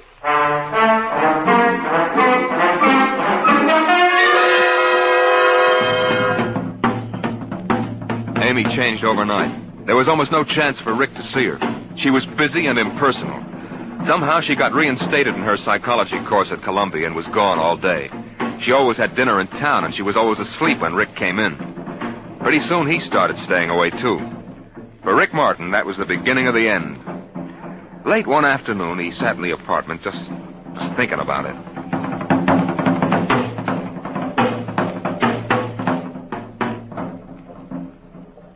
If I could get mad at her or argue with her, things would be different. But nothing could change now. It's done. And I couldn't argue with her or get mad at her. Yeah, I look at her and I get weak. What was it she said? I was her biggest gamble. She'd never been able to set her mind on any one thing. She envied me because I could. I had a single-track mind, and that was my music. She married me because she thought she could share my life. She couldn't. She cracked up. And she got better. We could have started over again. But she's too good at everything. Hangs her Phi Beta Kappa key on the shower just to remind her how easy she got it. She knows I'm not right for her, and not what she thought she saw in me. So she starts over. Back with her old friends, the rich guys. 3 days. 3 days. That cat. That Siamese cat. Waits till I go to sleep to jump on my face. I hate that cat. But I love that cat, too, because it's her cat. 3 days I haven't seen her. Off with her old friends, the rich ones. She always talks about a disordered mind. Well... Darling, look who I have some people people I want you to meet. Yeah, sure, Amy. Not now, though, huh? I gotta rush. This is Ursula Meade, Rick, and this is Jay Barker. Terribly rich, but fun.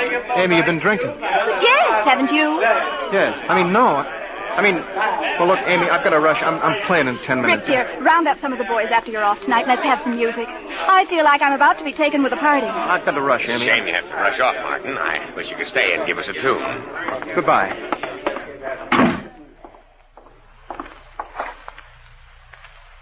Oh, give who a tune. Yeah, give who a tune.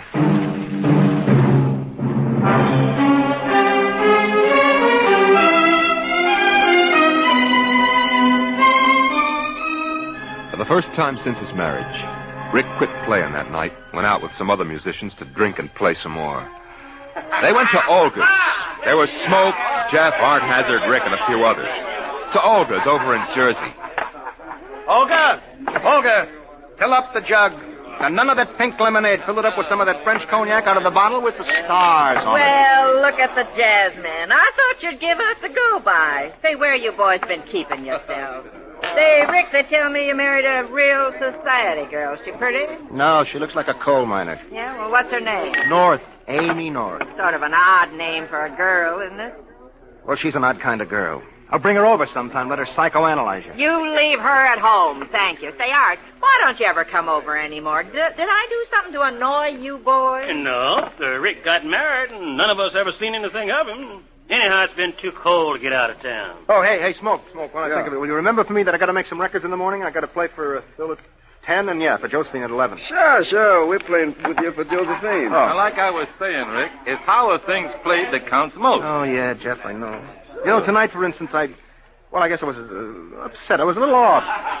Phil came over to me and asked me if I'd had good news or something. Said my horn was so loud it sounded like a bugle. The first time it ever happened. You blowing a horn too loud? Oh, yeah, but I was all right after that. I played pretty. But like you say, it's how a thing is played. Sure. Now you take this, what's his name, guy who plays marimba at Morse's. Roland? Yeah. Now, the way he plays it sounds like a piano, only better than a piano. And there's nothing I hate, usually, like a marimba. Oh, yeah, me too. I can smell him a mile. But you're right. This guy Roland, he plays it so that I really get to like it. Ain't that the truth? Hey, look, remember Wait on Yonder? The way he comes in there, 3 notes over and over, like he can't get off it. Then it breaks over, and he's going. Remember? Yeah, sort of like this. Listen.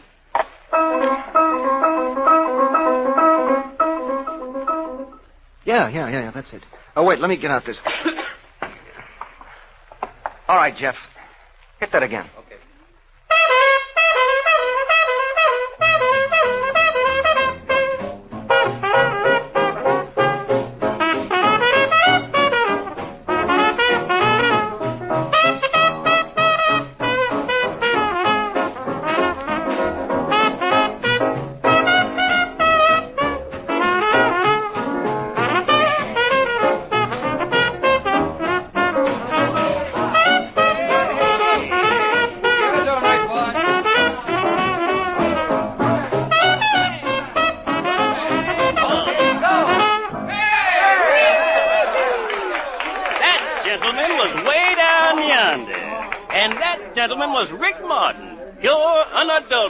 Unmistakable Rick Martin. And now, Mr. Hazard, you're invited to join us. All of you. What would you like to play, Mr. Hazard? I don't care what we play, Mr. Martin, just so long as we get started while I can still hold on to this here iron horn of mine. Keeps trying to slip out of my hand. Yeah, that's funny. Mine is just the other way. Keeps sticking to my hand. It's like that cat. What cat? Just a cat. Keeps jumping on my face when I go to sleep. I knew a guy once had toes. They hop all over his bed. Hop over everything. Hop. He tried to stab one time and got himself in the legs. Right in the shin. Oh, yeah, but this cat is... I really got this cat. Sort of belongs to me, Jumps on my face when I go to sleep. I've really got it. Yeah, so did this other guy I was telling you about. He was in bad shape with them toads, man. Yeah, but this cat is... Oh, well, forget it. Come on, Art. Get into some of this. Let's tear it up.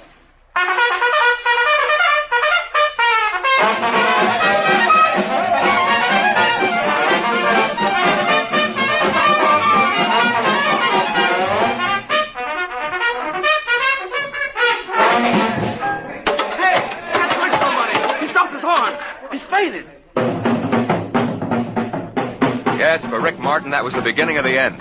But there was more to come. Wild-eyed and bruised, the next morning Rick played with Phil Morrison, then got set up to make Josephine's records. Okay, boys, let's go.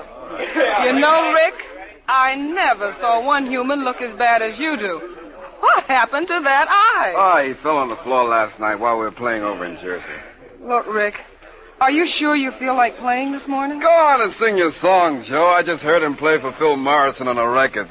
There was one place in his horn solo where he got out of this world. I couldn't help it. I just sat there and said, oh, man. Yeah, but did it get on the record? Well, don't tell Phil Morrison, but I listened to the playback. You can hear Rick hit it, then you can hear me say, oh, man. All right, boys, let's go. Okay. After you've gone, I'll sing the first chorus, and then, Rick, you take the second chorus, and then we'll sound it out.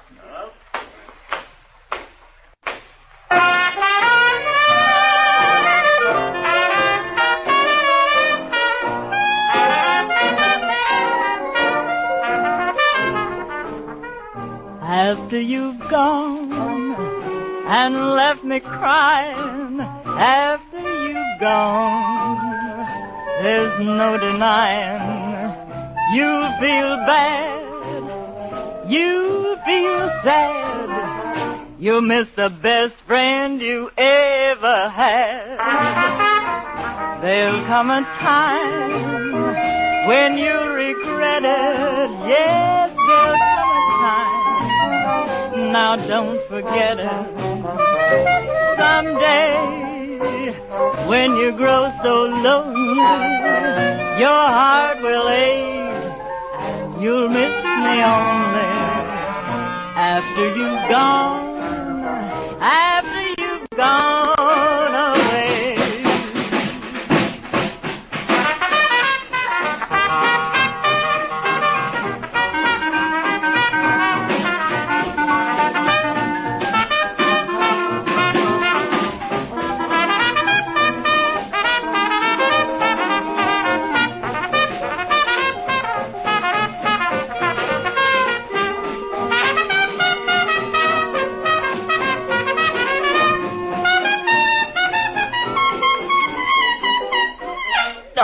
Look out, Rick.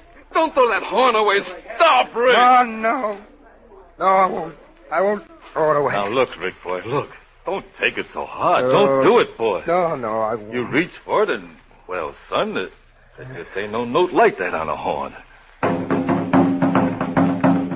Word got around. Smoke and Jeff didn't say anything, but Josephine was female, and within a week it was all over town that Rick Martin had spoiled a record for Josie Jordan. It never occurred to anyone that he really wasn't slipping, that he really wasn't played out.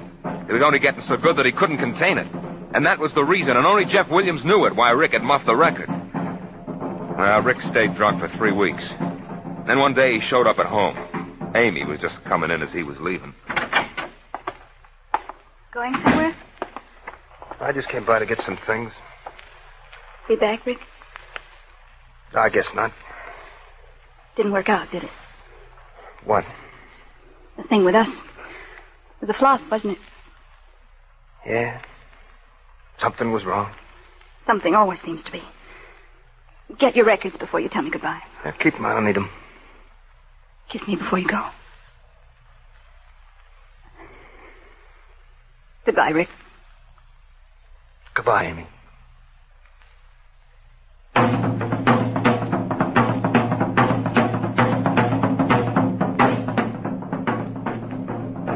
And then, Rick Martin disappeared. Smoke combed the town for him. Went through the morgue twice. And he called the jails and the hospitals and the musicians' hangouts. No Rick. When Smoke finally found him weeks later in a cure, it was too late. Pneumonia had helped Rick Martin, the uncompromising artist, go the straight road of no compromise. It happened on the way from the cure to a hospital. Smoke was sitting beside him on the jump seat of the ambulance.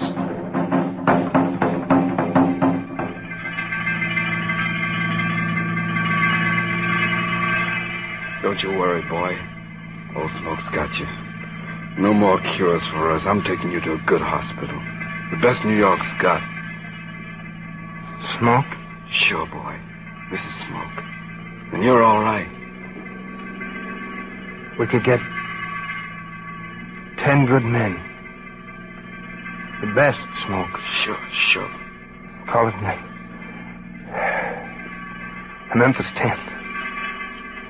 Some name like that. Sure, we'll do it. We wouldn't play anything but good music. That's right.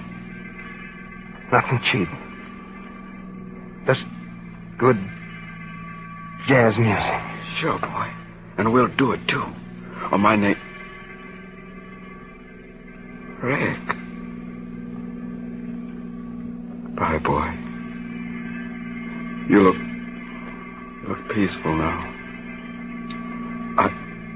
I don't think that you ever knew that they had you in a straitjacket.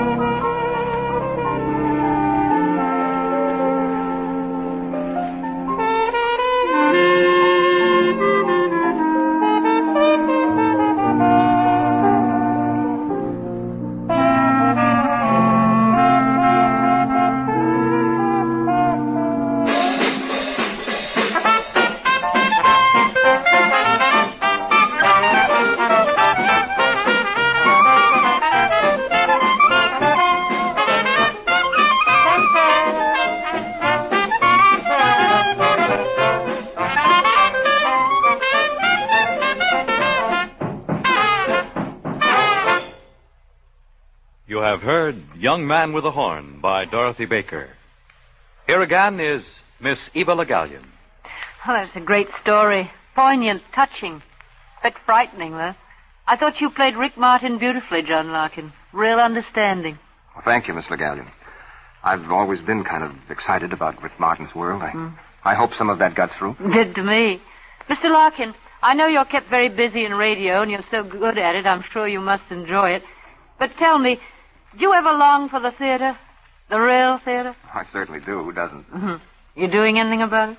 Well, I guess, like a lot of radio actors in New York, I'm always hoping and waiting for a play to come along with a part in it for me. Weren't you associated with the New Stages group? Yes, I was.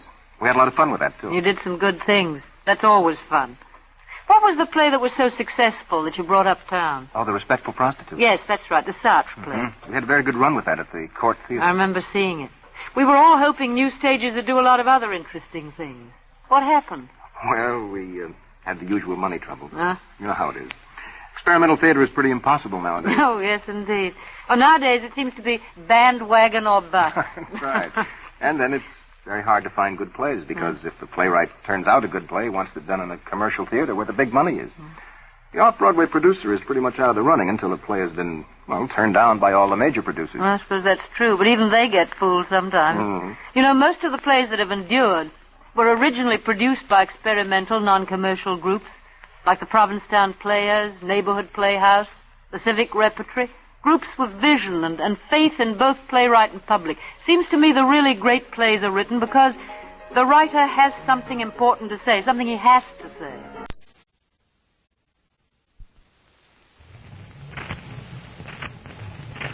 This is the NBC Theater.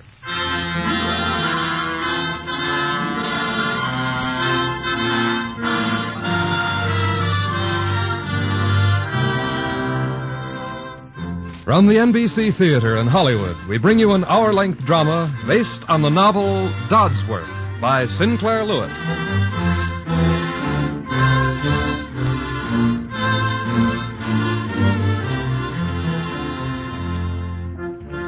A few weeks ago, we presented a portrait of the American in Europe, Henry James, The Portrait of a Lady.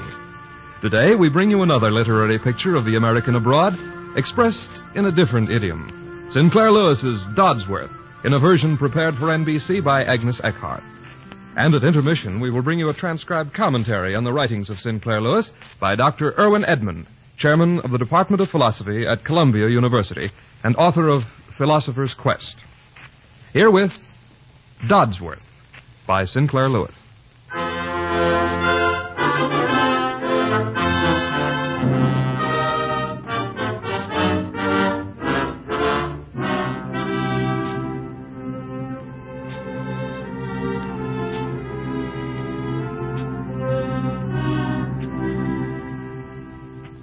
In the bustling town of Zenith in the year 1925 lived a self-made man of 50.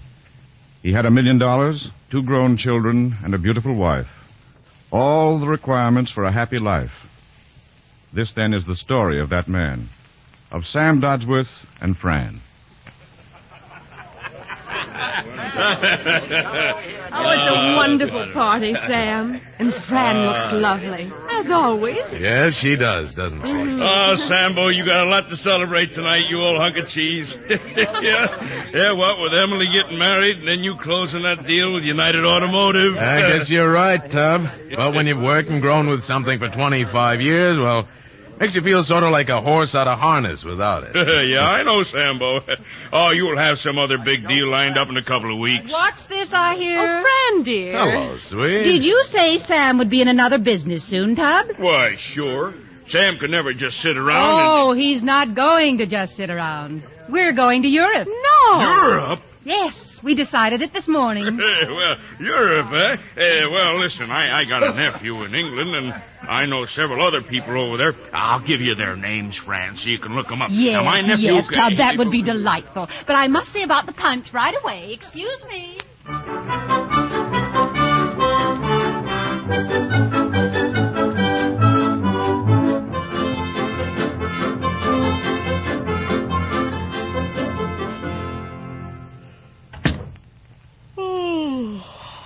Glad that's over. Well, it was a swell party, and you were the best-looking woman there, as usual. Fran, did I remember to tell you I adore you? Don't, Sam. Not now. I want to talk, dear. Don't you want me to kiss you? Why do you always ask that? In that hurt way. You're so silly. Don't you want me to kiss you? Good heavens, my dear man, haven't I been your wife for 22 years? Just because I don't like the reek of whiskey. Besides, I have something most awfully important to talk about. Lord, you don't have to coax. Let's have it. Pull up that chair. All right. Well, let's have it. Well, tonight you said we were going to Europe for 2 months. Sure, I thought that's what Sam, let's not tie ourselves down to saying we'll come back in 2 or 4 months. Or even 4 years. Good Lord. I'd almost like to sell this house, so we won't have anything to bind us. Fran, honey, this is our home. Sell the house. Of course, we don't have to do that. I only meant it as an example of how free we'd be. Sam, I'm absolutely not going to let my life be over at 40. Well, at 41. But no one ever takes me for more than 35 or even 33.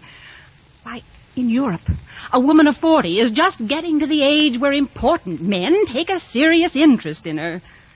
But here she's a grandmother. Oh, no. And you could enjoy life, too, if you didn't let business sap every single ounce of energy you have. Sam, I only have 5 or 10 more years to continue being young in. And I won't waste it. Fran, you've got to give me time. I'm starting this business of being free about 35 years too late. Oh, but Sam, darling, I could love you so much more if we weren't a pair of old horses in a treadmill. Well, if it'll make you happy, dear, I'll enjoy life if it kills me, and it probably will.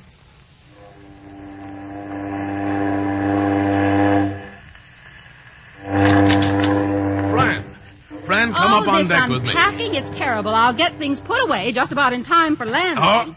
Sam! Sam Dodsworth, put me down. No, I won't. This is our honeymoon. We're eloping. I'm sentimental and I don't care.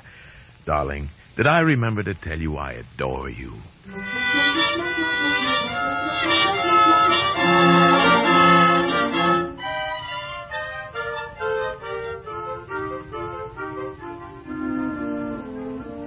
Hey, this is great. Nothing to do but amuse ourselves. I say, do you mind if I sit here? The lounge is a bit crowded this evening. Not at all. Lockett is my name. Major Lockett. How do you do? I'm Sam Dodsworth, my wife. So happy to know you. I noticed you on deck this afternoon. Oh, did you? Decent weather for a February crossing. Is it? I don't really know, you see. I never crossed before. Really? Well, Sam's an inveterate businessman, Major Lockett. But I've spent some time in Europe. Will you stay in London for a bit? I'm afraid I've lost touch with most of my friends. Well, I'd be very happy to show you about a bit, if I might. Oh, we'd adore it. Wouldn't we, Sam? Yes, you bet. Don't want to inconvenience you any, though. Mrs. Dodsworth, may I have the next dance? Certainly. You don't mind, do you, Sam? Of course not. Run along and enjoy yourself, dear.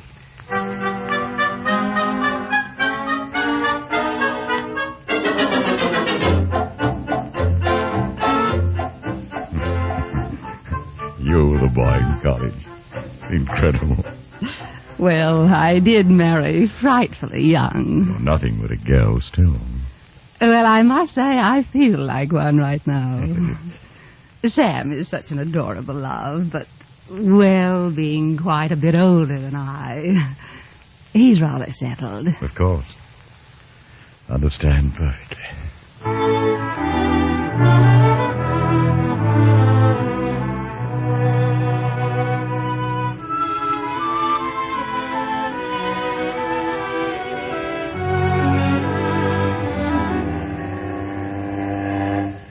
There. Over there, friend. See the light blinking? Yes, Sam. That's England. Home. Now, aren't you glad you let me drag you away from your admirers for 5 minutes? It's been fun for the first time in so many years. You haven't minded, have you, darling? Oh, of course not. Been great to see you enjoying yourself. I haven't learned to play quite as well as Lockett and some of these young fellas, but you just give me time. You just wait and see. Of course, you'll learn to play, my big brown bear. Oh, it's going to be wonderful, Sam. Just the two of us on a big adventure. Just the two of us. Fran, did I remember to tell you I adore you? Oh, there you are. Oh, hello, Lockett. It's rather treacherous to come up on deck without a coat. I brought you a wrap, Fran. Oh, how thoughtful of you, Clyde. I guess I was a bit forgetful. Sighting land and everything. Yes, tomorrow we'll be in London. I hope you'll let me show you round about as much as I can. I really don't know what we do without you, Clyde. Well, we don't want to be a burden now. Oh, nonsense, old man. I think you really should go in out of this wind, Fran. Perhaps you're right, Clyde. Coming, Sam? No, I'm going to stay a while. I don't mind the wind.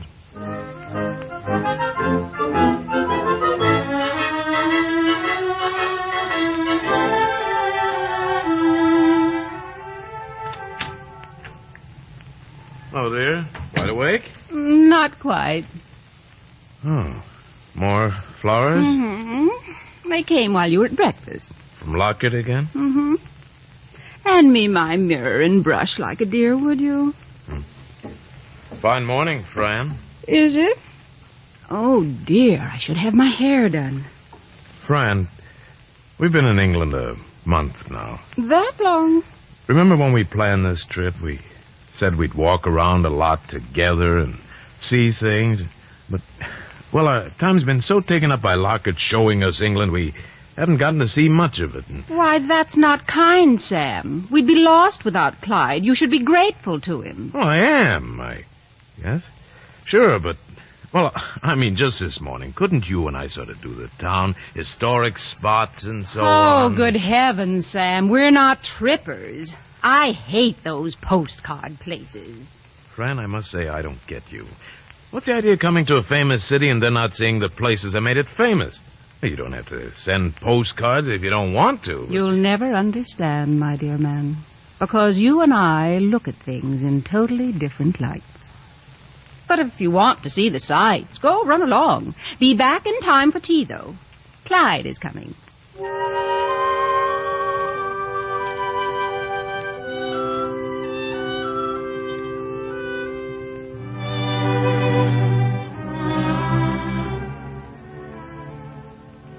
Sugar, Clyde? Thank you. Saw A.B. Hurd today, sweet. You remember, he's the Revelations Motor representative over here.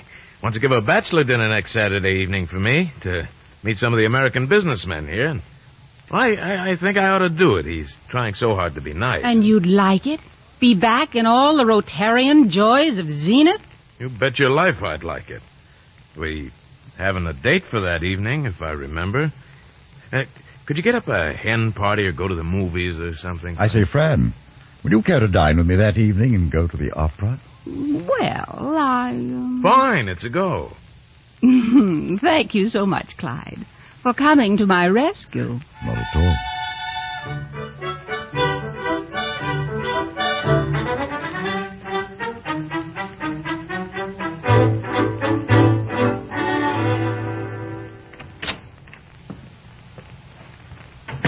Well, still up, hon? Did you have a nice time at the opera? What is it? Sweet, what is it? Oh, Sam, I'm so miserable. They say it's a compliment for a woman to be insulted.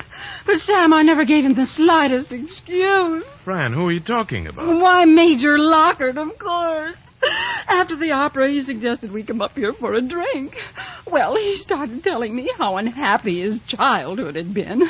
I almost cried, and then he told me how much it had meant to him to know me, and the next thing I knew, he'd thrown his arms around me and was trying to kiss me. Oh, Sam, darling, I've never been so insulted, so hurt, so horribly misunderstood. Oh, so innocent. Or do you think I led him on? No, I'm sure you didn't, Fran, but still... What? Say it. As a matter of fact, I don't entirely blame Lockett. What? You've been flirting with him right along, you have. And you have such a nice way of bawling me out in his presence, making me feel like a Midwestern bull in a Bond Street china shop, and Lockett listening to Now it. you listen to me. I've never said anything to embarrass you. And anything I've ever done has been through helpfulness and loyalty. I suppose you call it loyalty to be constantly suggesting that I'm merely an ignorant businessman, whereas anybody that has an English or French accent is a gentleman and a scholar. After all, I've managed to deal with a few English importers without feeling... Sam, you're like all other American men. You don't have the mistiest notion of what European civilization is, basically. And you don't want to learn. You never could be European. Fran, stop sneering. I'm not sneering. Stop it. Oh, dear. I don't pretend to be European. Why should I? I'm American. I'm glad of it. You know, I never try to prevent your being as European as you want to be, but don't take your soreness at Lockett out on me, please. Oh, I know. I know, Sam. I'm sorry. I'm so terribly ashamed. Oh, there. I'm embarrassed and ashamed right down through me. I just can't stand living in this country with that man, thinking he's laughing at me. I want to leave England at once, Sam.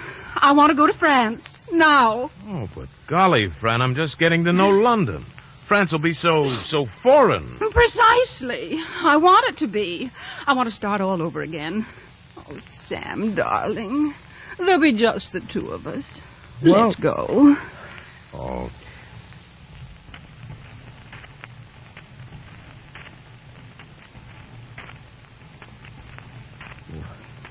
I did intend to see some airplane factories here. In fact, I made a date. When do you want to leave, dear?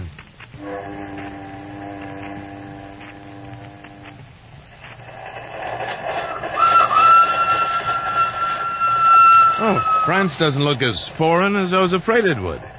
You know, I like it already. I'm so glad. Sam, you know, I just remembered that Jerry Watts, who used to live in Zenith, is in Paris now. We'll have to look him up. Oh, that lace collector? Oh, no, Fran. Oh, now, Sam, Jerry's really cultured. He enjoys a fine leisure. And I'm sure he knows lots of interesting people in Paris.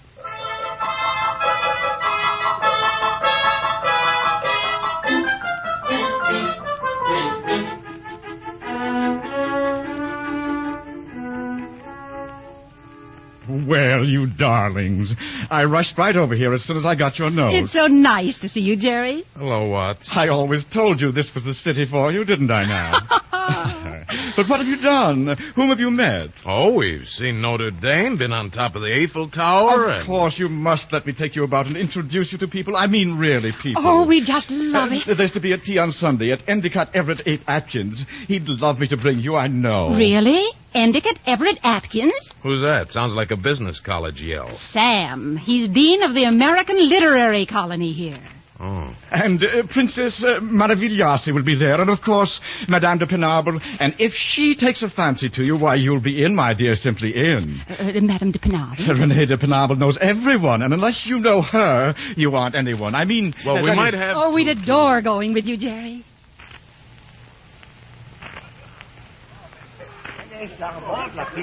My dear Mr. and Mrs. Dodsworth, I'm so honored that you came this afternoon.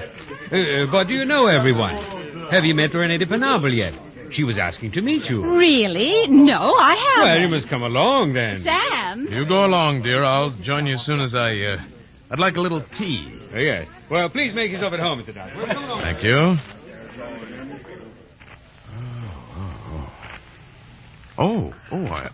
That's quite all right, Mr. Dodsworth. I'll share the balcony with you.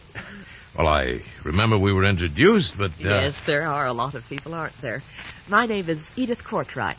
Oh, certainly. I'm afraid I have a bad American memory for names. I'm an American, too. Or was. No. I was born in Michigan. But my husband was with the British Embassy, so I've lived in a good many places. Oh, and you're living in Paris now? Oh, no. I'm only here for a week. Since my husband's death, I've stayed in Italy. Italy must be nice, huh? It is. I'd like to go there. Why don't you? Oh, we will someday. Fran, that's my wife. Fran and I are taking a long vacation and seeing Europe leisurely. Sam, I've been looking everywhere. Oh. Hello, dear. Mrs. Courtright, may I present my wife? I'm very happy to know you, Mrs. Dodsworth. How do you do? Sam. Mrs. Courtright lives in Italy. She was just telling me what a nice country it is. I hope you'll visit Italy during your tour of Europe, Mrs. Dodsworth. Oh, we shall, of course. We're staying indefinitely. Where are you in Italy, Mrs. Courtright? Venice most of the time. I have an apartment at the Ascania Palace. When you're in Venice, I'd be delighted if you'd take tea with me. That would be lovely. Thank you so very much. Well, I'd better join my friends. Goodbye. Bye, Miss Courtright. Very glad to have met you. Thank you. Nice woman. But awfully dull. No chic about her at all. She doesn't dress flashily, if that's what you mean. Sam, do come along and meet Madame de Penable. She's the most marvelous person. She's invited us to luncheon at the Hermitage. You remember Jerry Watt said, if Madame de Penable... Sure, I remember. Looks like you're launched at last, huh, Fran?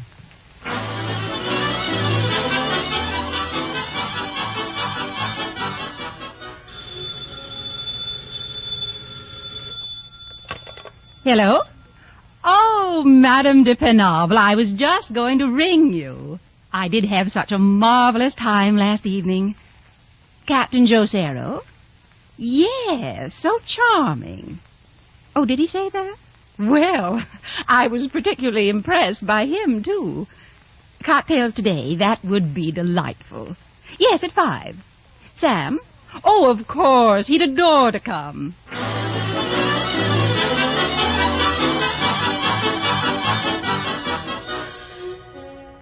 Brian, I was thinking, if you don't have anything planned for today... Planned? Heavens! There aren't enough hours in the day. I'm going riding with Captain Josero this morning. Yes, but... Then lunch with Renee de Penable. There's my French lesson and cocktails at the Crillon with Endicott Everett Atkins and Billy Dawson. How shall I ever have time to dress for dinner? What were you going to say, Sam? Oh, I don't suppose there's time to say it.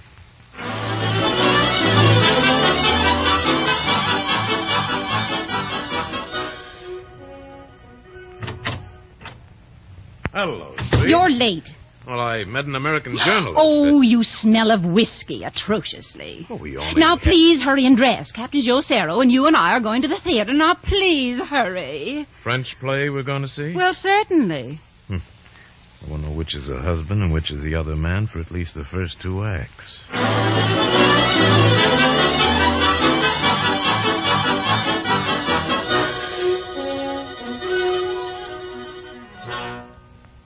Brian, honey, I've got an idea. Would you just unfasten this snap on my shoulder strap? Would you mind, darling? No. Thank you. Look here, Fran, I've got an idea. It's almost May. We could get in a month or more on the Mediterranean and still have time to be home late in June, and then I could go to my class reunion. 30th, you know. Really? 30th? Oh, I'm not so old. But I just mean there's several business things I ought to settle up at home, and there's this reunion, and I'd kind of like to see Emily in her new home, and Brent. Darling, would you mind handing me the cold cream that's in the bathroom? Oh, no. I think it's on the bureau. Thanks. I thought we could go home for just a couple of months or maybe 3 and then start out again. Yes, but not now. Now that we know such nice people here. Oh, they're a lively bunch and a lot of them good families, but I don't think they are nice. What do you mean? Oh, I think they're a bunch of wasters, Fran. All they do, Penobla and her old gang, is just dance and chatter and show off their clothes. Sam, let's get this straight. I've felt you've been sulking, that you've been afraid to say what you thought. Well, I'm sick and tired of having to apologize. Yes, to apologize for the crime of having introduced you to some of the nicest, the most amusing people in Paris. The whole subject is distasteful to me. When you attack someone who has been as sweet to me as Renee has... Well, what about the young gigolos that are always hanging around Mrs. Penobla? I suppose you're referring to boys like Joe Cerro and Billy Dawson. They actually enjoy being charming to women. They enjoy sharing their leisure with women. Oh, they enjoy leisure, all right. Oh, Fran, I don't mean to be nasty about them, but you know they graft on women. Now, please listen, Fran. Now, look, boy, don't you and Mrs. Penobla always pay the bills for Jacero and Dawson? Their name, as I've remarked hundreds of times before, is Madame de Penobla. And if you're objecting to the money, please remember I have $20,000 a year income of my own. Now that I have a chance to be happy with amusing Will you people. stop dramatizing yourself? You know good and well that you know these young men are no good, nothing but a bunch of butterflies. Well, thank heavens for the butterflies. I'm so tired of the worthy ants. Sam, we might just as well have this out. If we're going on together... If we're... Why, Fran... Let's get it straight. Just what are we up to? What we want? Now that we're meeting them, do you actually appreciate people with wit and elegance? Or have you already had enough of them? Oh, why, Fran, darling, I just want you to be happy. I'd do anything in the world for you. You know that. Oh, you mustn't say things like that just now if we're going to be together. Of course we are. I only thought I'd like to go home for a while this summer. Then you go, Sam. I've practically promised Renee de Penobla to take a villa with her near Montreux for the summer. Oh, I see. All right, Fran.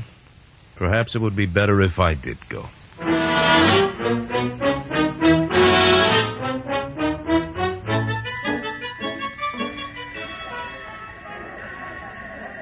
Goodbye, dear. Oh, I didn't realize how much I'll miss you.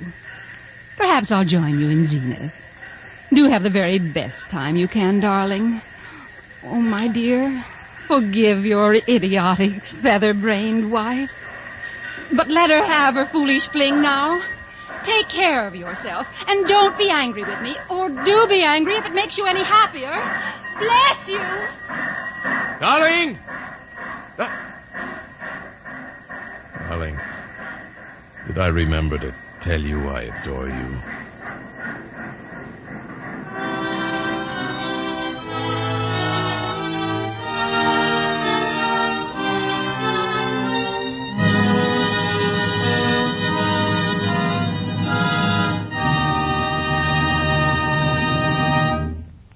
From Hollywood, the NBC Theater is bringing you a radio version of Dodsworth by Sinclair Lewis. If you are interested in supplementing your enjoyment of these NBC Theater productions with home study under college supervision, be sure to listen to the announcement at the close of this program. And now, our intermission commentator, Dr. Irwin Edmond. Sinclair Lewis's Dodsworth is a significant contemporary classic. I remember reading it while I myself was spending a year in Europe in the early 30s. I recall how accurately it seemed to me to catch the ambiguity of feeling of Americans in Europe toward their own country and toward that world exotic and enchanting, which Europe always appears to be, especially to the vaguely and mildly cultivated. Europe appears exotic and enchanting even now in its distress to Americans visiting it for the first time. The theme of the American in Europe is an old story, told repeatedly by Hawthorne, repeated with variations in the novels of Henry James. The sensitive American discovers in Europe the source and roots of his own culture and of his own aspirations. It has often been pointed out how the American coming to England for the first time does not so much discover that lovely land as recognize it. Americans also come to Europe with nothing less than an inferiority complex. The Mrs. Dodsworth of the book, in the light of her European travel, comes to think of the Middle West and of most of her compatriots as crude.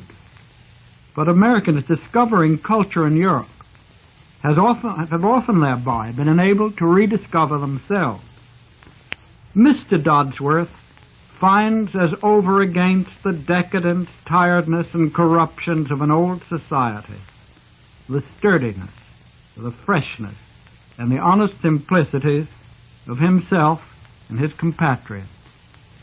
Now Sinclair Lewis simplifies to the point of caricature Mrs. Dodsworth's naive adoration of the surfaces and polish of European culture. And Mr. Dodsworth is exaggerated in his sturdy Americanism and his sturdy rediscovery of it. But the book nonetheless is immensely suggestive. It dramatizes the native excellences, the characteristic limitations of our predominantly industrial society that with respect to culture is still something of the impatience of the frontier. But the lesson to be drawn is not the simple-minded lesson that Mr. Dodsworth draws, that America is God's country, and Europe an empty, whitened sepulchre of corruption.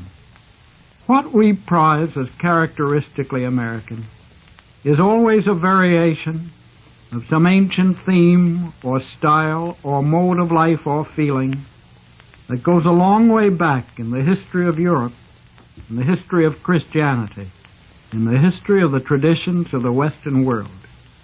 In the 19th century, American literature and American feeling among the educated classes displayed a diffident colonialism, or sometimes a crude revolt against that colonialism. We need, as Emerson told us, to stand on our own feet. But what we are standing on is a whole of European culture. This, in an oblique way, Dodsworth makes dramatically clear. Thank you, Dr. Edmund. Our radio version of Dodsworth will continue from Hollywood after a brief pause for station identification.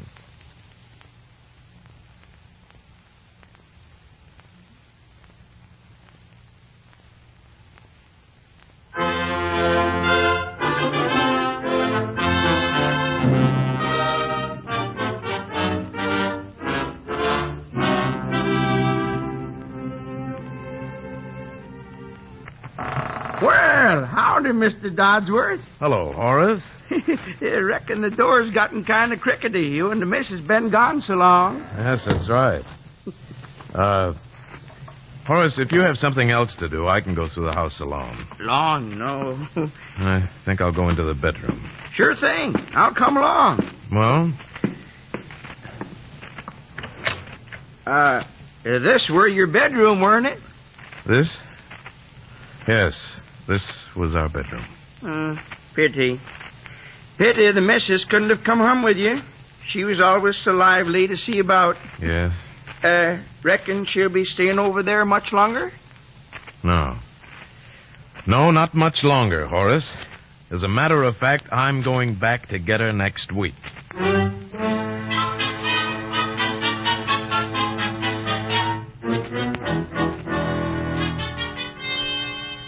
Oh, Sam. Fran, did I remember to write you that I adore you? Sam, the most dreadful thing has happened. Oh, that brawling fool, Rene de Penable. What happened? Why, we had the most dreadful row. One evening, well, she had had too much to drink.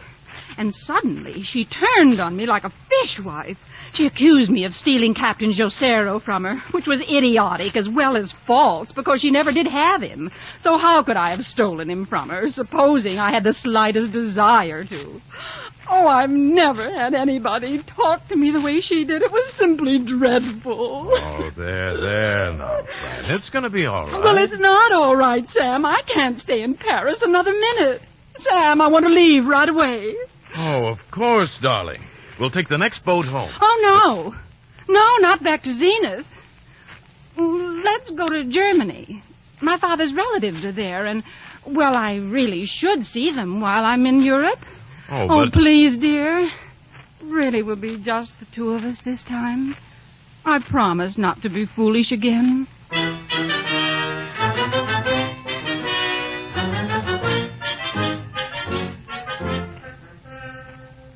Mighty nice of you, Herr Biedner, to give this nice dinner for Fran and me.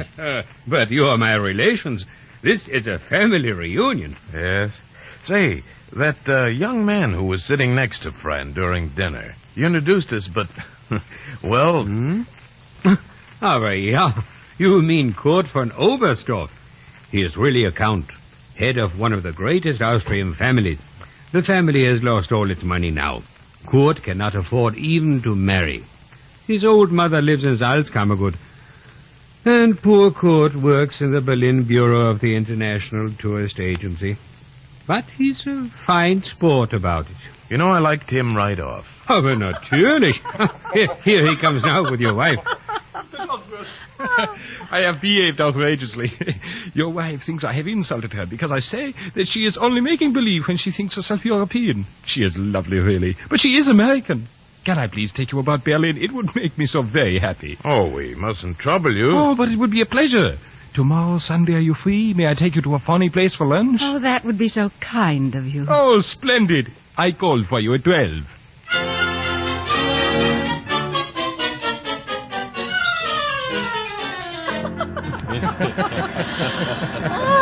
Oh, it's been such a glorious day. Yes, it sure has. You did enjoy it? You are not just being kind. It was wonderful. Oh, it's so kind of you to come and bummel with me and meet my friends. Well, Kurt, we're certainly going to remember this day. That restaurant tonight was a perfect ending. Oh, but the evening is not ended.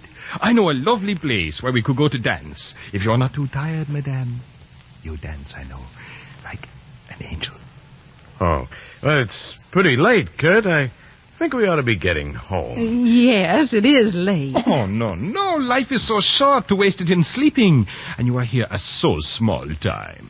Please, life is so short. Oh, of course we'll come. Life will be a darn sight shorter if I don't get some sleep once in a while.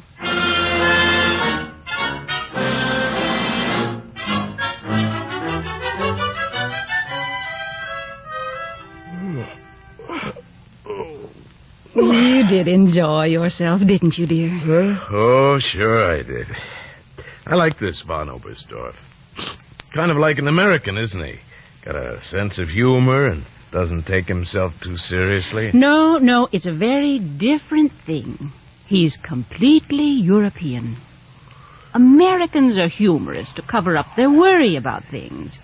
The real European has a sense of 1,000 years of ancestors like himself behind him.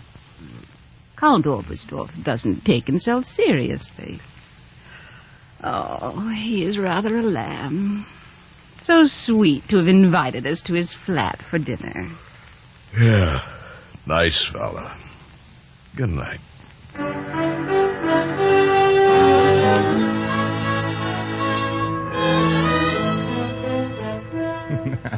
And I thought that perhaps tomorrow night we might dine at the Winter Garden on the terrace and watch the vaudeville. Oh, that would be amusing. Oh, but look here, Kurt. You've been chasing around with us every night. We don't want to monopolize you. Oh, please do not even think of such a thing, Sam. It is you who are kind. Of course, I do not wish to intrude. Oh, but you don't at all. We love it, don't we, Sam? Sure thing. You bet. Then it is settled. Tomorrow night we go to the Winter Garden.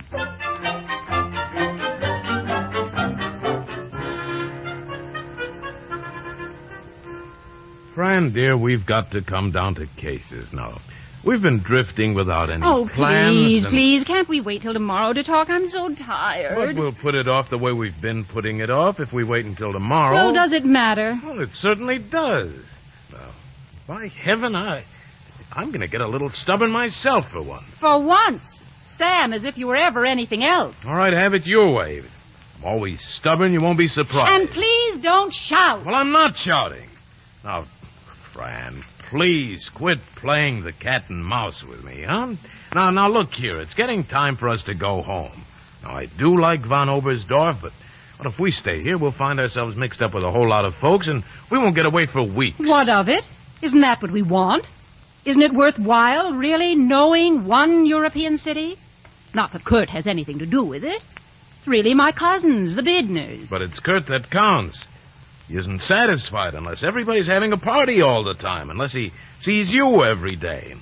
And especially if he's sort of attracted to you. Sam, are you hinting that he and I... Oh, this is too much. This really is too much. Fran, stop acting. Now, I know perfectly well that so far this Oberstdorf fella and you have been as innocent as babes. But I also know that you could get too fascinated by him. Nonsense. All we have is the polite interest that any European gentleman and lady have in each other. Well, now, let me remind you that in spite of the fact that he is quite hard up, he never fails to pay his share of the bills. Yeah, I know that. It'd be so much easier if he weren't so darn fair and square.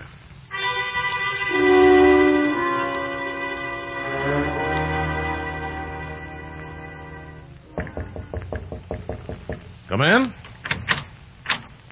Oh, hello, Kurt. Oh, hello, Sam. Is that wife of ours late again? Oh, my roses came. I'm so glad.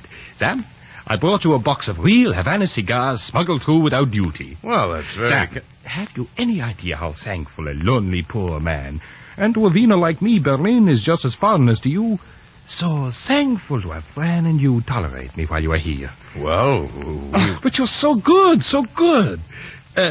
Fran, are you not dressed? You are keeping your poor children waiting. If I were Sam, I should beat you. Coming good. There. Was I really so long? Oh, lovely. Oh, you're a golden poem. Etched on ivory. Good. Well, how about a drink?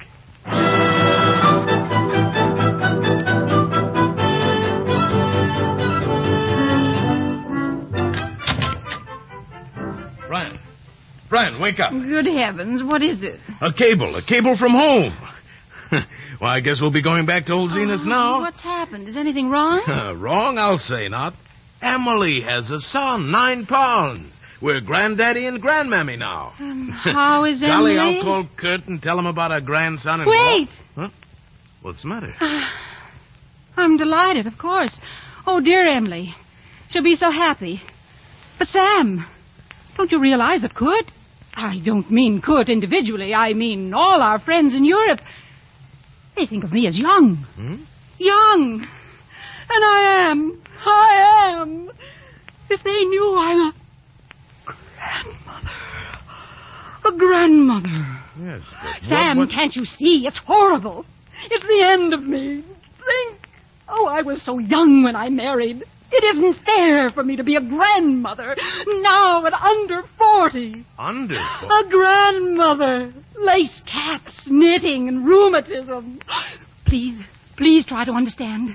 It isn't that I'm not utterly happy for Emily's sake, but I have my own life, too. You mustn't tell Kurt. Ever. Do you understand? Yes. Yes, I think I see what you mean. Well, I'll go cable to Emily and Harry.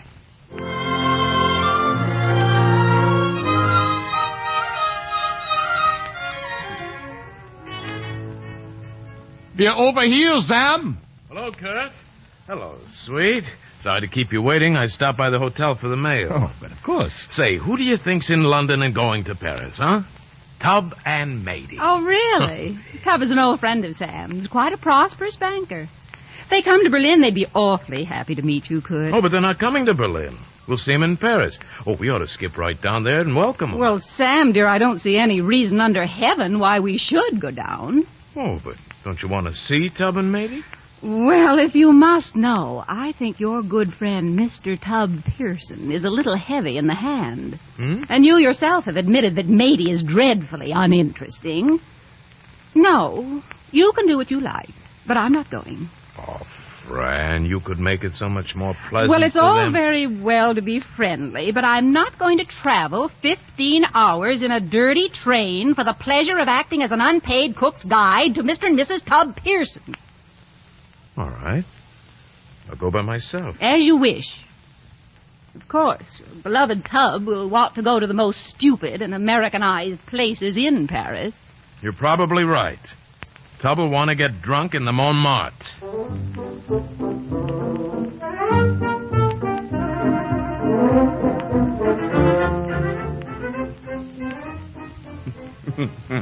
and I will say, Sambo, this is Paris nice, but ain't all they're cracked up to be. But back in, You're dead to the world. Hard luck. But we all slip now and then. Oh, don't apologize. I don't mind, honestly. Tub doesn't get like this more than once a year. You know, Matey, you're a swell gal. I wish Fran hadn't caught that touch of flu. She'd have loved seeing you. Don't lie to me, Sam, darling. Rather, don't lie to yourself. Oh, Sam, when are you going to chuck Fran and let yourself be happy again? Why, Matey, I'm as happy Oh, as... Sam, I know it's none of my business, and you can tell me so whenever you want to, but... Sam, I've seen you change a lot more than you know these last 10 years. Oh, Sam, when I think of how she's treated you, I just want to wallop her. Well, Matey, I admit there's something to what you say, but Fran has got kind of a charm, a fascination, whatever you want to call it, for me that nobody else has. Sam, darling, it makes your friend sore to see you eternally apologetic to your wife when she ought to thank her lucky stars she's got you. Yes, but you see, Matey, in a lot of ways, why, Fran's still a child, and she's my child. I have to take care of her. I've thought about it a lot since I've been away from her, and I've made up my mind that when I go back to her in Berlin, we'll take the next boat home. Yes, sir, I'm going to take Fran home.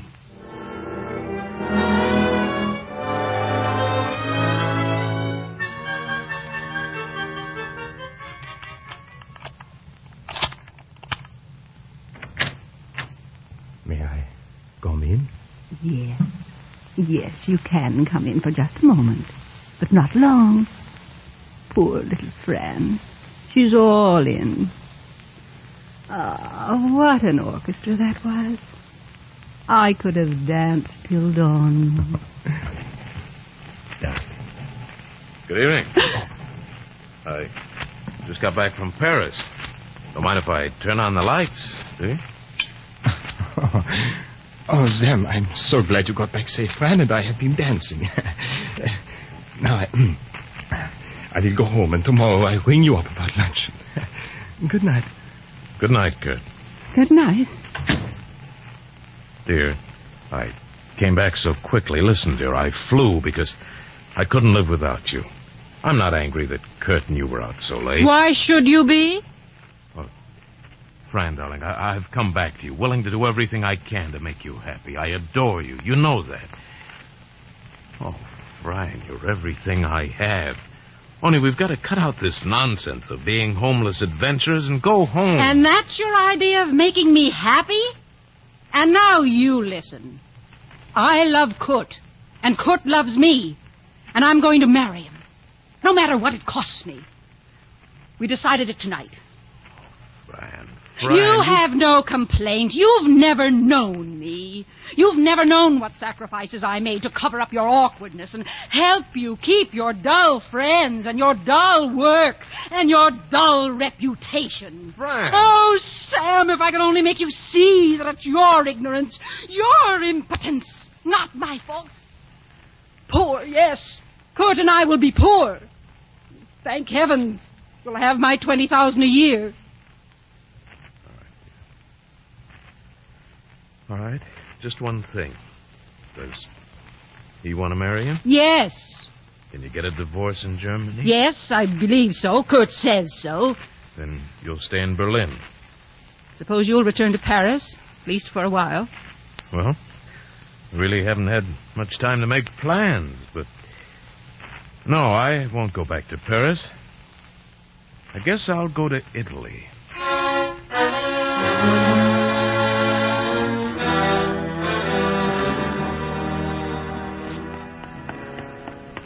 Oh, pardon me. Yes?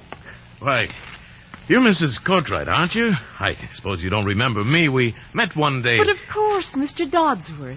So you and Mrs. Dodsworth came to Italy after all. Oh, she had to stay in Berlin. Really? You're here alone? Yes, Anne. Well, I hope you'll still accept my invitation to tea. I'd be awful glad to. Well, you walking this way? Just doing a bit of shopping. There's a little pastry shop this way that... Perhaps you'd like to come along and come home for a cup of tea this afternoon if you haven't friends waiting for you. I don't know a soul in this town. In that case, you must come, surely. Well, I'd surely like to.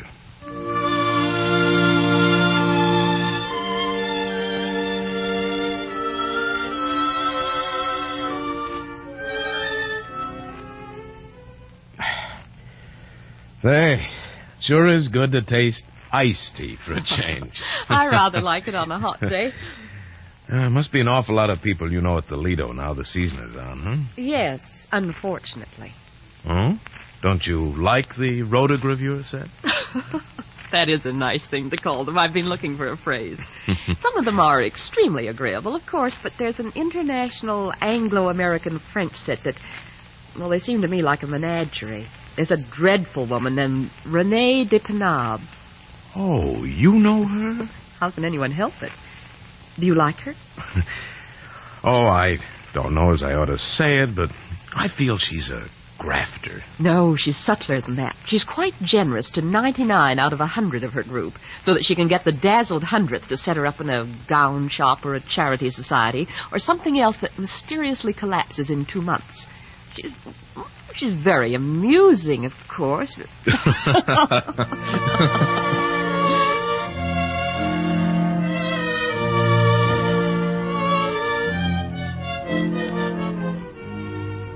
Edith, I can't tell you how much it's meant to me. You're letting me stop by here and see you. I must have bored you rattling on so much about my troubles. I've bored you with as many accounts of my own confused life. Oh, but I wanted to hear. I mean, I can't really picture you. The confusion's all in myself, really. I'm so afraid of doing the wrong thing that it's easier to do nothing. You know, that's how I feel myself. I know. It's so hot here. I've been thinking of going down to Naples to Posillipo, out on the point where it's cool, taking a little house on the estate of some friends. Well, it's certainly going to be... I mean, if you're not here... But won't you come along? It might be good for you to swim and sail at Naples instead of sitting here brooding. Would you like to come? When do we leave?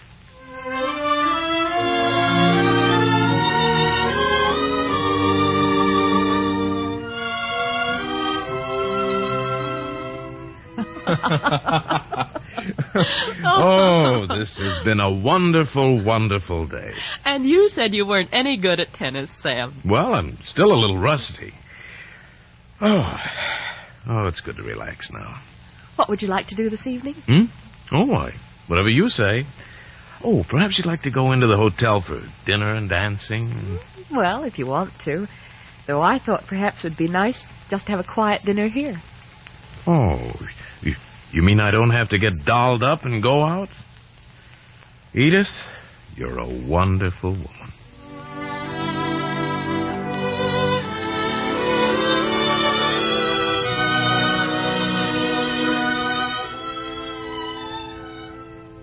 What are you thinking, Sam? Hmm?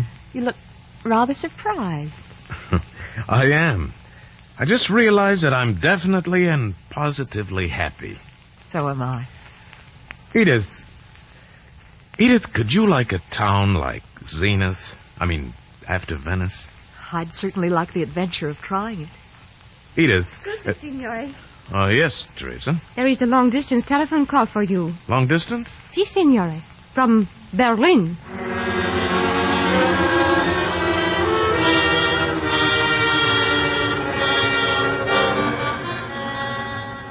Oh, Sam, I'm so miserable and embarrassed. I was such a fool. I didn't appreciate you. Wait, Fran, what's happened? What's the trouble? Kurt's mother finally came up from Austria. She was terribly rude. She refused to let Kurt marry an American divorcee who was too old to give him heirs. Oh, Sam. Kurt sided with his mother, huh? Yes. Oh, you were so right about him. Sam, I've stopped divorce proceedings, darling. Forgive your bad child, Fran. I'm so lost and scared. What? What do you plan to do? I'm sailing on the Deutschland, September 19th. Oh, Sam, you will come, dearest? Will you forgive poor Fran? Sure, hon. Sure. Be on the boat. Yes, the 19th. Sure. You get the steamer tickets.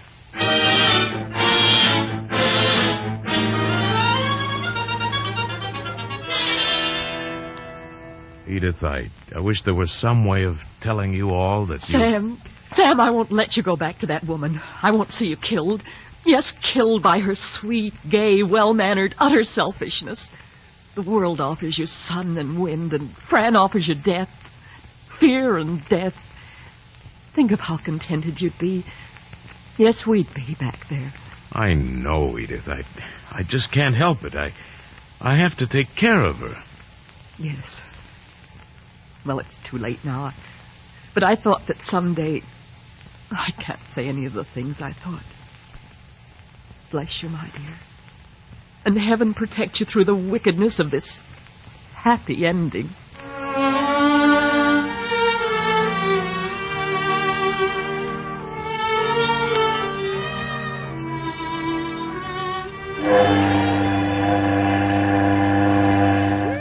It's windy today.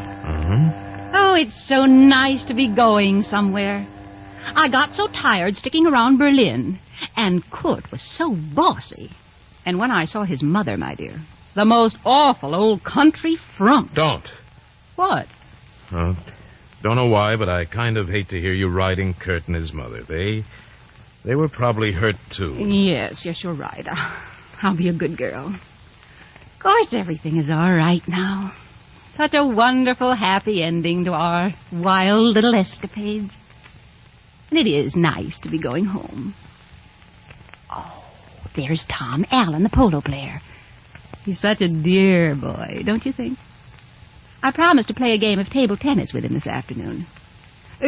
You don't mind if I skip off for a few minutes, do you, old Sambo?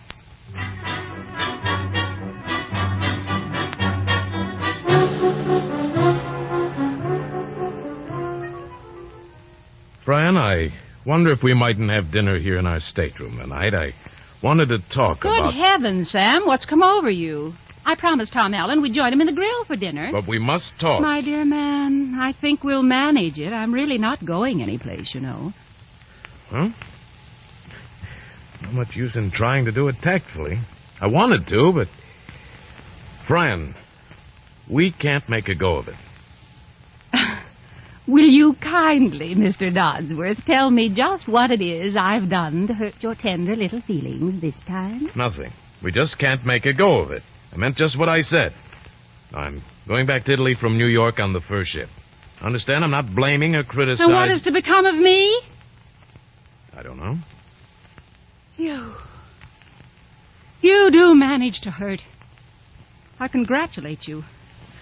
You see, I've been flattering myself you really wanted to come back to me. Fran, I'm not going to be polite.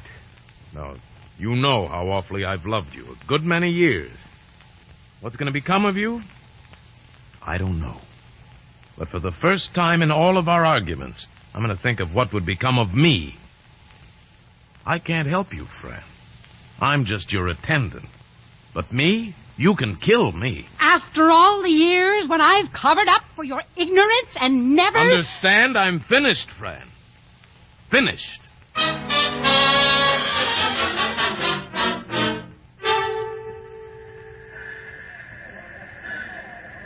Edith? Edith! Here I am! Sam! Oh, Sam. Oh, Edith. Sam, you've come back. Yes, my darling. I've come back.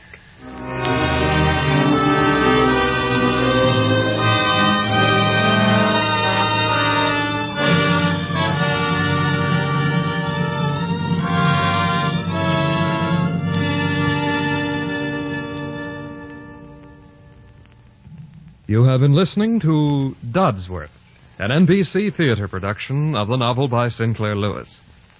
If you wish to increase your knowledge and appreciation of literature, we suggest you might enjoy the college-supervised courses now being offered in connection with the NBC Theater.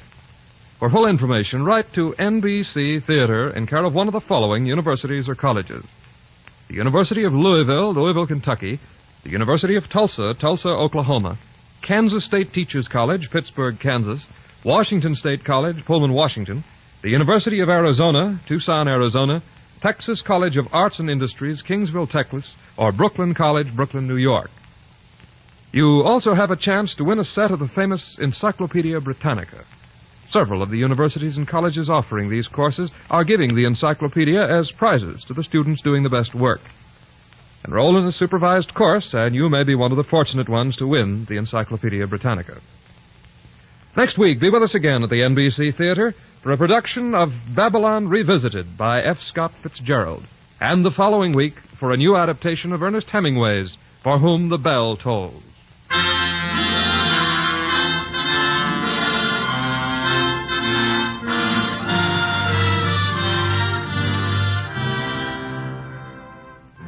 Dodsworth was adapted for the NBC Theater by Agnes Eckhart. Paul Frees was Sam Dodsworth. Lynn Whitney was Fran Dodsworth. Margaret Brayton was Matey. Jack Crucian, Tub. Ramsey Hill was Lockhart. Ted Von Eltz was Jerry. Donald Morrison, Atkins. Monty Margetts was Edith. And Dan O'Herlihy, Kurt. Your announcer, Don Stanley. Our intermission commentator was Dr. Irwin Edman, whose commentary was recorded. The director of the NBC Theater is Andrew C. Love.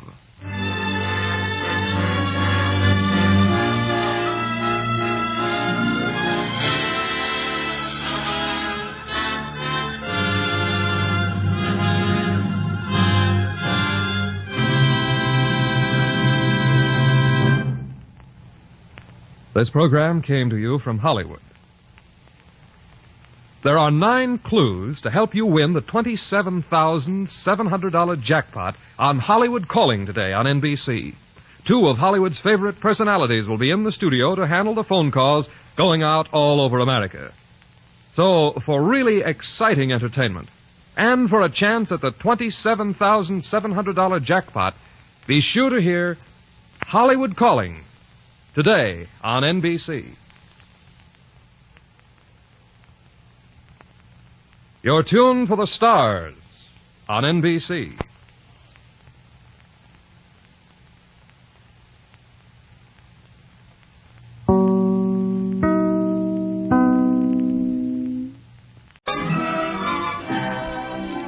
The House of Squibb presents Academy Award.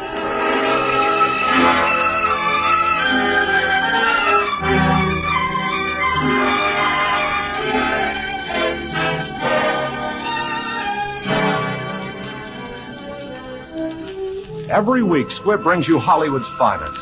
The great picture plays, the great actors and actresses, techniques and skills chosen from the honor roll of those who have won or been nominated for the famous Golden Oscar of the Academy of Motion Picture Arts and Sciences.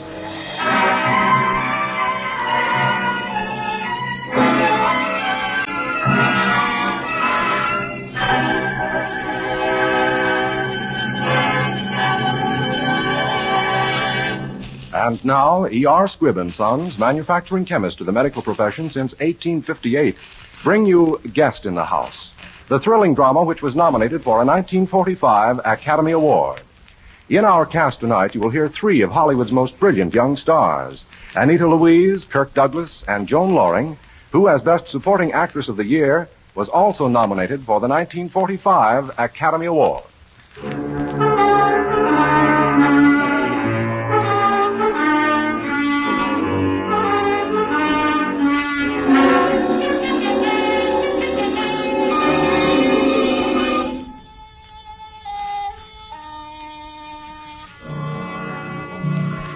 This is the story of a diseased personality.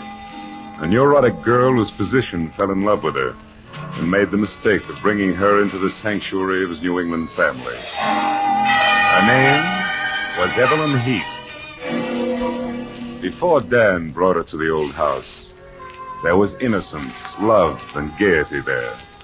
There was Aunt Martha, who more than worshipped Dan Proctor.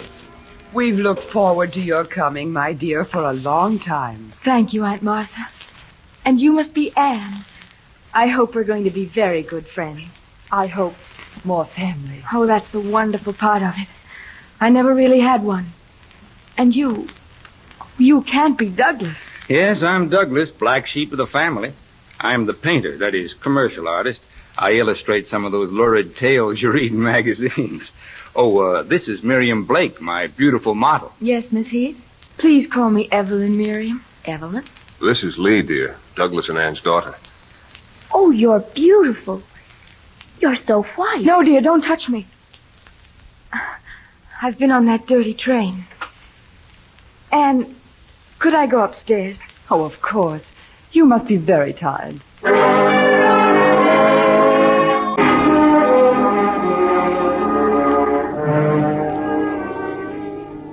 The guests had arrived, so young, but so pale and sick. The family as one wanted to help her. But later in her room, there was a certain scene between her and Dan Proctor. Dan, give me my diary. Give it back to me. Evelyn, I took it because it shouldn't be around. It should be destroyed. Give it to me. It's mine and you have no right. But we came here to forget about all that. You're going to get well, Evelyn. You see what you're doing to me, Dan? You see? Oh, don't. Have your diary if you want. Anything you want. Just don't look at me like that. Come on now, darling. Try to get up. They'll be waiting. Get ready. I won't be able to now. I'm too sick. Oh, darling, you'll only make yourself worse. Please try and eat something. All right, Dan. If you like. I'll have something on a tray. On a... Yes, dear. I'll have it sent up to you right away.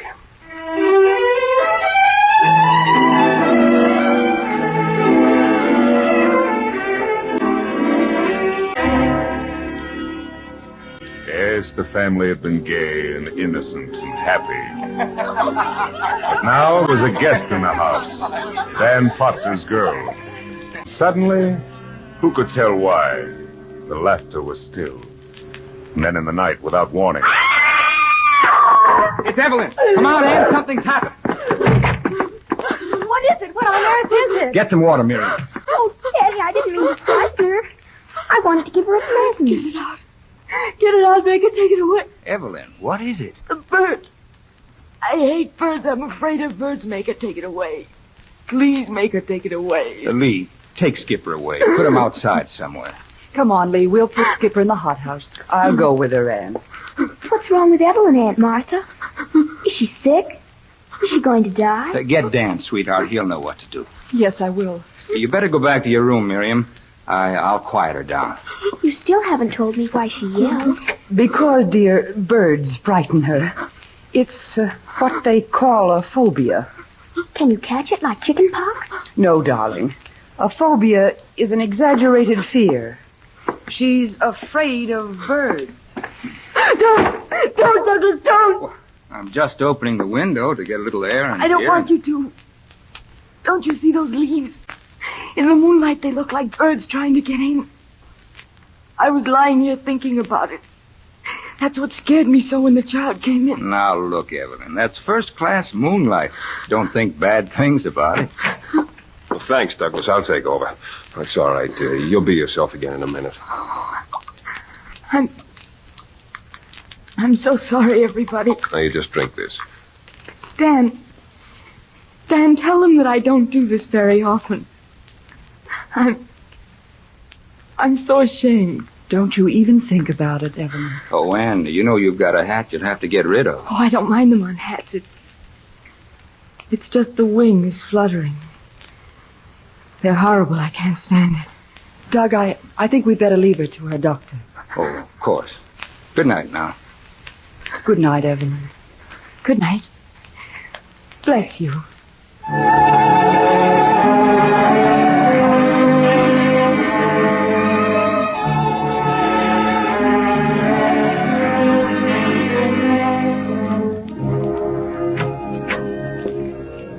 Well, good morning. Look who's here, Miriam. It's Evelyn. I wanted to see your studio. And you at work, Douglas. Where's Dan? He had to go away, Douglas, to the city. The hospital called. Oh, I didn't know that. Well, sit right down there and... Say, I got an idea. What are you doing? Just sketching you. I'll show you how you're going to look after a couple of weeks here. You couldn't manage a smile, could you? Oh, all right. But it'll be there. And after a while, maybe even a dimple. No more shadows under those eyes. Then pure body lines to match that beautiful face. No, there. Oh, Douglas. I'm beautiful.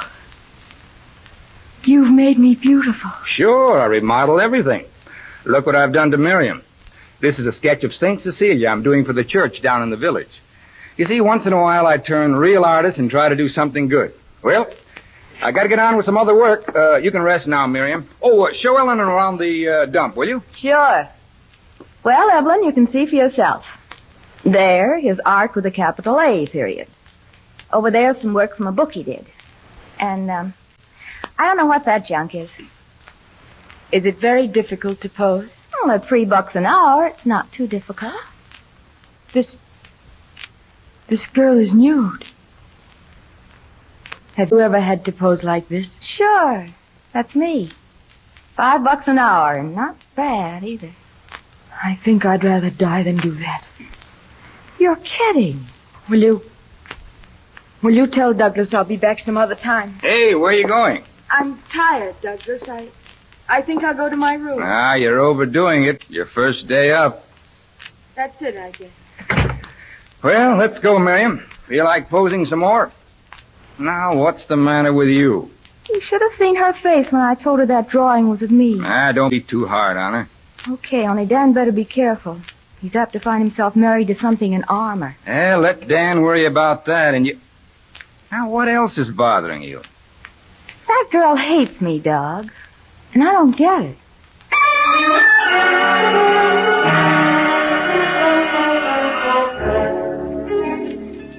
I just realized how Dan feels when he's jealous. There in front of my Douglas, that vulgar woman, unashamed. I must get rid of her. I must, but how can I? How can I make her go away? How can I do that? How can I do that? Evelyn? Lee. Oh, you're more pretty than ever. Come in, dear. Daddy designed that gown for you, didn't he? Yes, child. When I get big, Daddy's going to draw things for me. He drew me a ballet costume already. Lee, you love your father, don't you? Oh, yes. Look at me. You love to feel his arms around you. You wouldn't want someone bad to take him away from you. No. Are you big enough to understand something if I tell you? Yes. And keep a secret? Yes. Come here. Closer.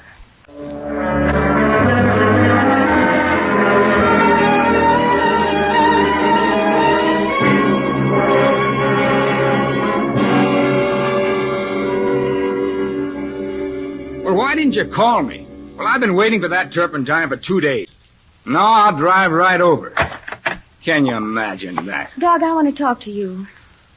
Something's going on around this house lately. Nothing's going on. No lunch, no work, no nothing. Have I hurt somebody's feelings? Haven't you noticed how the servants have been treating me? And your daughter avoiding me? She won't even talk to me, but runs away. And now Anne. What about Anne? Well, I don't know, Doug. She's got a funny look in her eye. Oh, you're bats. Maybe, but it all seemed to happen so sudden. Say, you know what you and I need is a ride over to town and a few drinks. We're not getting the work out anyway. We're stale. Come on, we'll have lunch at the inn. Get your mother, Hubbard, and I'll tell Anne to wait dinner.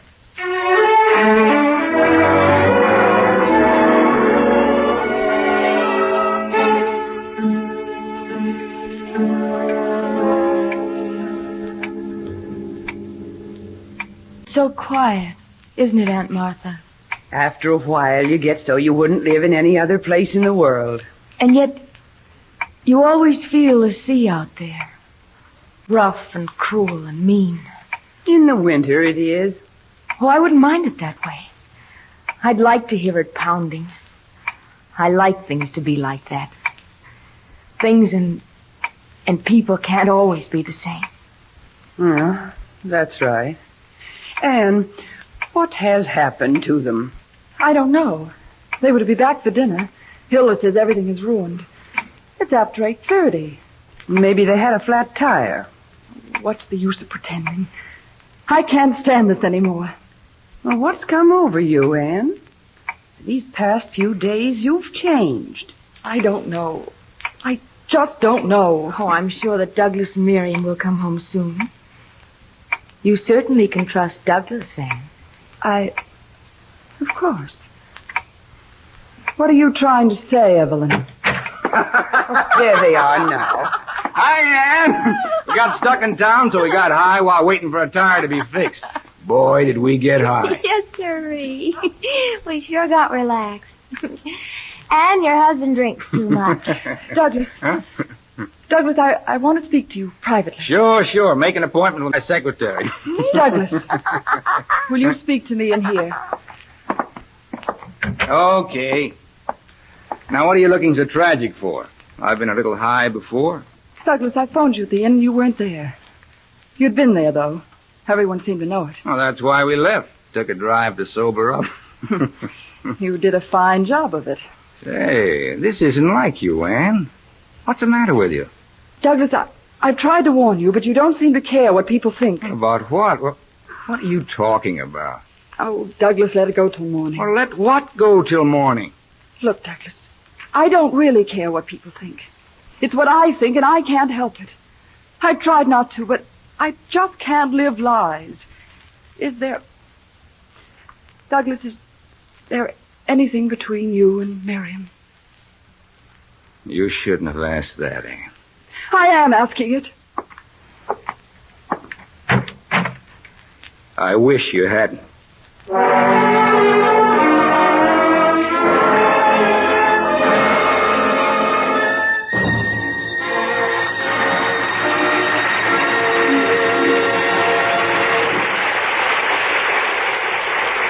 We continue with part 2 of Guest in the House. We want to thank Hunt Stromberg for making this story available. He is also the producer of The Strange Woman, starring Hedy Lamarr.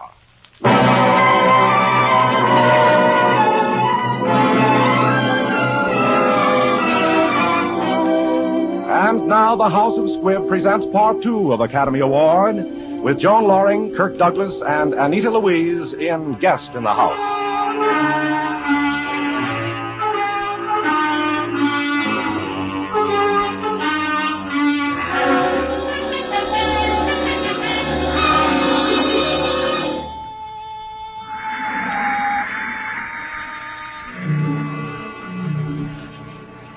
Douglas, it's me. Oh, hello, Evelyn. Something you want? Why didn't you ring? I didn't want anything. I thought I heard voices, and then I heard a car leave. Is anything wrong? No, Miriam had to go away, that's all. Well, things haven't been right here for quite a while. Look, Evelyn, it's nice of you to pretend you don't know, but, well, you must have heard. Yes, I know, Douglas. I tried to stop Anne. But she didn't talk to you about it. Well, not exactly talk, but I've seen her watching you. It worried me because of Lee. Lee? You know how impressionable children are. I've tried to keep her from finding out. Anne's been so good to me. I don't know what's gotten into her. Oh, now I've only upset you more. No, I'm just sorry you have to go through this. I hope it won't sour you on married life. Never, Douglas. If ever I'm jealous of Dan, I'll never show her. I'm sure you would. I can't even afford to be jealous with my heart. Oh, yes, it must be hard to keep so calm, so peaceful. I have to be. You learn about peace, you know. Lying awake nights alone, knowing that at any moment it may come. Douglas, what are you going to do about another model? I'll think about it tomorrow. Suppose she's like this with your next one. Well, she better not, or there won't be a next one. You see, Douglas, you're bitter. And you mustn't be. She'll get over it if you give her a chance. I guess you're right. And if I could help you out until you get another model, I'd... You modeling? But, say, why not? Say, I know now why that face of yours has haunted me. Of course. Say, look, Evelyn, starting tomorrow, I'm going to be painting on a wall. The church wall in the village. And you're going to be my Saint Cecilia.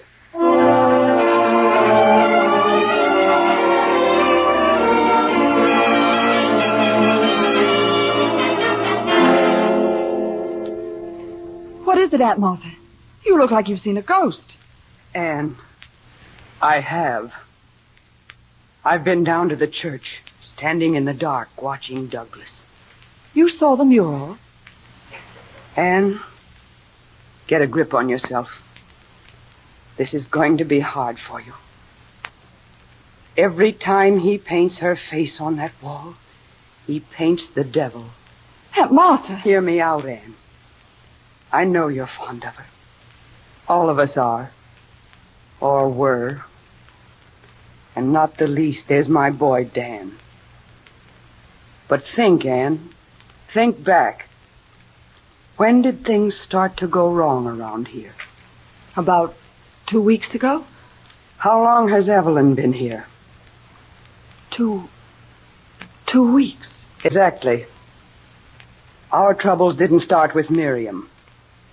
They started when we took in that terrible little neurotic.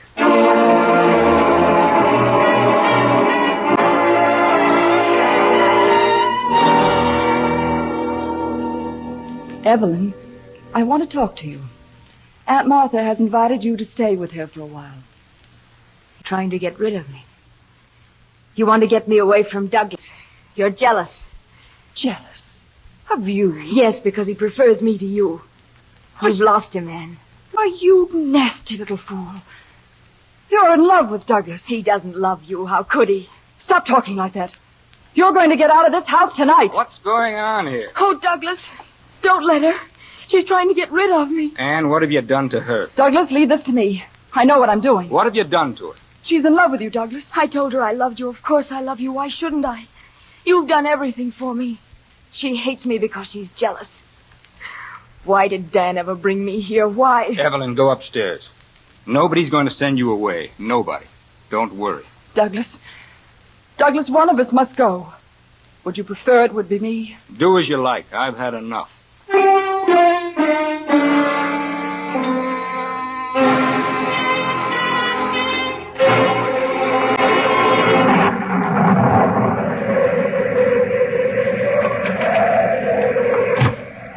Oh, Douglas, you've come. I was so frightened the lights went out. That's just the storm. It'll be all right. Ah, where is everybody? Are you worried that Anne might have left you? Oh, she wouldn't do that. She talked about it. I heard her. No, I'm worried because of the storm. You go on up to bed, Evelyn. It's late, and I'll wait here till they come back. Don't send me away. I don't mind the storm here with you. It's rather nice with all the violence outside, and in here it's so peaceful. If they don't come back soon, I'll drive down and get them. There's no car to drive down in. What? She said in her note that you could pick it up at the station tomorrow. What note? Douglas, she's gone. She's left you with me. No more unhappiness. You don't believe it yet, Douglas, but you will. This is our house now, just yours and mine. Think what that means, Douglas. Every morning I'll come downstairs and fix the flowers, and the servants will be back again, and they'll say, "Yes, Mrs. Proctor." Only they'll say it to me the way they did to her. Don't look at me that way, Douglas. Evelyn, you're mad. Don't be frightened, Douglas. Kiss me.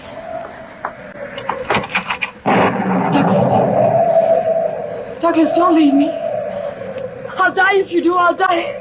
I'll die. I'll die.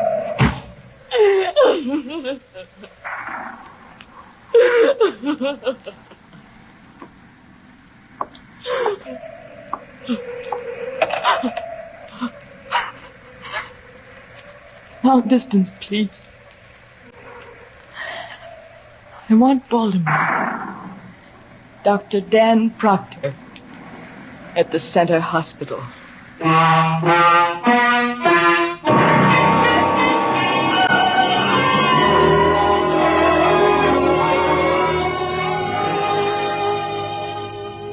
It's all right, Ann. The past is the past.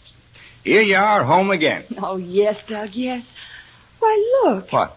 Every light in the house is burning. Oh, they must have come back on during the night. Oh, but darling, suppose she'd gotten out. Well, she didn't. I heard her moving around. And if she did, so what? We'd been rid of her all the sooner. Mother, Daddy, look. Skipper's dead. Oh. I did feed him yesterday. I really did. Well, honey, birds get old, too, and we've had them a long time. Do you think that's it? I did feed him yesterday. Well, he just got tired of singing and went somewhere else. Get a box, honey, and we'll bury him next to your cat in the garden. And then we'll... Where's Evelyn? Why, Dan, whatever brought you here? Evelyn is...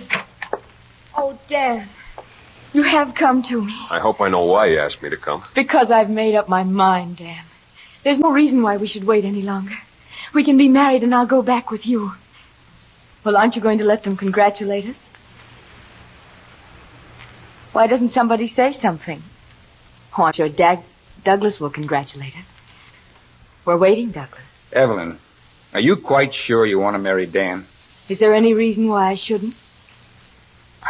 Dan, I'm sorry you found them in such a strange mood this morning. Dan, I'm about to do something that isn't very easy. But I have no other choice. This diary will explain. June 14th. Don't read it to me, Douglas. I know every word. Now, Dan, I don't think you realize. You know what she said about you. But do you know what she said about me? June 14th. I love Douglas more and more. Yes, I wrote that, Dan.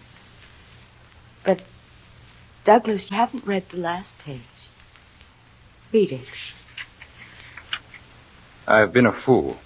I thought I loved Douglas, but now I see how wrong I was. Dan is the one I love. Dan knows I always tell the truth in this book. Yes. Yes, you do.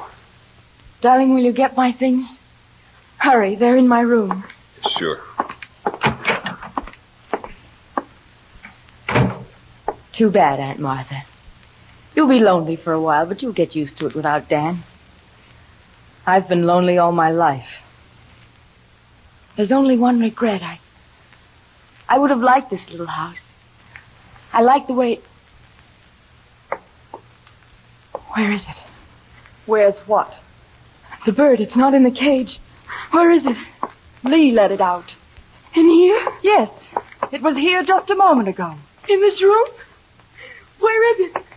Don't just sit there. Where? Do you see it? I'm not looking for it. I'm not afraid of birds. It's not in the dining room. It could be in there, too. Upstairs? What makes you think that it's not up there? Birds fly, you know. They can go any place. The door. The door outside. I've got to get outside. There are thousands of birds outside. Everywhere. Everywhere but the cliff above the sea. No. Look. Look, they're coming at you. From everywhere. No.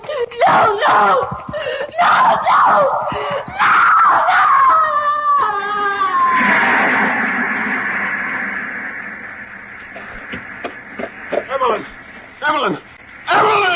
It's too late, Dan. Too late. Evelyn is gone. I don't understand. I don't... She's dead. Murdered by her own vice. Her own vicious fears. She fell into the sea. Dan. Anne saved you. She did it somehow.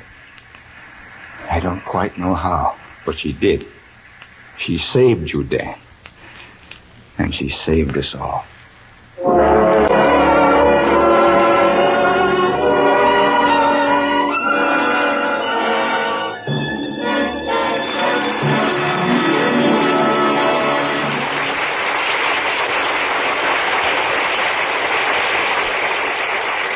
Making life miserable for others requires no special skill. In fact, we've just witnessed how easily it can be done. But making life a better thing, helping others to greater health and happiness, well, that's work for skilled hands, for keen exploring minds. Men and women with years of scientific training are carrying on such work in the Squibb Institute for Medical Research, pushing forward the boundaries of knowledge, making each discovery the stepping stone to another, helping to make possible today's great strides in medical progress. In the great Squibb manufacturing laboratories, other scientists, through constant research and testing, pursue a never-ending quest for perfection in the making of all Squibb products. The work of all these scientists, their outstanding skill, their painstaking study, is reflected in all products that bear the name Squibb. Life-saving new drugs and simple health essentials Squibb makes for your home use. So when you buy, insist on Squibb quality. Ask for Squibb, a name you can trust.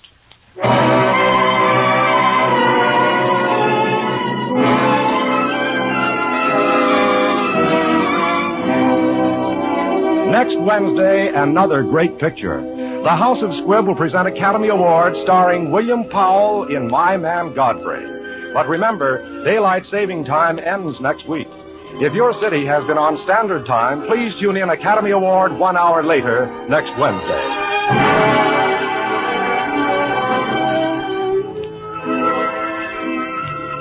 Today's performance of Guest in the House was written for radio by Frank Wilson, with an original musical score composed and conducted by Leith Stevens.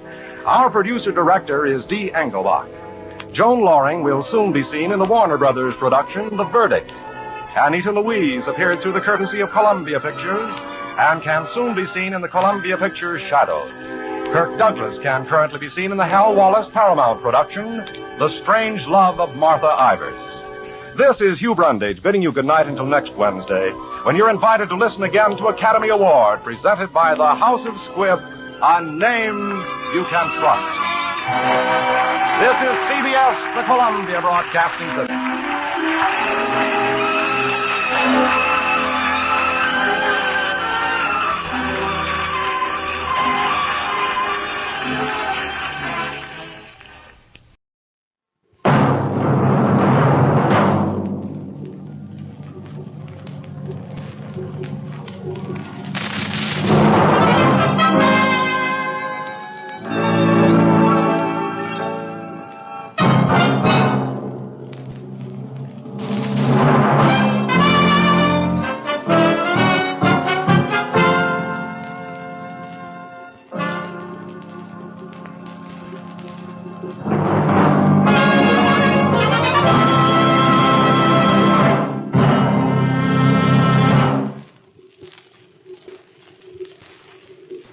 Heading our cast is one of America's great stars. Starting on Broadway as an ingenue in a company with the great Mrs. Fisk, she became one of America's best-loved leading ladies in such outstanding plays as East is West, She Stoops to Conquer, Jealousy, and Dodsworth. Summoned to Hollywood quite a few years ago, she soon became one of movies' biggest names. Winning the Academy Award for her work in Jezebel in 1938, she's gone on to score successes in Bill of Divorcement, Our Town, Cry Havoc, The Heavenly Body, and more than a score of other fine pictures. So it's a great honor indeed to have as our guest this week, Miss Fay Bainter. Thank you very much, Les.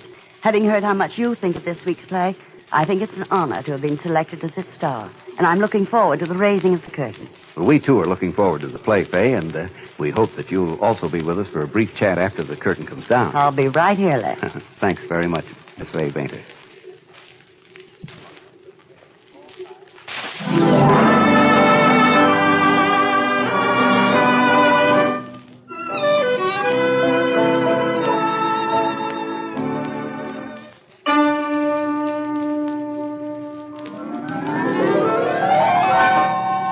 The curtain is up, and here is the play.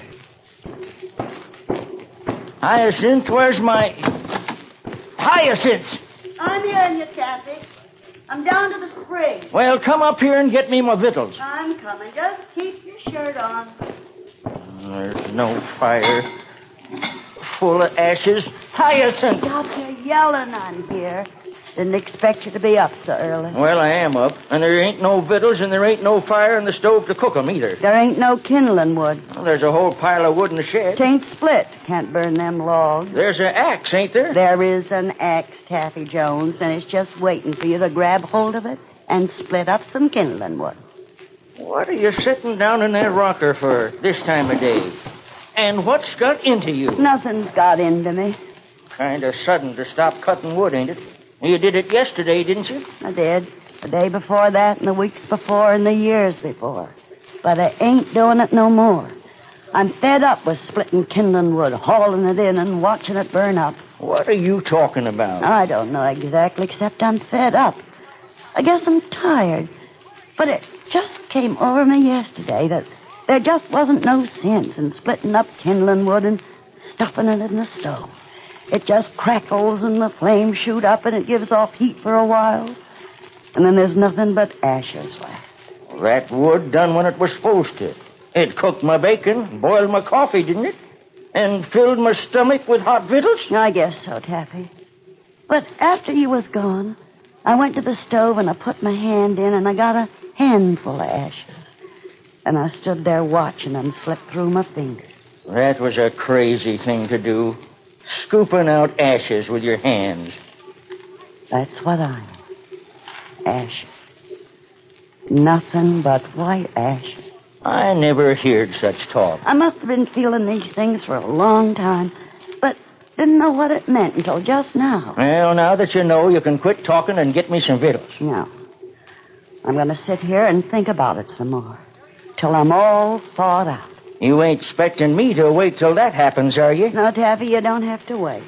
It may take a long time. Well, I ain't going to put up with it. I'm going down to the crossroads.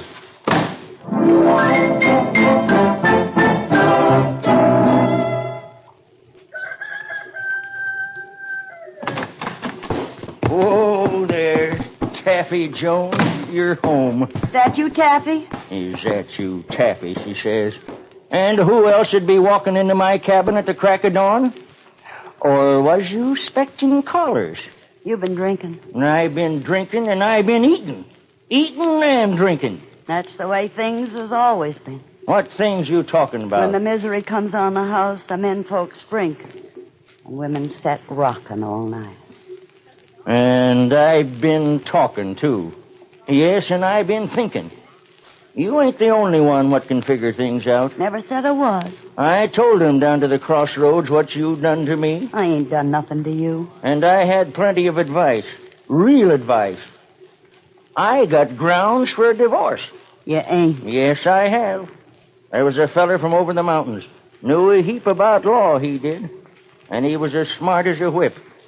Told me about a woman who wouldn't cook her old man some victuals. And you know what happened? He put her outside of his house and made her go home. And never took her back. Is that what you're fixing to do to me? You ain't got no folks to go to. But I'm going to divorce you just the same. How are you doing that? I'll show you. You see this? Looks like a piece of charcoal to me. That's just what it is. And with it, I'm going to put you away. I'm drawing a line down the middle of this floor. And this'll be my end of the cabin, and that end will be yours. And you can sit in that fool rocking chair from now till all get out for all I care. But don't let me catch you coming over to my end of the cabin. There. That line splits us right in two. You are hereby and henceforth divorced, and have left my bed and board. And how you're going to cook without a stove? It's on my side of the line. I don't hear you. As far as I'm concerned, you're just one of the neighbors living a half a mile down the road.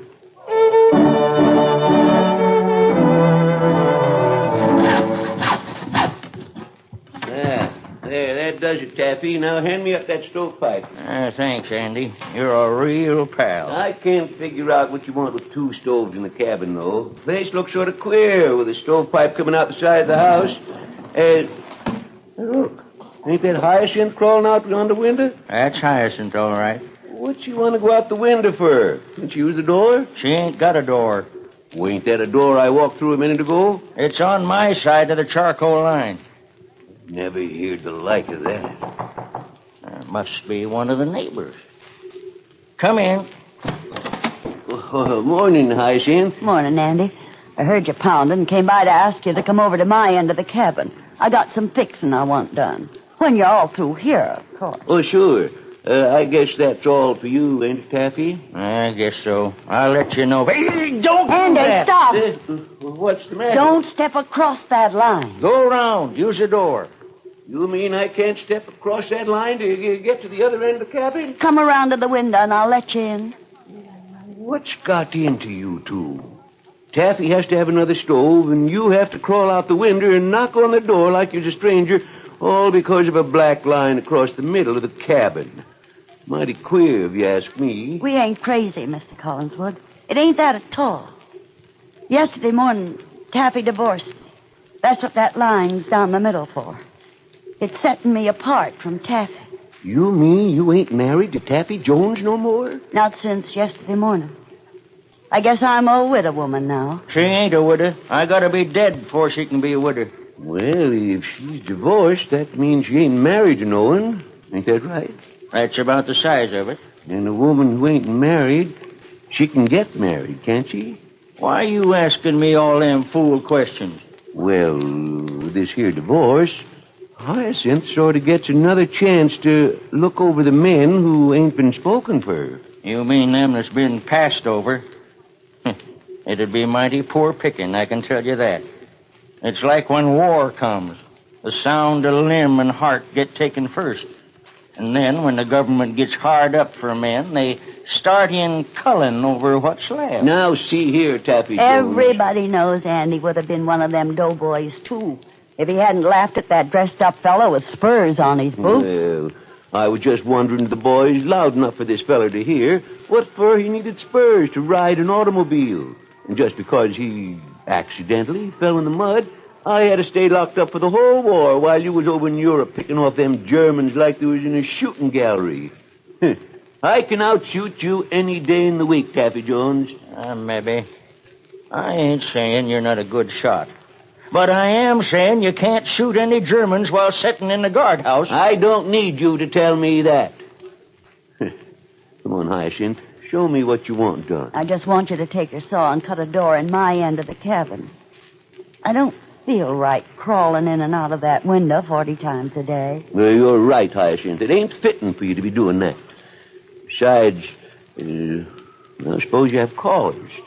You want them to come in through the window? Callers? Who's going to call?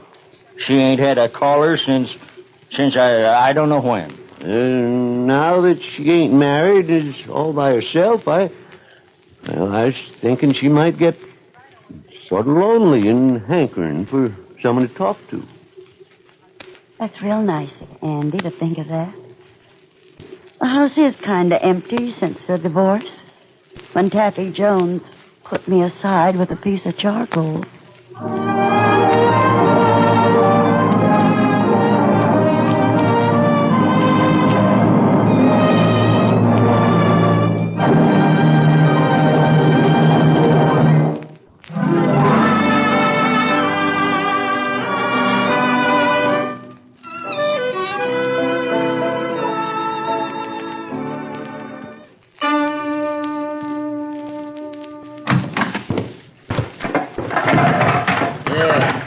There, Hyacinth. I chopped enough kindling wood to last you a few days. Thank you kindly, Andy. Just because it gave you a bite of food, you didn't have to do all that work. Oh, weren't no trouble. I must say, though, that axe is dull and full of nicks. Taffy, that is my used-to-be husband, never got around to sharpening it. I see Taffy's coming downstairs. Hello, Taffy. No use calling, can't hear you. It's just like we was living down the road half a mile. Is it getting dark out yet? No, still early. Won't be dark for another hour. I wouldn't want you to fall over something in the dark. Well, I can take care of myself. But I was just wondering something about you, Hyacinth. What's that? How are you expecting to live? You ain't got no money and a man to look after you. I haven't given it no thought. I got a side of bacon and some flowers and a whole sack of taters. That won't last long. What'll you do when that's gone? I don't know. Ain't thought that far ahead. I just been thinking backwards instead of forward. That ain't gonna feed you and get you clothes. When I get caught up with my thinking, then I can start thinking up ahead. I can't do both at once. It's too much for me. What you been thinking about? No. About when I was a girl, getting courted and then the wedding, and when the baby died. And what a little box it took when we buried him up there on the hill. And how I sat in this old rocker for 2 whole days, waiting for Taffy, my used-to-be husband, to come home from the crossroads. Yeah. Taffy's gone out. Guess he pays attention, even he is pretending to be half a mile down the road. Wonder if he's upset. About divorcing me. Ain't said nothing to you, has he? No. Well, he would have said something if he cared. Can't tell about a man. I knew he cared when the baby died, but he didn't say a word. He just stood there, crumbling lumps of dirt into the grave with his fingers, as if he couldn't bear to hear the big clods thump on that little box. That was years ago. He's forgot about it. Ain't for sure. Men ain't like women. They lock the gall up inside of them and then do something crazy like to show people they don't care. Women hide their ache and their sobbing. I'm fixing to ask you something, Hyacinth. Guess you can ask me anything you want. You don't think I'm one of them culls, do you? Like Taffy said? No. And because I never married, it was because no one would have me? I reckon you could have had your pick of just about any girl in the valley. Except one. That was you, Hyacinth. You're the only one I ever wanted. But you never asked me, Andy. Hyacinth, I'm asking you now. What can you ask? Now. To marry me. You can't go on like this. Taffy don't want you no more. Right now, like as not, he's down the crossroads drinking. You can get a real divorce, legal, and then... I got a trade, and I'll build you a house. A better one than this old cabin. No, I can't do no thinking like that. Why not? I suppose it's because I told the preacher I'd take Taffy for worse or for better. But ain't he broke every promise he ever made to you? You don't have to keep any promise to Taffy when he's broke his. When I stood up to be married, I didn't make any promises to Taffy Jones. Oh, you did. You sure did. I was at the wedding and I heard I didn't make no promise to Taffy. Them promises I made on my wedding day wasn't made to a man. They was made to God Almighty.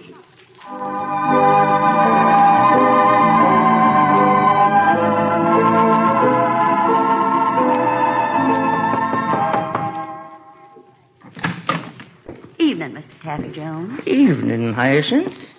Is there something? It's kind of cool tonight. You didn't traipse all the way over here to tell me that, did you? I was wondering, are you fixing to make a fire tonight? Supposing I am. Well, it's this way. If I make a fire, and you make one too, my cabin gets too hot. One fire's all that's needed to take the chill off. In that case, I ain't building a fire. I thought maybe, seeing as how you got all that kindling wood... Andy was kind enough to split that up for me. And I ain't wasting it on you. Andy never hung around here much before, but he's sure been hanging around plenty lately, ain't he? Supposing he has. Well, it don't look right, him coming and staying so late. What's he want, anyhow? It's none of your business, but I'm going to tell you. He wants to marry me. Are you aiming to do it? I don't know. But I've been giving it a lot of thought. An awful lot of thought, Mr. Taffy Jones.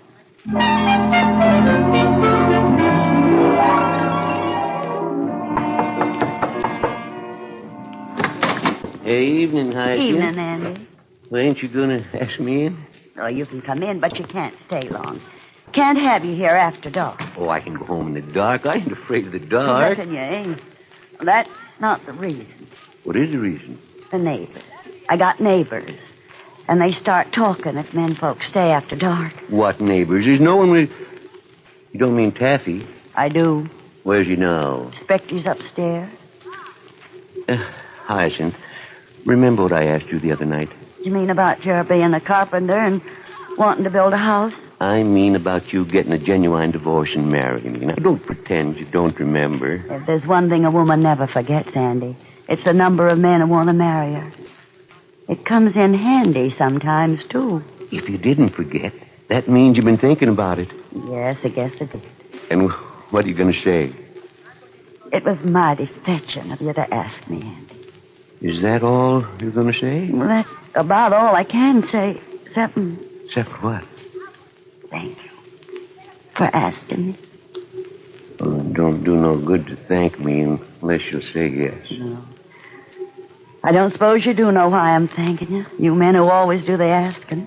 I don't know what. That the nicest thing that can happen to a woman is to be asked to be a wife. And now twice in my life, that's happened to me. That's why I'm thanking you, Andy, for making me happy. I reckon it don't take much to make some people happy. You're right, Andy. It don't take much.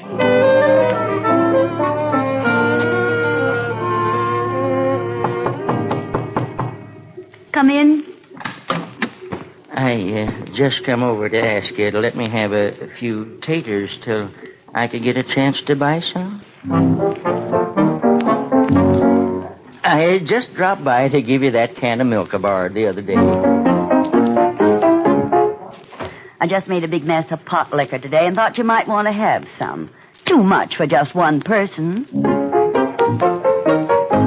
Read a bird pie out of those crows you shot yesterday and just thought you might like to try some. Here, give me a hand with this. Get it through your door. Well, you gotta turn it. What in the world you trying to tote that big thing for? What is it? You'll see in a minute. A new rocking chair. I brung it for you. But I got one. Oh, that old thing. It squeaks so I can't sleep at night when you're rocking it. You ought to throw it out. I'll do no such thing. I'll keep it setting myself when I have company. And the company can set in the new chair. My, it's pretty. With all that carving on the back. What is it? Oh, that's a little baby with no clothes on. With wings and holding a bow and arrow. Sit down and see how you like it. It's nice. Oh, but here, you sit. I'll use the old one. Well, just try it. You wouldn't want to come over to my place and play some checkers? I guess I could. Just a minute while I get my bonnet. What do you need with a bonnet? Starting to rain. Hear it? I can't go out in the rain bareheaded. Hyacinth, it's sort of foolish for you and me to be running around outside in the rain just to get to my end. Well, there ain't no other way for me to get there. Oh, you could just forget about that charcoal line. It's there, ain't it? Well, yes, but I could rub it out. You draw that line down the middle of the floor. You divorced me, Taffy Jones. With a little piece of charcoal, you put me away from you. And now you think all you got to do is to rub out that line. Now, look, Hyacinth, I'm asking you to come back. We've been making darn fools of ourselves running around this cabin every hour. Everyone's laughing his fool head off at us down at the crossroads. Ain't you getting tired of it? I have been almost from the time it started. Then why don't you come back? You put me in this end of the cabin, Taffy Jones. And if you put me here, you can figure out how you're going to get me back. Concern it. I don't care if you never come back. I'm going down to the crossroads. You'll get good and wet if you go out. I don't care how wet it gets.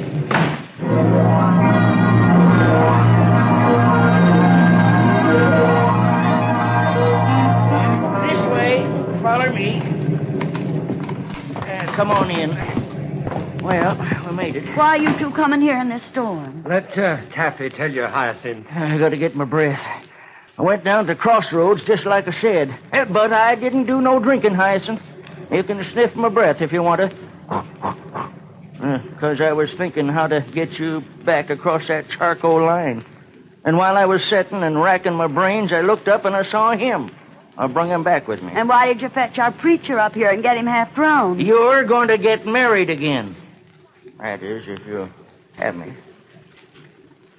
You mean you're asking me to marry you, Taffy Jones? Yes, Hyacinth. Just like I did once before. I'm asking you to marry me so I can rub out that darn fool charcoal line. You ain't going to say no, are you? I didn't say no the first time, did I?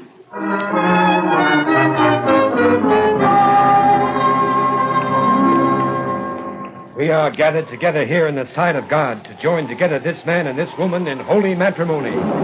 I require and charge you both, as ye shall answer at the dreadful day of judgment, when the secrets of all hearts shall be disclosed. If you know any impediments why you may not be lawfully joined together in matrimony, you now confess. There's that fool charcoal line. That's nothing. This ceremony will erase it.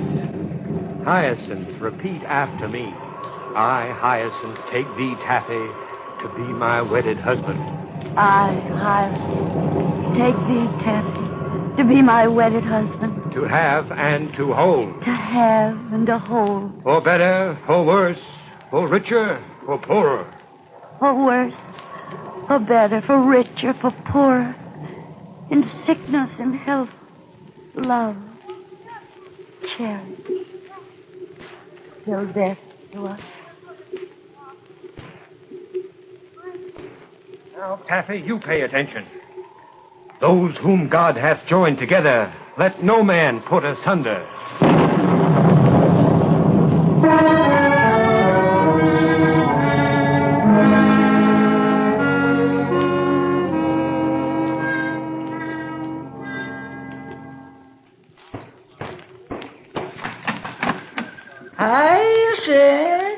I'm coming, Taffy. Just as soon as I get some kindling wood, I'll cook you some victuals.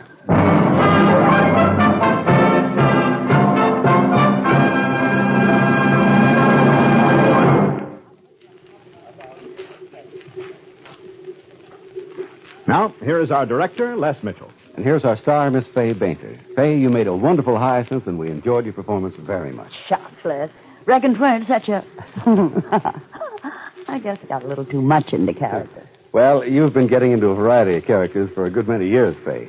Now, would you like to tell us a little bit about your early days in the theater? Well, I wouldn't want to mention dates. But I was playing ingenues in Seattle during the days when the Alaskan gold miners used to come down there for their recreation. I was lucky enough to please some of them with my performances. And they tossed gold nuggets onto the stage. Well, it's a nice thing to have tossed at you. I didn't used to be so lucky. I rather imagine the nuggets came in handy at some time or another during the course of your career. They certainly did, Les. The last one was traded in for food just before I got my first break. You've been making your own breaks for a very long time now, and I think you've deserved the great success you've had in the theater and in the movies. Thanks, Les. It's been a pleasure working with you and with the talented cast you've assembled. I'd like to thank Fred Howard, who played Taffy in particular. I'll be glad to serve him up some victuals anytime. You're invited too, Les. Thank you very much, Fay Bainter.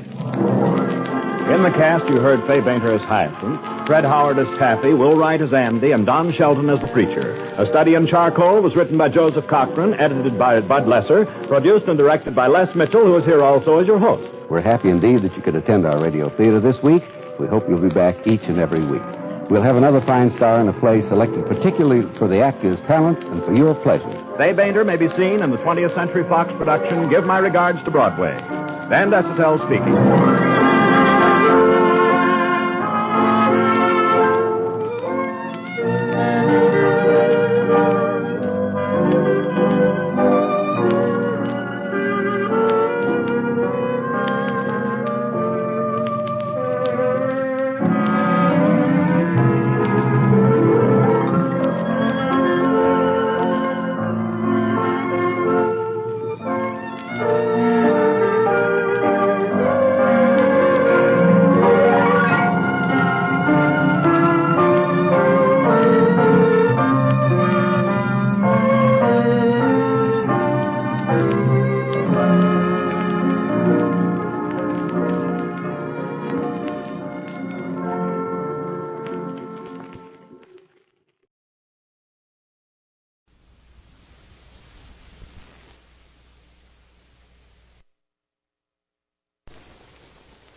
Theater, a series of hour-length dramas based on some of the most significant writings of our time, with an introduction and commentary by one of the great personalities of the American theater, the distinguished actress, director, and producer, Eva Le Gallienne.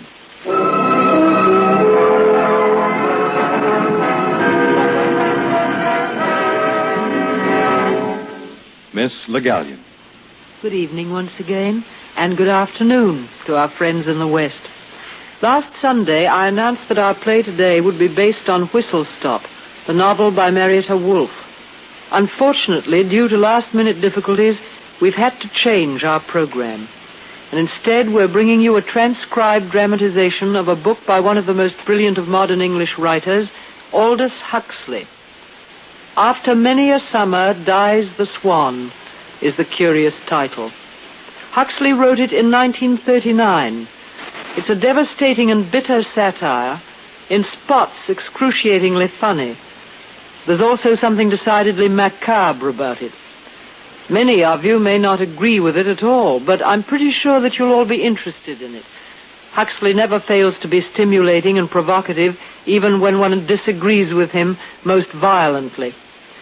The setting of this strange intellectual excursion is California, and our performance today actually takes place there, for while I am speaking to you from New York, the players of our company are in Hollywood. I invite them now to begin their performance of Aldous Huxley's After Many a Summer Dies the Swan.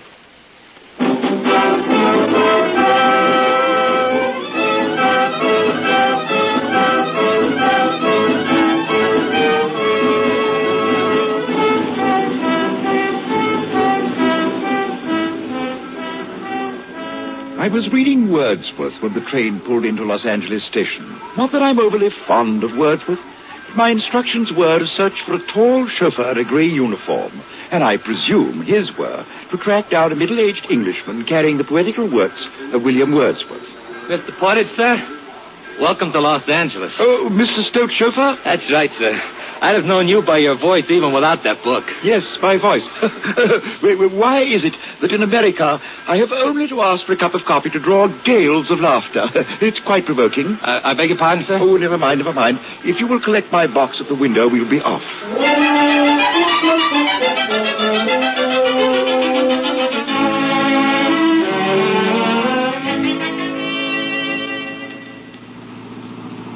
Mr. Stoit's motor car rode exceedingly smoothly, and I abandoned myself to the pleasure of looking. The Southern California rolled past the windows. We were traveling westward. The sunshine lit up each building and sky sign as though with a spotlight. The billboards were most emphatic. Do things go places with Consol Gas? That's one of ours, Mr. Portage. What's that? Consol Gas. That's Mr. Stoit's company. He's president. Broken romance. Science proves that 73% of all adults have halitosis. Beverly Pantheon, the cemetery that is different. Funerals are not expensive. That's ours, too. Oh, you mean the Beverly Pantheon? Finest cemetery in the world, I guess. We could stop by if you'd like to see it. Oh, look. Over there to the right. Beverly Pantheon? No, that's where Ginger Rogers lives. Oh. Yes, sir, Ginger Rogers. Pantheon's down the road, sir. You too can have abiding youth with drill form figure control. That's Groucho Marx's place over there. Here we are, the Beverly Pantheon. Beverly Pantheon, the personality cemetery. Oh, that's the Tower of Pisa, isn't it? Except that it doesn't lean. It's the showplace of the Beverly Pantheon. Mr. Stoit had it straightened special. $200,000, that's what it cost. Yes, sir. Good.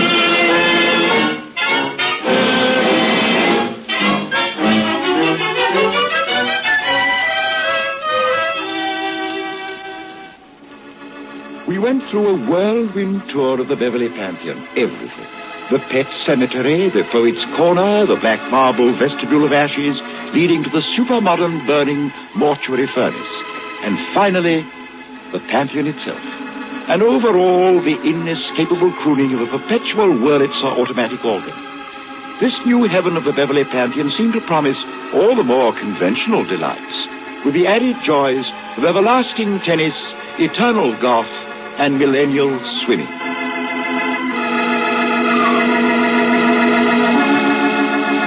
Them class, the Pantheon, eh, Mr. Portage? Yeah. Oh, yes, definitely. Out of this world, what? Now, look up there. Between those hills, there it is. That's Mr. Stoit's place.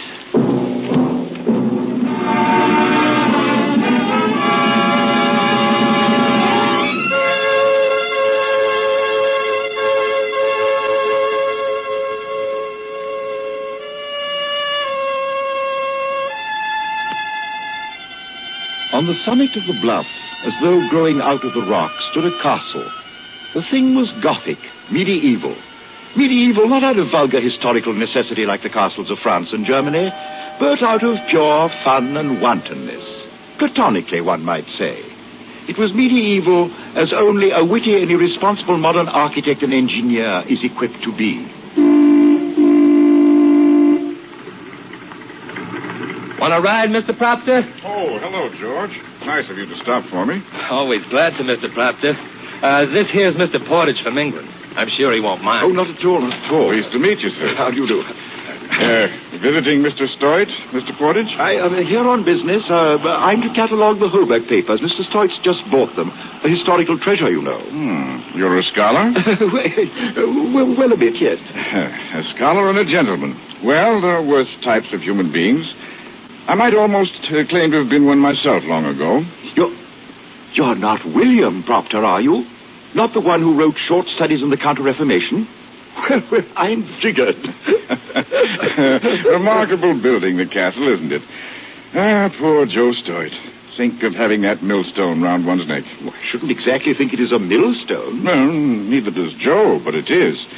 Perhaps it might help you if you knew about Joe. We were at school together, he and I. Only nobody called him Joe in those days. We called him Slob or Jelly Belly.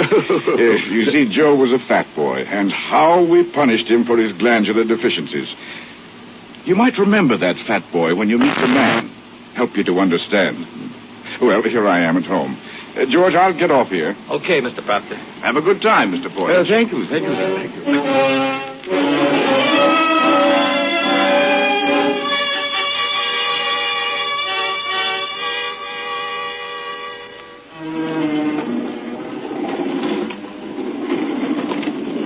Mr. Portage, pleased to meet you.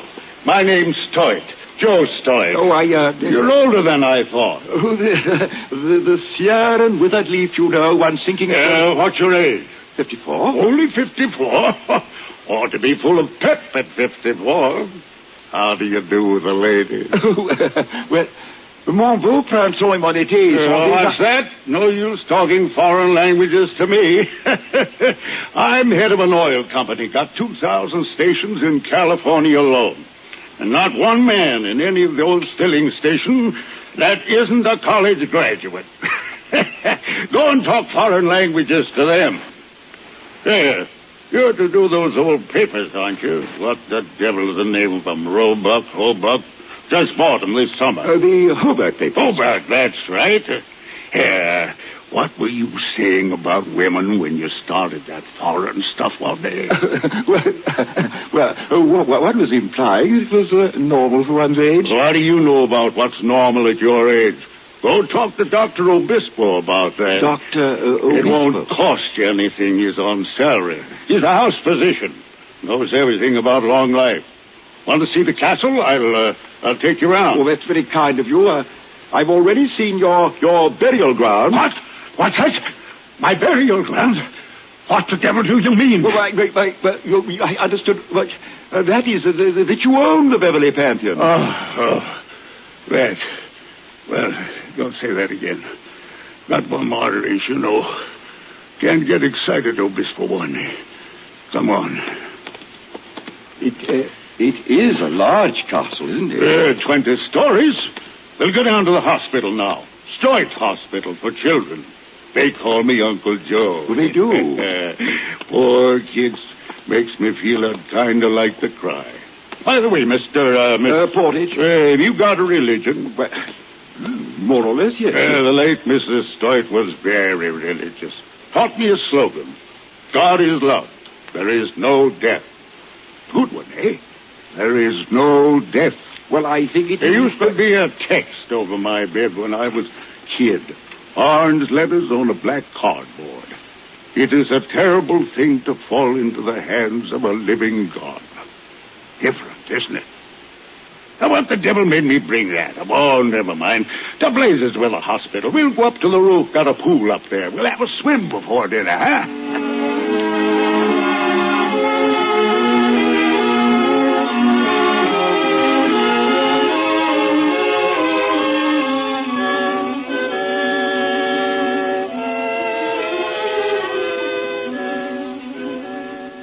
The view from the swimming pool was remarkable. One had only to turn one's head to see successive vistas of plain and mountain, green, tawny, and faint blue. If one turned the other way, one saw Miss Virginia Monsable poised on the diving board. Miss Monsable was, the chauffeur informed me that she was a particular friend of Mr. Stoit's. And in his friends, Mr. Stoit was particular, for she was, she was excessively beautiful, with not much bathing dress to conceal it. There, Uncle Joe. You're feeling kind of good. Oh, feeling fine, baby. Doesn't the sun feel good? Jenny, baby, I'd like to eat you. I'm tough. A little tough kid. What'd you bring old Baldy here for, Uncle Joe? Oh, to catalog some old papers I bought in England. Looks funny, doesn't it? Floating around that pool like an old Buddha. I'm going to dive in and duck him. Oh, don't go away, baby. I did some business this morning. Might make a lot of money, real money. How much? Maybe $500,000, maybe $1 million, maybe even more. Uncle Joe, I think you're wonderful. Ah, it's easy, baby, easy. Easy nothing. I say you're wonderful. So just keep your own mouth shut. Stop it. You're tickling me. Stop it. Oh, my wonderful Uncle Joe. I'll give you presents if the deal goes through. What'd you like, baby? I don't know. I never really want things bad. Uncle Joe, I don't think I want anything. Ah, that's what I like about you, baby. No, I don't want anything. Don't you, Virginia? Well, I do. Obispo, don't pussyfoot up like that. I don't like to be startled. I don't like it at all. Not at all. Mrs. Stoyd, I don't advise you working up a temper. Anger is a poison, my friend, and not a slow one. But if you want to shorten your life instead of lengthening... All right. What do you want, Doctor? To be precise, I want to inject 1.5 cubic centimeters of this stuff into the great man's gluteus medius. So off with you, Virginia. Sig, you're an old... Up along, Angel. You think you're Tyrone Power or something, don't you? You're ready for the injection, Mr. Stewart. Obispo, I don't like the way you talk. No, I don't suppose you do. It makes your blood boil, but when your blood boils, your blood pressure goes up, and, well, you just can't afford to be angry with me. Obispo, I put you on your feet after the last stroke, Mr. Story. Without me, perhaps next week, the week after, within the year. Don't talk like that. I don't like it. But if I continue my research, perhaps 10 years more for you. Or 20, or 30, or even... Well, there's no guessing about that. You think there's a chance, Obispo? You really think that... That, my friend and benefactor, time will tell. Ready now for the injection? Roll over.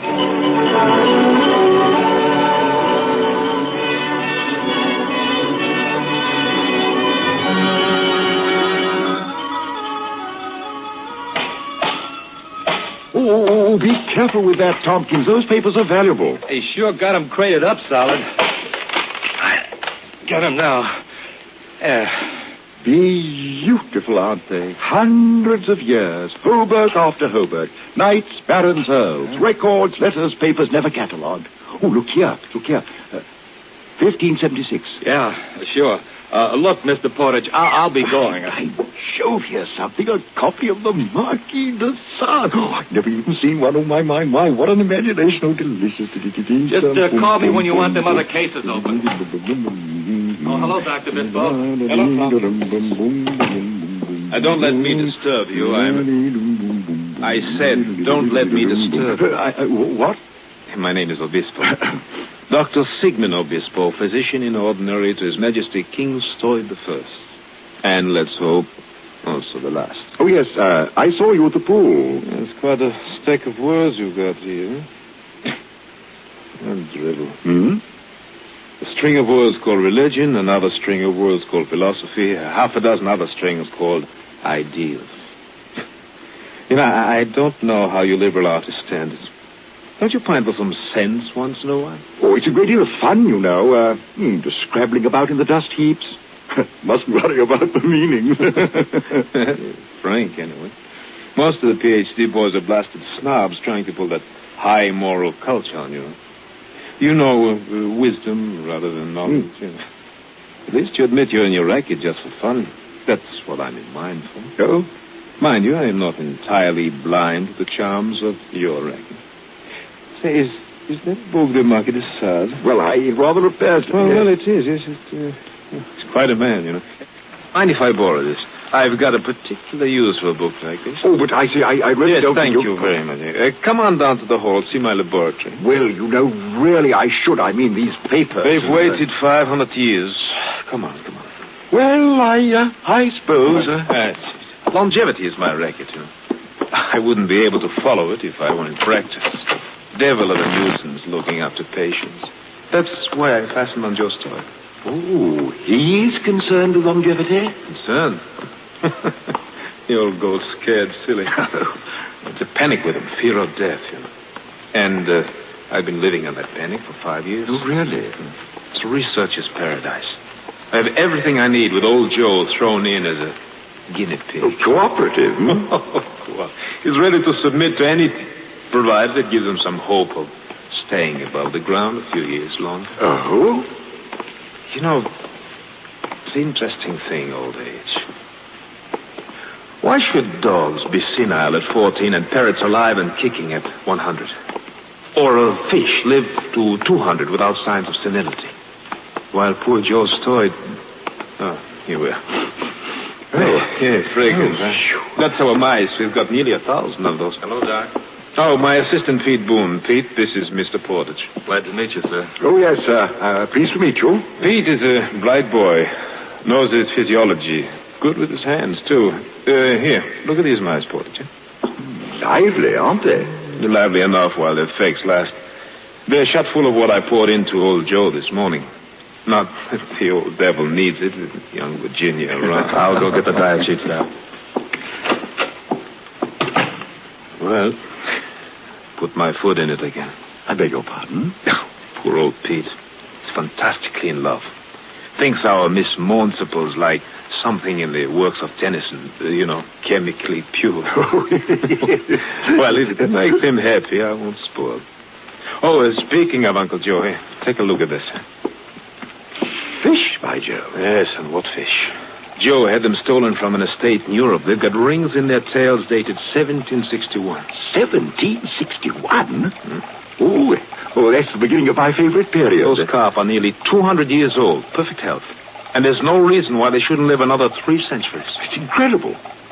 There's something about the flora and the intestinal tract of those fish. Something that kills the poisons that produce senility. It's something that...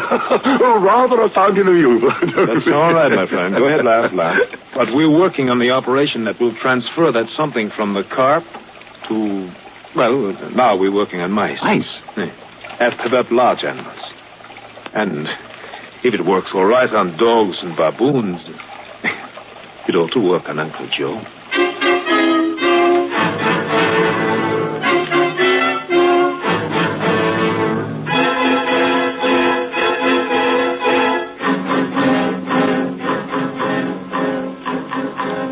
We had dinner in the small dining room.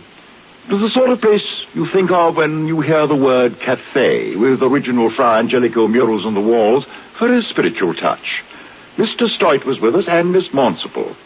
Dr. Obispo spent the hour telling stories to the lady, while young Pete gazed at her with a rapt pre-Raphaelite expression. After lunch, Virginia, Pete, and the doctor went off to feed the baboons. Here now, Virginia, throw the potatoes to them. Oh, aren't they cute? Absolutely divine. Well, divine is an adjective I hadn't thought of applying to baboons. But, here, throw the rest of the food. That old fellow's looking seedy, Doc. He won't even come eat. He's hungry, all right. He's just afraid to leave his lady friend. Here, Angel, throw this potato in front of you. Okay. There. He's taking notice now. Well, so's the young chap on the rocks. Look at him. He's just waiting till the old boy gets away so I can dash for the lady. Come on, funny face. Go get the carrot. Here. And there goes young Lancelot sweeping down on the lady. That's young love for you. Oh, aren't they cute? The old one's too busy eating to notice it. Aren't they cute? Aren't they human? Mr. Proper would say it the other way around. Aren't we baboon-like? Oh, that's silly. Well, I don't know. He's pretty smart. Say, as long as we're half down the hill, why not go see him? Get Portage to go with you. Oh, Proppy scares me stiff. Besides, I think I got a headache. Sig, couldn't you give me something for it? Mens sana und corpus sano. Well, does it taste bad? I don't like nasty medicine. No. It's Latin. Sound mind and sound body. But the mind has just been demonstrated and the body is evident. You talk too much, Sig. Yes, I know, dear. But only a trifle of it filters down into that pretty head. And if you're not going with Pete, come back to the castle. I'll read you an old book I borrowed from our English friend. Who's interested in old books? Don't worry, darling. You will be in this one.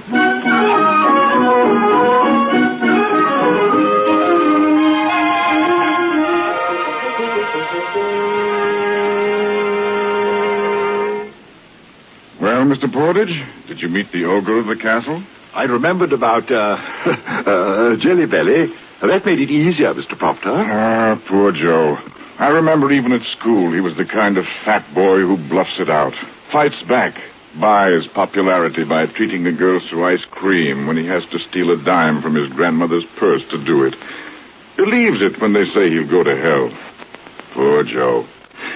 Ah, but that's life. And, speaking of life, Pete, how's the work going? Oh, it's going just fine. Mm-hmm. If you succeed, what happens? Why, life is prolonged. Yes, I know that, but I meant something else. A dog, for example, isn't that supposed to be a wolf that hasn't fully developed? A sort of unborn wolf? Isn't that so? Mm-hmm. There's a theory like that. In other words, it's a tame animal because it doesn't have time to grow up to savagery. Isn't that supposed to be one of the mechanisms of evolutionary development? Yes, that's right. But what will happen with man? What would he grow into if you lengthened his life? You know, Pete, time and craving, that's our life. Now, what are you offering us? Another 200 years of time and craving? Time, Mr. Proper, for more good. Time doesn't guarantee good, my boy. But you can fight for good, Mr. Proper. We fought for good when I was in Spain. And you'll find, Pete, that evil comes even out of those fights for good. But, well, what do you expect people to do when we're attacked by fascists? Sit down and let their throats be cut? No, I expect them to fight. People generally do, and the results are generally disastrous. I should like them to try something more effective someday. Yeah, but that's cynicism. Defeatism. Hey there, Proctor. Oh, here comes the Lord of Stoit Castle. What is it, Joe? Why the devil can't you leave my man alone? Which man, Joe? My estate manager. Interfering with him in his work. You've been bothering him about those blasted farm hands again. What do you think you're doing? What's the idea? The idea? It's an old one, Joe. Your manager's treating those harvest hands like vermin, not like men and women. They haven't enough to eat. You're trying to make reds out of them. You're a lousy agitator. I thought we were talking about eating. You're stalling. Eating and working, wasn't that it? I've put up with you for years, Bill, for old time's sake. But you're making the place dangerous for decent people to live in. I'll have you run out of the valley. I'll see that you're I see that you're... somebody get me a chair. Here you are, Mr. Stoy. Thanks. I mustn't get angry. Obispo said so. Terrible thing. Terrible to fall into the hands of a living God. Terrible. What's the matter, Joe? Nothing. I'm better. It's all right. I've got something to show you, Joe. Been meaning to. It's a sun motor. A thing for making use of solar energy. Runs my electric generator. What? Why the devil do you want to do that? Haven't you got your current wired in from the city? Well, of course, but I'm trying to see how independent I can be from the city. Little Jeffersonian democracy. You're turning back the clock, Bill. You're going against progress. Am I? Well, don't worry about it, Joe. You're a crackpot, Bill. I guess you always will be. But remember what I said. You stay away from my manager. I won't stand it. I'm the boss on my estate.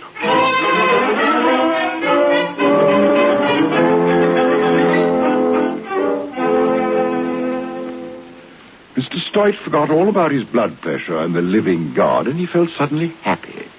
It occurred to him that in spite of everything, Bill Proctor liked him. In a glow of good feeling, he went home to his castle and straight to Virginia's boudoir. Oh, Uncle Joe. Uncle Joe. Hello, baby. Glad to see me? My baby. Oh, Uncle Joe. Good afternoon, Mr. Stoit. Obispo, what are you doing here? I was a bit worried by the coffee yours at lunch. That's why I came up here, to make sure of catching you the moment you came in. Prevention, you know, is better than cure. I'm not going to let you get influenza if I can help it. Oh, is that it? Well, I feel fine. Nothing wrong with me at all. That cough wasn't anything. Only my old, chronic bronchitis. Yes, but I'd like to listen in. Open your shirt. Huh? He's right, Uncle Joe. You wouldn't want anything to happen. Well, all right. That's fine. Now, breathe in deeply. Breathe.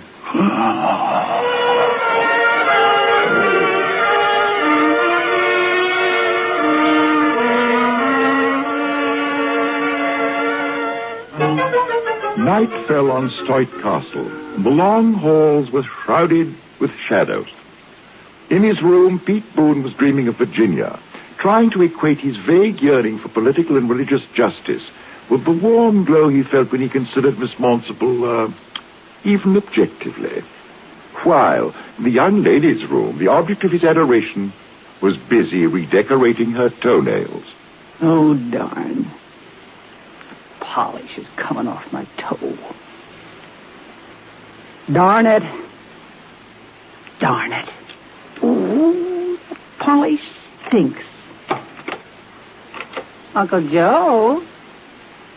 Uncle Joe? Good evening, Angel. Sig, what are you doing here? I thought we might have a little talk. After all, we were interrupted this afternoon. Sig, you're crazy. Uncle Joe will kill you if he finds you. Why, he'll pull that gun right out of his pocket. No, darling, he won't. You take the word of a medical man, Angel. Uncle Joe sleeps with the last trump. I've just seen to that. I think you're awful.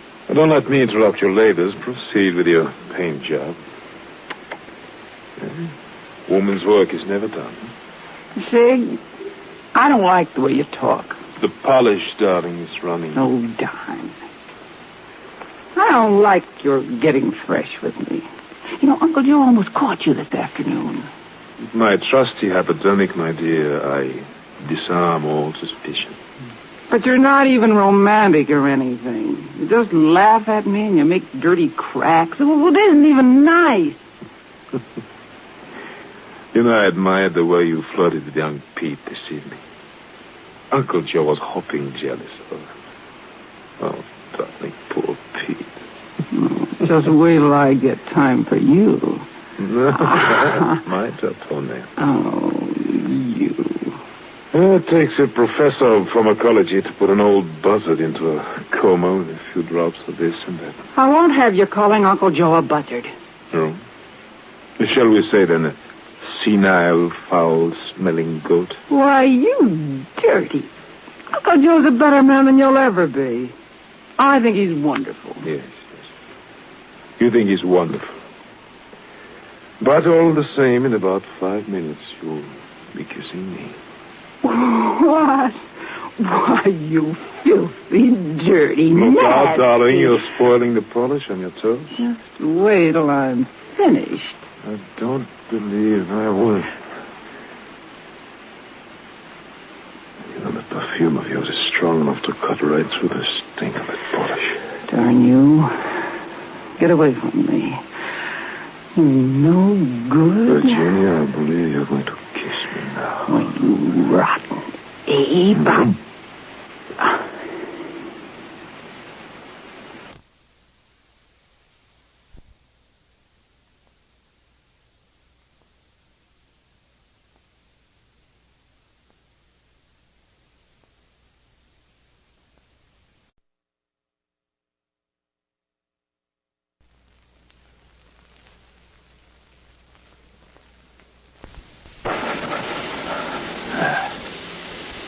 That's much better.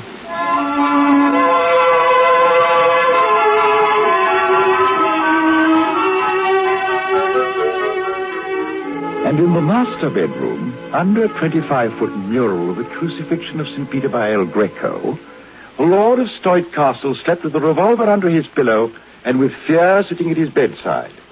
Crawling, damp fear. In his dream, the shroud flapped, and he heard the squeak of the screws it clamped down the heavy lid of his coffin.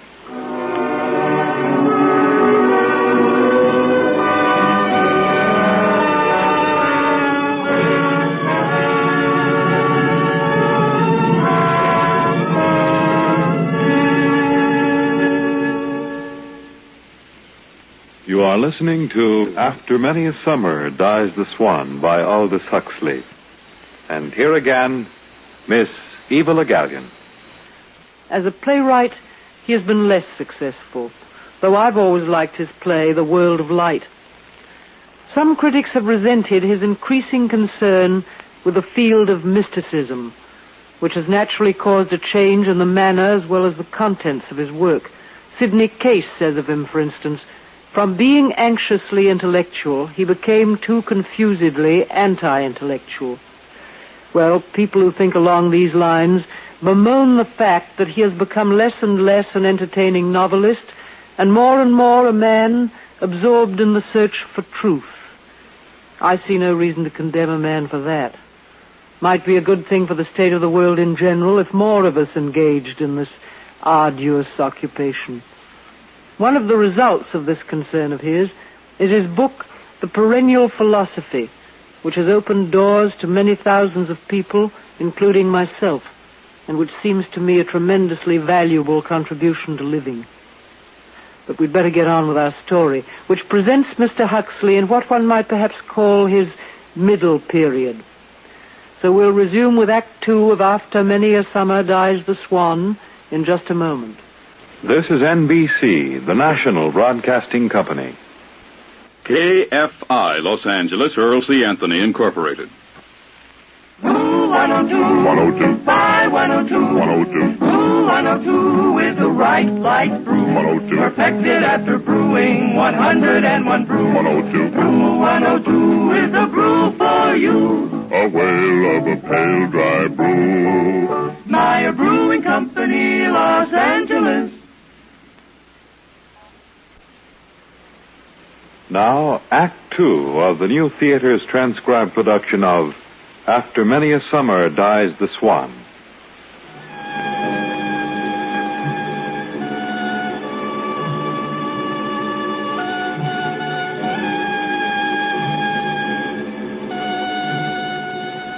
Muddling about with the Holberg papers was completely fascinating.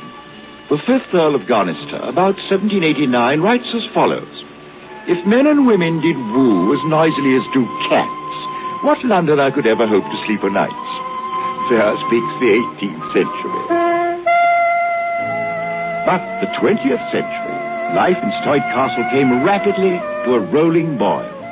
the baby, Miss Monsable, had that inward dreamy look of young ladies who discovered that love does not necessarily go with the largest checkbook, while Uncle Joe became chronically ill-tempered due to jealousy of, oddly enough, young Pete.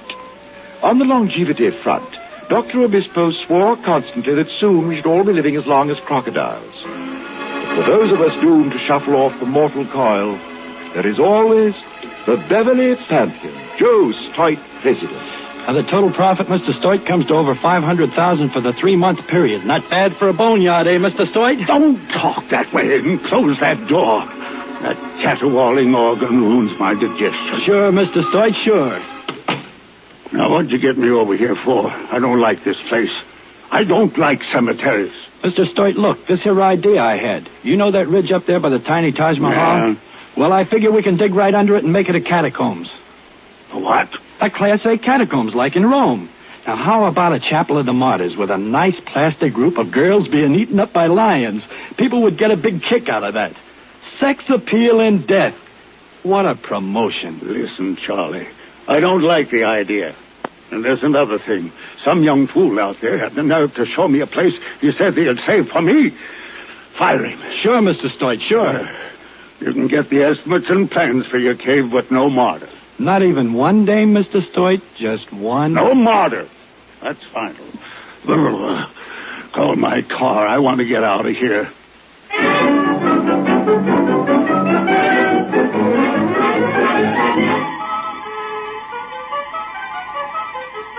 Now, you tell me about Pete Boone. He's a confused young man, if that's what you mean, Joe. I want to know what should I do about it. Why? Ginny keeps patting him like a big dog. If the kid would only make a pass at her, I could throw him out. But you can't just fire a big dog. Mm-hmm. You still like your Virginia, eh? Yeah, I guess so. She makes you feel good. Like when you get tanked up on scotch or when you give a toy to a kid. She's kind of like a daughter. But more than a daughter, eh, Joe? Better than a daughter. A combination, is that it? Sort of. But she's changed. She isn't the same. Besides, I haven't been feeling good. That blasted cemetery always gets me down.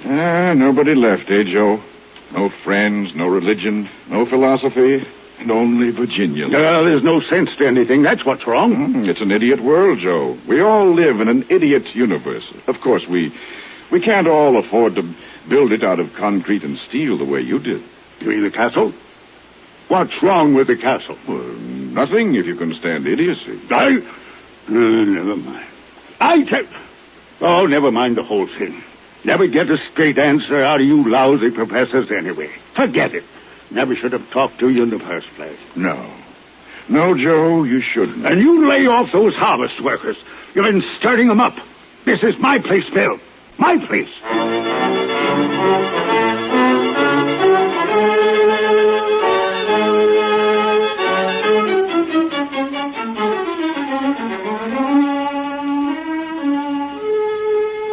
Working on the Hoburg papers kept me busy during the day. Most of it was dull, merely accounts, legal documents, and business letters. Not at all my cup of tea. But at 12 o'clock, I found the parchment-bound notebook belonging to the 5th Earl of Gonister.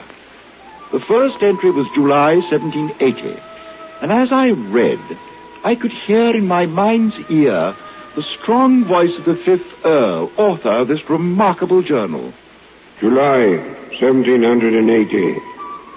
One of the church livings in my gift being vacant, my sister sent to me today a young divine, whom she commends for his virtue.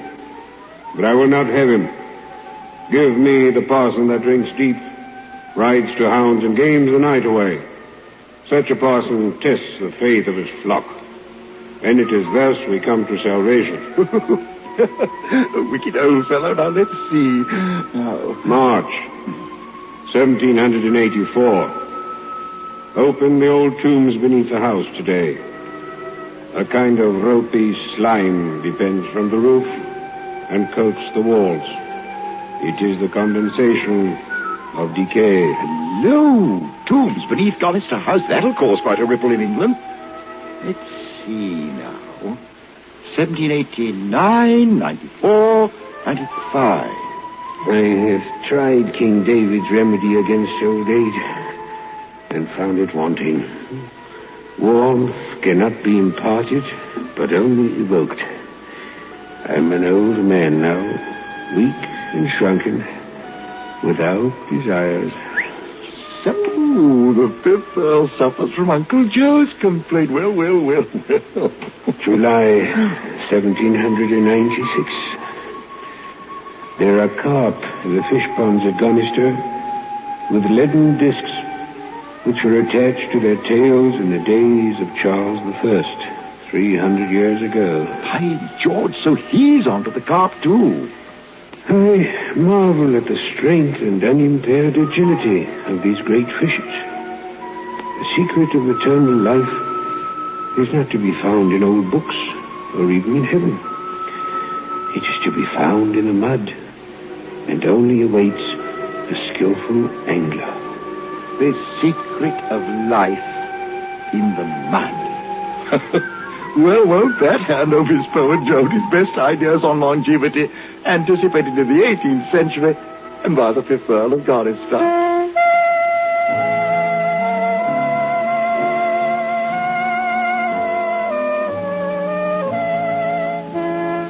Do you mean to say some old fossilized Earl was onto the carp theory?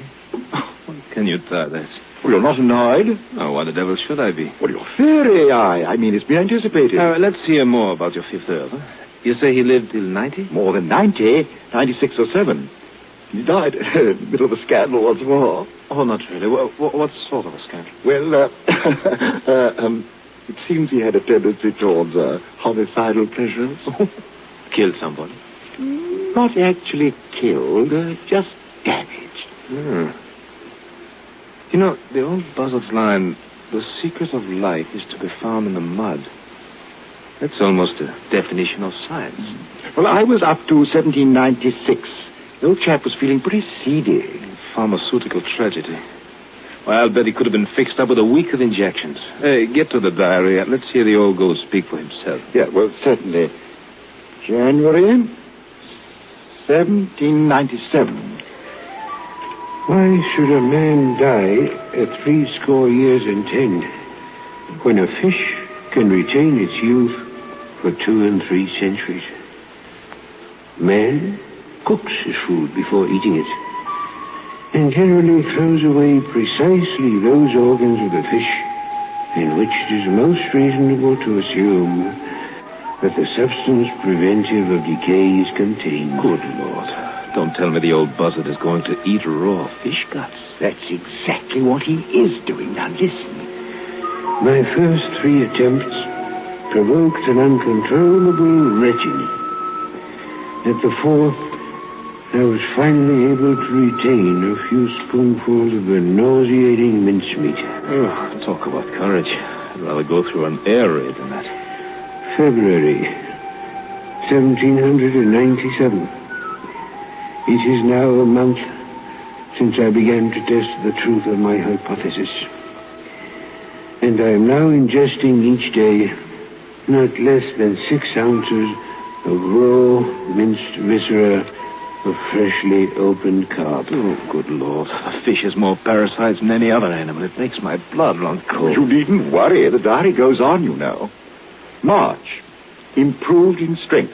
April, horseback riding again. I said, oh, this is more than a joke. Raw fish guts, prevention of senile poisoning, and rejuvenation. Rejuvenation? In September, he's been out fox hunting. After which there's no entry until 1799. No entry till 1799. That's when his case is getting really interesting. He goes and leaves us in the dark. Oh, not entirely in the dark. There's an entry a little further on. The age of 81, the fifth Earl is the proud father of a bouncing baby boy. At 81?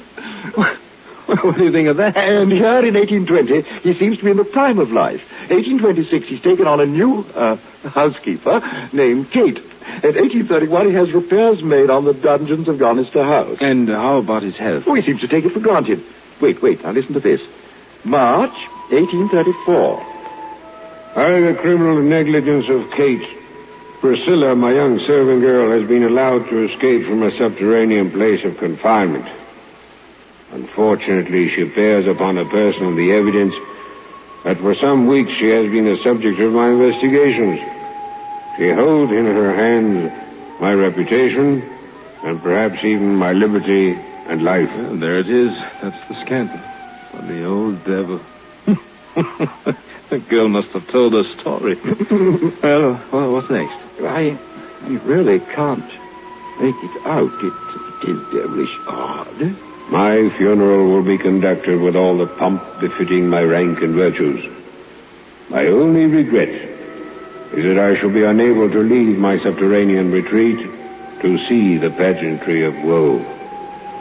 I go now to my own private hell, deep beneath the walls of Gonister House.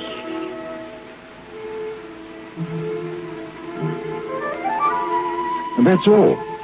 There's nothing else. Just 2 more blank pages and the end of the book. And nobody knows how long the old buzzard lived on? Not outside the family. There's an old woman living in Gonister House now, Lady Jane Hobart, the last of the line, but she's completely... Porridge, do you realize what this means? Well, the 5th Earl could still be... Yes, it could be. Bless me. I suppose he really could. Porridge, we've got to find out. I'm taking the next boat to England.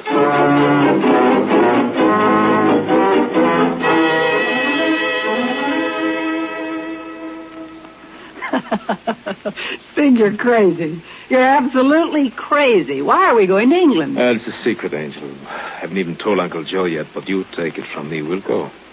Well, I wish you'd go somewhere. And I don't mean England. Harsh words, Angel. I mean it.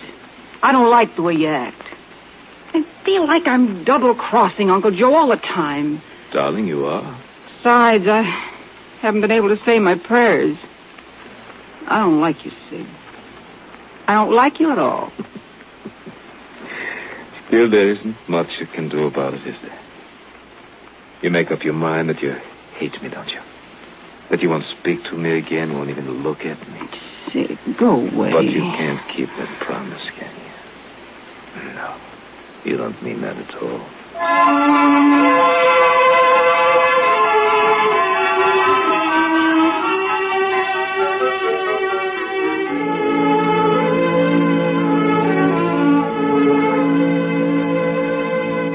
Hi there. Portage. Yes, Mr. Stoic. Come on up to the roof with me. I want to talk to you. Why, yes, of course. Get in the elevator. Well, thank you. Had a rotten time today. Oh, I'm sorry. God, was that blasted cemetery. Always gets me down. Going up to see Virginia now. She always makes me feel better. Wouldn't know what to do without. She's mine. She loves her old Uncle Joe. You can bet your bottom dollar on that. Here we are.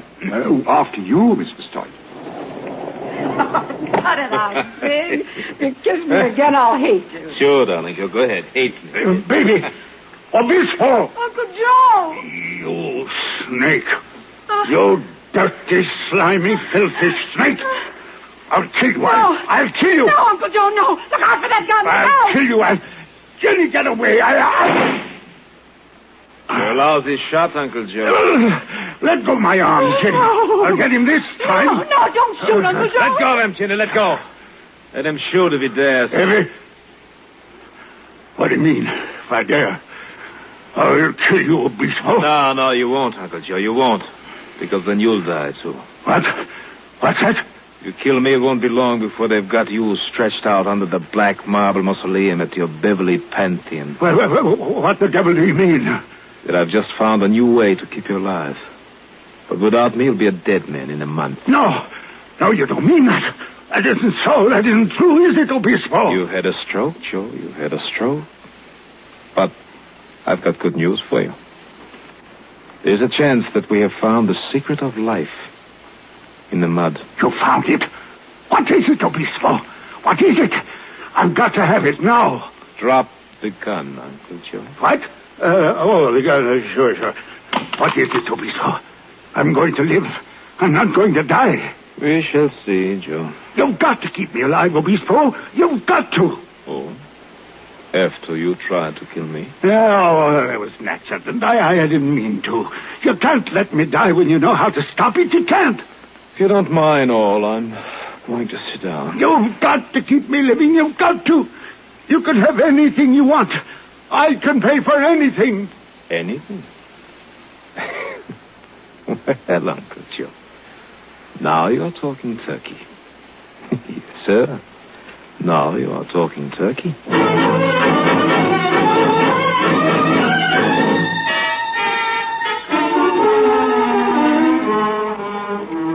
The Stoic private airplane whisked the party to New York, then Gander, Newfoundland, Shannon Island, and finally, the modern Chariot of the Sun set down rather roughly at Croydon Airport, London. Consul Gas supplied a tremendous black limousine, and off it drove through the diluted London sunshine down into the country towards Gonister House. Mr. Stoit sprawled under a fur rug in the back seat of the car. He was on sedation by the doctor's order, so he slept fitfully as the car roared on. Dr. Obispo was at the wheel, while Virginia sat aloof on the front seat.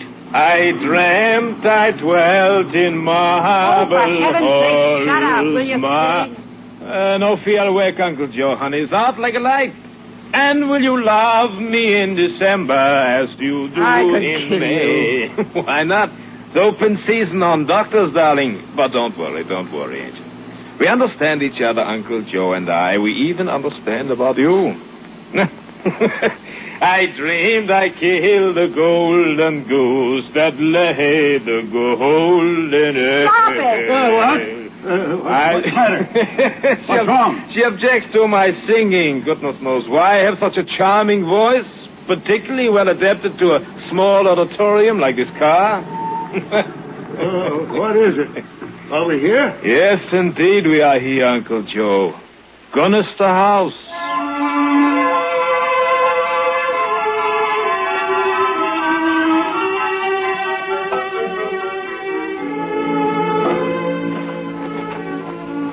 I don't like it, Uncle Joe. It's scary. Oh, it's all right, baby. It's all right. Yeah, look out for the creepers on the path. Not much of a garden, eh? It's all grown over. What's the matter? Someone behind that bush. What? Oh. Come on out, youngster. Come out. Look what I've got. I've got a gas mask. That's what I've got. Ah, that's nice. Gas mask all filled with flowers, huh? What's your name? Millie. I'm 9. 9. Granny says I'm undernourished. Oh. Does your granny live here, Minnie? In the kitchen. She's dead. Oh. Do you like candies? Huh? What the devil they call candies in England? Would you like some sweets? Let us in and you can have them all. Well, I don't know. Oh, nice chocolatey sweets. Whole box of them. Well, all right. Come on.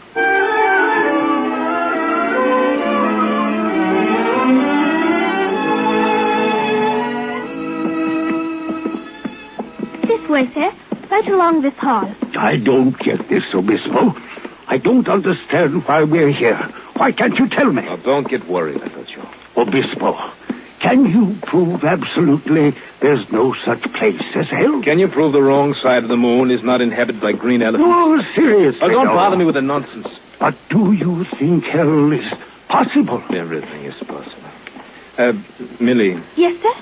Where's the cellar door, dear? No. What do you mean, no? Just show us the door to the cellar. I won't, I'm afraid. There's ghosts down there. You don't have to go, dear. Just show us. If you don't, you shan't have any more candies. Sweets. Come on, give them back. No. Yes, I'm going to eat them all up myself. Please don't. They're good. I want them. Oh, poor little Millie isn't going to have any more sweet chocolates. It's so good. I want my sweet. Now, till you show us the door to the cellar, dear.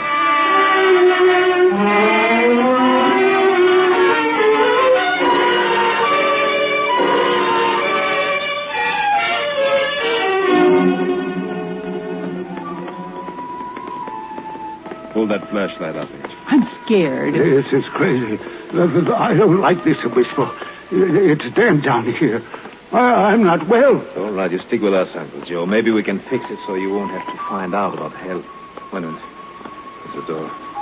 Is it locked? No. Wait a minute. Come on.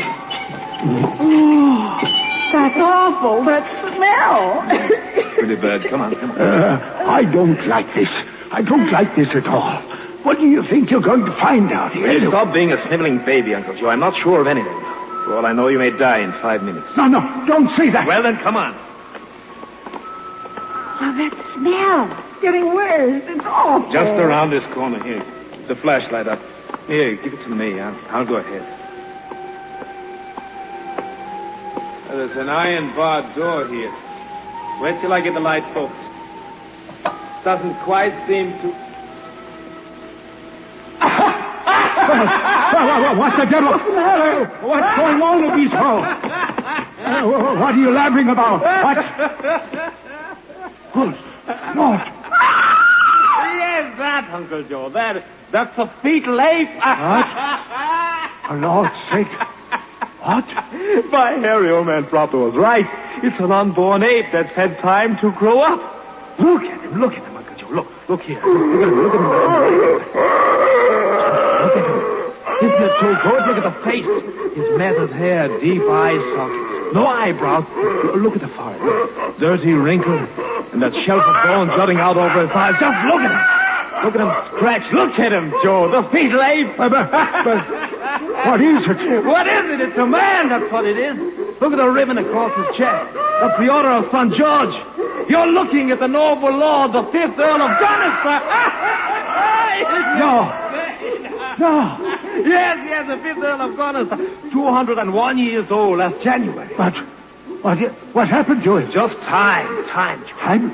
Yes, he never died, so he had time. Time for a man, the unborn ape, to grow up to be. Oh, take me away. It's awful. But it's the best joke I ever heard. It's absolutely the best. We don't have to experiment anymore. You know what do you mean? You can start taking the stuff at once. Oh, no. Yes, if you're willing to become like that, you can live forever, Joe. What do you say? What do you say?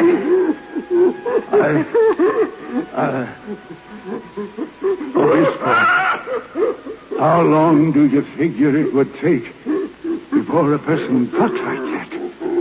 I mean, it wouldn't happen all at once. There'd be a time while a person, while he wouldn't change anything. Oh, no. You don't want to, Uncle Joe. You don't want to. Once you get over the first shock, I mean, it's better than dying, isn't it? Looks like he has a pretty good time. I mean, in his own way, of course. Don't you think so, Obispo? Don't you think so, Obispo?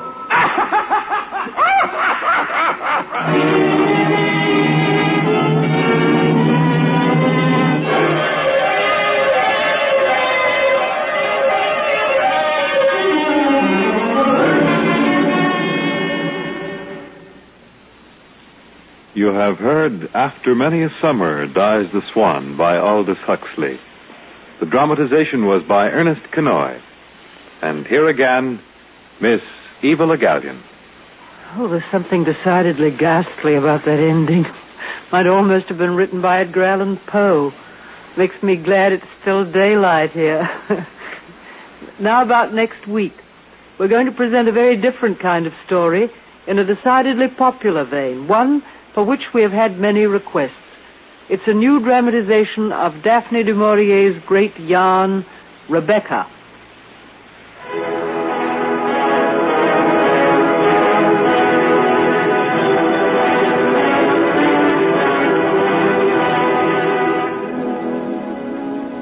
So until next Sunday and the new theater production of Rebecca, this is Eva Le Gallion saying good night. And don't forget, join us at the theater.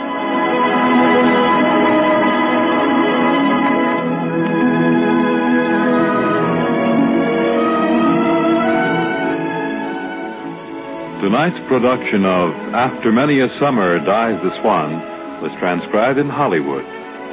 Heard in the cast were Ramsey Hill as Jeremy, Ted Von Eltz as Proctor, Francis X. Bushman as Joe Stoit, Lynn Whitney as Virginia, Tony Barrett as Dr. Obispo, William Lally as Pete, Ralph Montgomery as Charlie, Donald Morrison as the 5th Earl of Gonister, and Marlene Ames as the girl. After Many a Summer Dies the Swan was directed by Andrew C. Love. Your announcer, Fred Collins.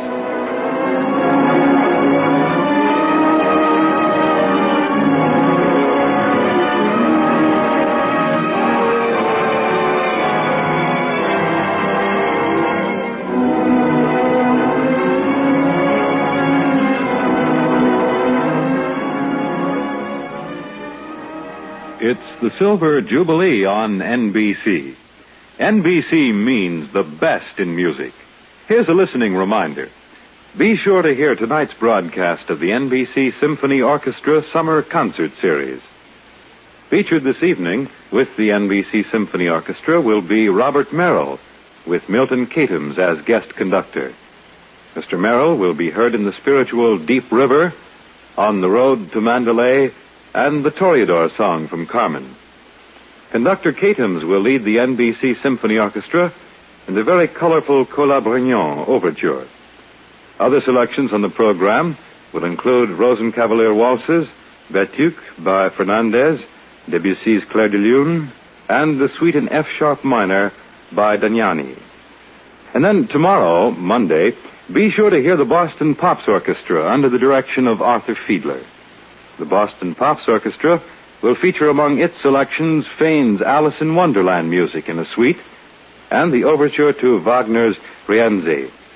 The Boston Pops Orchestra will also include in its performance the famous guard mount from Bizet's well-known work, Carmen. So, tonight, hear Robert Merrill and Milton Katims as guest artists on the NBC Symphony Orchestra Summer Concert Series. Then tomorrow, hear the Boston Pops Orchestra under the direction of Arthur Fiedler.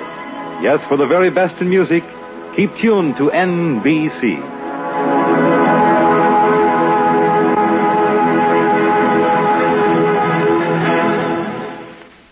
This is NBC, the national broadcasting company.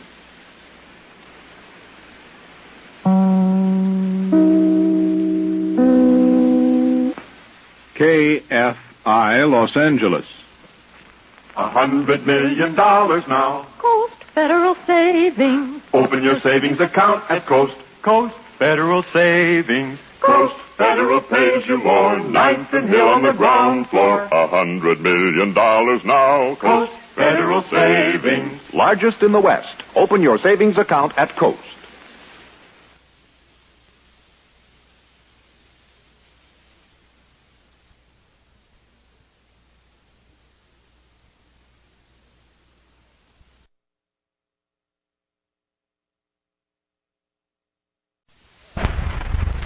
Welcome, everyone, to Heartbeat Theater.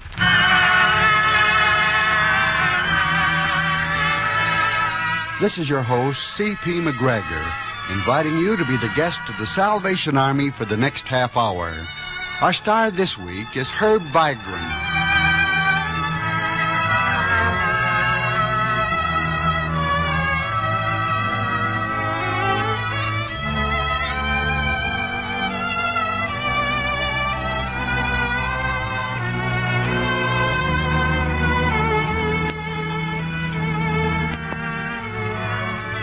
You'll find fantastic.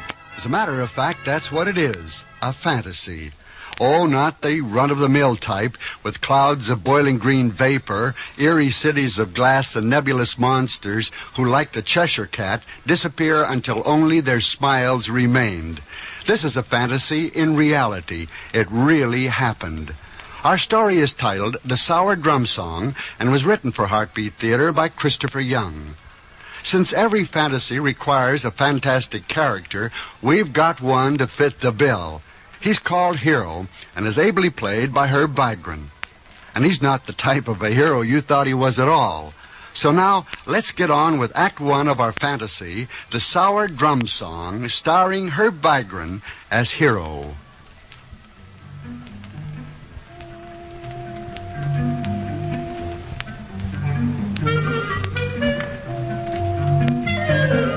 The Sour Drum Song, a fantasy in fact. A factual story on Heartbeat Theater, and yet the facts are fantastic.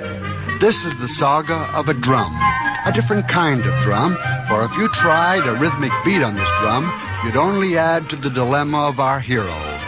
This is a special display drum that the Salvation Army uses at assorted exhibits, state and county fairs, conferences, any place where crowds are likely to gather, and the Army is anxious to inform them of their work.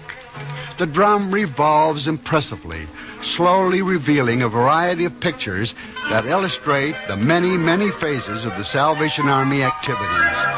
Simultaneously, a tape recorder plays music and a running commentary on the different services. Statistics to be considered are as follows. 72 inches across the front, 38 inches at the large part of the base, 66 inches in height, and approximately 200 pounds in weight. And now, the true story of this Army exhibit drum, told with tongue-in-cheek.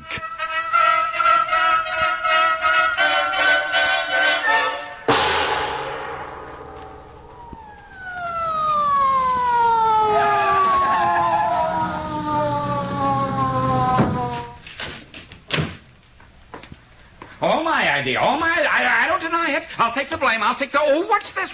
A hospital? Oh, that's where they've taken me. A hospital. Oh, well, inevitable. Bound to happen. A man can take only so much, even a hero like me. I'll tell them. I won't deny it. It was all my idea. But all anybody had to do was install the braces on each side of the bottom with the 4 wing nuts provided. Okay, Doc, he's all yours. Who is he? I think he was one of the 4 wing nuts he just mentioned. What happened to him? Nobody knows for sure. He was down at the county fairground setting up some kind of exhibit for the Salvation Army booth there. All of a sudden he runs out screaming, "They didn't send the tape! They didn't send the tape!" And he falls to the ground and starts pounding it with his fist, still screaming. So they called us. Yes, that's true. All true. Any man would do the same. All right, now easy, fella. Like I say, Doc, he's all yours. Nurse, will you... I know, Doctor. 2 cc's? You better make it 4. Make it 10. I want to forget everything. What's your name? No, better be forgotten. It was all my idea, you know. Oh, yes, it was all my idea. My great contribution. My plan to let thousands know of the wonderful work of the Salvation Army. What was your idea? I was a hero. You can call me hero. The display drum was all my idea. I even helped design it. Here you are, Doctor. Nah, this won't hurt. Oh, that's too bad. Pain would be a welcome relief. There you are. You'll feel better in a little while. I'll never feel better. You know, I believe him. That'll be all, nurse. You expect me to leave before I find out what this is all about? She's right, you know, Doc. She's right. Let her see a fallen hero. Let her learn how never to have an idea of her own. All right.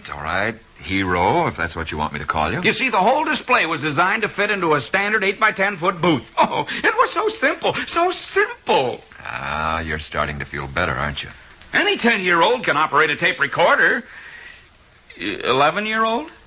10. Oh, you're nice. You're very, very nice, both of you. Nice people shouldn't hear about the terrible things that happened with that display drum. Of course, I didn't always travel with it, but, well, suddenly it seems as though I was always there when things went wrong.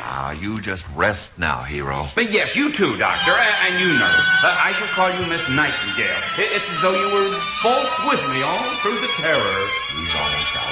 The biology show in San Francisco, April 1955. The San Diego Fair in June of 55, and then the Pomona Fair in September. That was the big game.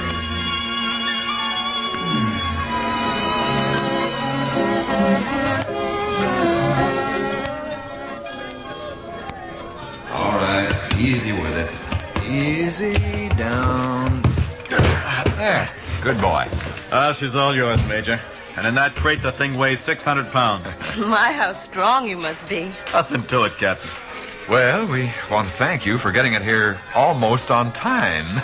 Well, we kind of lost track of it in Pismo Beach. Well, that's remarkable, considering this crate is a little bigger than Pismo Beach. Very funny, Captain. Well, good luck with your exhibit. Well, now, this is supposed to be very easy to uncrate and set up. Let's see, there are keys to unlock the crate. There are? Yes, there are. Not on my keyring, Major. Oh, no, on the crate itself, Captain. I'm looking. No, the other side. No, not over here. Well, they have to be somewhere. Well, here we are. Good morning, Captain Nightingale and Major Surgery. Good morning, hero. Well, no time to waste. Let's get to work. This was all my idea, you know. Ah, you're a hero. Yes, thank you. The key, Major Surgery. We can't find it. I thought maybe you had it. No. I just helped design it. I don't carry the key. Well, it's already a day late, and there are thousands of people outside. What'll we do? Well, we could give them coffee and donuts. That's what everyone expects from the Salvation Army. Yes, no nonsense. No, they're going to know the important things, and this drum display tells them all about the day nurseries, schools for the blind, hospitals. Disaster relief. Our missionaries. Leper colonies. Boys club. Missing persons bureau.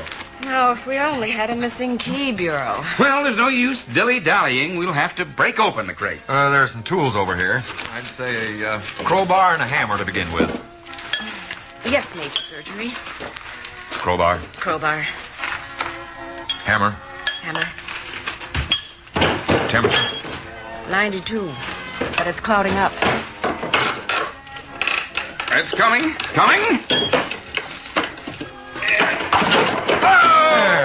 Beautiful job, Major. Thank Beautiful. you. Congratulations. Thank you. Well, now, let's get to work. We'll just remove the wood. There. Magnificent, isn't it? Oh, it certainly is. It was all my idea. All my idea. Now, just plug it in like so. It lit up. Naturally. Well, now what? Now we start the tape machine and put on the tapes for the music, and then we let the crowds in. All right. Tape machine's on. Yeah, did you put the tape somewhere, Captain? I didn't see them. Oh, no, it can't be. They forgot to send the music tapes. But it still works, doesn't it, Hero? Yes, so does a plane with 3 engines out, but it just isn't as nice that way. Well, there's a record player, but no records. Well, no, there should be some band records. That London Salvation Army band has made some records that should do. Well, maybe the next booth has something that'll do. All right, Major. Let's start it revolving and see if everything's all right. You see, as it goes around, different transparencies show up illustrating the work of the Salvation Army. Yes, very clever. Yes, it was... Switch to start the Yes, motor. that's right. Turn it on, please. All right.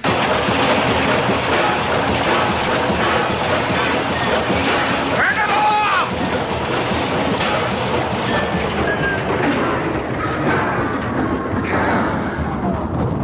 Did it seem a little noisy to you? Oh, it sounded, I thought, like a tooth was missing from the drive gear. You know, this calls for a mechanic. Yes, or a dentist. We'll have to have both, maybe. Let's tighten everything up and try a little oil. All right. Oh, this delay is terrible. Well, these things happen. Yes, but all you should have to do is install the braces with the 4 wing nuts provided. Here, I got a few records. Captain Nightingale, let me see. Records. Yeah, the rock and roll mambo? Oh, afraid that won't do. No, let me see this one. Beat Me Daddy 8 to the bar. Oh, I remember that song. I was a freshman in high school. Oh, these will hardly do, Captain Nightingale. Well, I could sing. Oh, you sing? Like a nightingale. I think I've got the motor fixed. Oh, on second thought, we can actually go along without the music as long as the pictures show properly. We'll open the booth. Every other booth at the Pomona Fair is already open. Should we try the motor? You might as well, Major. Give her a go. All right. Yes, that's the best we can do. I'm afraid so. You know, Major, it was all my idea. Marvelous. Well, let the crowds in. Open the door. Right you are, hero.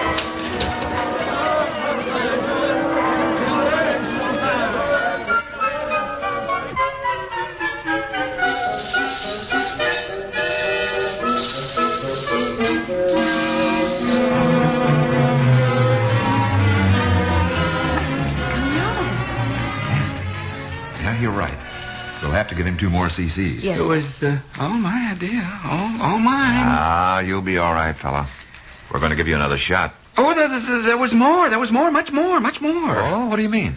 It wasn't only at the Pomona Fair that we had trouble. It was just everywhere. Right after that fair, the drum display was supposed to go directly to Vallejo. They were going to use it during the United Crusade drive there. I understand. You see, the Salvation Army is one of the agencies helped by the United Crusade. I know, and I always give generously. Oh, that's nice. Very nice. Hurry, nurse. I have to open a new bottle, Doctor. They really needed the display drum in Vallejo. I'm certain it was a big success. Oh, no. It never got there. Well, how come? That's not too far from Pomona. It disappeared. Vanished. But you found it. Oh, finally, yes, finally. In a warehouse in a town that nobody ever heard of. It wasn't supposed to be there. It was all a mistake on the part of the transfer company. You see, the man who put it there got acute appendicitis en route. Oh, he recovered. But I never will. Well, it worked out all right. Now, didn't it? No. We had to pay a storage bill and almost missed getting the drum to Phoenix. I see. Oh, but there was more, much more. Here you are, Doctor. Oh, thanks, nurse. All right, friend, now just hold still. Oh, do what you want. Do what you want to me. Nothing matters. We're just going to help you rest a while. There. At the annual maintenance campaign in Santa Cruz, it not only arrived without the tape, but it needed a new light fixture at the top. Sounds to me like it needed a thorough reconditioning. Oh, and it got one. Oh, yes, indeed. In San Francisco during March of 1956. Then it held up for a while, Idaho State Fair, Oregon State Fair, bringing the word of the Army's wonderful work to thousands of people. But then it was worse than ever before. No tapes, broken lights, damaged base. It seems as though I lived through every terrifying moment. Honolulu. Weren't you two there? He's going under. In Honolulu with me through all the arrangements to get it there? Get ready for another adventure, nurse. Oh, this is fascinating. What's actually wrong with him? Simple hysteria. Yes, the Honolulu display. Remember? Remember?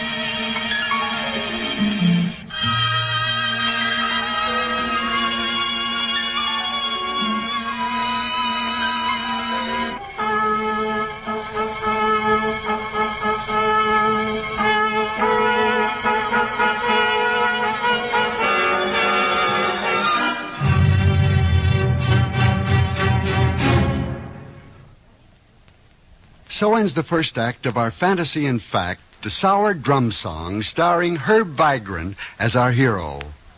Phew! That drum has had some fantastic adventures, all right, and it's not through performing yet. Nor has our hero finished with the seemingly impossible task of keeping up with it. You know, there are 2 points to this little excursion into fantasy of ours. One is to entertain you with the story of the drum itself, true happenings which have occurred and which I suppose are still going on right now. But I think we can draw a parallel between the drum and the vagaries of human nature. The 1,000 wrong turns, the blind alleys in which man is constantly losing himself and from which he often needs help in extricating himself, and the assistance of the men and women of the Salvation Army in getting man out of these spots. Our hero, in a sense, represents the Salvation Army in that he, as they, realizes that for all the wrong turns and blind alleys and malfunctions, their goal is not only worthy of attainment, but must be attained. This attitude finds the Salvation Army on their job literally every minute of every day to help a human being somewhere in the world who needs their help. This attitude finds them in the midst of disaster areas, patching up broken homes, providing food and clothing and shelter for hundreds who just don't have these things. This attitude finds them on the street corners, gently reminding us of what we could and can become, but are not yet. This attitude finds them as truly the Army with its arms around the world. Now, Act 2 of our story, the Sour Drum Song, starring Herb Vigran as our hero.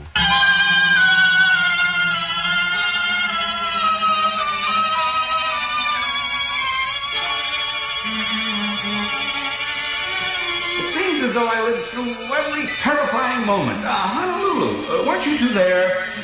In Honolulu with me through all the arrangements to get it there? Get ready for another adventure, nurse. This is fascinating. What's actually wrong with him? Simple hysteria. Yes, the Honolulu display. Remember? Remember?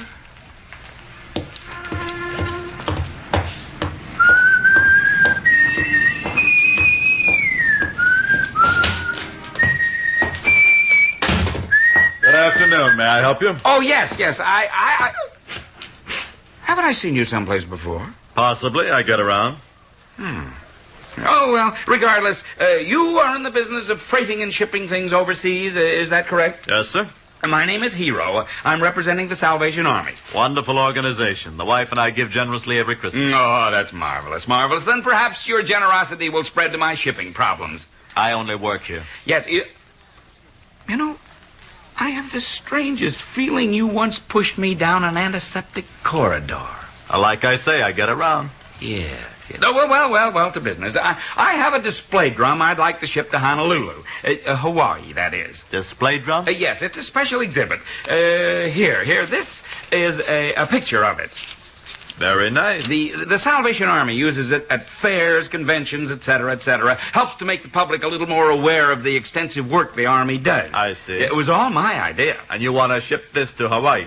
Honolulu. Honolulu. Yes. Now, here are the specifications, dimensions, weight. What about crating? Well, it's already crated. And where is it now? Right here in Portland, I think. You see, we've used it extensively this May all over the state of Washington. Wenatchee, Seattle, Spokane, Yakima. It would cost you less from San Francisco. Yeah, but it's here in Portland. Well, why not truck it down to Frisco? Cheaper. It would be cheaper still if it were in Waikiki, but it's here in Portland. Just try to save your money. My friend, if I can succeed in getting that display on a ship to Hawaii, money will be inconsequential compared to the mishaps that are likely to occur between here and San Francisco. For instance, at the Oregon State Fair last year, the display drum arrived with the base broken and the top in need of repair. At the annual maintenance campaign in Reading, the case was broken. The display drum never did make it to Santa Rosa. You have your problems. When I was 5, I lost both my parents. When I was 8, I was rescued from a burning building. At the age of 12, I was trapped for 17 hours in an abandoned mine shaft. I fought at Normandy, in Italy. I was wounded 3 times in Korea. Nonetheless, I was in perfect health 2 years ago. Then the display drum. Today I am anemic, 21 pounds underweight, and I have ulcers. For breakfast, I have milk and MOVIETOWN. For lunch, I meditate. For dinner, I gorge myself on celery. Celery? With ulcers? That's roughage. Well, there's a bit of an adventurer in all of us. Now, will you please tell me how much it will cost to ship the display drum to Honolulu from Portland? Well, I can only give you an estimated cost. There's transportation to and from the docks at either end to consider, insurance, and the other odds and ends. All right, an estimated cost, then. Well, let's see. 32 inches girth by 4, $22. Trucking, 200 pounds crating. You could truck it to San Francisco. Well, then, that figure there is my estimate. All right. You have the job. Ship it to Honolulu. Hawaii, that is.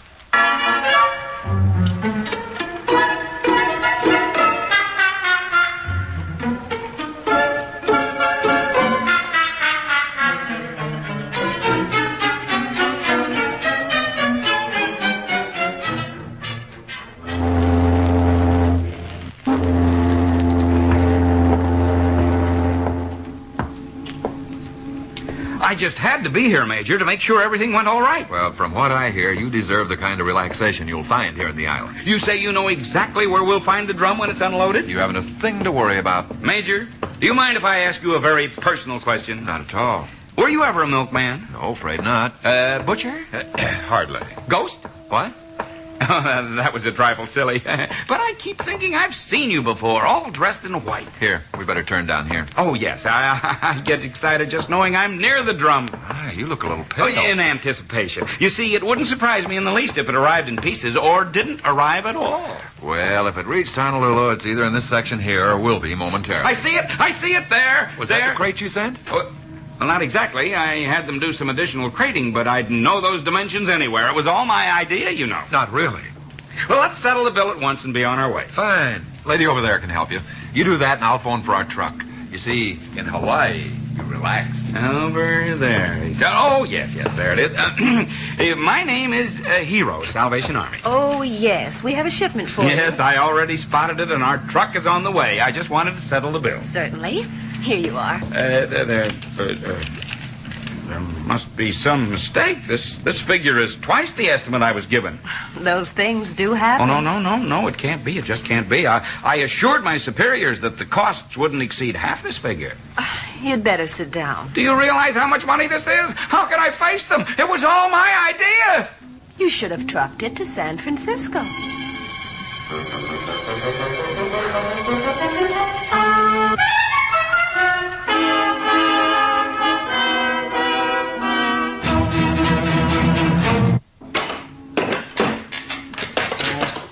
Oh, I'll never be able to explain it. Never. You could give me a hand with this crate. Double the estimated cost. Have some more pineapple juice. Oh, I should have trucked it to San Francisco. Relax. This is Hawaii. Oh, it was all my idea. And you'll be proud of yourself as soon as the crowds come in. Hey, did I tell you, after the Junior Chamber of Commerce State Fair, we're going to put it in the public library on behalf of Salvage Week? Well, that's some encouragement. There, almost got the crate open. There. Oh. What are those? Balloons. Millions of balloons. No. The wrong crate. Oh, but it was so heavy. Lead balloons? It can't be. Oh, it can't be. It just can't be. It was all my idea. 1,000,000 lead balloons. Nurse, can you come here, please? It was all my idea. It was really a wonderful idea. He's waking up now. According to his chart, he's been out ever since I was last on duty. I haven't been off duty. You've been with him all this time? He evidently thinks so, judging from what he was saying in his sleep. But I did a little research, talked to Salvation Army headquarters. This display drum is no figment of his imagination. Though those stories were true? Yeah, and then some. It seems that drum has had more adventures than Gulliver, Livingston, and the Cisco Kid put together. It gets lost, breaks down with monotonous regularity. And this poor man carries the entire burden because it was all his idea. Okay, fella, time to wake up. Well, what are you going to do? Take him back to the county fair. Another outburst like the last time, and they'll charge admission to see him. No, I don't think there'll ever be another outburst. Come on now, fella. Wake up. Oh, he needs a shave. He had a close one last night. Major. Captain, what are you doing here? Now you've been dreaming. I'm not a major. I'm Dr. Redson. And this is your nurse. You've been resting in a hospital. I rested in Hawaii once. It didn't work. Well, you're going to feel a lot better today and from now on. Yes. The display is displaying. Huh? Mm-hmm. Now let's get dressed because we're going down to see it. Right down to the county fair.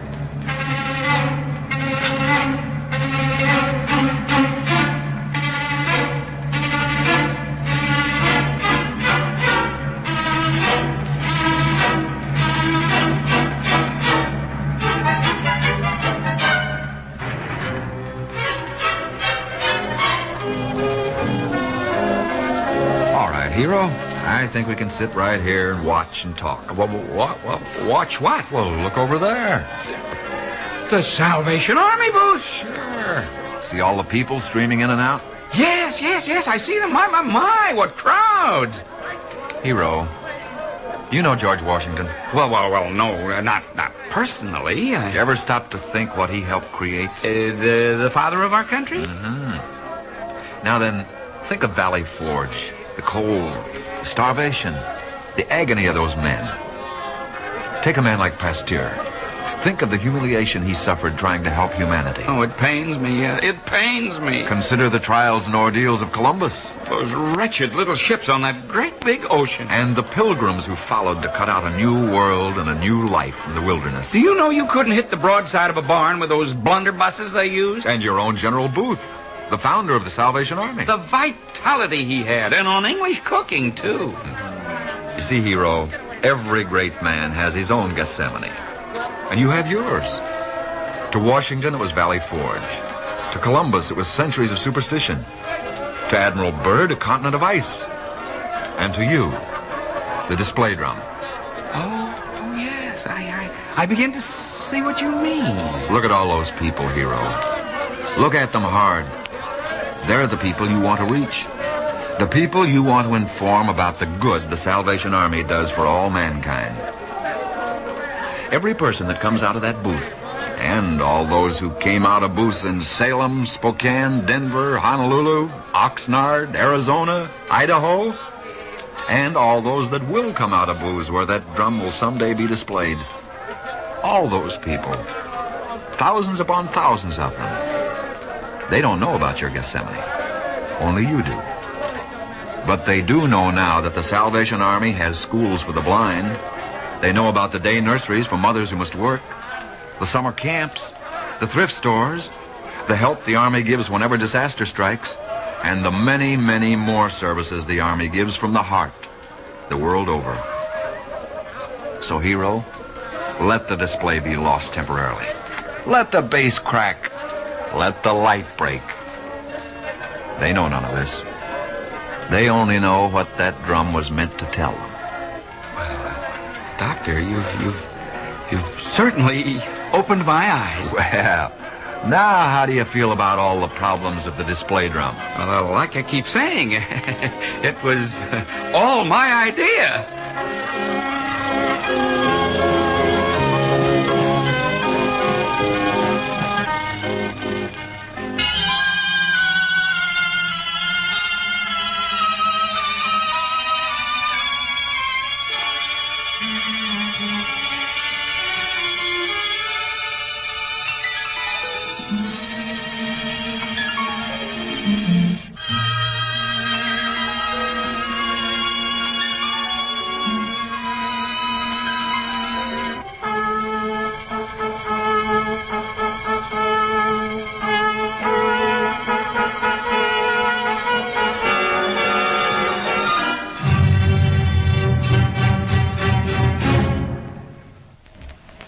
So ends the final act of our little fantasy, The Sour Drum Song, starring Herb Vigran.